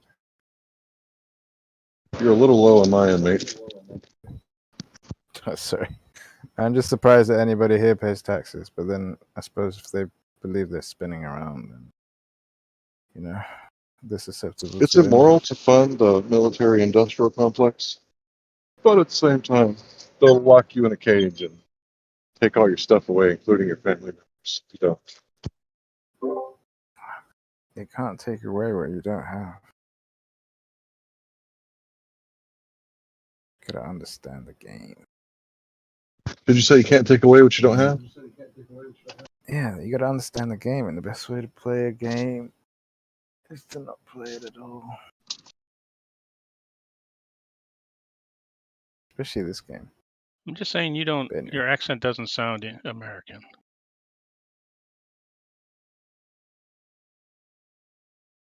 Do you want a gold star? No, I'm just saying that it's a little bit different. The IRS is a little more demanding. What, my accent? Obviously. Again, do you want a gold star?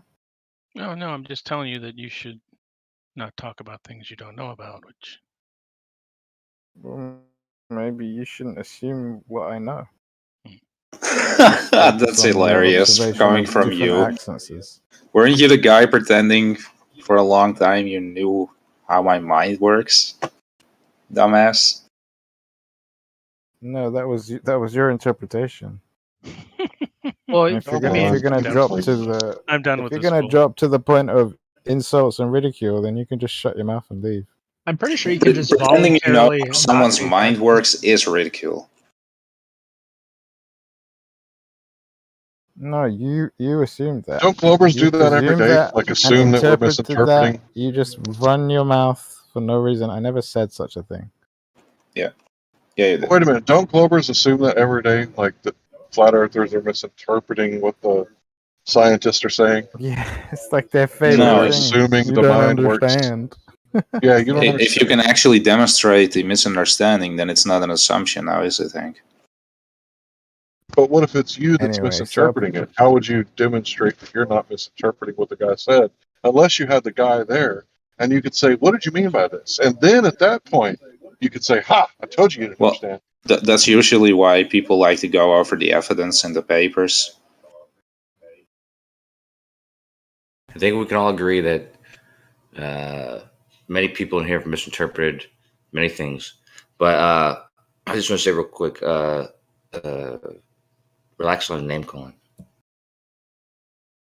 What'd you say? Relax the name calling. What'd I you heard call somebody me? call somebody Oh, called somebody gotcha. the N word. N-word. Nancy? No, I'm just kidding. I heard no, I just heard somebody call somebody name. That's all. I heard a really good joke the other day. It was a comedian, and he was like, I'm going to tell a joke about white people. They were like, okay. And he was like, white people, we all like the same kind of food. And he goes, peanut butter and points the microphone at the audience, and they say jelly. It's like, we like macaroni and cheese. And then he said, we like salt and vinegar. Or wait, he said, like, we like chips, salt and vi. And the audience goes, I was like, damn. That's a fucked up Yeah. show. I What did saw the that audience one as say? well. That was good. I don't know. What did the audience say? I forgot that part. But yeah, it was salt and vinegar chips. I see. Okay. They got played. That's really good. Got exposed. Right, because It took all me a the whole people in the audience were immediately like, "Oh my god, what have I done?" Mic check, please. What's up, Rouge? Thank you. Kids ready for school. Hey, is Mike here? No, but Mike Check is. Oh, good. Thank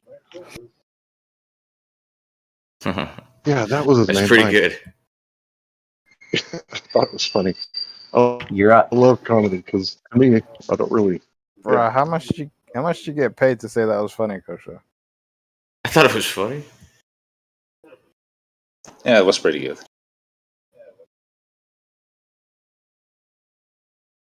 Who let Because these I could just see the people that said the word, because that's like super taboo for some people.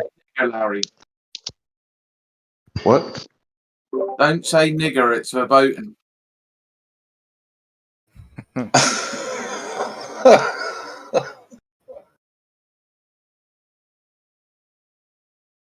Yeah, I actually make my own salt and vinegar chips, so I don't eat a lot of potatoes, but every once in a while I'll use the What mandolin, do you mean you make your which own? is a food processing thing, and put sea salt on it afterwards. And if you pour the vinegar right before you eat it, like sprinkle it or spray it on, it's actually pretty good.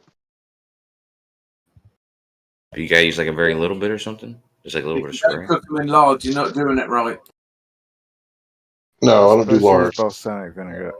It's so much better. Yeah, I bake them and then salt them, and then right before it goes in my mouth, I spritz it with a little bit of vinegar. Like a conveyor belt that sprays it and just feeds it in. It's mainlining chips. Isn't that how you eat dinner at the end of a conveyor belt? You just hold your mouth open.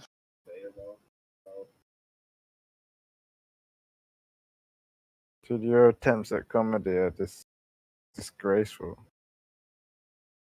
Go back to just insulting people. It's more your speed.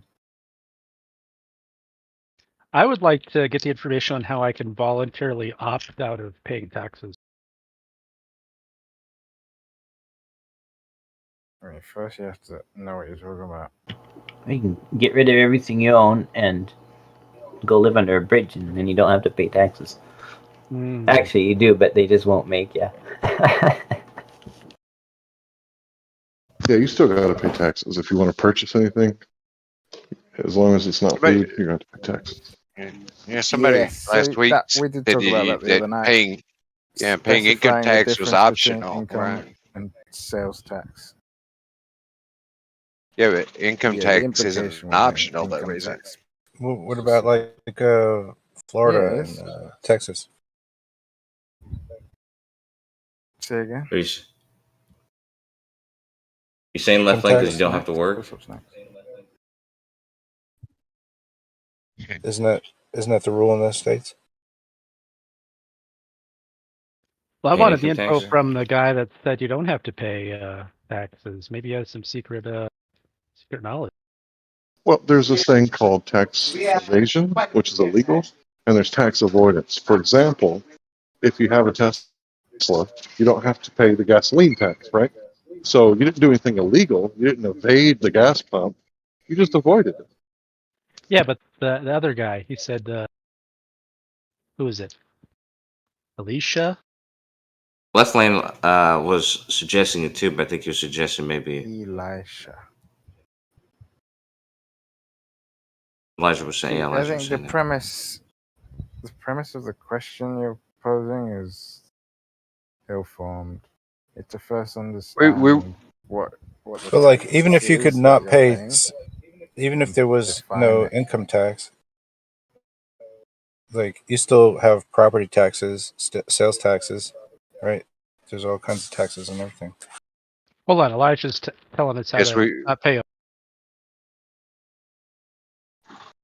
No, I never Yeah, we said were that. talking about You're owning framing property, your and if you question. didn't pay your property taxes, that you would, that means the government owns your property, because if you don't pay your taxes, they'll take your property. And then somebody said that it was an option, but I'm not sure if it was income tax or Bro, property tax. But this is such a distorted summary of the conversation we're having the other day. well, it was a Why distorted can't people just conversation. remember things clearly within was it like 24 hours? Barely that long ago. Crazy. But no, Or we're to just talking clear it about up. how if you're paying property tax, then clearly your assumption that you have ownership over the property is incorrect. Because if you did actually own it, you'd have no reason to pay the tax. Yeah, that's And not then true, everyone though. just spurged out and couldn't understand what we were talking about forever and ever, like they always do. So how do we avoid paying tax? What is income tax? Define it first. Is that how I avoid paying taxes, by defining income tax? Just humor him. It's tax the I mean, government he takes can humor from. himself. Yeah, but I'd like to get through this. Then just change subjects. He's asking questions in a manner that's not serious. So if he wants to keep doing that, then he can just amuse himself. Well, his original question was, how could we avoid or opt out of paying taxes? That's what he was asking. You have to know the difference between sweat equity and income.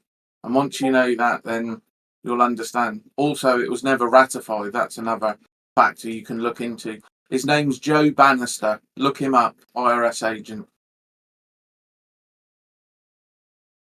Far too generous, Logos. Well, you know.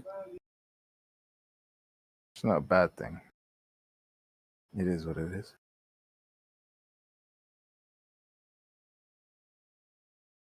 But yeah. Define what you're talking about first for asking questions. I don't know. You made the statement earlier, so I was just trying to figure it out. What statement did I make? I was talking to Larry. I was making observations on people, generalities, some bit of comedy at the fact that, well, if they believe they're spinning, then of course they would allow themselves to be taxed. But some people tend to listen with, I don't know, with their mouse and don't actually pay attention. What paying No, taxes so- has to do with whether or not the Earth is rotating. That's kind of strange. Well, again, you don't listen. That's why you make comments like that. No, if you think the Earth is spinning, then you let yourself get taxed. If you think it's flat, then you don't let yourself. Is that Again, you're not listening. okay? It's a riddle. It is. This is like basic comprehension that you lot are lacking. I'm actually a big fan of riddles, so. Mm-hmm. Big fan of what now, Kosher? So maybe you could explain what you meant, since both of us got it wrong. Maybe you could clarify that.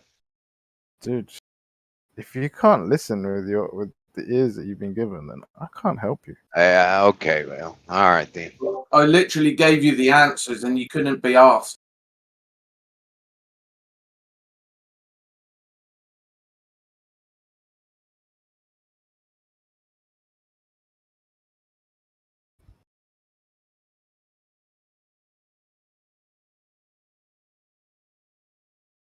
Does it have to do with Batman Forever? Yes. I think I'm on my path. Yeah, it's like the worst Batman movie.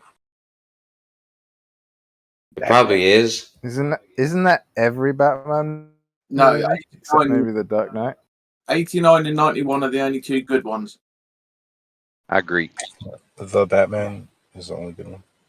Now, there's two other ones. The Batman. I was gonna say Batman Returns, the movie that the movie that the live action movie was sort of based on.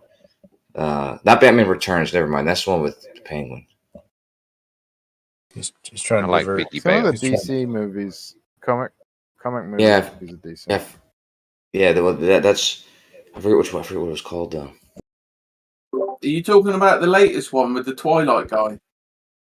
Oh no, that one wasn't that bad, but no, I'm talking about it's a animated movie made I think by HBO. Like HBO's the one who produced it, but it was God, it was one. It was a George Miller comic. I forget what it's called. Like The Dark Knight Returns, or is that another movie? That was another movie. They've done loads of them. And the animated stuff they've done that DC produced. Or is it? Do they produce it or do they write it? I don't know what the categories are for that. But the DC stuff, most of what they do is decent. Whether I like it or not is a different question. But they produce decent quality. Opposed to what Marvel are doing, Marvel are just shit in the bed all over the place. I think DCU is just basically trying to catch up to MCU. I mean, MCU is extremely successful, so it's actually they're like. Yeah, but when I'm not talking about success here, I'm just talking about quality of product. MCU's going to fail because they've gone woke anyway, so. Yeah, a little bit. Yeah. Yeah, well, I don't knock them for their business sense because they're pandering to the audiences.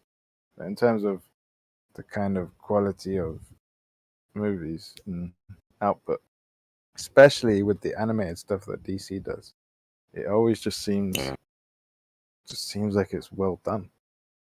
You might not enjoy, because I'm pretty picky, but I might not enjoy one of the different variations of the Batman movies they do, but it always seems like a high quality production.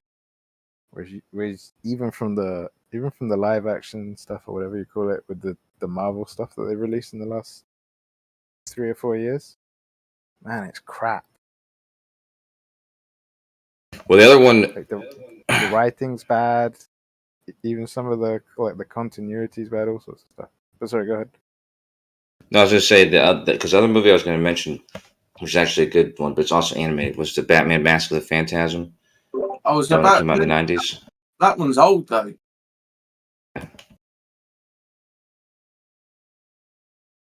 I'm trying to find this one because the Batman versus Superman movie was like loosely based on the movie I'm talking about, and I swear it had like a extremely generic name. Like it was like Dark Knight Returns or Dark Knight Rises. Oh no, I think that's what it is. Dark Knight Returns. Because that's not a movie. So let me see if that's what it's called. Hold on.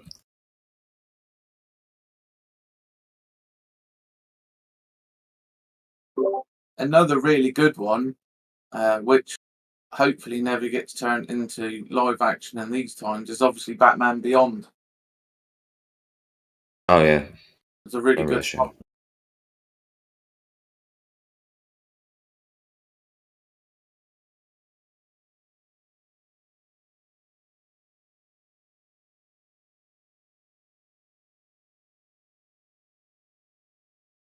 Yeah, I like the movie The Batman because it's got like an actual puzzle, and then I think another puzzle inside the puzzle. That's the animated show. Wait, no, you're talking about the Batman, the old '60s show? Movie. No, the movie with the Oh, Twilight. Wishwood. Yes. If Oh. Twilight. Yeah, it's probably Kosha watches a lot of Twilight. I didn't. I didn't go much on that one. I felt how they kept making him walk down lines of police officers was a bit silly. He should have just been turning up in rooms, creeping out of the corners and stuff. Yeah, it's fine. Yeah, a little bit. I They think made you it should look like watch it another couple hundred times and you'll understand what I'm talking about. Seen the new trailer for the new Flash movie, and it's got all the Batmans in it. Well, gotta watch that 100 times. Flash is a degenerate, so they had to redo Yeah. the whole movie. They've had 8 people make that film. It's a complete mess. Michael Keaton's in it, and all of the Batmans. I've seen Time it. travel. It's kind of What? kind of just all right. Oh, you've seen it? Yeah. It's It all already right. came Like, out? it's not terrible. It's not great. I think it'll do. They should have made it with Thomas Wayne. It would have been way more interesting. It's like time traveling. Yeah, basically he goes Maybe back just like a in time little to bit save less his than it'll mum, do. and he breaks the universe, and there's no more metas anymore.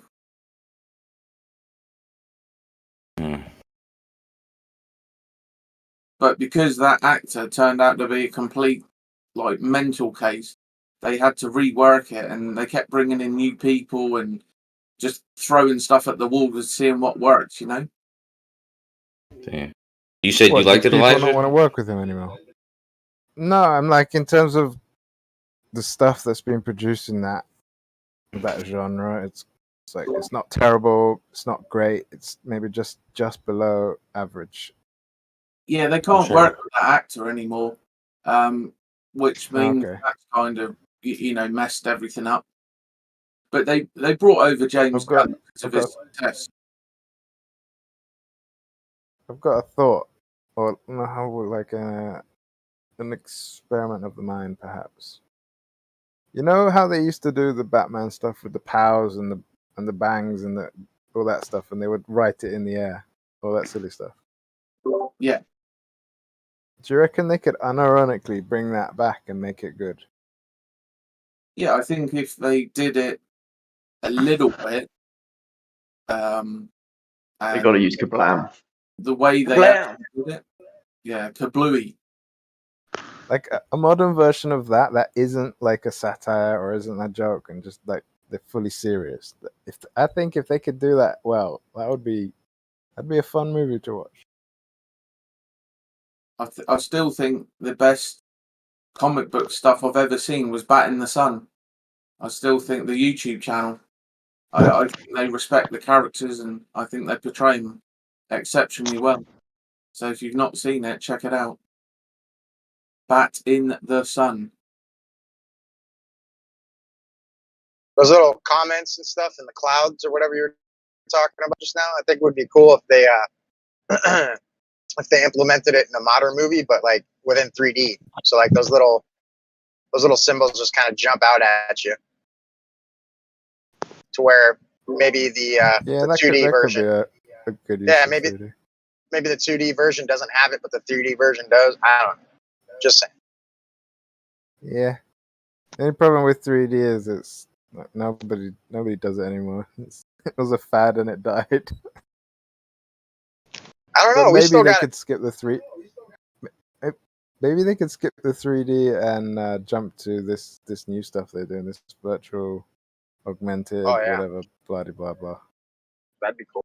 But what were you gonna say? Oh, we still have 3D in the States.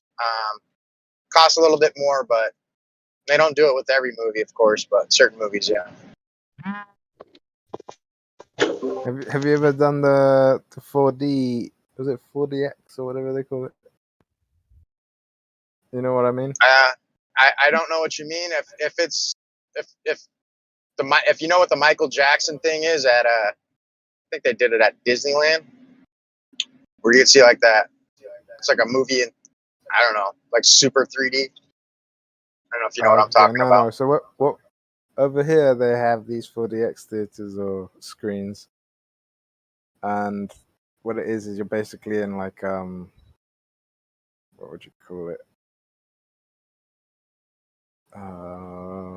Like a roller coaster seat, like an one that Oh, I know what you're talking about. Like a moving seat. yeah, and then they put water and wind and vibration, and you just get fully immersed into the movie. So it makes a shitty movie somewhat better.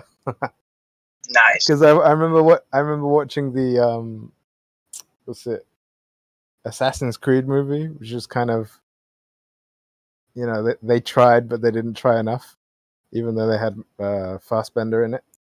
But because I watched it in that theater, it was actually a bit more enjoyable because of all the action. Implement a little bit of smell-o-vision. Yeah, I think they do that. I don't know how they do the smell exactly. That's a good question. But yeah, they put that in, and they do the smoke as well. I'll try. Say again. It's just disgusting, the smell. I've been to a 4D theater. I can't remember if there was smell, but there probably was. There was like water and wind and that kind of stuff. I'm not sure if I'm just, you know, imposing that on the memory, but I do remember like some smells. But maybe that just might be. Yeah, it's reasonable. The smoke that they were using. I don't. But it depends. Like, with this, I think that's kind of fun, especially for like the movies that you just want to go and have like a good time, and you're not just being a critic. Why not? Yeah, like Cheech and Chong, where everything smells like weed when you walk in the theater. Jesus. The only problem is trying to eat in a movie like that. Well, they probably wouldn't like you, if you they pick the wrong time. You pick the wrong time to grab the drink, and then your chair just jumps you forward. You're like, oh crap. Hey, do you guys think Witsit got yeeted too? Probably, right? It'd be a good assumption. He outranked What me. happened? Jesse, yeah, What sorry, happened? dude. I missed Oh, it. we all got got what? deleted again. Well, we all got deleted, and I was just going through. This is one of those times where they nailed like everyone with like a certain mod and above that everyone told me could happen. That I always said didn't happen because the last couple times it was just me. Or this time it was everyone. I think everyone that I had modded. Even I low, know. even low ranking mods like me. Yeah, so that sucks. Sorry, everyone. Rudolph, I think Demon Stride, bunch of people. Riggs definitely. Rudolph was just in here though. Yeah, he was collecting his rolls again, right? It's like Oh, okay, but maybe yeah. I saw him 24/7 too, doing the rounds. Damn, dude. You guys degenerates, dude. He's even got a method. He's got to go around just like, yeah, it's just collecting my mods again, collecting my rolls. Well, we had I had a backup server with like another account and stuff, and they clean wiped me, dude. Get this, they also deleted my other two Facebook accounts that I barely use just to like talk to family. So all 2 Facebooks and 2 Discord accounts went down at once. I was like, whoa. Oh, yeah. Wait, Damn. they did that at the same time? 2 Facebooks and 2 Discords? Exactly at the same time. It was weird. Whoa, dude, that's actually Shane, kind of. Are you sure? It's actually kind of Are you bizarre. sure that it was just you and not like a wider thing? I'm not sure, and I'm not positive that they're related. It's just mighty suspicious that it was almost like exactly within the 10-minute span. Jesse, But do you have a Facebook? No. Okay. Yeah, I don't know if it was just me, man. Like I haven't been able to group up and talk to people. It's kind of a surprise to learn that other people got deleted.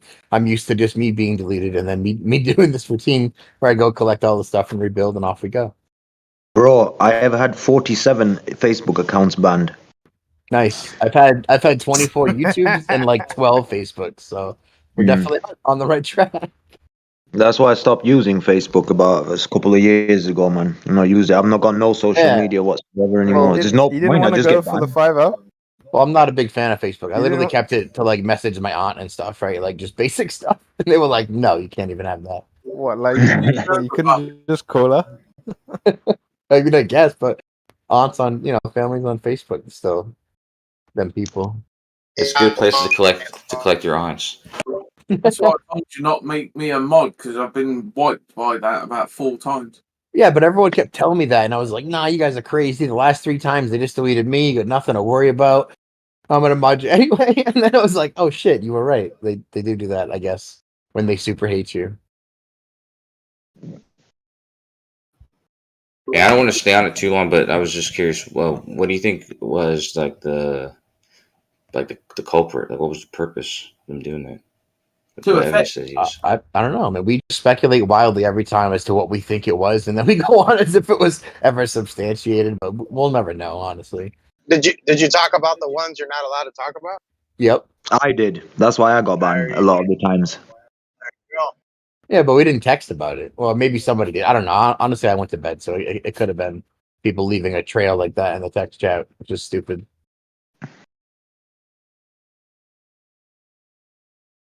Could have been. I was just like, it just occurred to me that Witsit probably got deleted, so he's probably pissed again. So if he comes around, sorry, man. Did you give crypto mods as well? Yep. So Ah, Crypto's son probably of a eating. He's probably bitch. yep. Anyone you haven't seen today, like in the last, I would say probably is on that list. And he's sad axe. Got no life. Vladdy again. Oh, Vladdy's here. Oh.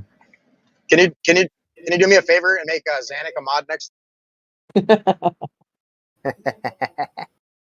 You should. I wasn't a mod give this him time, all Shay. power.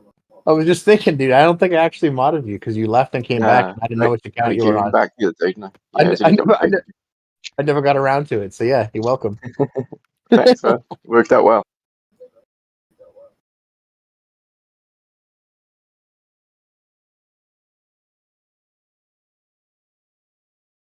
It's not suspicious at all. Clearview didn't get yeeted. That's interesting. See, he was a mod too. I think. I'm trying to find the line of like who they decided you deserve to go down with the ship and who got to skate by and what. Yeah, the what criteria happened was. here? What Oh, it happened got to deleted. your? Yeah, what the fuck? Well, me and like a bunch got deleted this time. Like everyone with a certain mod privilege or above. I think you had like mute and timeout. So I think people with like role management and above got got deleted, which is a weird line to draw, but whatever. What purpose does that? I don't understand. I'm lost here. It's all about control, isn't it? They don't want you talking. They don't tell you what you've done, but just don't do it again. It's all yeah, exactly. Control, you know. As long as you have like 2% or higher of Ashnakazi in your 23 and me account, then you don't get yeeted. Just saying. That makes sense. You guys want to know something really strange? So you know those that you are not allowed to talk about. So for a while, I made an account where I pretended to be ethnically one of them, and I said all sorts of shit. Never got banned. And then on another account, when I was saying the same stuff, We should all gone just straight away. identify as them. Yeah, that's what I did. Identify Literally. as a small hat. Can't touch me. That's one of the first tricks I learned.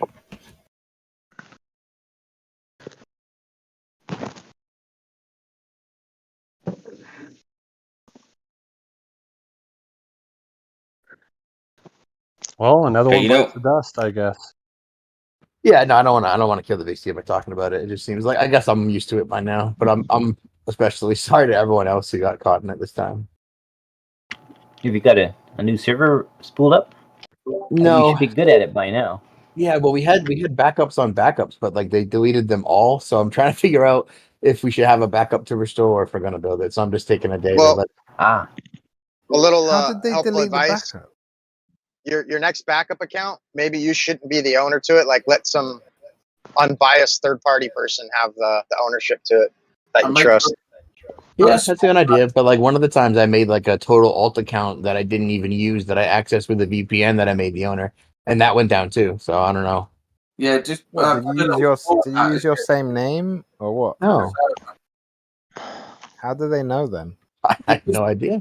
AI algorithms, bro. But on the other hand, Demon Stride did just that this time with his other server, and that was able to stay up while his other account got yeeted. So a strategy does seem to work. It just didn't work for me for some reason. You must have had too many similarities for them. I think the CIA's got a backdoor in the VPNs, bro.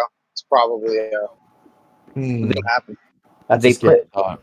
they put cookies in your browser, so it doesn't matter what account you log in as, they know what all your other accounts are. Well, it's By not the through the cookie. browser, right? And it's through, I did a different browser I use, so.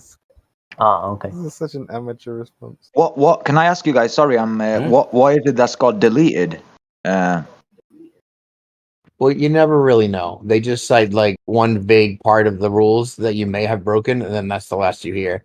You don't get questions or No, I follow. mean, what is it that's got deleted now? Is it some server that's been deleted? Oh yeah, my server. I think just mine. Oh, all right. Do you Okay, reckon sorry. it's because Mike was simping? Oh yeah, dude. Mike probably got deleted too. I gotta track him You should down. broadcast that to everyone. It got banned because Mike's a simp. But hey, well, I am another time, different venue for this conversation. But yeah, in other news, there is no curvature. Just say You know, it, bro. like- You know you want to say it. You know, like Facebook and Twitter and stuff, one thing they've started doing as well, you know, when you register with like a phone number or an email address.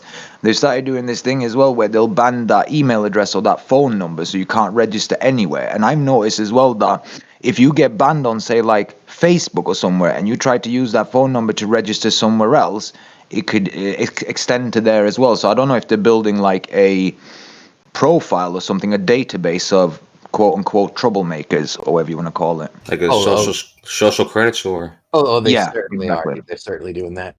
Plus, I've had You so know, in many China, like guys. Gear and face accounts deleted that they no longer allow me to create accounts in that name. So it's definitely one of those. Yeah. Have you heard this in China, guys, where they have, you know, they have this social score system, and in China, if you jaywalk in certain cities, it lowers your credit score, and what that means is then your public transport costs go up, you're not allowed to have certain jobs and stuff, simply for jaywalking, and it's all controlled by AI. This isn't Jim Panda server, bro. We already know about that. Yep. Eventually, they're going to attach the social credit score to the crypto. So, Yes. just saying. Have you guys seen a show called Black Mirror? I haven't, but I've been told that a lot of the things I have to say directly come from that Watch show. it, bro. So. You will love it, bro. Everyone in here will love it. If you What are you if talking you guys about? are on this server now, you will all love it. You talking about that the new episodes? All of them. I saw one of the new episodes. That one, just like Joan Spoiler is alert. awful. Those are spoilers. I'm not going to say any Been spoilers. doing Talk that for about. like a decade. There is an episode with social score, social credit score type thing, where there's like an alternate Oh, future yeah. type of thing. Yeah, where it's down to the thing like when you go out in the morning and you say hi to your neighbor. If you don't say hi in a nice way, your neighbor can like downgrade you and stuff. Yeah. Yeah, that episode. That's actually a good episode. It's funny. One of my favorite ones, I don't know if you guys have seen it, is when they're like inside this artificial, like, I'm not going to spoil it too much, but they're like in this artificial building, and all they do all day is they're on these like bike, you know, like exercise bikes to produce electricity, and the more they cycle, the more points they get, and they can buy like food, and like the only way to get out of the whole cycling is to participate in this show that's kind of like the X Factor, like America or Britain's Got Talent, and it costs like to enter it. And yeah, it's very, very good. You should really watch it, guys. Black Mirror. Yeah, it's a good episode too. Yeah. Thanks for reminding me, dude. I'm gonna have to see if I can get on that. Check it out. The good thing about it is that it doesn't matter where you start watching. Like you can start watching season 5 if you want, because every episode is like standalone kind of thing. So it doesn't necessarily matter where you start watching it. That's quite good. Season 5. Holy shit! I'm gonna binge watch the crap out of it. Yeah, I think they have that's up to season 6 now. No, the season 6 just came out. There's only like 3 episodes a season, so 3 or 5 Yeah. episodes sometimes. Yeah. Oh, okay. The first episode is good. They set up the Prime Minister of England to shag a pig. That's all I'm gonna say. Yeah, that's the whole plot. Yeah. That was Kosho's favorite episode. Oh, yeah. You got me.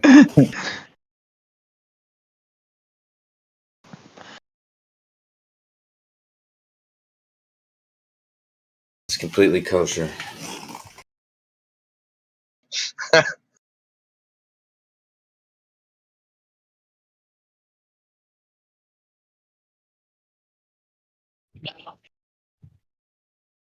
I'm actually trying to find a Jewish butcher. I trace my lineage back to King David and Bathsheba. Does that count? Bathsheba, wasn't that the queen he had an affair with? Right. Yeah, it's illegitimate. First child died, I think, and I guess I would be a descendant of one of the other children that came afterwards. I'd say that counts. Right, because he did How do marry you her. know? How do you know? Have you done like an ancestor thing? Yeah, I went and checked my lineage and found out that I was, well, from Judah, from the line of Judah. Traced it all the way back to Adam and Eve, actually. Bro, you beat me to it. I've heard that 1 in 300 people are related to Genghis Khan. Yeah. Well, I think 1 in 10 people in Asia. Yeah, it'd have to be like that. Asia. But What do you mean Asia was and it Europe? Alexander the Great? Or no, it was William the Conqueror. He's got a huge currently existing bloodline. That's what she said. Yeah, I always knew that I was a descendant of Scottish royalty, but I never looked into it until I was taking care of my grandmother when she was passing away. And I got all the information from her about her dad and where he was born. And I traced it back and I was like, dang, I'm probably inbred as fuck. There's a lot of kings and queens. Dang. All right, see if there's any money left in the. What if you're like the descendant, like the last descendant of a certain line? Yeah, I wouldn't know how to check and see if I have a trust. I guess I should go register my lineage with the Scottish royalty. I probably wouldn't register it with the Sanhedrin. I'd be afraid that they'd be all zealous and kill my ass. Just let Koso spit on the test for you. That's a good idea. Yeah, Scott Vici told me that when he was 11 or something, he signed up for, I forget which tribe he said. He might have said Choctaw, but that could have been Cherokee. Either way, and so yeah, he gets a good sum of money every week still to this day. It's that casino money. I don't know where it comes from, but it's I think it might even come from the government, but I'm not 100%. When the reparations are talked about, my first thought is you probably already have reparations. You just haven't done the research to collect them. Because, I don't really believe in the whole African American theory they teach in school, Black History Month. In my opinion, that's propaganda. Not saying that nobody came from Africa. That's not what I'm saying. I'm just saying there was 500 tribes here. It's my opinion that there are more black folks that their ancestors are American than there are black folks that have more ancestors that are African. Just my opinion. That's interesting.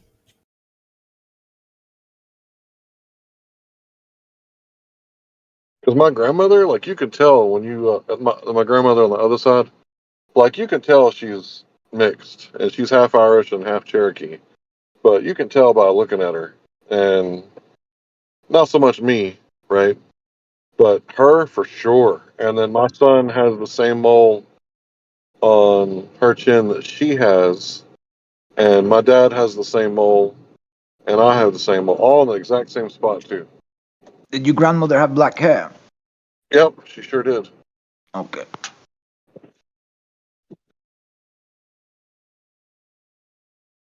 You guys might be related. Who? Me and my grandmother? Yeah. Just kidding. How far back have you seen that mole? Do you know what that mole's like? Because it sounds like it's what's it called? What do you call that? Not excessive. Dominant gene. Yeah, I think it's interesting too because my wife has a mole on her chin, but it's in a different spot. but she's definitely not related to us. just so you know. Mole, Um, mole, mole, mole, mole, mole, mole. well, we don't believe in getting shit like that removed unless it's cancerous. Like a skin tag, yeah, I'll tie it off with some floss. But if it's not really bothering me, like I don't care about what I look like so much.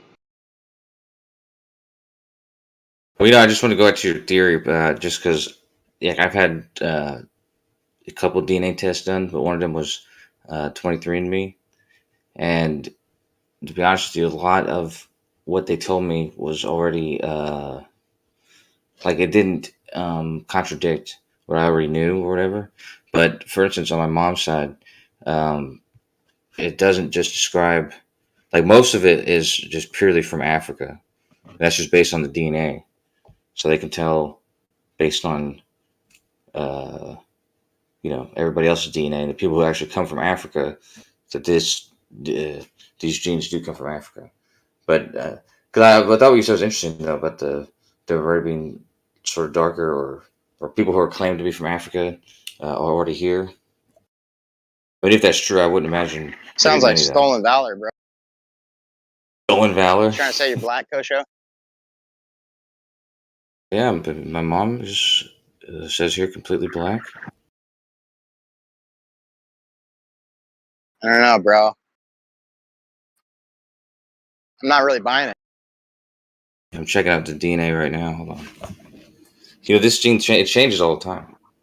It actually changes all the time. They'll update some stuff, and not that much changes though. I just mean like it'll change, like, certain amount of relatives that are from a certain region.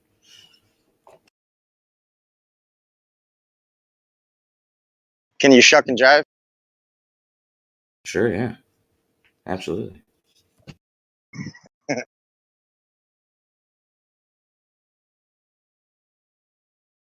Yeah, the thing about chasing your lineage, right? You can't never really tell, even if you do like the genetic stuff.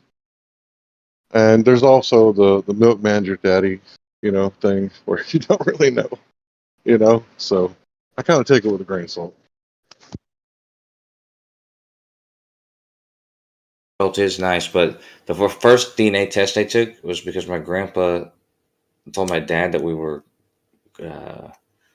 Cohens or whatever, and my dad's like, "What the hell?" He didn't know if he believed him, so we both took a DNA test, because there's a place in Dallas that does a test specifically for Cohenim or whatever. I think it's called like Y chromosome Aaron, and then there's another marker. But regardless, and that turned out to be true. It's like the DNA confirmed it.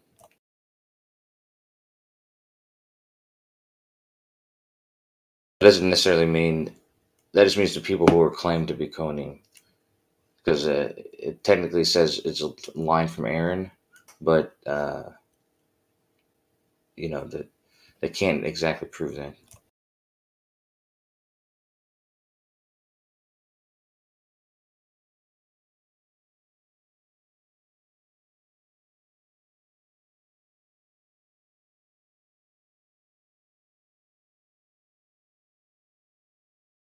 And then on 23andMe it says Ashkenazi Jew.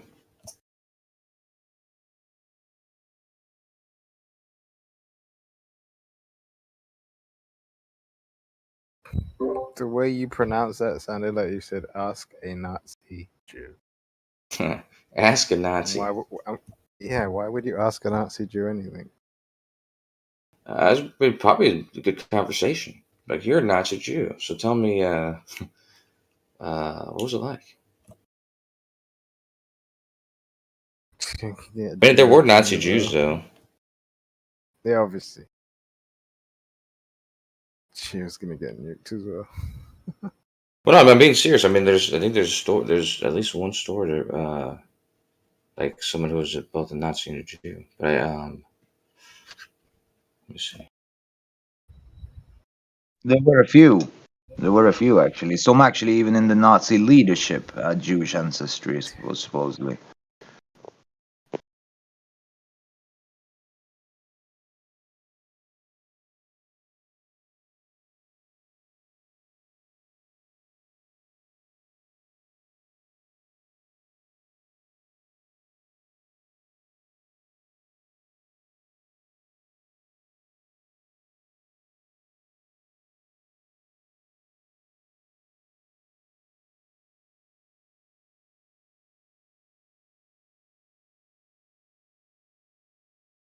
Have you guys heard this theory that Adolf Hitler, that his grandmother supposedly had a child by a Jewish man?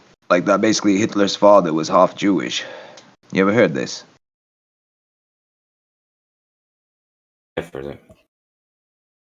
His grandmother, what was she called? Anna Schicklgruber, I think her name was. And then Hitler supposedly went to quite some lengths to cover up his ancestry. And then there was this guy who was calling for an investigation into Hitler's ancestry, type of like the whole thing that happened with Barack Obama. And Hitler supposedly had this guy killed. Makes sense. I don't know about most of that, but I'm sure he had guys killed. That's what I'm saying. Makes sense. Hitler's grandmother, Anna Schicklgruber, supposedly worked in the mansion. She was a maid at the mansion of Lionel Rothschild, or whatever the German Rothschild patriarch at that time was called. She supposedly worked in his mansion. He was known by the local police, especially for humping all the maids. And supposedly this is what the story goes that she was impregnated by him, and then she had the baby, and that baby was Hitler's father. Wait, can you get somebody pregnant just by humping them? Well, you get what I mean. Oh, fair enough. I'm still learning these things. No, but yeah, I don't remember his grandma's name, but I think I've heard something. Anna Schicklgruber. Well, no, I'm not gonna remember it, but it's well, actually probably now it will. But I think it's amazing that you remembered it. I mean, now I think I'm gonna have to remember. You said 5 times. Anna Schicklgruber. Something like that. Schicklgruber is definitely her surname. Anna, I think it's Anna the first name, but Schicklgruber definitely on her surname. That sounds almost like Ron Scheckelstein. Well, yeah, it sounds very Jewish, doesn't it? Yeah. Schicklgruber. So the whole theory about Hitler, it does make sense because Maria Schicklgruber. Oh, can I be heard? Mic check. Please. Yes. Okay. Here, Yeah, Coach. I'll send you the link. The whole thing about Hitler, it kind of does make sense that he might be Jewish. If you look at what was going on in 1933, he basically made a deal with the Jews that they could leave Germany and they could exchange their German household goods. What is it? Transfer agreement, it was called. Yeah, they could transfer their goods for German vouchers. So when they went to Israel, they could, settle in Israel and trade their German vouchers for German product or goods. So in a sense, in the beginning at least, he was a Zionist. He was for the state of Israel. Now, what happened after that, I guess, you could definitely make an argument that he didn't like the Jews, but at least in the beginning, he was a Zionist.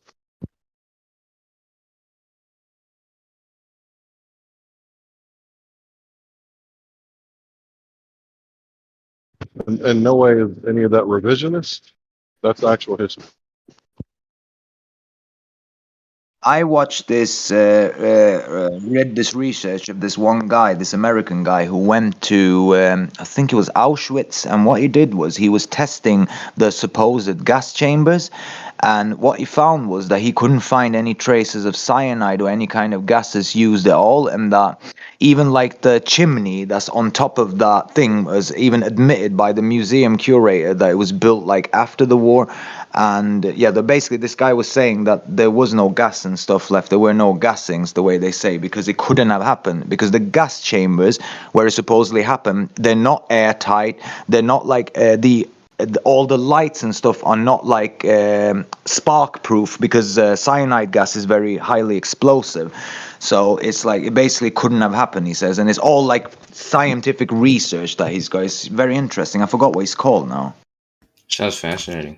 What's also fascinating? We probably shouldn't talk about this in this way. Although I do feel like I have to say that was Cyclone B, I think it was was it pesticide or whatever that they used a lot of the time. I don't think they even have to make it airtight, and I don't think you'd need a chimney. Probably wouldn't want one, to be honest. And I think that if there's a problem with electronics, they could just possibly turn off the light, which probably was a normal practice since they couldn't stomach observing when they did that. None of the German the German people could. Well, the reason why they had a chimney is that because you need to throw in the cyanide capsules from somewhere, and what was I going to say? In terms of the spark plugs, you do need to have a spark proof, because if a spark goes off when there's gas in there, it would explode. So I seen a couple of revisionist documentaries. One of them was called 1/3 of the Holocaust. Another one was called the German Holocaust. 1/3 of the Holocaust is a very long documentary, and they just kind of go over like a bunch of the claims that were made. I've seen it. And basically, yeah, and they debunk them. And then the other one, the German Holocaust, talks about what happened to the German people and how they were genocided. And it kind of leads me to this conclusion. Now, I don't know what happened. I wasn't there. And you could basically get a grand jury to indict a ham sandwich. But what I believe is the Zionists won. They got the state of Israel. So I think a lot of Nazis were Zionists. And then I'm left with this conclusion. Not all Germans were Nazis, but all Nazis were German, I think. And I think the Nazis won the war. That's why Werner von Braun was the head of NASA. The other guy was like a chief member of the European Union. Another guy went to this high position. And it's like, wait a minute, if they lost the war, how did they get these high positions? So, in my opinion, the Nazis won the war and the German people lost the war. Because I can't really, other than the Nuremberg trials, can't really find any evidence of the Nazis losing the war. I think that they... Well, the high command all escaped. Yeah, through they the rat escaped. line. Yeah. Through the rat line And with Vatican help, with the help of the Vatican. And Operation Paperclip didn't only happen in America. The same thing No, happened Russia, England, in France. Russia. Yeah, they all got Nazi Germany's. I'm sorry, they all got Nazi German scientists. scientists. Yeah, that's what I Yes. meant to say. Excuse me. Exactly. You So I know don't who really know the what happened, but that's what I think happened. Werner von Braun, NASA Associated Admin, Arthur Rudolph, NASA rocket scientist, Hermann Obert, NASA rocket scientist. Yeah. Some of the best And engineers in the this is world. not even the biggest deal. The head of the EU European Commission, head of the EU Commission was Walter Hallstein, also ex-Nazi. The NATO Chief of Staff is Adolf Heusinger, another one of the SS. Then Secretary of General of the United Nations is Kurt Waldheim. So basically, almost every major, like almost the highest role you can play upon this plane was given into the hands of the so-called, worst crimes against certain type of ethnic group. Isn't that weird? And the weirdest thing is, we as Germans, we still need to be sad about these particular individuals who have first of all led the National Socialist Party and then even got somehow promoted to be head of NASA, head of EU Commission, NATO's Chief of Staff, and Secretary General of the United States. I mean, let that sink in. Yeah. Those this those is positions insane. weren't just like high positions. Those were lofty fucking positions over many governments. Yes.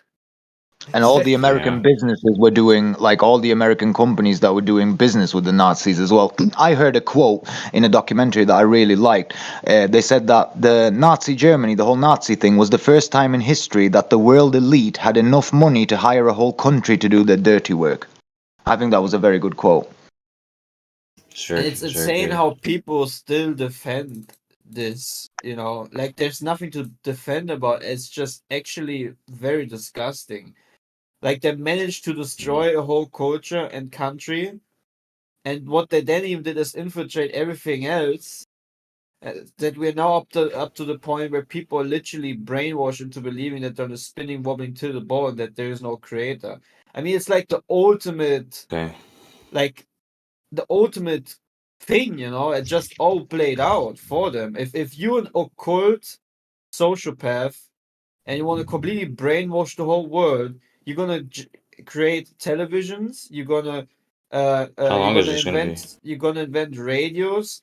I know, Koshi, He's on a the roll. true thirds, you don't want to listen to this, right? No, I'm just trying to But respond, but it's still going. I'm a German, and I'm telling you what these people did that you still give credit to, okay? So not only Well, to that be they fair, invented Kosho, radios. hold on, brother. To be fair, Kosho was saying some stuff that was, you know, against his own tribe. Yeah. Well, not Anyways, anti-Semitic, because that's anyways, something Go ahead, word. Kosho. anyways, How about this? How about this? How about this? I'm gonna almost take my every turn to speak for myself now. If that's almost okay with you. everything. If that's okay Almost with you. Yeah. 1 second. I'll be finished. You got more to say very to the quick. same thing? Yes. He's gonna keep going. Almost. He'll go as Almost. long as you let him. Yeah. Thank you. I'm always going to be interrupted, right? If some other Oh, we're letting you human finish, being man. in Just here get there. is going to make that point. Yeah, but the thing is, I would have been already finished. Now we just put it into length because you're just constantly interrupting me. So let me just finish my point next time, and then you just don't need to wait as long, okay? Thank you. It's very rude. This happens to me very often. Okay? So again, the Germans in a particular time have almost invented every technology we use nowadays that is being used to brainwash people. So literally everything that there is to establish this kind of people believing in a spinning ball earth, for example, has been created and established by the foundations of Germans. Thank you. Okay, fair enough. So I have two things to say. One of them is brief. I'll save it for the second part. But I was gonna say, if you've ever read Machiavelli the Prince, which is like a lot of political people almost consider it like a Bible or something for it just goes over a bunch of different Great book. politically charged scenarios, like when a kingdom takes over another kingdom, for example. Anyways, the point is, I'm trying to imagine World War II and how it ended, and some scenario that was less or more strategic than to, I don't know, not kill every Nazi and maybe hire Nazis that were working for the previous government. Like, just because they were working for the previous government they were living in doesn't mean that they themselves were guilty of crimes against humanity, which is why most of them, stood trial for that kind of stuff, right? Like, if they were, not guilty of stuff, hiring them for some position doesn't seem unreasonable. And I forget about the second thing I was going to say. It doesn't matter. Yeah, I want to speak up for the German guy. I can understand him being, a little bit long-winded and a little bit emotional about it, because I've seen a lot of the white guilt arguments, and it's like, I'm mostly Irish, right? So for people to say that, like, white people have never experienced racism, that's one of those weird things. It's like, you don't know your history, because there's this thing called the Barbary slave trade, and it's like, yeah, there was white slaves owned by black people. It's like, I Yes, kind of that's true. identify with the German man who just spoke up for a second, because his whole tribe has been demonized. Like, every single German is guilty of what happened in World War II. So Kosho was talking about how the people that were just there in the government, maybe not all of them were guilty of war crimes, right? And I would agree with that. But I would say that, this German man, he doesn't sound like he's 70 years old. So I would say that anybody who, like, says that he should have to pay for reparations, to me, that's crazy. Like, I'm one of those people that thinks that if somebody, God forbid, harms someone else, instead of blaming everyone, you should blame that one person. In fact, I think it's a war crime to, like, put blame on people that haven't done anything wrong. So the whole Trump going against the bump stocks and the NRA leader, like, bragging about how he got bump stocks banned, like, to me, that's a war crime. Like, punishing tens of millions of people that got, like, a butt on their AR pistol turning them into felons. Like, these are all war crimes. Sorry I was so long-winded. Exactly. What happened is that a few people have literally destroyed a very beautiful culture and country, and completely put the blame that should have actually been focused on them onto the individual nation itself. So that's the sad thing, you know. But the problem also is that unfortunately during the time of the National Party, people have been brainwashed through these people, you know. I mean the Nazis were the first one to literally use television to get their propaganda out into the country. And you know, the thing is, it's just crazy to think about how almost everything that now like kind of rules the mind of the people is going back to, you know, a few Germans. But the sad thing about it is that the majority of people have been completely duped and brainwashed by the same people to believe that the blame is not onto these particular people that have like painted the wall white that is full of blood that they are responsible for. So the whole responsibility has been given over to the people that actually should not have been given the responsibility, which is the German people itself. Still up to this day, we're paying so much money and culture and you know, self recognition and as a nation to a lie, you know. Like, Well, you know, some people did get killed by the German military, right? And you guys did attack Russia first. But I think that if you wouldn't have, it would have been even worse. Because if you wouldn't have attacked Russia first, they would have waited for all you capitalists to destroy each other completely. And they would have came in like Mussolini came into France after the fighting was done and just, you know, cleaned up the mess. That's what, you know, Russia would have done if Hitler wouldn't have attacked first. And let's not forget that I don't think Hitler's a good guy. I think he's a war criminal, just like every other politician, just about. But he was waving the peace flag and sued for peace over and over and over again and was denied passage into, I think he was trying to get to Poland or Ukraine to stop the genocides that were going on there because they were killing the German people. Like literally genociding the Germans in those other countries. And one of the countries that when they got invaded by the Germans, they threw flowers at them. So I find all this stuff conflicting because we don't know what the real history is, and I'm not claiming to, you know what happened. Well, I always look at it this way, you know, if you want to masquerade as something good, you're always going to use something good as your mask.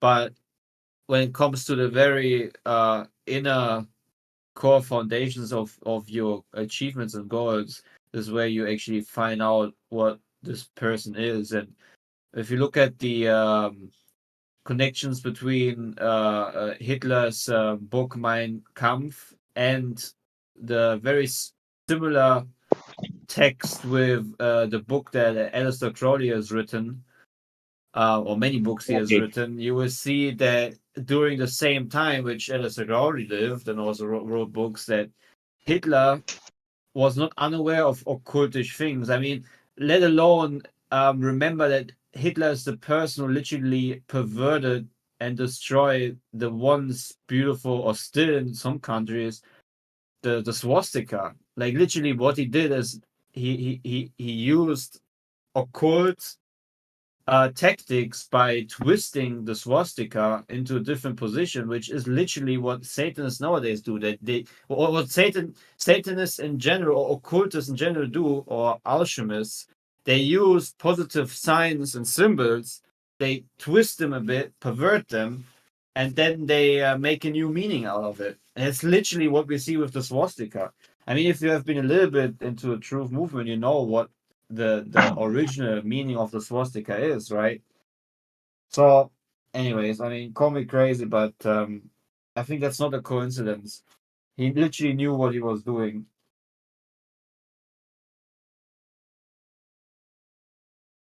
And yes, there is a lot of gaps within the history I've been taught. And yes, there, at the end of the day, it's just all mind games. There's all kinds of particular reasons they want you to focus on this and that, but my main focus is that I think that the main goal was accomplished. And who knows, does anyone think that Hitler actually killed himself? But like all the good scientists that he had, like with no problem, have been diverted over into the US or into high ranked positions. I read that Hitler died in Argentina in 1976, and there was like this Argentinian maid who said that she was the maid for Hitler and Eva von Braun. Yeah, like after the war. I'm not sure if it's true or not, but I can believe it because I mean they found Adolf Eichmann in like 20 years after the war in South America, so I can believe it. Yeah, whatever it might be, man. I just think these whole wars and so forth, it just was all a game, man. I mean, what is the easiest way to have mass sacrifices? Like, what is like the most evilish thing you can do with either if you believe in the creator or not, but with human beings is make them believe that they should slaughter each other in masses. Well, let's look what happened with the Holodomor that nobody ever talks about. So you got these German Christians in Ukraine, and they basically made a deal with Russia that hey, if we live here, we'll work the land, and we'll produce lots of food. But if there's ever a war that breaks out between Russia and the West, we're going to be neutral. You can't make us fight Germany, right? Well, communism basically says that you need everybody to be dependent on the state, and you can't have people in control of their own production. Well, these Germans in Ukraine were 100% self-reliant. They didn't need nothing from anybody. So Stalin, being the good communist that he was, he basically worked them to death, and he made a law that says all the food has to go from the fields to the cities, and anyone caught gleaming what the machines dropped to feed their children is the death penalty, right? So in Ukraine, people were eating each other for communism, and millions of them died. Estimated 3 to 9 million people died in Ukraine because they were starved to death and or slaughtered. So when you look at that's who we teamed up with in World War II, like we teamed up with those guys, like that automatically like makes me think to myself, like, wait a minute. If those were the good guys, who the fuck were the bad guys? Well, that's what that American general said. I forgot which, if it was Smedley Butler or who it was. He said that if we don't defeat the Soviets now, they will become a big problem later on. And he said, we can do it in 6 months. They are weak. We are strong now. Let's strike. And he was murdered. But isn't the strangest thing about all of this, what we're just discussing, that when you go even further back, not only looking at the National Socialist and Hitler himself, but actually looking at his main connection with, once again, what do we see? The Jesuit order. Vatican. Jesuits themselves. While also understanding that the Jesuits were the one to come up with the whole heliocentric foundation, which was then like underlined and reaffirmed by all these rockets that have been built through the hands of an ex-Nazi and his other companions. While it's their whole regime back then in Germany, before they, officially lost the war, have been perfectly handshaking, like literally going hand in hand with the Jesuit order. So didn't IBM create the machines that were in the concentration camps? Didn't Prescott Bush get caught double dipping in the banks? Yeah, and weren't they telling us the story that the German war machines could only run on American fuel? That's why we were selling them fuel. Who that was true. believes There was that shit? the German Air seriously. Force. The German Air Force needed a special oil, a synthetic oil that Standard Oil had the patent on. They were the only ones who had it, and unless it was for them granting it to the Germans, the German Air Force literally would not even have got off the ground.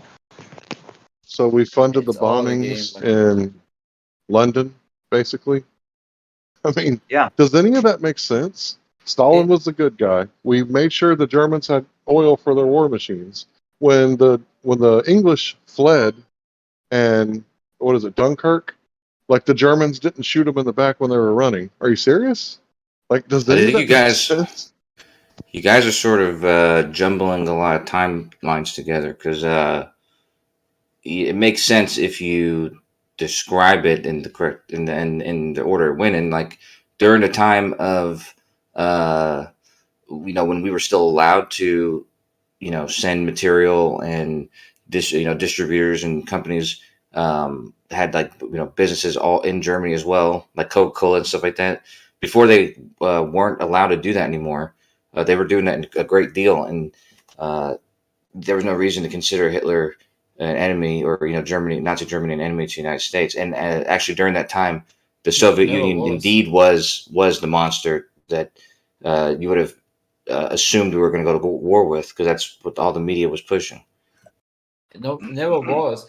The whole thing is that the for these occult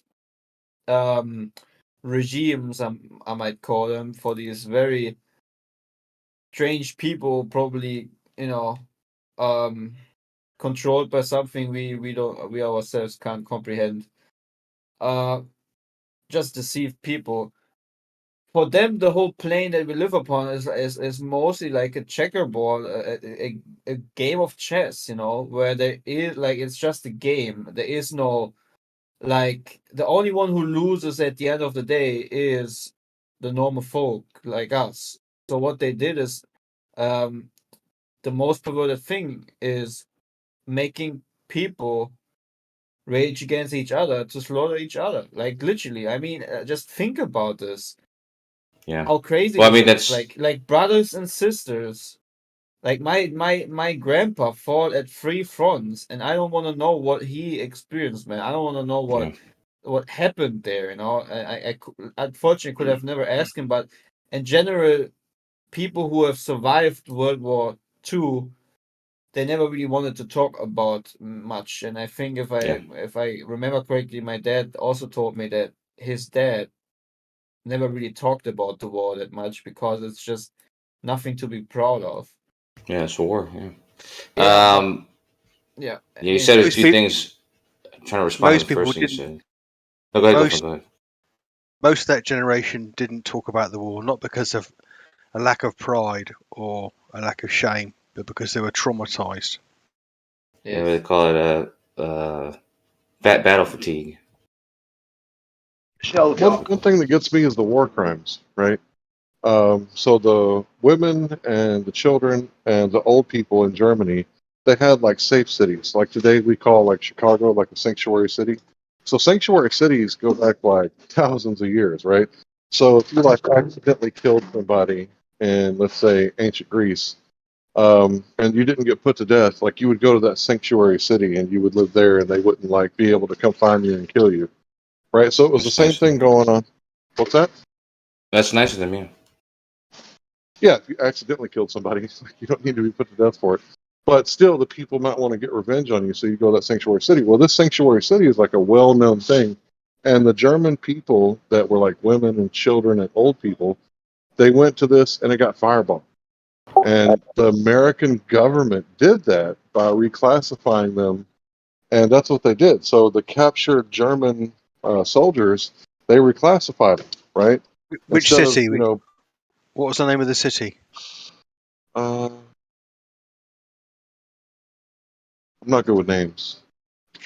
You've got to understand there's a backdrop, there's a narrative and a backdrop against the German airstrikes leading up to 1945.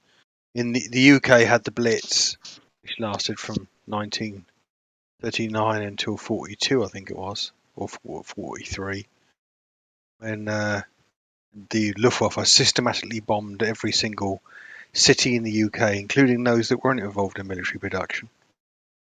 Blitzkrieg means terror. So talking about Dresden? No, Dresden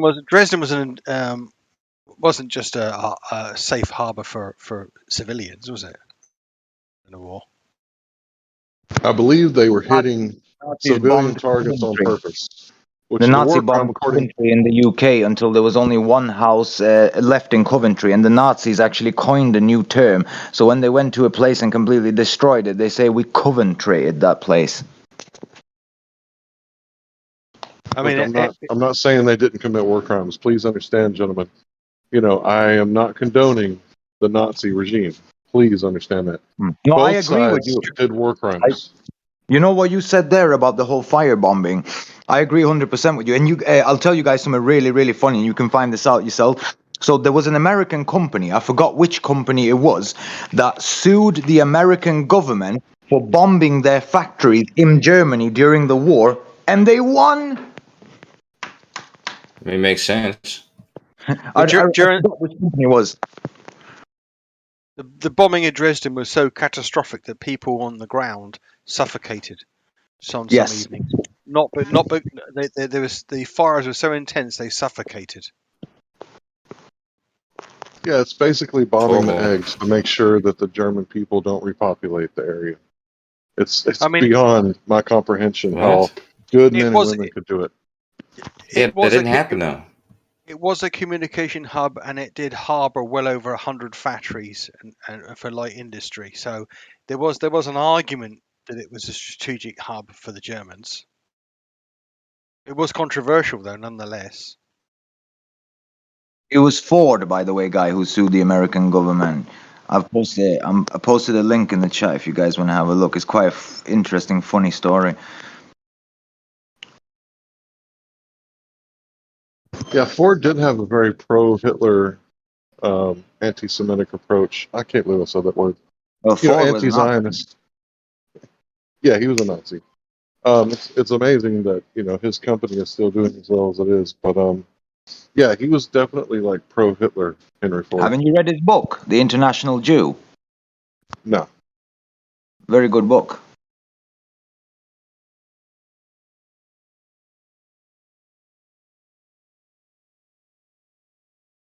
See, me, I don't care like what color you are. I don't believe in different races. I only believe in different tribes.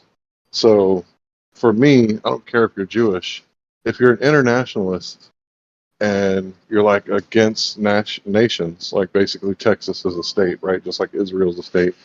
Like I'm pro-Texas, meaning that I want the best for the Texas people, but not at the expense of Mexicans or Hindus, right? I don't want bad for anyone else. I want the best for us. So, like, border security is prime on my agenda. We don't need sex trafficking in our state. We're the second highest state in the United States, only to California, for sex trafficking, human trafficking. Yes. And the I didn't know. fentanyl coming across the border is killing people. And the reason why they like fentanyl so much is because when someone overdoses on fentanyl, you can harvest all of the organs. So, Yes. sex trafficking, human trafficking, organ trafficking, I don't like any of that. I agree. The thing is, what's so sad is that we humans have come to a point in our development and technological development that if we came together, we could build a world where we literally would never have to work again. We'd have like we could literally build utopia. It's actually possible, and it's sad that it is what it is. It flies in the face of all human instincts. Though we're a myopic tribalist animal. Yeah, but why? We do that because we want to survive and for resources. But imagine if we built a world where everyone's needs were taken care of. Like, would it still be the same? Have you ever noticed? Have you ever noticed with yourself that when you have like a week or 2 weeks where almost nothing, like there's like no problem in your life. Let's say you have like 2 weeks of there's like literally no problem. Everything is nice. People are nice to you. I don't know if you ever noticed that, but for some reason, sometimes Get there bored. is more pleasure in like knowing, oh, there's a huge problem ahead. Oh, I know, oh, this is a problem. Oh, need to fix it. Oh, I need to do this and that. It's almost kind of strange. Like even if you come to that state of utopia and everything is fine for a while, at some point you wanted to have the complete opposite. You just want to feel like stressed again, and there needs to be a problem. I agree with you. Well, The don't Universe you guys 25. remember Matrix? Wait a minute. Wait, Don't just you real guys fast. The remember what Universe agent? 25. Just real Sorry, fast. The bro. Universe 25 experiment like shows that when you create like a mouse utopia, like shit gets really weird. So if anybody Oh, doesn't with the know about mice. Universe 25, yeah, that's what he's describing. I think. Please continue, sir. I didn't mean to interrupt. I was gonna say, don't you guys remember the scene in the first Matrix movie where the agent says to Morpheus, "He's like, we created the perfect world first with no suffering, nothing, and like it didn't work." Do you remember that? Like he says that before this version of the Matrix, we like created a utopia world, but it didn't work because like, well, he was hinting at the fact that we humans crave drama, type of thing. What if Well, that you was need Tartaria? something to drive you, right, and give you like a fulfillment, right? Like some people go to work and right they work hard and get the job done, and they get like a sense of satisfaction from that. Yeah, but isn't it like I bet you everyone in here listening to my voice right now, sometimes we have enjoyed listening to some kind of drama, even if it's just, oh, the neighbor, have you heard about the neighbor doing this, or have you heard about this thing, or what? Like it's just within us, and for some reason, sometimes we just get enjoyment out of drama. I mean, like, let's be honest here. Like, I for myself have often noticed that people just in general, instead of sharing like, how beautiful the day was yesterday with sunlight and whatnot, we tend to just talk about the problems that happened yesterday, or what bad thing the neighbor said did, or what you or the last confrontation you had or whatnot. It's kind of weird. That's your primordial instincts coming through. When J Ace just spoke up, he reminded me of Agent Smith. You need Mr. something to Anderson. drive. I posted the link for People Agent need Smith in the something to chat. drive them. They need drama to give contrast to their lives. That's it. That's When the we're not primordial. arguing, That's the even when we're primordial not instinct. arguing, even when we're That's not your- arguing, you don't listen to what I said. I said some people like the sense of satisfaction that they get from work or from getting Wasn't a quoting you, man. task done. Was just making a joke. I No, just but I put mean his point. I get his point is though because it's the truth. Like if you don't have like the fear of failure, then success isn't really as great, basically. And a lot of stressors are usually drivers, right, to a population or community or something. So it makes sense that those things are motivated. It harks back to your primordial nature. The essence of humanity is born at a time when there was no time to relax, there was no time to feel free, or it was fleeting, very fleeting. Humans thrive on stress. Humans thrive on ambition. Humans thrive on fear and anxiety. That's Well, what got you. That's what got me where we were and where we are now. Well, I We thrive personally on problem solving. I personally see it this way: as long as we're in a suit of flesh, and this flesh is made out of the earth, it's a it's a piece of tech, so to say, that at some point will go back into the dust that it was made or formed from. And for me, it's like the Bible says personally that the eyes are never satisfied, same as the mouth. Almost everything with the flesh is never satisfied. Like you can have the biggest house, the biggest car, all the airplanes that you need, and everything that there is in this world, but it just it's like in the song Sure. Satisfaction. What was the song called? Yeah, by the Who, I can't get no satisfaction. Yeah, I can't exactly.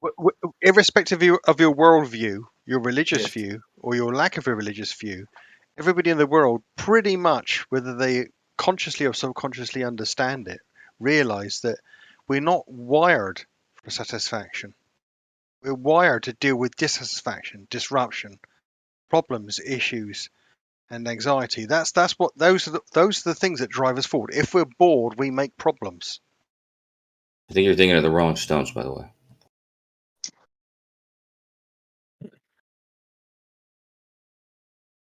Yeah, So it's one thing true, to me man. that's really interesting is the German aviation of like the 1930s, where they were like coming up with all these like different airplane designs and stuff like that. Not only the rockets, but the aviation in particular. Like that is some of the most fascinating stuff to like study, as far as I'm concerned. Like I geek out over stupid shit like that. Like I totally revert back to my inner child and play by researching the German aviation of the 1930s. Why is that? Because it's so amazing what they were doing. They were like, let's try this, let's try that, let's get this, let's do that, you know. And some of it was bunk, but a lot of it was pretty good. This is my point. This is my point before, because you guys are talking about the post-war, like the Project Paperclip and stuff like that. How that's seemingly contradictory or bizarre or two-faced or something like that. When in actuality, like even 80 years, 90 years later, like you're still talking about the ingenuity of the engineers at that time in Germany, which is why the Russians or the Soviets and the people in the West, divvied out their scientists, right? Like all the propaganda and stuff like that, and all the weird, creepy science they did, psychological science, like and then engineering as well. I mean, it would have been silly not to adopt what they've come up with. The thing is about I know what you're saying about the various unorthodox shapes of German planes. So the Sausage planes and the whole wing planes and all the kind of eclectic designs they were coming up with. Yeah, but actually, if you actually study it properly, if you actually study it in detail, this is all born of what's known as the Bauhaus movement between the two wars in Germany, which was a interpretive school of art and design, which was the approach of completely bringing in different aesthetics from design into mass production and function, and it was borne out in architecture. The Nazi architecture also embellished it as well and looked at form in a completely different way. And if it hadn't been for the war, there would arguably been from Central Europe a completely different perspective going into the most of the 20th century about art and form and design anyway. The Volkswagen Beetle is a typical example of approaching design from a completely different perspective. The rest of the world was looking at a car, and the Germans Germans totally embraced that during and Hitler and the Third Reich were completely understood the idea of bringing this forward and amalgamating with the ideas of romantic design and architecture and forethought going forward. So it's not in isolation to when you look at any particular part of German culture and design and aesthetic at that time. They're all pretty much coming from the same direction. So I know that war drives like innovation in a lot of ways, but can you imagine if there would not have been a war and the innovation would have been civil? And if you look at like the Japanese engines, right? Like right now, I think it was Toyota just released a 3-cylinder, 300 horsepower Corolla. Like, dude, like, can you imagine, where we would be like if it wasn't war commerce driving innovation, if it was civilian commerce that was driving innovation? And what I mean by that is, instead of like pushing Einstein through all the colleges, what if we would have pushed Tesla? Like, what if that would have been We'd be 50 years funded behind where we are now if we didn't have World War II. behind, right? Yeah. Sure. We wouldn't have nuclear technology. We probably wouldn't have airplanes anywhere near as advanced as they were. The war did a lot for aviation, all the expansion after the war. Yeah, we'd probably be 50, 60 years behind where we are right now. Not to mention what it did to, socially, like what women's. Didn't put the women to work. Didn't put the women and black people even to work in the U.S. The African Americans after the war came over. Yeah. They've proven. Not that I mean, you say that. How much brake horsepower is a Formula One engine pushing at nowadays? It's 1.6 liters. A Formula One engine. These are cars that accelerate. Their brake horsepower is colossal. And the racing industry in the United States, wasn't that born out of waging war on alcohol. Like they souped up their cars so they could outrun the coppers. That was So I NASCAR. think, That was NASCAR, not necessarily Formula One or Indy, but okay. well, which came first? Actually, Indy came first. NASCAR was after Indy, if I remember correctly. Formula One engines, 1.6 litres in size, rev well over 20,000 RPM freely. No one can suggest that, you know, the internal combustion engine hasn't moved on at a rate that, you know, the World War One and Two notwithstanding. I mean, a lot of Well- technologies have been accelerated by completely different metrics other than the need for war. Yeah, but his question, I'm troubled with specifically because what you finished with was, what if, you know, we were talking about war funding versus peace funding, and then you said, what if we would have, you know, funded, you know, instead of funding Einstein's theories, you know, we funded Tesla instead. But was that just like an analogy, or is that somehow related to war spending and whatnot? Well, I'm saying I think technology has been held back by us in the sense that if we would have took like Tesla stuff and ran with it, because now we have people pulling energy out of thin air, right? The Schwinger effect, right? If we would have had that like 70 years ago, but instead we funded like, you know, space time and all that stuff. So Well, you know, if it wasn't for World War II, we wouldn't have atomic weapons, any of the atomic technology. We wouldn't have any of the space technology we have. We'd easily Computing. Computing, right? This whole thing, I think we'd be 56 years behind where we were. I tend to agree with that. I tend to think that a lot of our What technologies, was a this lot of our, effect? The I Schwinger tell you where, effect? I tell you where it did. The material sciences were born of World War II.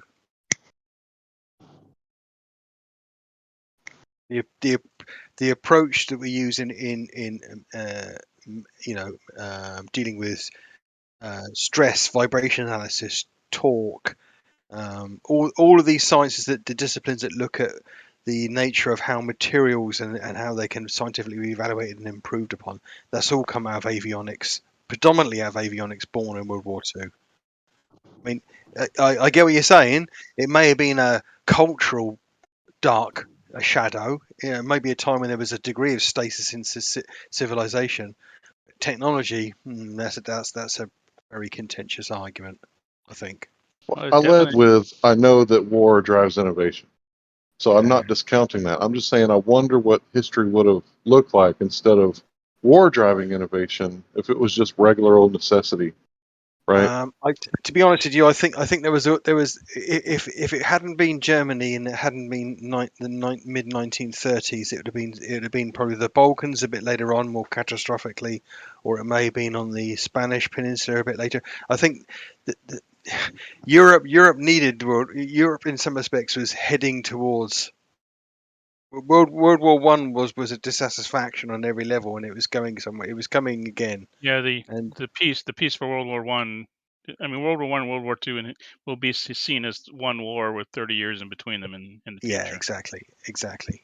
Yeah. I mean, if you don't think so, Hitler thought so because he went and got the damn rail car out of the French museum and put it back to the same spot and made the French, made the French surrender to him at the same spot that they surrendered to the French. So. Yeah. Europe had it coming, shall we say, on some level, and I don't mean that in a way that they deserved it. It was just coming.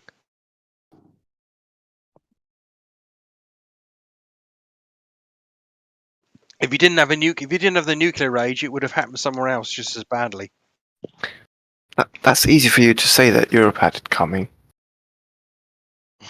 Well, I was in Europe, and I lost family to the World War II, as everybody in Europe did. I don't mean had it coming like they deserved it. I wasn't. Well, I'm not. Yeah. I got you. No, I thought your accent was Australian, but it's actually British. It was historically inevitable, I think, is what you're trying to say, right? Yeah, quite. But yeah, it absolutely wasn't a continuation because that peace after World War One was not sustainable. Yeah. Think about what started World War One. Franz Ferdinand got assassinated by an anarchist. So anarchist 1 Government's like 100 million. You understand that I'm not you even an anarchist. you understand that was like the match that started the fire, right? And that was the spark. That was the Yeah. spark of the Yeah. match. Whole Europe was already like comparing forces for 10 years straight before 1914. So, like, there was this huge battle of who has the bigger fleet, the German Reich or like the UK and stuff like that. So it could have been anybody with a gun, right? It's not that it was an anarchist. There was the remnants of the Dutch, the German, the British, the French Empire.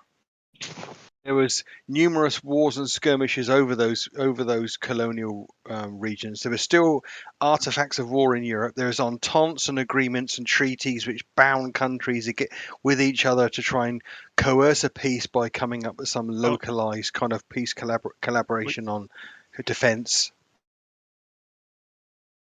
There was massive territorial disputes still, centuries-old territorial disputes in Prussia, in Germany, in Central Europe, in the Balkans. It was an absolute melting pot of unfinished business. Well, the big unfinished business was Germany finally got their shit together and started acting like a European nation, and the rest of the European nations didn't like that. Yeah. I think Germany had their shit together for a while. It was the Balfour Declaration that fucked up everything for Germany. Weren't they just tribes before that? Yeah, decentralized power is kind of the way to go. That's having your shit together as far as I'm concerned. Centralized power always leads towards dictatorship. I think it was interesting what was that Pazzo? What you said. I just have to remember what it was. What you said. What did you say a second ago? Interesting. I walked all the way back over here to respond to it. And I just forgot what was what were you talking about just now, Pazzo? Just the absolute political and cultural melee that Europe was prior to the wars. That's right. That's what it was. To do with what started World War I, why they were already primed to fight. You know, it'll come back to me probably. Because you brought up, you brought Franz Ferdinand. Someone said the match that lit the fire. Yeah, it was right after that where he was talking about, comparing their armies and the skirmishes that would have happened. Oh, that's right, the alliances. Because that was something that's always sort of been questioned to me. Was like the way I always saw World War I was it was primed to erupt basically, and it was basically due to the alliances that they had formed, and that how that bounded them in certain conflicts when other people were in conflicts with other people, right? So it's like so I kind of wondered, like, when you think about that, like what you said was what inspired them to form those alliances was this peace, like try to ensure peace in certain situations. So if you think about that now, it's like we're doing the same thing to some, like NATO, for example, and many bigger coalitions. If that's like the purpose of that is like to for peace, right? But then that's kind of what caused the Great War, the greatest war, second greatest war in history.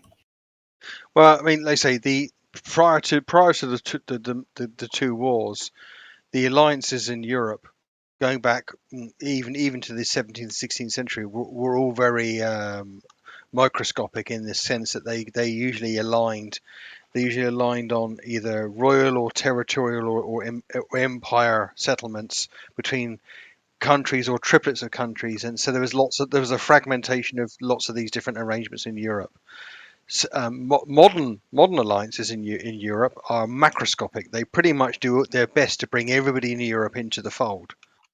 NATO and the EU and the European Defence Union from 1993, the Western European Union from 1954 to 2011, the NATO, the North Atlantic Alliance, all these sort of things. Even the Western Union. These are all different diplomatic or contractual obligations which try and basically placate differences between post-colonial European nations as they try and settle into a more, into more composed interaction with each other.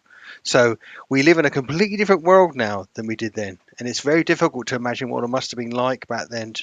I mean, if you look at the late from the early, all of the 19th century, even the late 18th century, there was a generation culling war in Europe pretty much every generation. And the fact that we haven't had that from 1945 to now is testament to these broader two things really. A testament to these broader alliances which make Europe see itself as a union in some respects, or diplomatically, economically, politically, whatever. But also the nuclear age. Nuclear age doesn't make trench warfare or battlegrounds, mobile battlegrounds with tanks and planes tenable anymore. Yeah, but so. Have you ever heard people express like how Germany, I think somebody said it earlier about the Nazis won the war, but I think if you look at it from the outcome or from the desire to unite Europe around Germany, and then you look at the outcome, even though it's not the same people who are designing that, that took place in the outcome part of it, but regardless, it is the outcome that was, because like you're right. Right now, Europe is united basically, like you're saying, and it is basically structured around Germany, at least financially. Yeah, but only after being split in half for 45 years after the war, until the Soviet Union collapsed. So yeah, I mean, I think that's kind of a stretch, to be honest. It is a pretty convoluted idea. In the same way as look at Japan. Japan and Germany, two countries completely decimated in defeat in a war. Yeah, their paths to where they are now are completely different. The idea that there is some sort of underlying agenda behind this. I mean, No. That's not what I'm suggesting. No, I know you're not. I don't think there's any strategy. I can't think of how you could strategize that. It's too. I mean, the whole of Europe was fucking broke ass finished. If America hadn't intervened in Europe, then the UK wouldn't have survived. Well, sorry, go ahead. I mean, my two grandfathers, my maternal grandfather was a professional soldier, served in the Raj at the end of the British Empire in the between the wars, and then by the time the war broke out, he was I don't think he was a paratrooper, but he was certainly a seasoned soldier. He got dropped into Italy. He got dropped into France. He fought across Europe. Then one place he didn't fight was North Africa, which is where my other grandfather, who was just a civilian who got conscripted, who went off to training, went off to fight under Montgomery in one battle in Libya, I think it was. Came home for Christmas. Oh no, so came home for the spring. Got my grandmother pregnant, went back to war, and died at El Alamein. And my father and his twin brother never met their father. Whereas my other grandfather, who, like I say, was a soldier before the war, he got dropped every fucking place. He fought everywhere on the front line. He literally was everywhere, and he came home. Just that maybe it was luck. Maybe it was because he was wise. He was wise to fighting before the war started. He was a different kind of man, maybe. Yeah, my great grandfather came home and died 2 weeks after the war was finished. He fought on the Russian side. My mother is Russian, and he literally came home. The war was over in 45, and 2 weeks after the war had finished, he died of his injuries. It's awful, wasn't it? Let me clear up, Paz. I just want to say I meant no disrespect. No, by that. I know you didn't. I know you didn't. I didn't take any. No, but also to clear something else up, I just want to make clear. I'm not suggesting that this was pre-planned, the post-war, pre-war result, that kind of stuff about the collection of Europe or the uniting of Europe. I'm just saying a result, like it just happens to be the result Yeah, which is absolutely. it's like a funny thing because It's ironic. it's not the Isn't same it? people, but yeah. It is ironic, you know, the all the countries that, you know, literally were the open quotes victors. There were the victory that was won by the countries of Europe, which were left brutally decimated economically on their arse. Yeah, and frankly, I have everything to thank America for, both in those last 5 years of the war, and certainly in the 20 years that followed that, when everything was very much about investment and very much about rebuilding again. And NATO. I mean, this is what I don't. In some respects, I think modern Americans don't appreciate how much America is appreciated in Europe, and how much what America has done for Europe. You know, Oh yeah, of course. you The UK you just paid us back for World War II back in like 2020 or something. Like you guys just now paid off World War I II. know it's absolutely crazy. It's absolutely crazy. I mean, there is if you can imagine, there's an arch trying to be built across Europe to make it into what it is now, which is effectively like, in some respects, it's becoming more federal. It's becoming more, you know, Yeah. one. It's becoming more like the dare I say it, the USA, Yeah, rather than exactly. the Central. continent of something. It's if you think of it as an arch, there's a pretty big fucking keystone, and it's America. Yeah, of And course. Well, you know, and it, there people claim that's because of banking interest that had like. I'm sorry. Go ahead and finish because you sound like you had something more satisfying before. Because the Rockefellers are running the world. All the world's a stage. They've been telling us for ages. None of this stuff was real. You guys are all crazy. I'm a little crazy, but yeah, I just yeah, right, because I was going to say something. I just didn't want to take it away from you. I don't disagree that there's a very small chunk of people running the world. That's not what I'm saying at all. I don't know. I don't disagree with any of that. Not any of that kind of idea that the world is controlled by a very small, thin echelon of powerful people.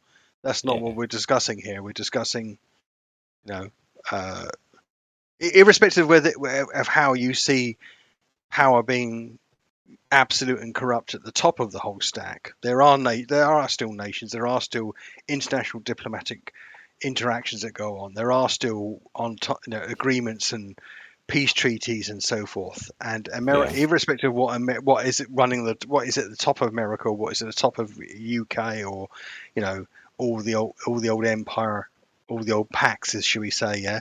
That notwithstanding, America has to be proud of its role in putting the world where it is now. Yeah, for the last century at least. I reckon Sure. America was taken over very quickly after it was founded. I wouldn't say that's the case, Yeah, but at some point. 1913. Yeah, which is my not really. opinion. That's not really the intro though, right? Well, It's we like after lost the our halfway country point. in 1913, in my opinion. What happened in The Federal 1913? Reserve Act.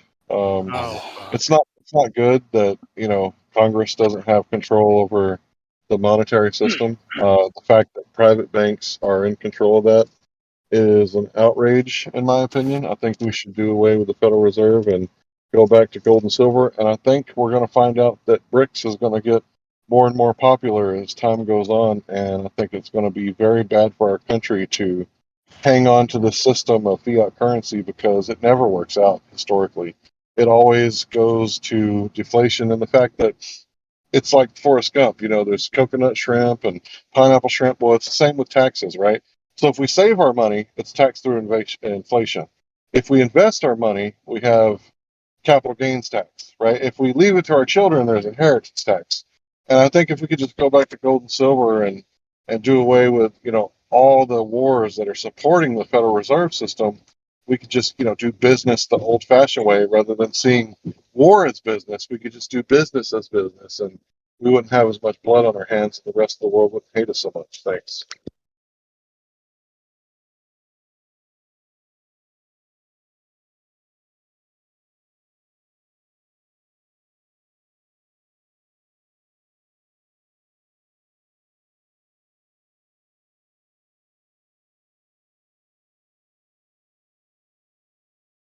Call me crazy, but we should probably give peace a chance if that's possible, because whatever's going on between Taiwan and China, I mean, I really don't care. Like, Russia and Ukraine. Sorry, I don't want to get involved with a war against Russia and China at the same time. Something sounds crazy about wanting to go to war with Russia and China at the same time. I don't know. Call it two fronts. Didn't work out too good for Hitler. I don't think you've got to worry about going to war with China. China's not in the game for a war with America. It really isn't. But it will probably be right at some point in the future. Maybe, but there was an inevitability about a Russian American annihilative conflict during the Cold War at one point. I mean, it's very difficult to work out geopolitics and how nations interact are very difficult to predict. I mean, I don't think that China is very much. China's put itself in an interesting position because it's gone from being a very isolationist, very communist state to what its long-term aim what China's long-term aim is very difficult to gauge. I mean, it does see itself as it does take a very pro-globalist approach on many To things. be honest, I think it's quite easy to see what China's ultimate goal is: world domination. But what does that actually mean? Because I mean, ultimately, America strives towards world domination, as do many of the China strives to dominate the world economically. But you see what's going to happen with that shift of the power dynamic, right? So, like, the West is producing lots of their goods in China. China is being basically propped up, like not actively. That's just inevitable, just from like the cash stream to China over decades, I guess. There's just no way to prevent that. But seeing how focused China is on growth and like showing the world that they are. They're capable to do just the same things as all the historic superpowers and the US can do now and so on. I guess, that's going to be it might become very interesting when they get in more direct conflict in the future. Well, China's GDP surpassed Can I America's. chime in? I was just, I mean, I'm listening to you guys, but I mean, it seems like to me that they're trying to make each country its own manufacturing process, right? China has the goods on tech and all these other things, and then trying to make America like a service sort of country, and all these other countries. It's like they're running it like the entire world, if you actually look at it like that. And all these countries have their own unique goods and services they provide, right? Sure. So, I mean, I think they've always known that government, even from the beginning, that what we know it of, and they always, they portrayed it as, oh, we're separate countries and the other stuff. But I mean, as I was growing up, I knew they were shipping all the manufacturing jobs to China. You know what I mean? It's like I saw it happen. Yeah, they were building China. Yeah, they basically voted. Yeah. Right. So I mean, they were creating China. So to say that China is trying to be the world nation is, to me, is a big psyop. Because they're part of it. Yeah, they're part of it as well. Yeah. It's politically and culturally and economically a collaboration that most of the America and Europe pretty much have descaled themselves of all light and medium industry and moved it to China. Like you said, most of production is in China now, or in that part of the world. I think right, and I think that's what they're trying. It's just cheap. Yeah, exactly. You don't need a conspiracy. You don't need a conspiracy. You just need a global market. You do, and one level, if you're pragmatic about this, you can see it on a positive level, because what it means is that China's economic growth becomes wholly contingent on Western consumerism. So there is a sense in which China is placing itself in almost like an alliance politically, not politically in any sense, but economically and in terms of its long term growth. Your conspiracy theory is too limited. You need to you got to go bigger, bro. That's just not. It's not. It's not. It's not a conspiracy. It's not a conspiracy not- to say that China is reliant on economic growth in the West. Yeah, but it's focusing on like one of the aspects Yeah. of the manipulation, though. Like it's just Right, in a right. hamster wheel. It's like focusing on that aspect is part of the manipulation. Like, it's part of the manipulation is to have you focusing on things like that and thinking that there is all these different nations and that there's all this conflict between everyone. It's all of the turbulence is what drives economy. It's just a way to keep people but if you doing actually stuff look so that back, they can keep getting more resources. if you actually look, sorry, Go ahead. if you actually look back at World War I and World War II, why did they call it that name? Because it was a world order already. Okay, but before we get onto that, real quick. Because the world was fighting, right? Like most important nations were at war with each other. I guess that's kind of where the name comes from. The reason why they called it Before we World War is because the war was raging on all continents simultaneously. Yeah, because they were Hey, guys, can I get building in, their please? world. Yep. Thanks. Before we go on to that, though, I just want to put my 2 cents in about the whole China manufacturing thing. We did this. This is America's fault. We're in this. We took the tariffs off incoming goods. Some politicians back in the day wanted to get rich. They said, "How can we get rich? Let's take the tariffs off, or lower the tariffs or whatever on incoming goods, so that we can go invest in manufacturing in China, Mexico, what have you, Indonesia, Bangladesh. We'll bring all this shit over here for dirt cheap." But then what? Then they needed a place to sell it. Bam, Walmart. Another thing that a lot of people don't realize is, where did China get the money to build all of this? People don't realize that China's economic growth has all been funded by Western investment banks. JP Morgan, all of these banks, they're the ones who've built up all of China. Yeah, all around. they're a contributing aspect of it. They're definitely. There's no question about it. The But, decimation. I mean, of it was moved. It was moved all to China back in the 80s. Decimation of the middle class and the working class and the quality of life. Yeah, but it did more than that here in America because I lived it. And what they did was they took people that couldn't that didn't have enough money to go to college. At the time that they were sending all those jobs over to China, all those manufacturing jobs or what, all those facilities or whatever. They at the same time they were promoting everybody has to have an education, a college education. And the people around here in my town, they're just farmers and, regular people. They couldn't afford that shit. So they got nowhere to go after that. And then they bring in the drugs. So it was a planned event from day one. That did hurt Americans big time. Yep. My bad, I thought you were...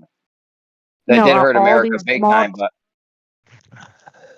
no, we heard you. This did hurt America big time when they did that, because that's a lot of fucking jobs that Americans didn't. My mom worked in a factory; she couldn't even find work at one point in her life because there was just nothing for her to do. She did factory work. But I like how you said I like how you said they're interlocked, though.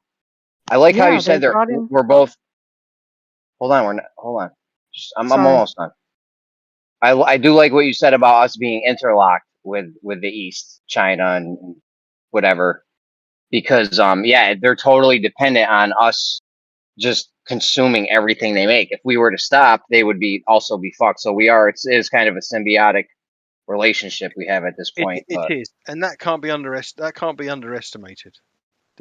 That symbiosis is why China is not interested in war with the West right now. It's also a dangerous position to put yourself into, because China makes all the governor of New York during the whole pandemic thing was on TV going, it's hard for us to get our PPE. That's personal protective equipment, because China makes it all. He's like, He's like, I don't know how we got into that position. I'm like, you fucking idiot. I know exactly how we got into that position. So it's not good on that because now another country controls, you know, China makes a lot of the medicine, a lot of the PPE gear, just a lot of stuff. Every single Biden for president placard and flag and tabard and hat and cap, and every single Trump Make America Great Again placard, hat and thing is all made in China. All made in China. Well, think about this. You know, when Trump was president, and you guys know I'm not political, we were on our way to energy independence. And now, like, we're so screwed because, you know, climate change is going to kill America because people believe in that, you know, conspiracy theory so much that now they're trying to, our government is trying to stop us from having gas stoves manufactured. Like, we can't have gas stoves for some reason. So And it's like, wait a minute.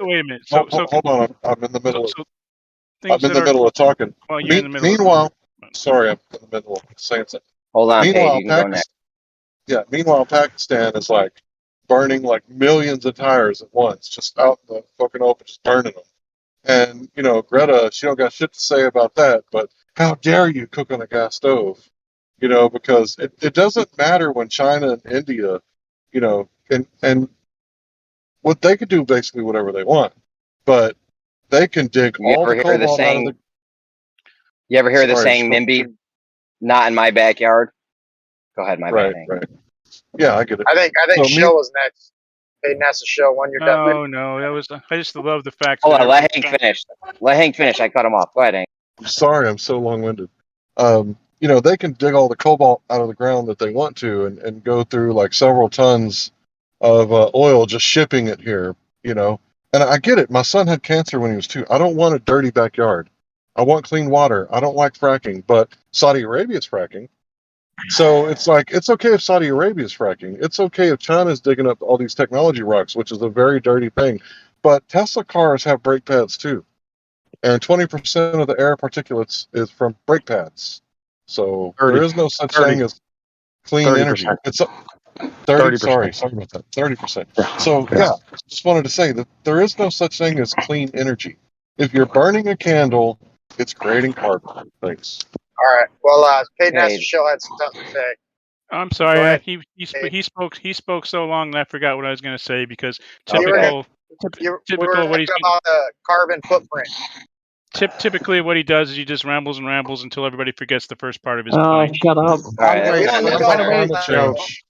the way, go ahead, fracking is actually fracking super clean, right? Because like now they're pulling the water from the brackish groundwater that's down below like where the actual natural gas is. So they're not even pulling it out from like local from local sources. Right, and like all the stuff that they're putting into the ground is now like it's food grade. All like the grit that they're using to hold the rocks apart. So like fracking's not even a dirty thing anymore. The dirtiest part is the transportation of the oil or the petroleum from one spot to another, and the fact that we don't have the infrastructure to capture the natural gas, we have to burn it off. Right, Oh, it comes up with it. And burning it, right? That's also kind of dirty, isn't it? I mean, like the amount of efficiency that we're getting out of motors now, right? We have like most of like the newer car motors that we have are almost like 98% efficient. They're false. extremely efficient.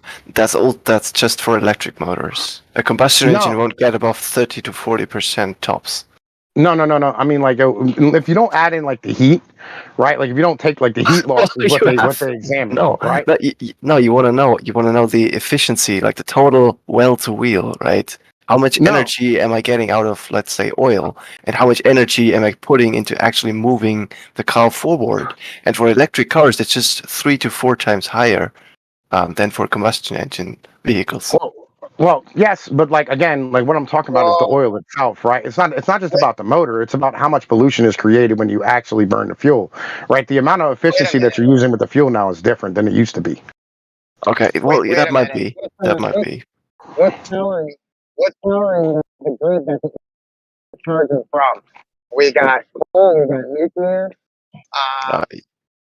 Kind of muffled. Slow your mic. All right. Can you hear me any better? So yep. I'm just saying you got to look at the carbon footprint that's powering the grid as well, because you know you're not accounting for that.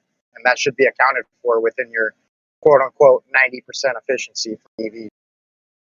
If you really want to look at like the real problems, is transportation, right? The amount of like fuel and like pollution that's created and the carbon that's created, it comes from like those giant tankers that are literally, or the giant container ships that are shipping all those parts across the oceans that are using like they're using the dirtiest part of the oil, like they literally use like the sulfur filled, like disgusting, like the what do they call the not the sweet, that sour crude, right? And it's raw. It's not even like processed. But It's isn't disgusting.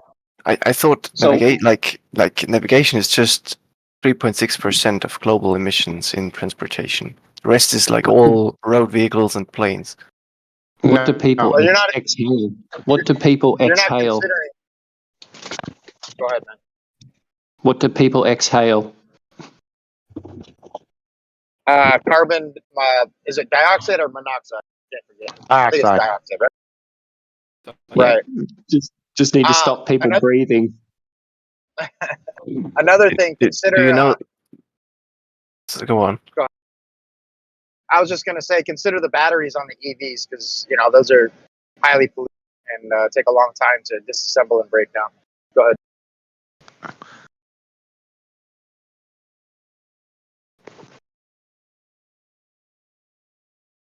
I think the biggest amount of shit that attributes to climate change or whatever would be planned obsolescence. Because I mean, if you think about it, we're using resources, transporting in place, and think the robot. All. Is it just me or is he robot? He was breaking up. Am I good now? Yeah, Am I go good ahead. now?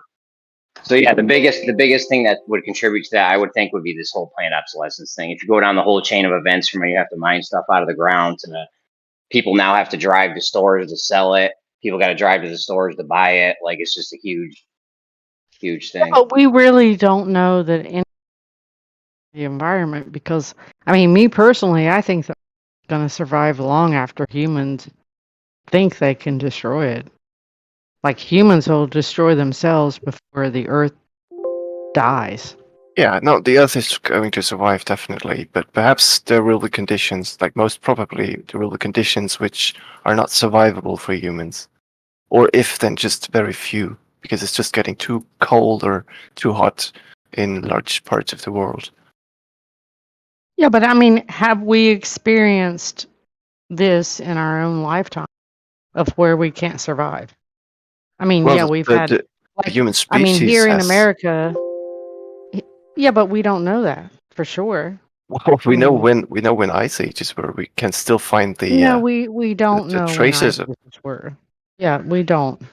That's not a We don't matter know of any of opinion, that actually. Yeah, but what caused the global warming during the ice age? You should Was really it look campfires? into geology. That's like it's that's not a matter of opinion. Like you're acting Well, like we I'd don't love know to go over the anything. evidence.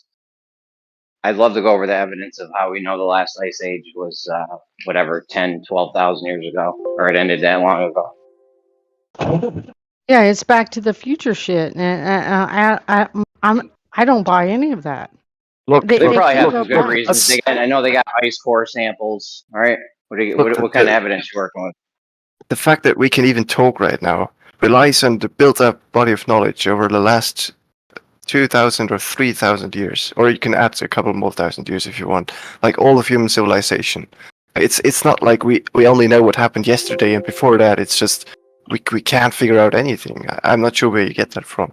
Yeah, but do you have evidence for how we know when the last ice age was? That's what. Well, I'm not a talking I'm not right a now. geologist. Technically, Well, we're you in an acted ice like it age was right a fact. now. Hold on a second. You acted like it was a fact that it happened, and you don't even know. Yeah.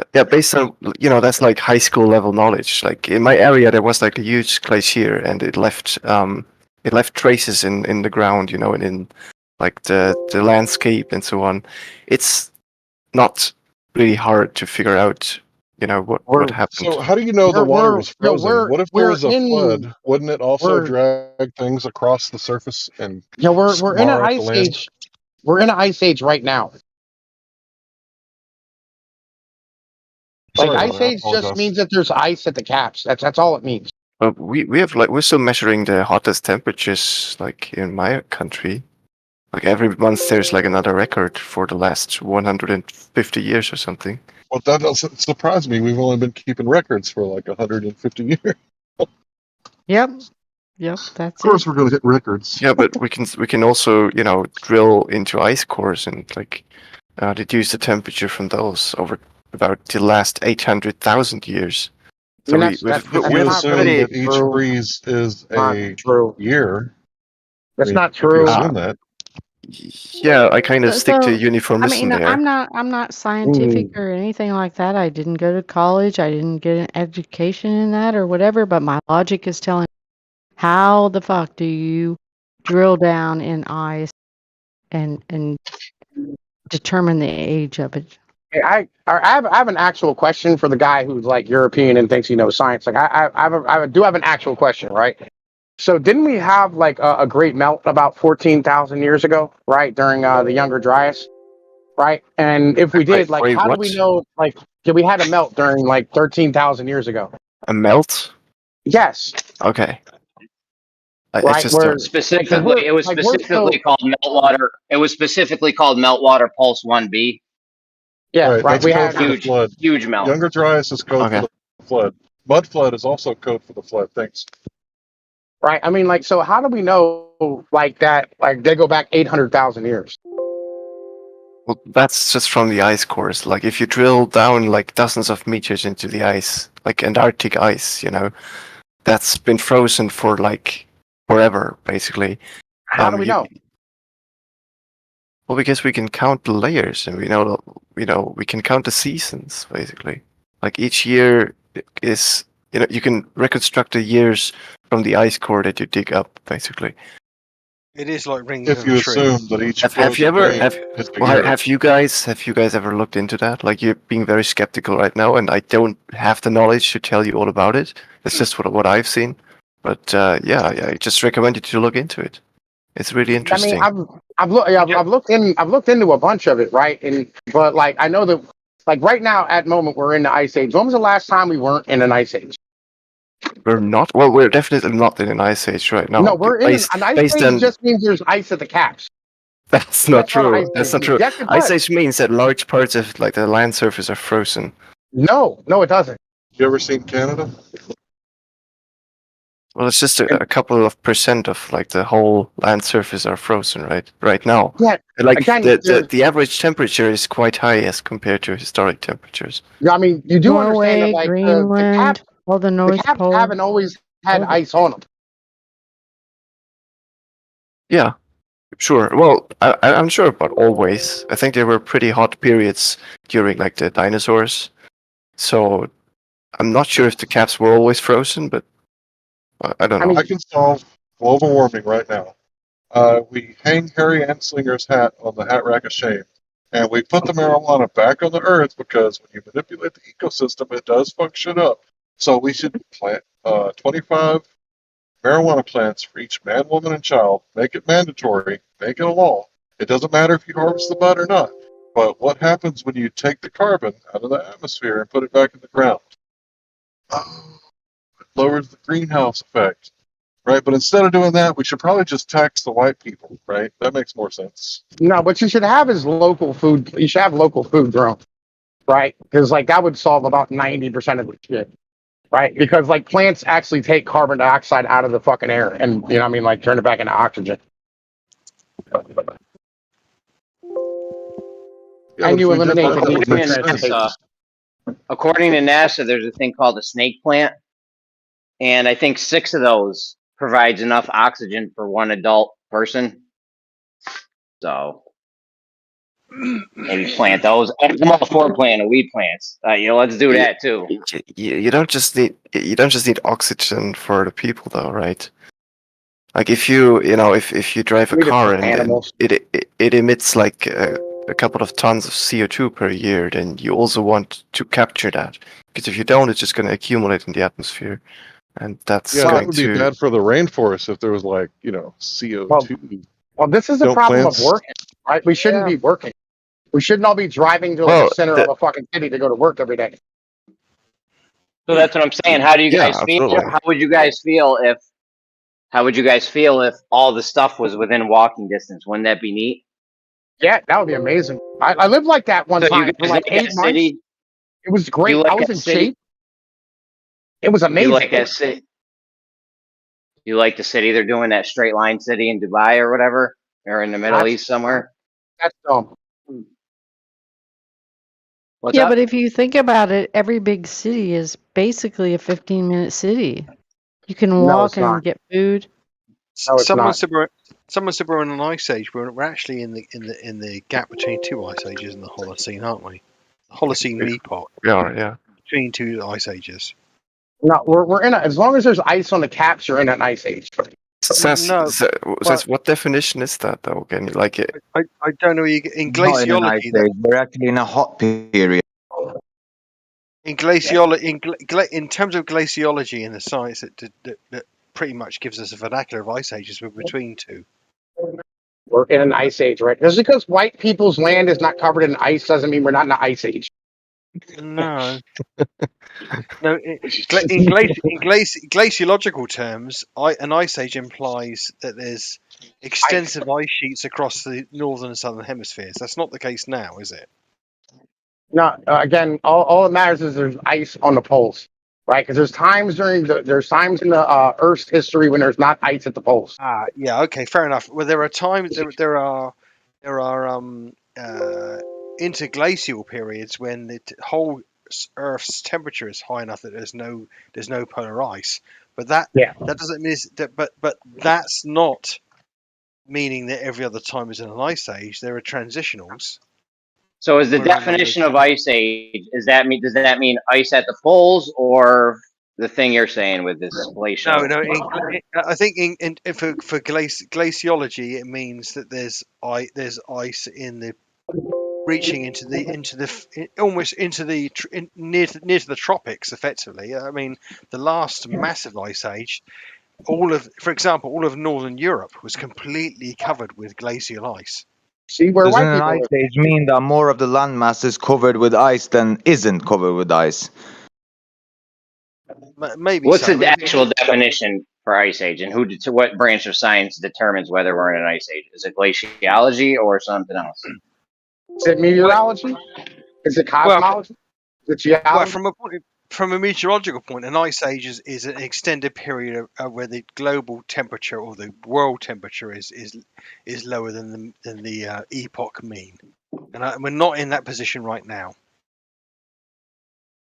We're in what's known as the Quaternary epoch of glaciation, which means there is ice, but it's not an ice age. Well, are you familiar with the ice core samples? Because I'd love to go over how they think that's true.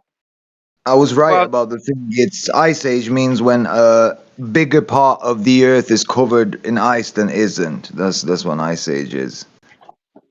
I think, yeah. I mean, it's not. There's not a hard and fast definition to this. It depends on which branch of science you look at, because they've all got a different definition of it. Yeah, that doesn't make sense. If 73% of the world is salt water, that's probably never going to freeze. Then how could we say that majority of the Earth would have to be covered in ice?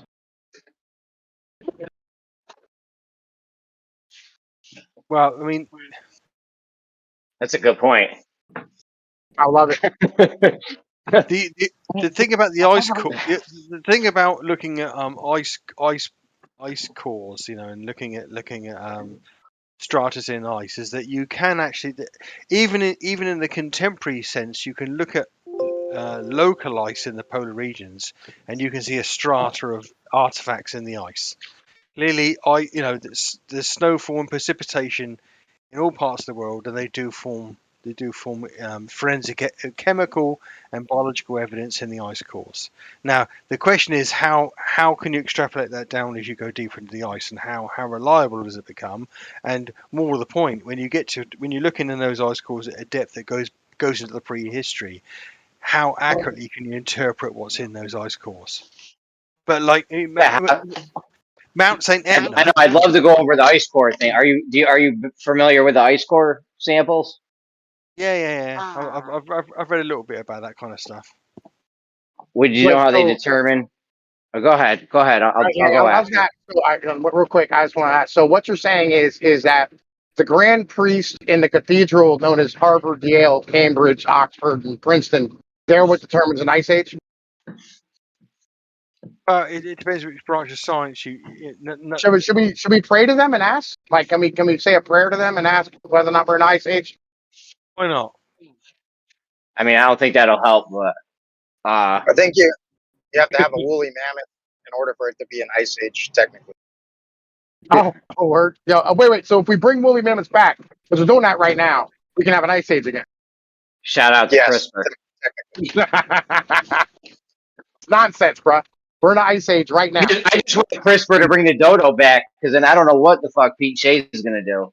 But anyways, I'd love to go over these ice core samples if you guys want to hear it or not. Sure, go ahead, Mac. All right. So, are you familiar with how they get the dating from it? Yeah. They go down through. It's like tree rings. They count them. You know what I mean? Yeah. Slice them into pieces. They can see seasons in the strata of the ice cores. Yeah, And they do chemical analysis. of course. Periods where it's gotten hot, then warm, then hot, then warm. You're saying? No, they can literally. If you take the top of the ice core, will reveal contemporary seasonal artifacts in the ice. They can see Mount St. Helens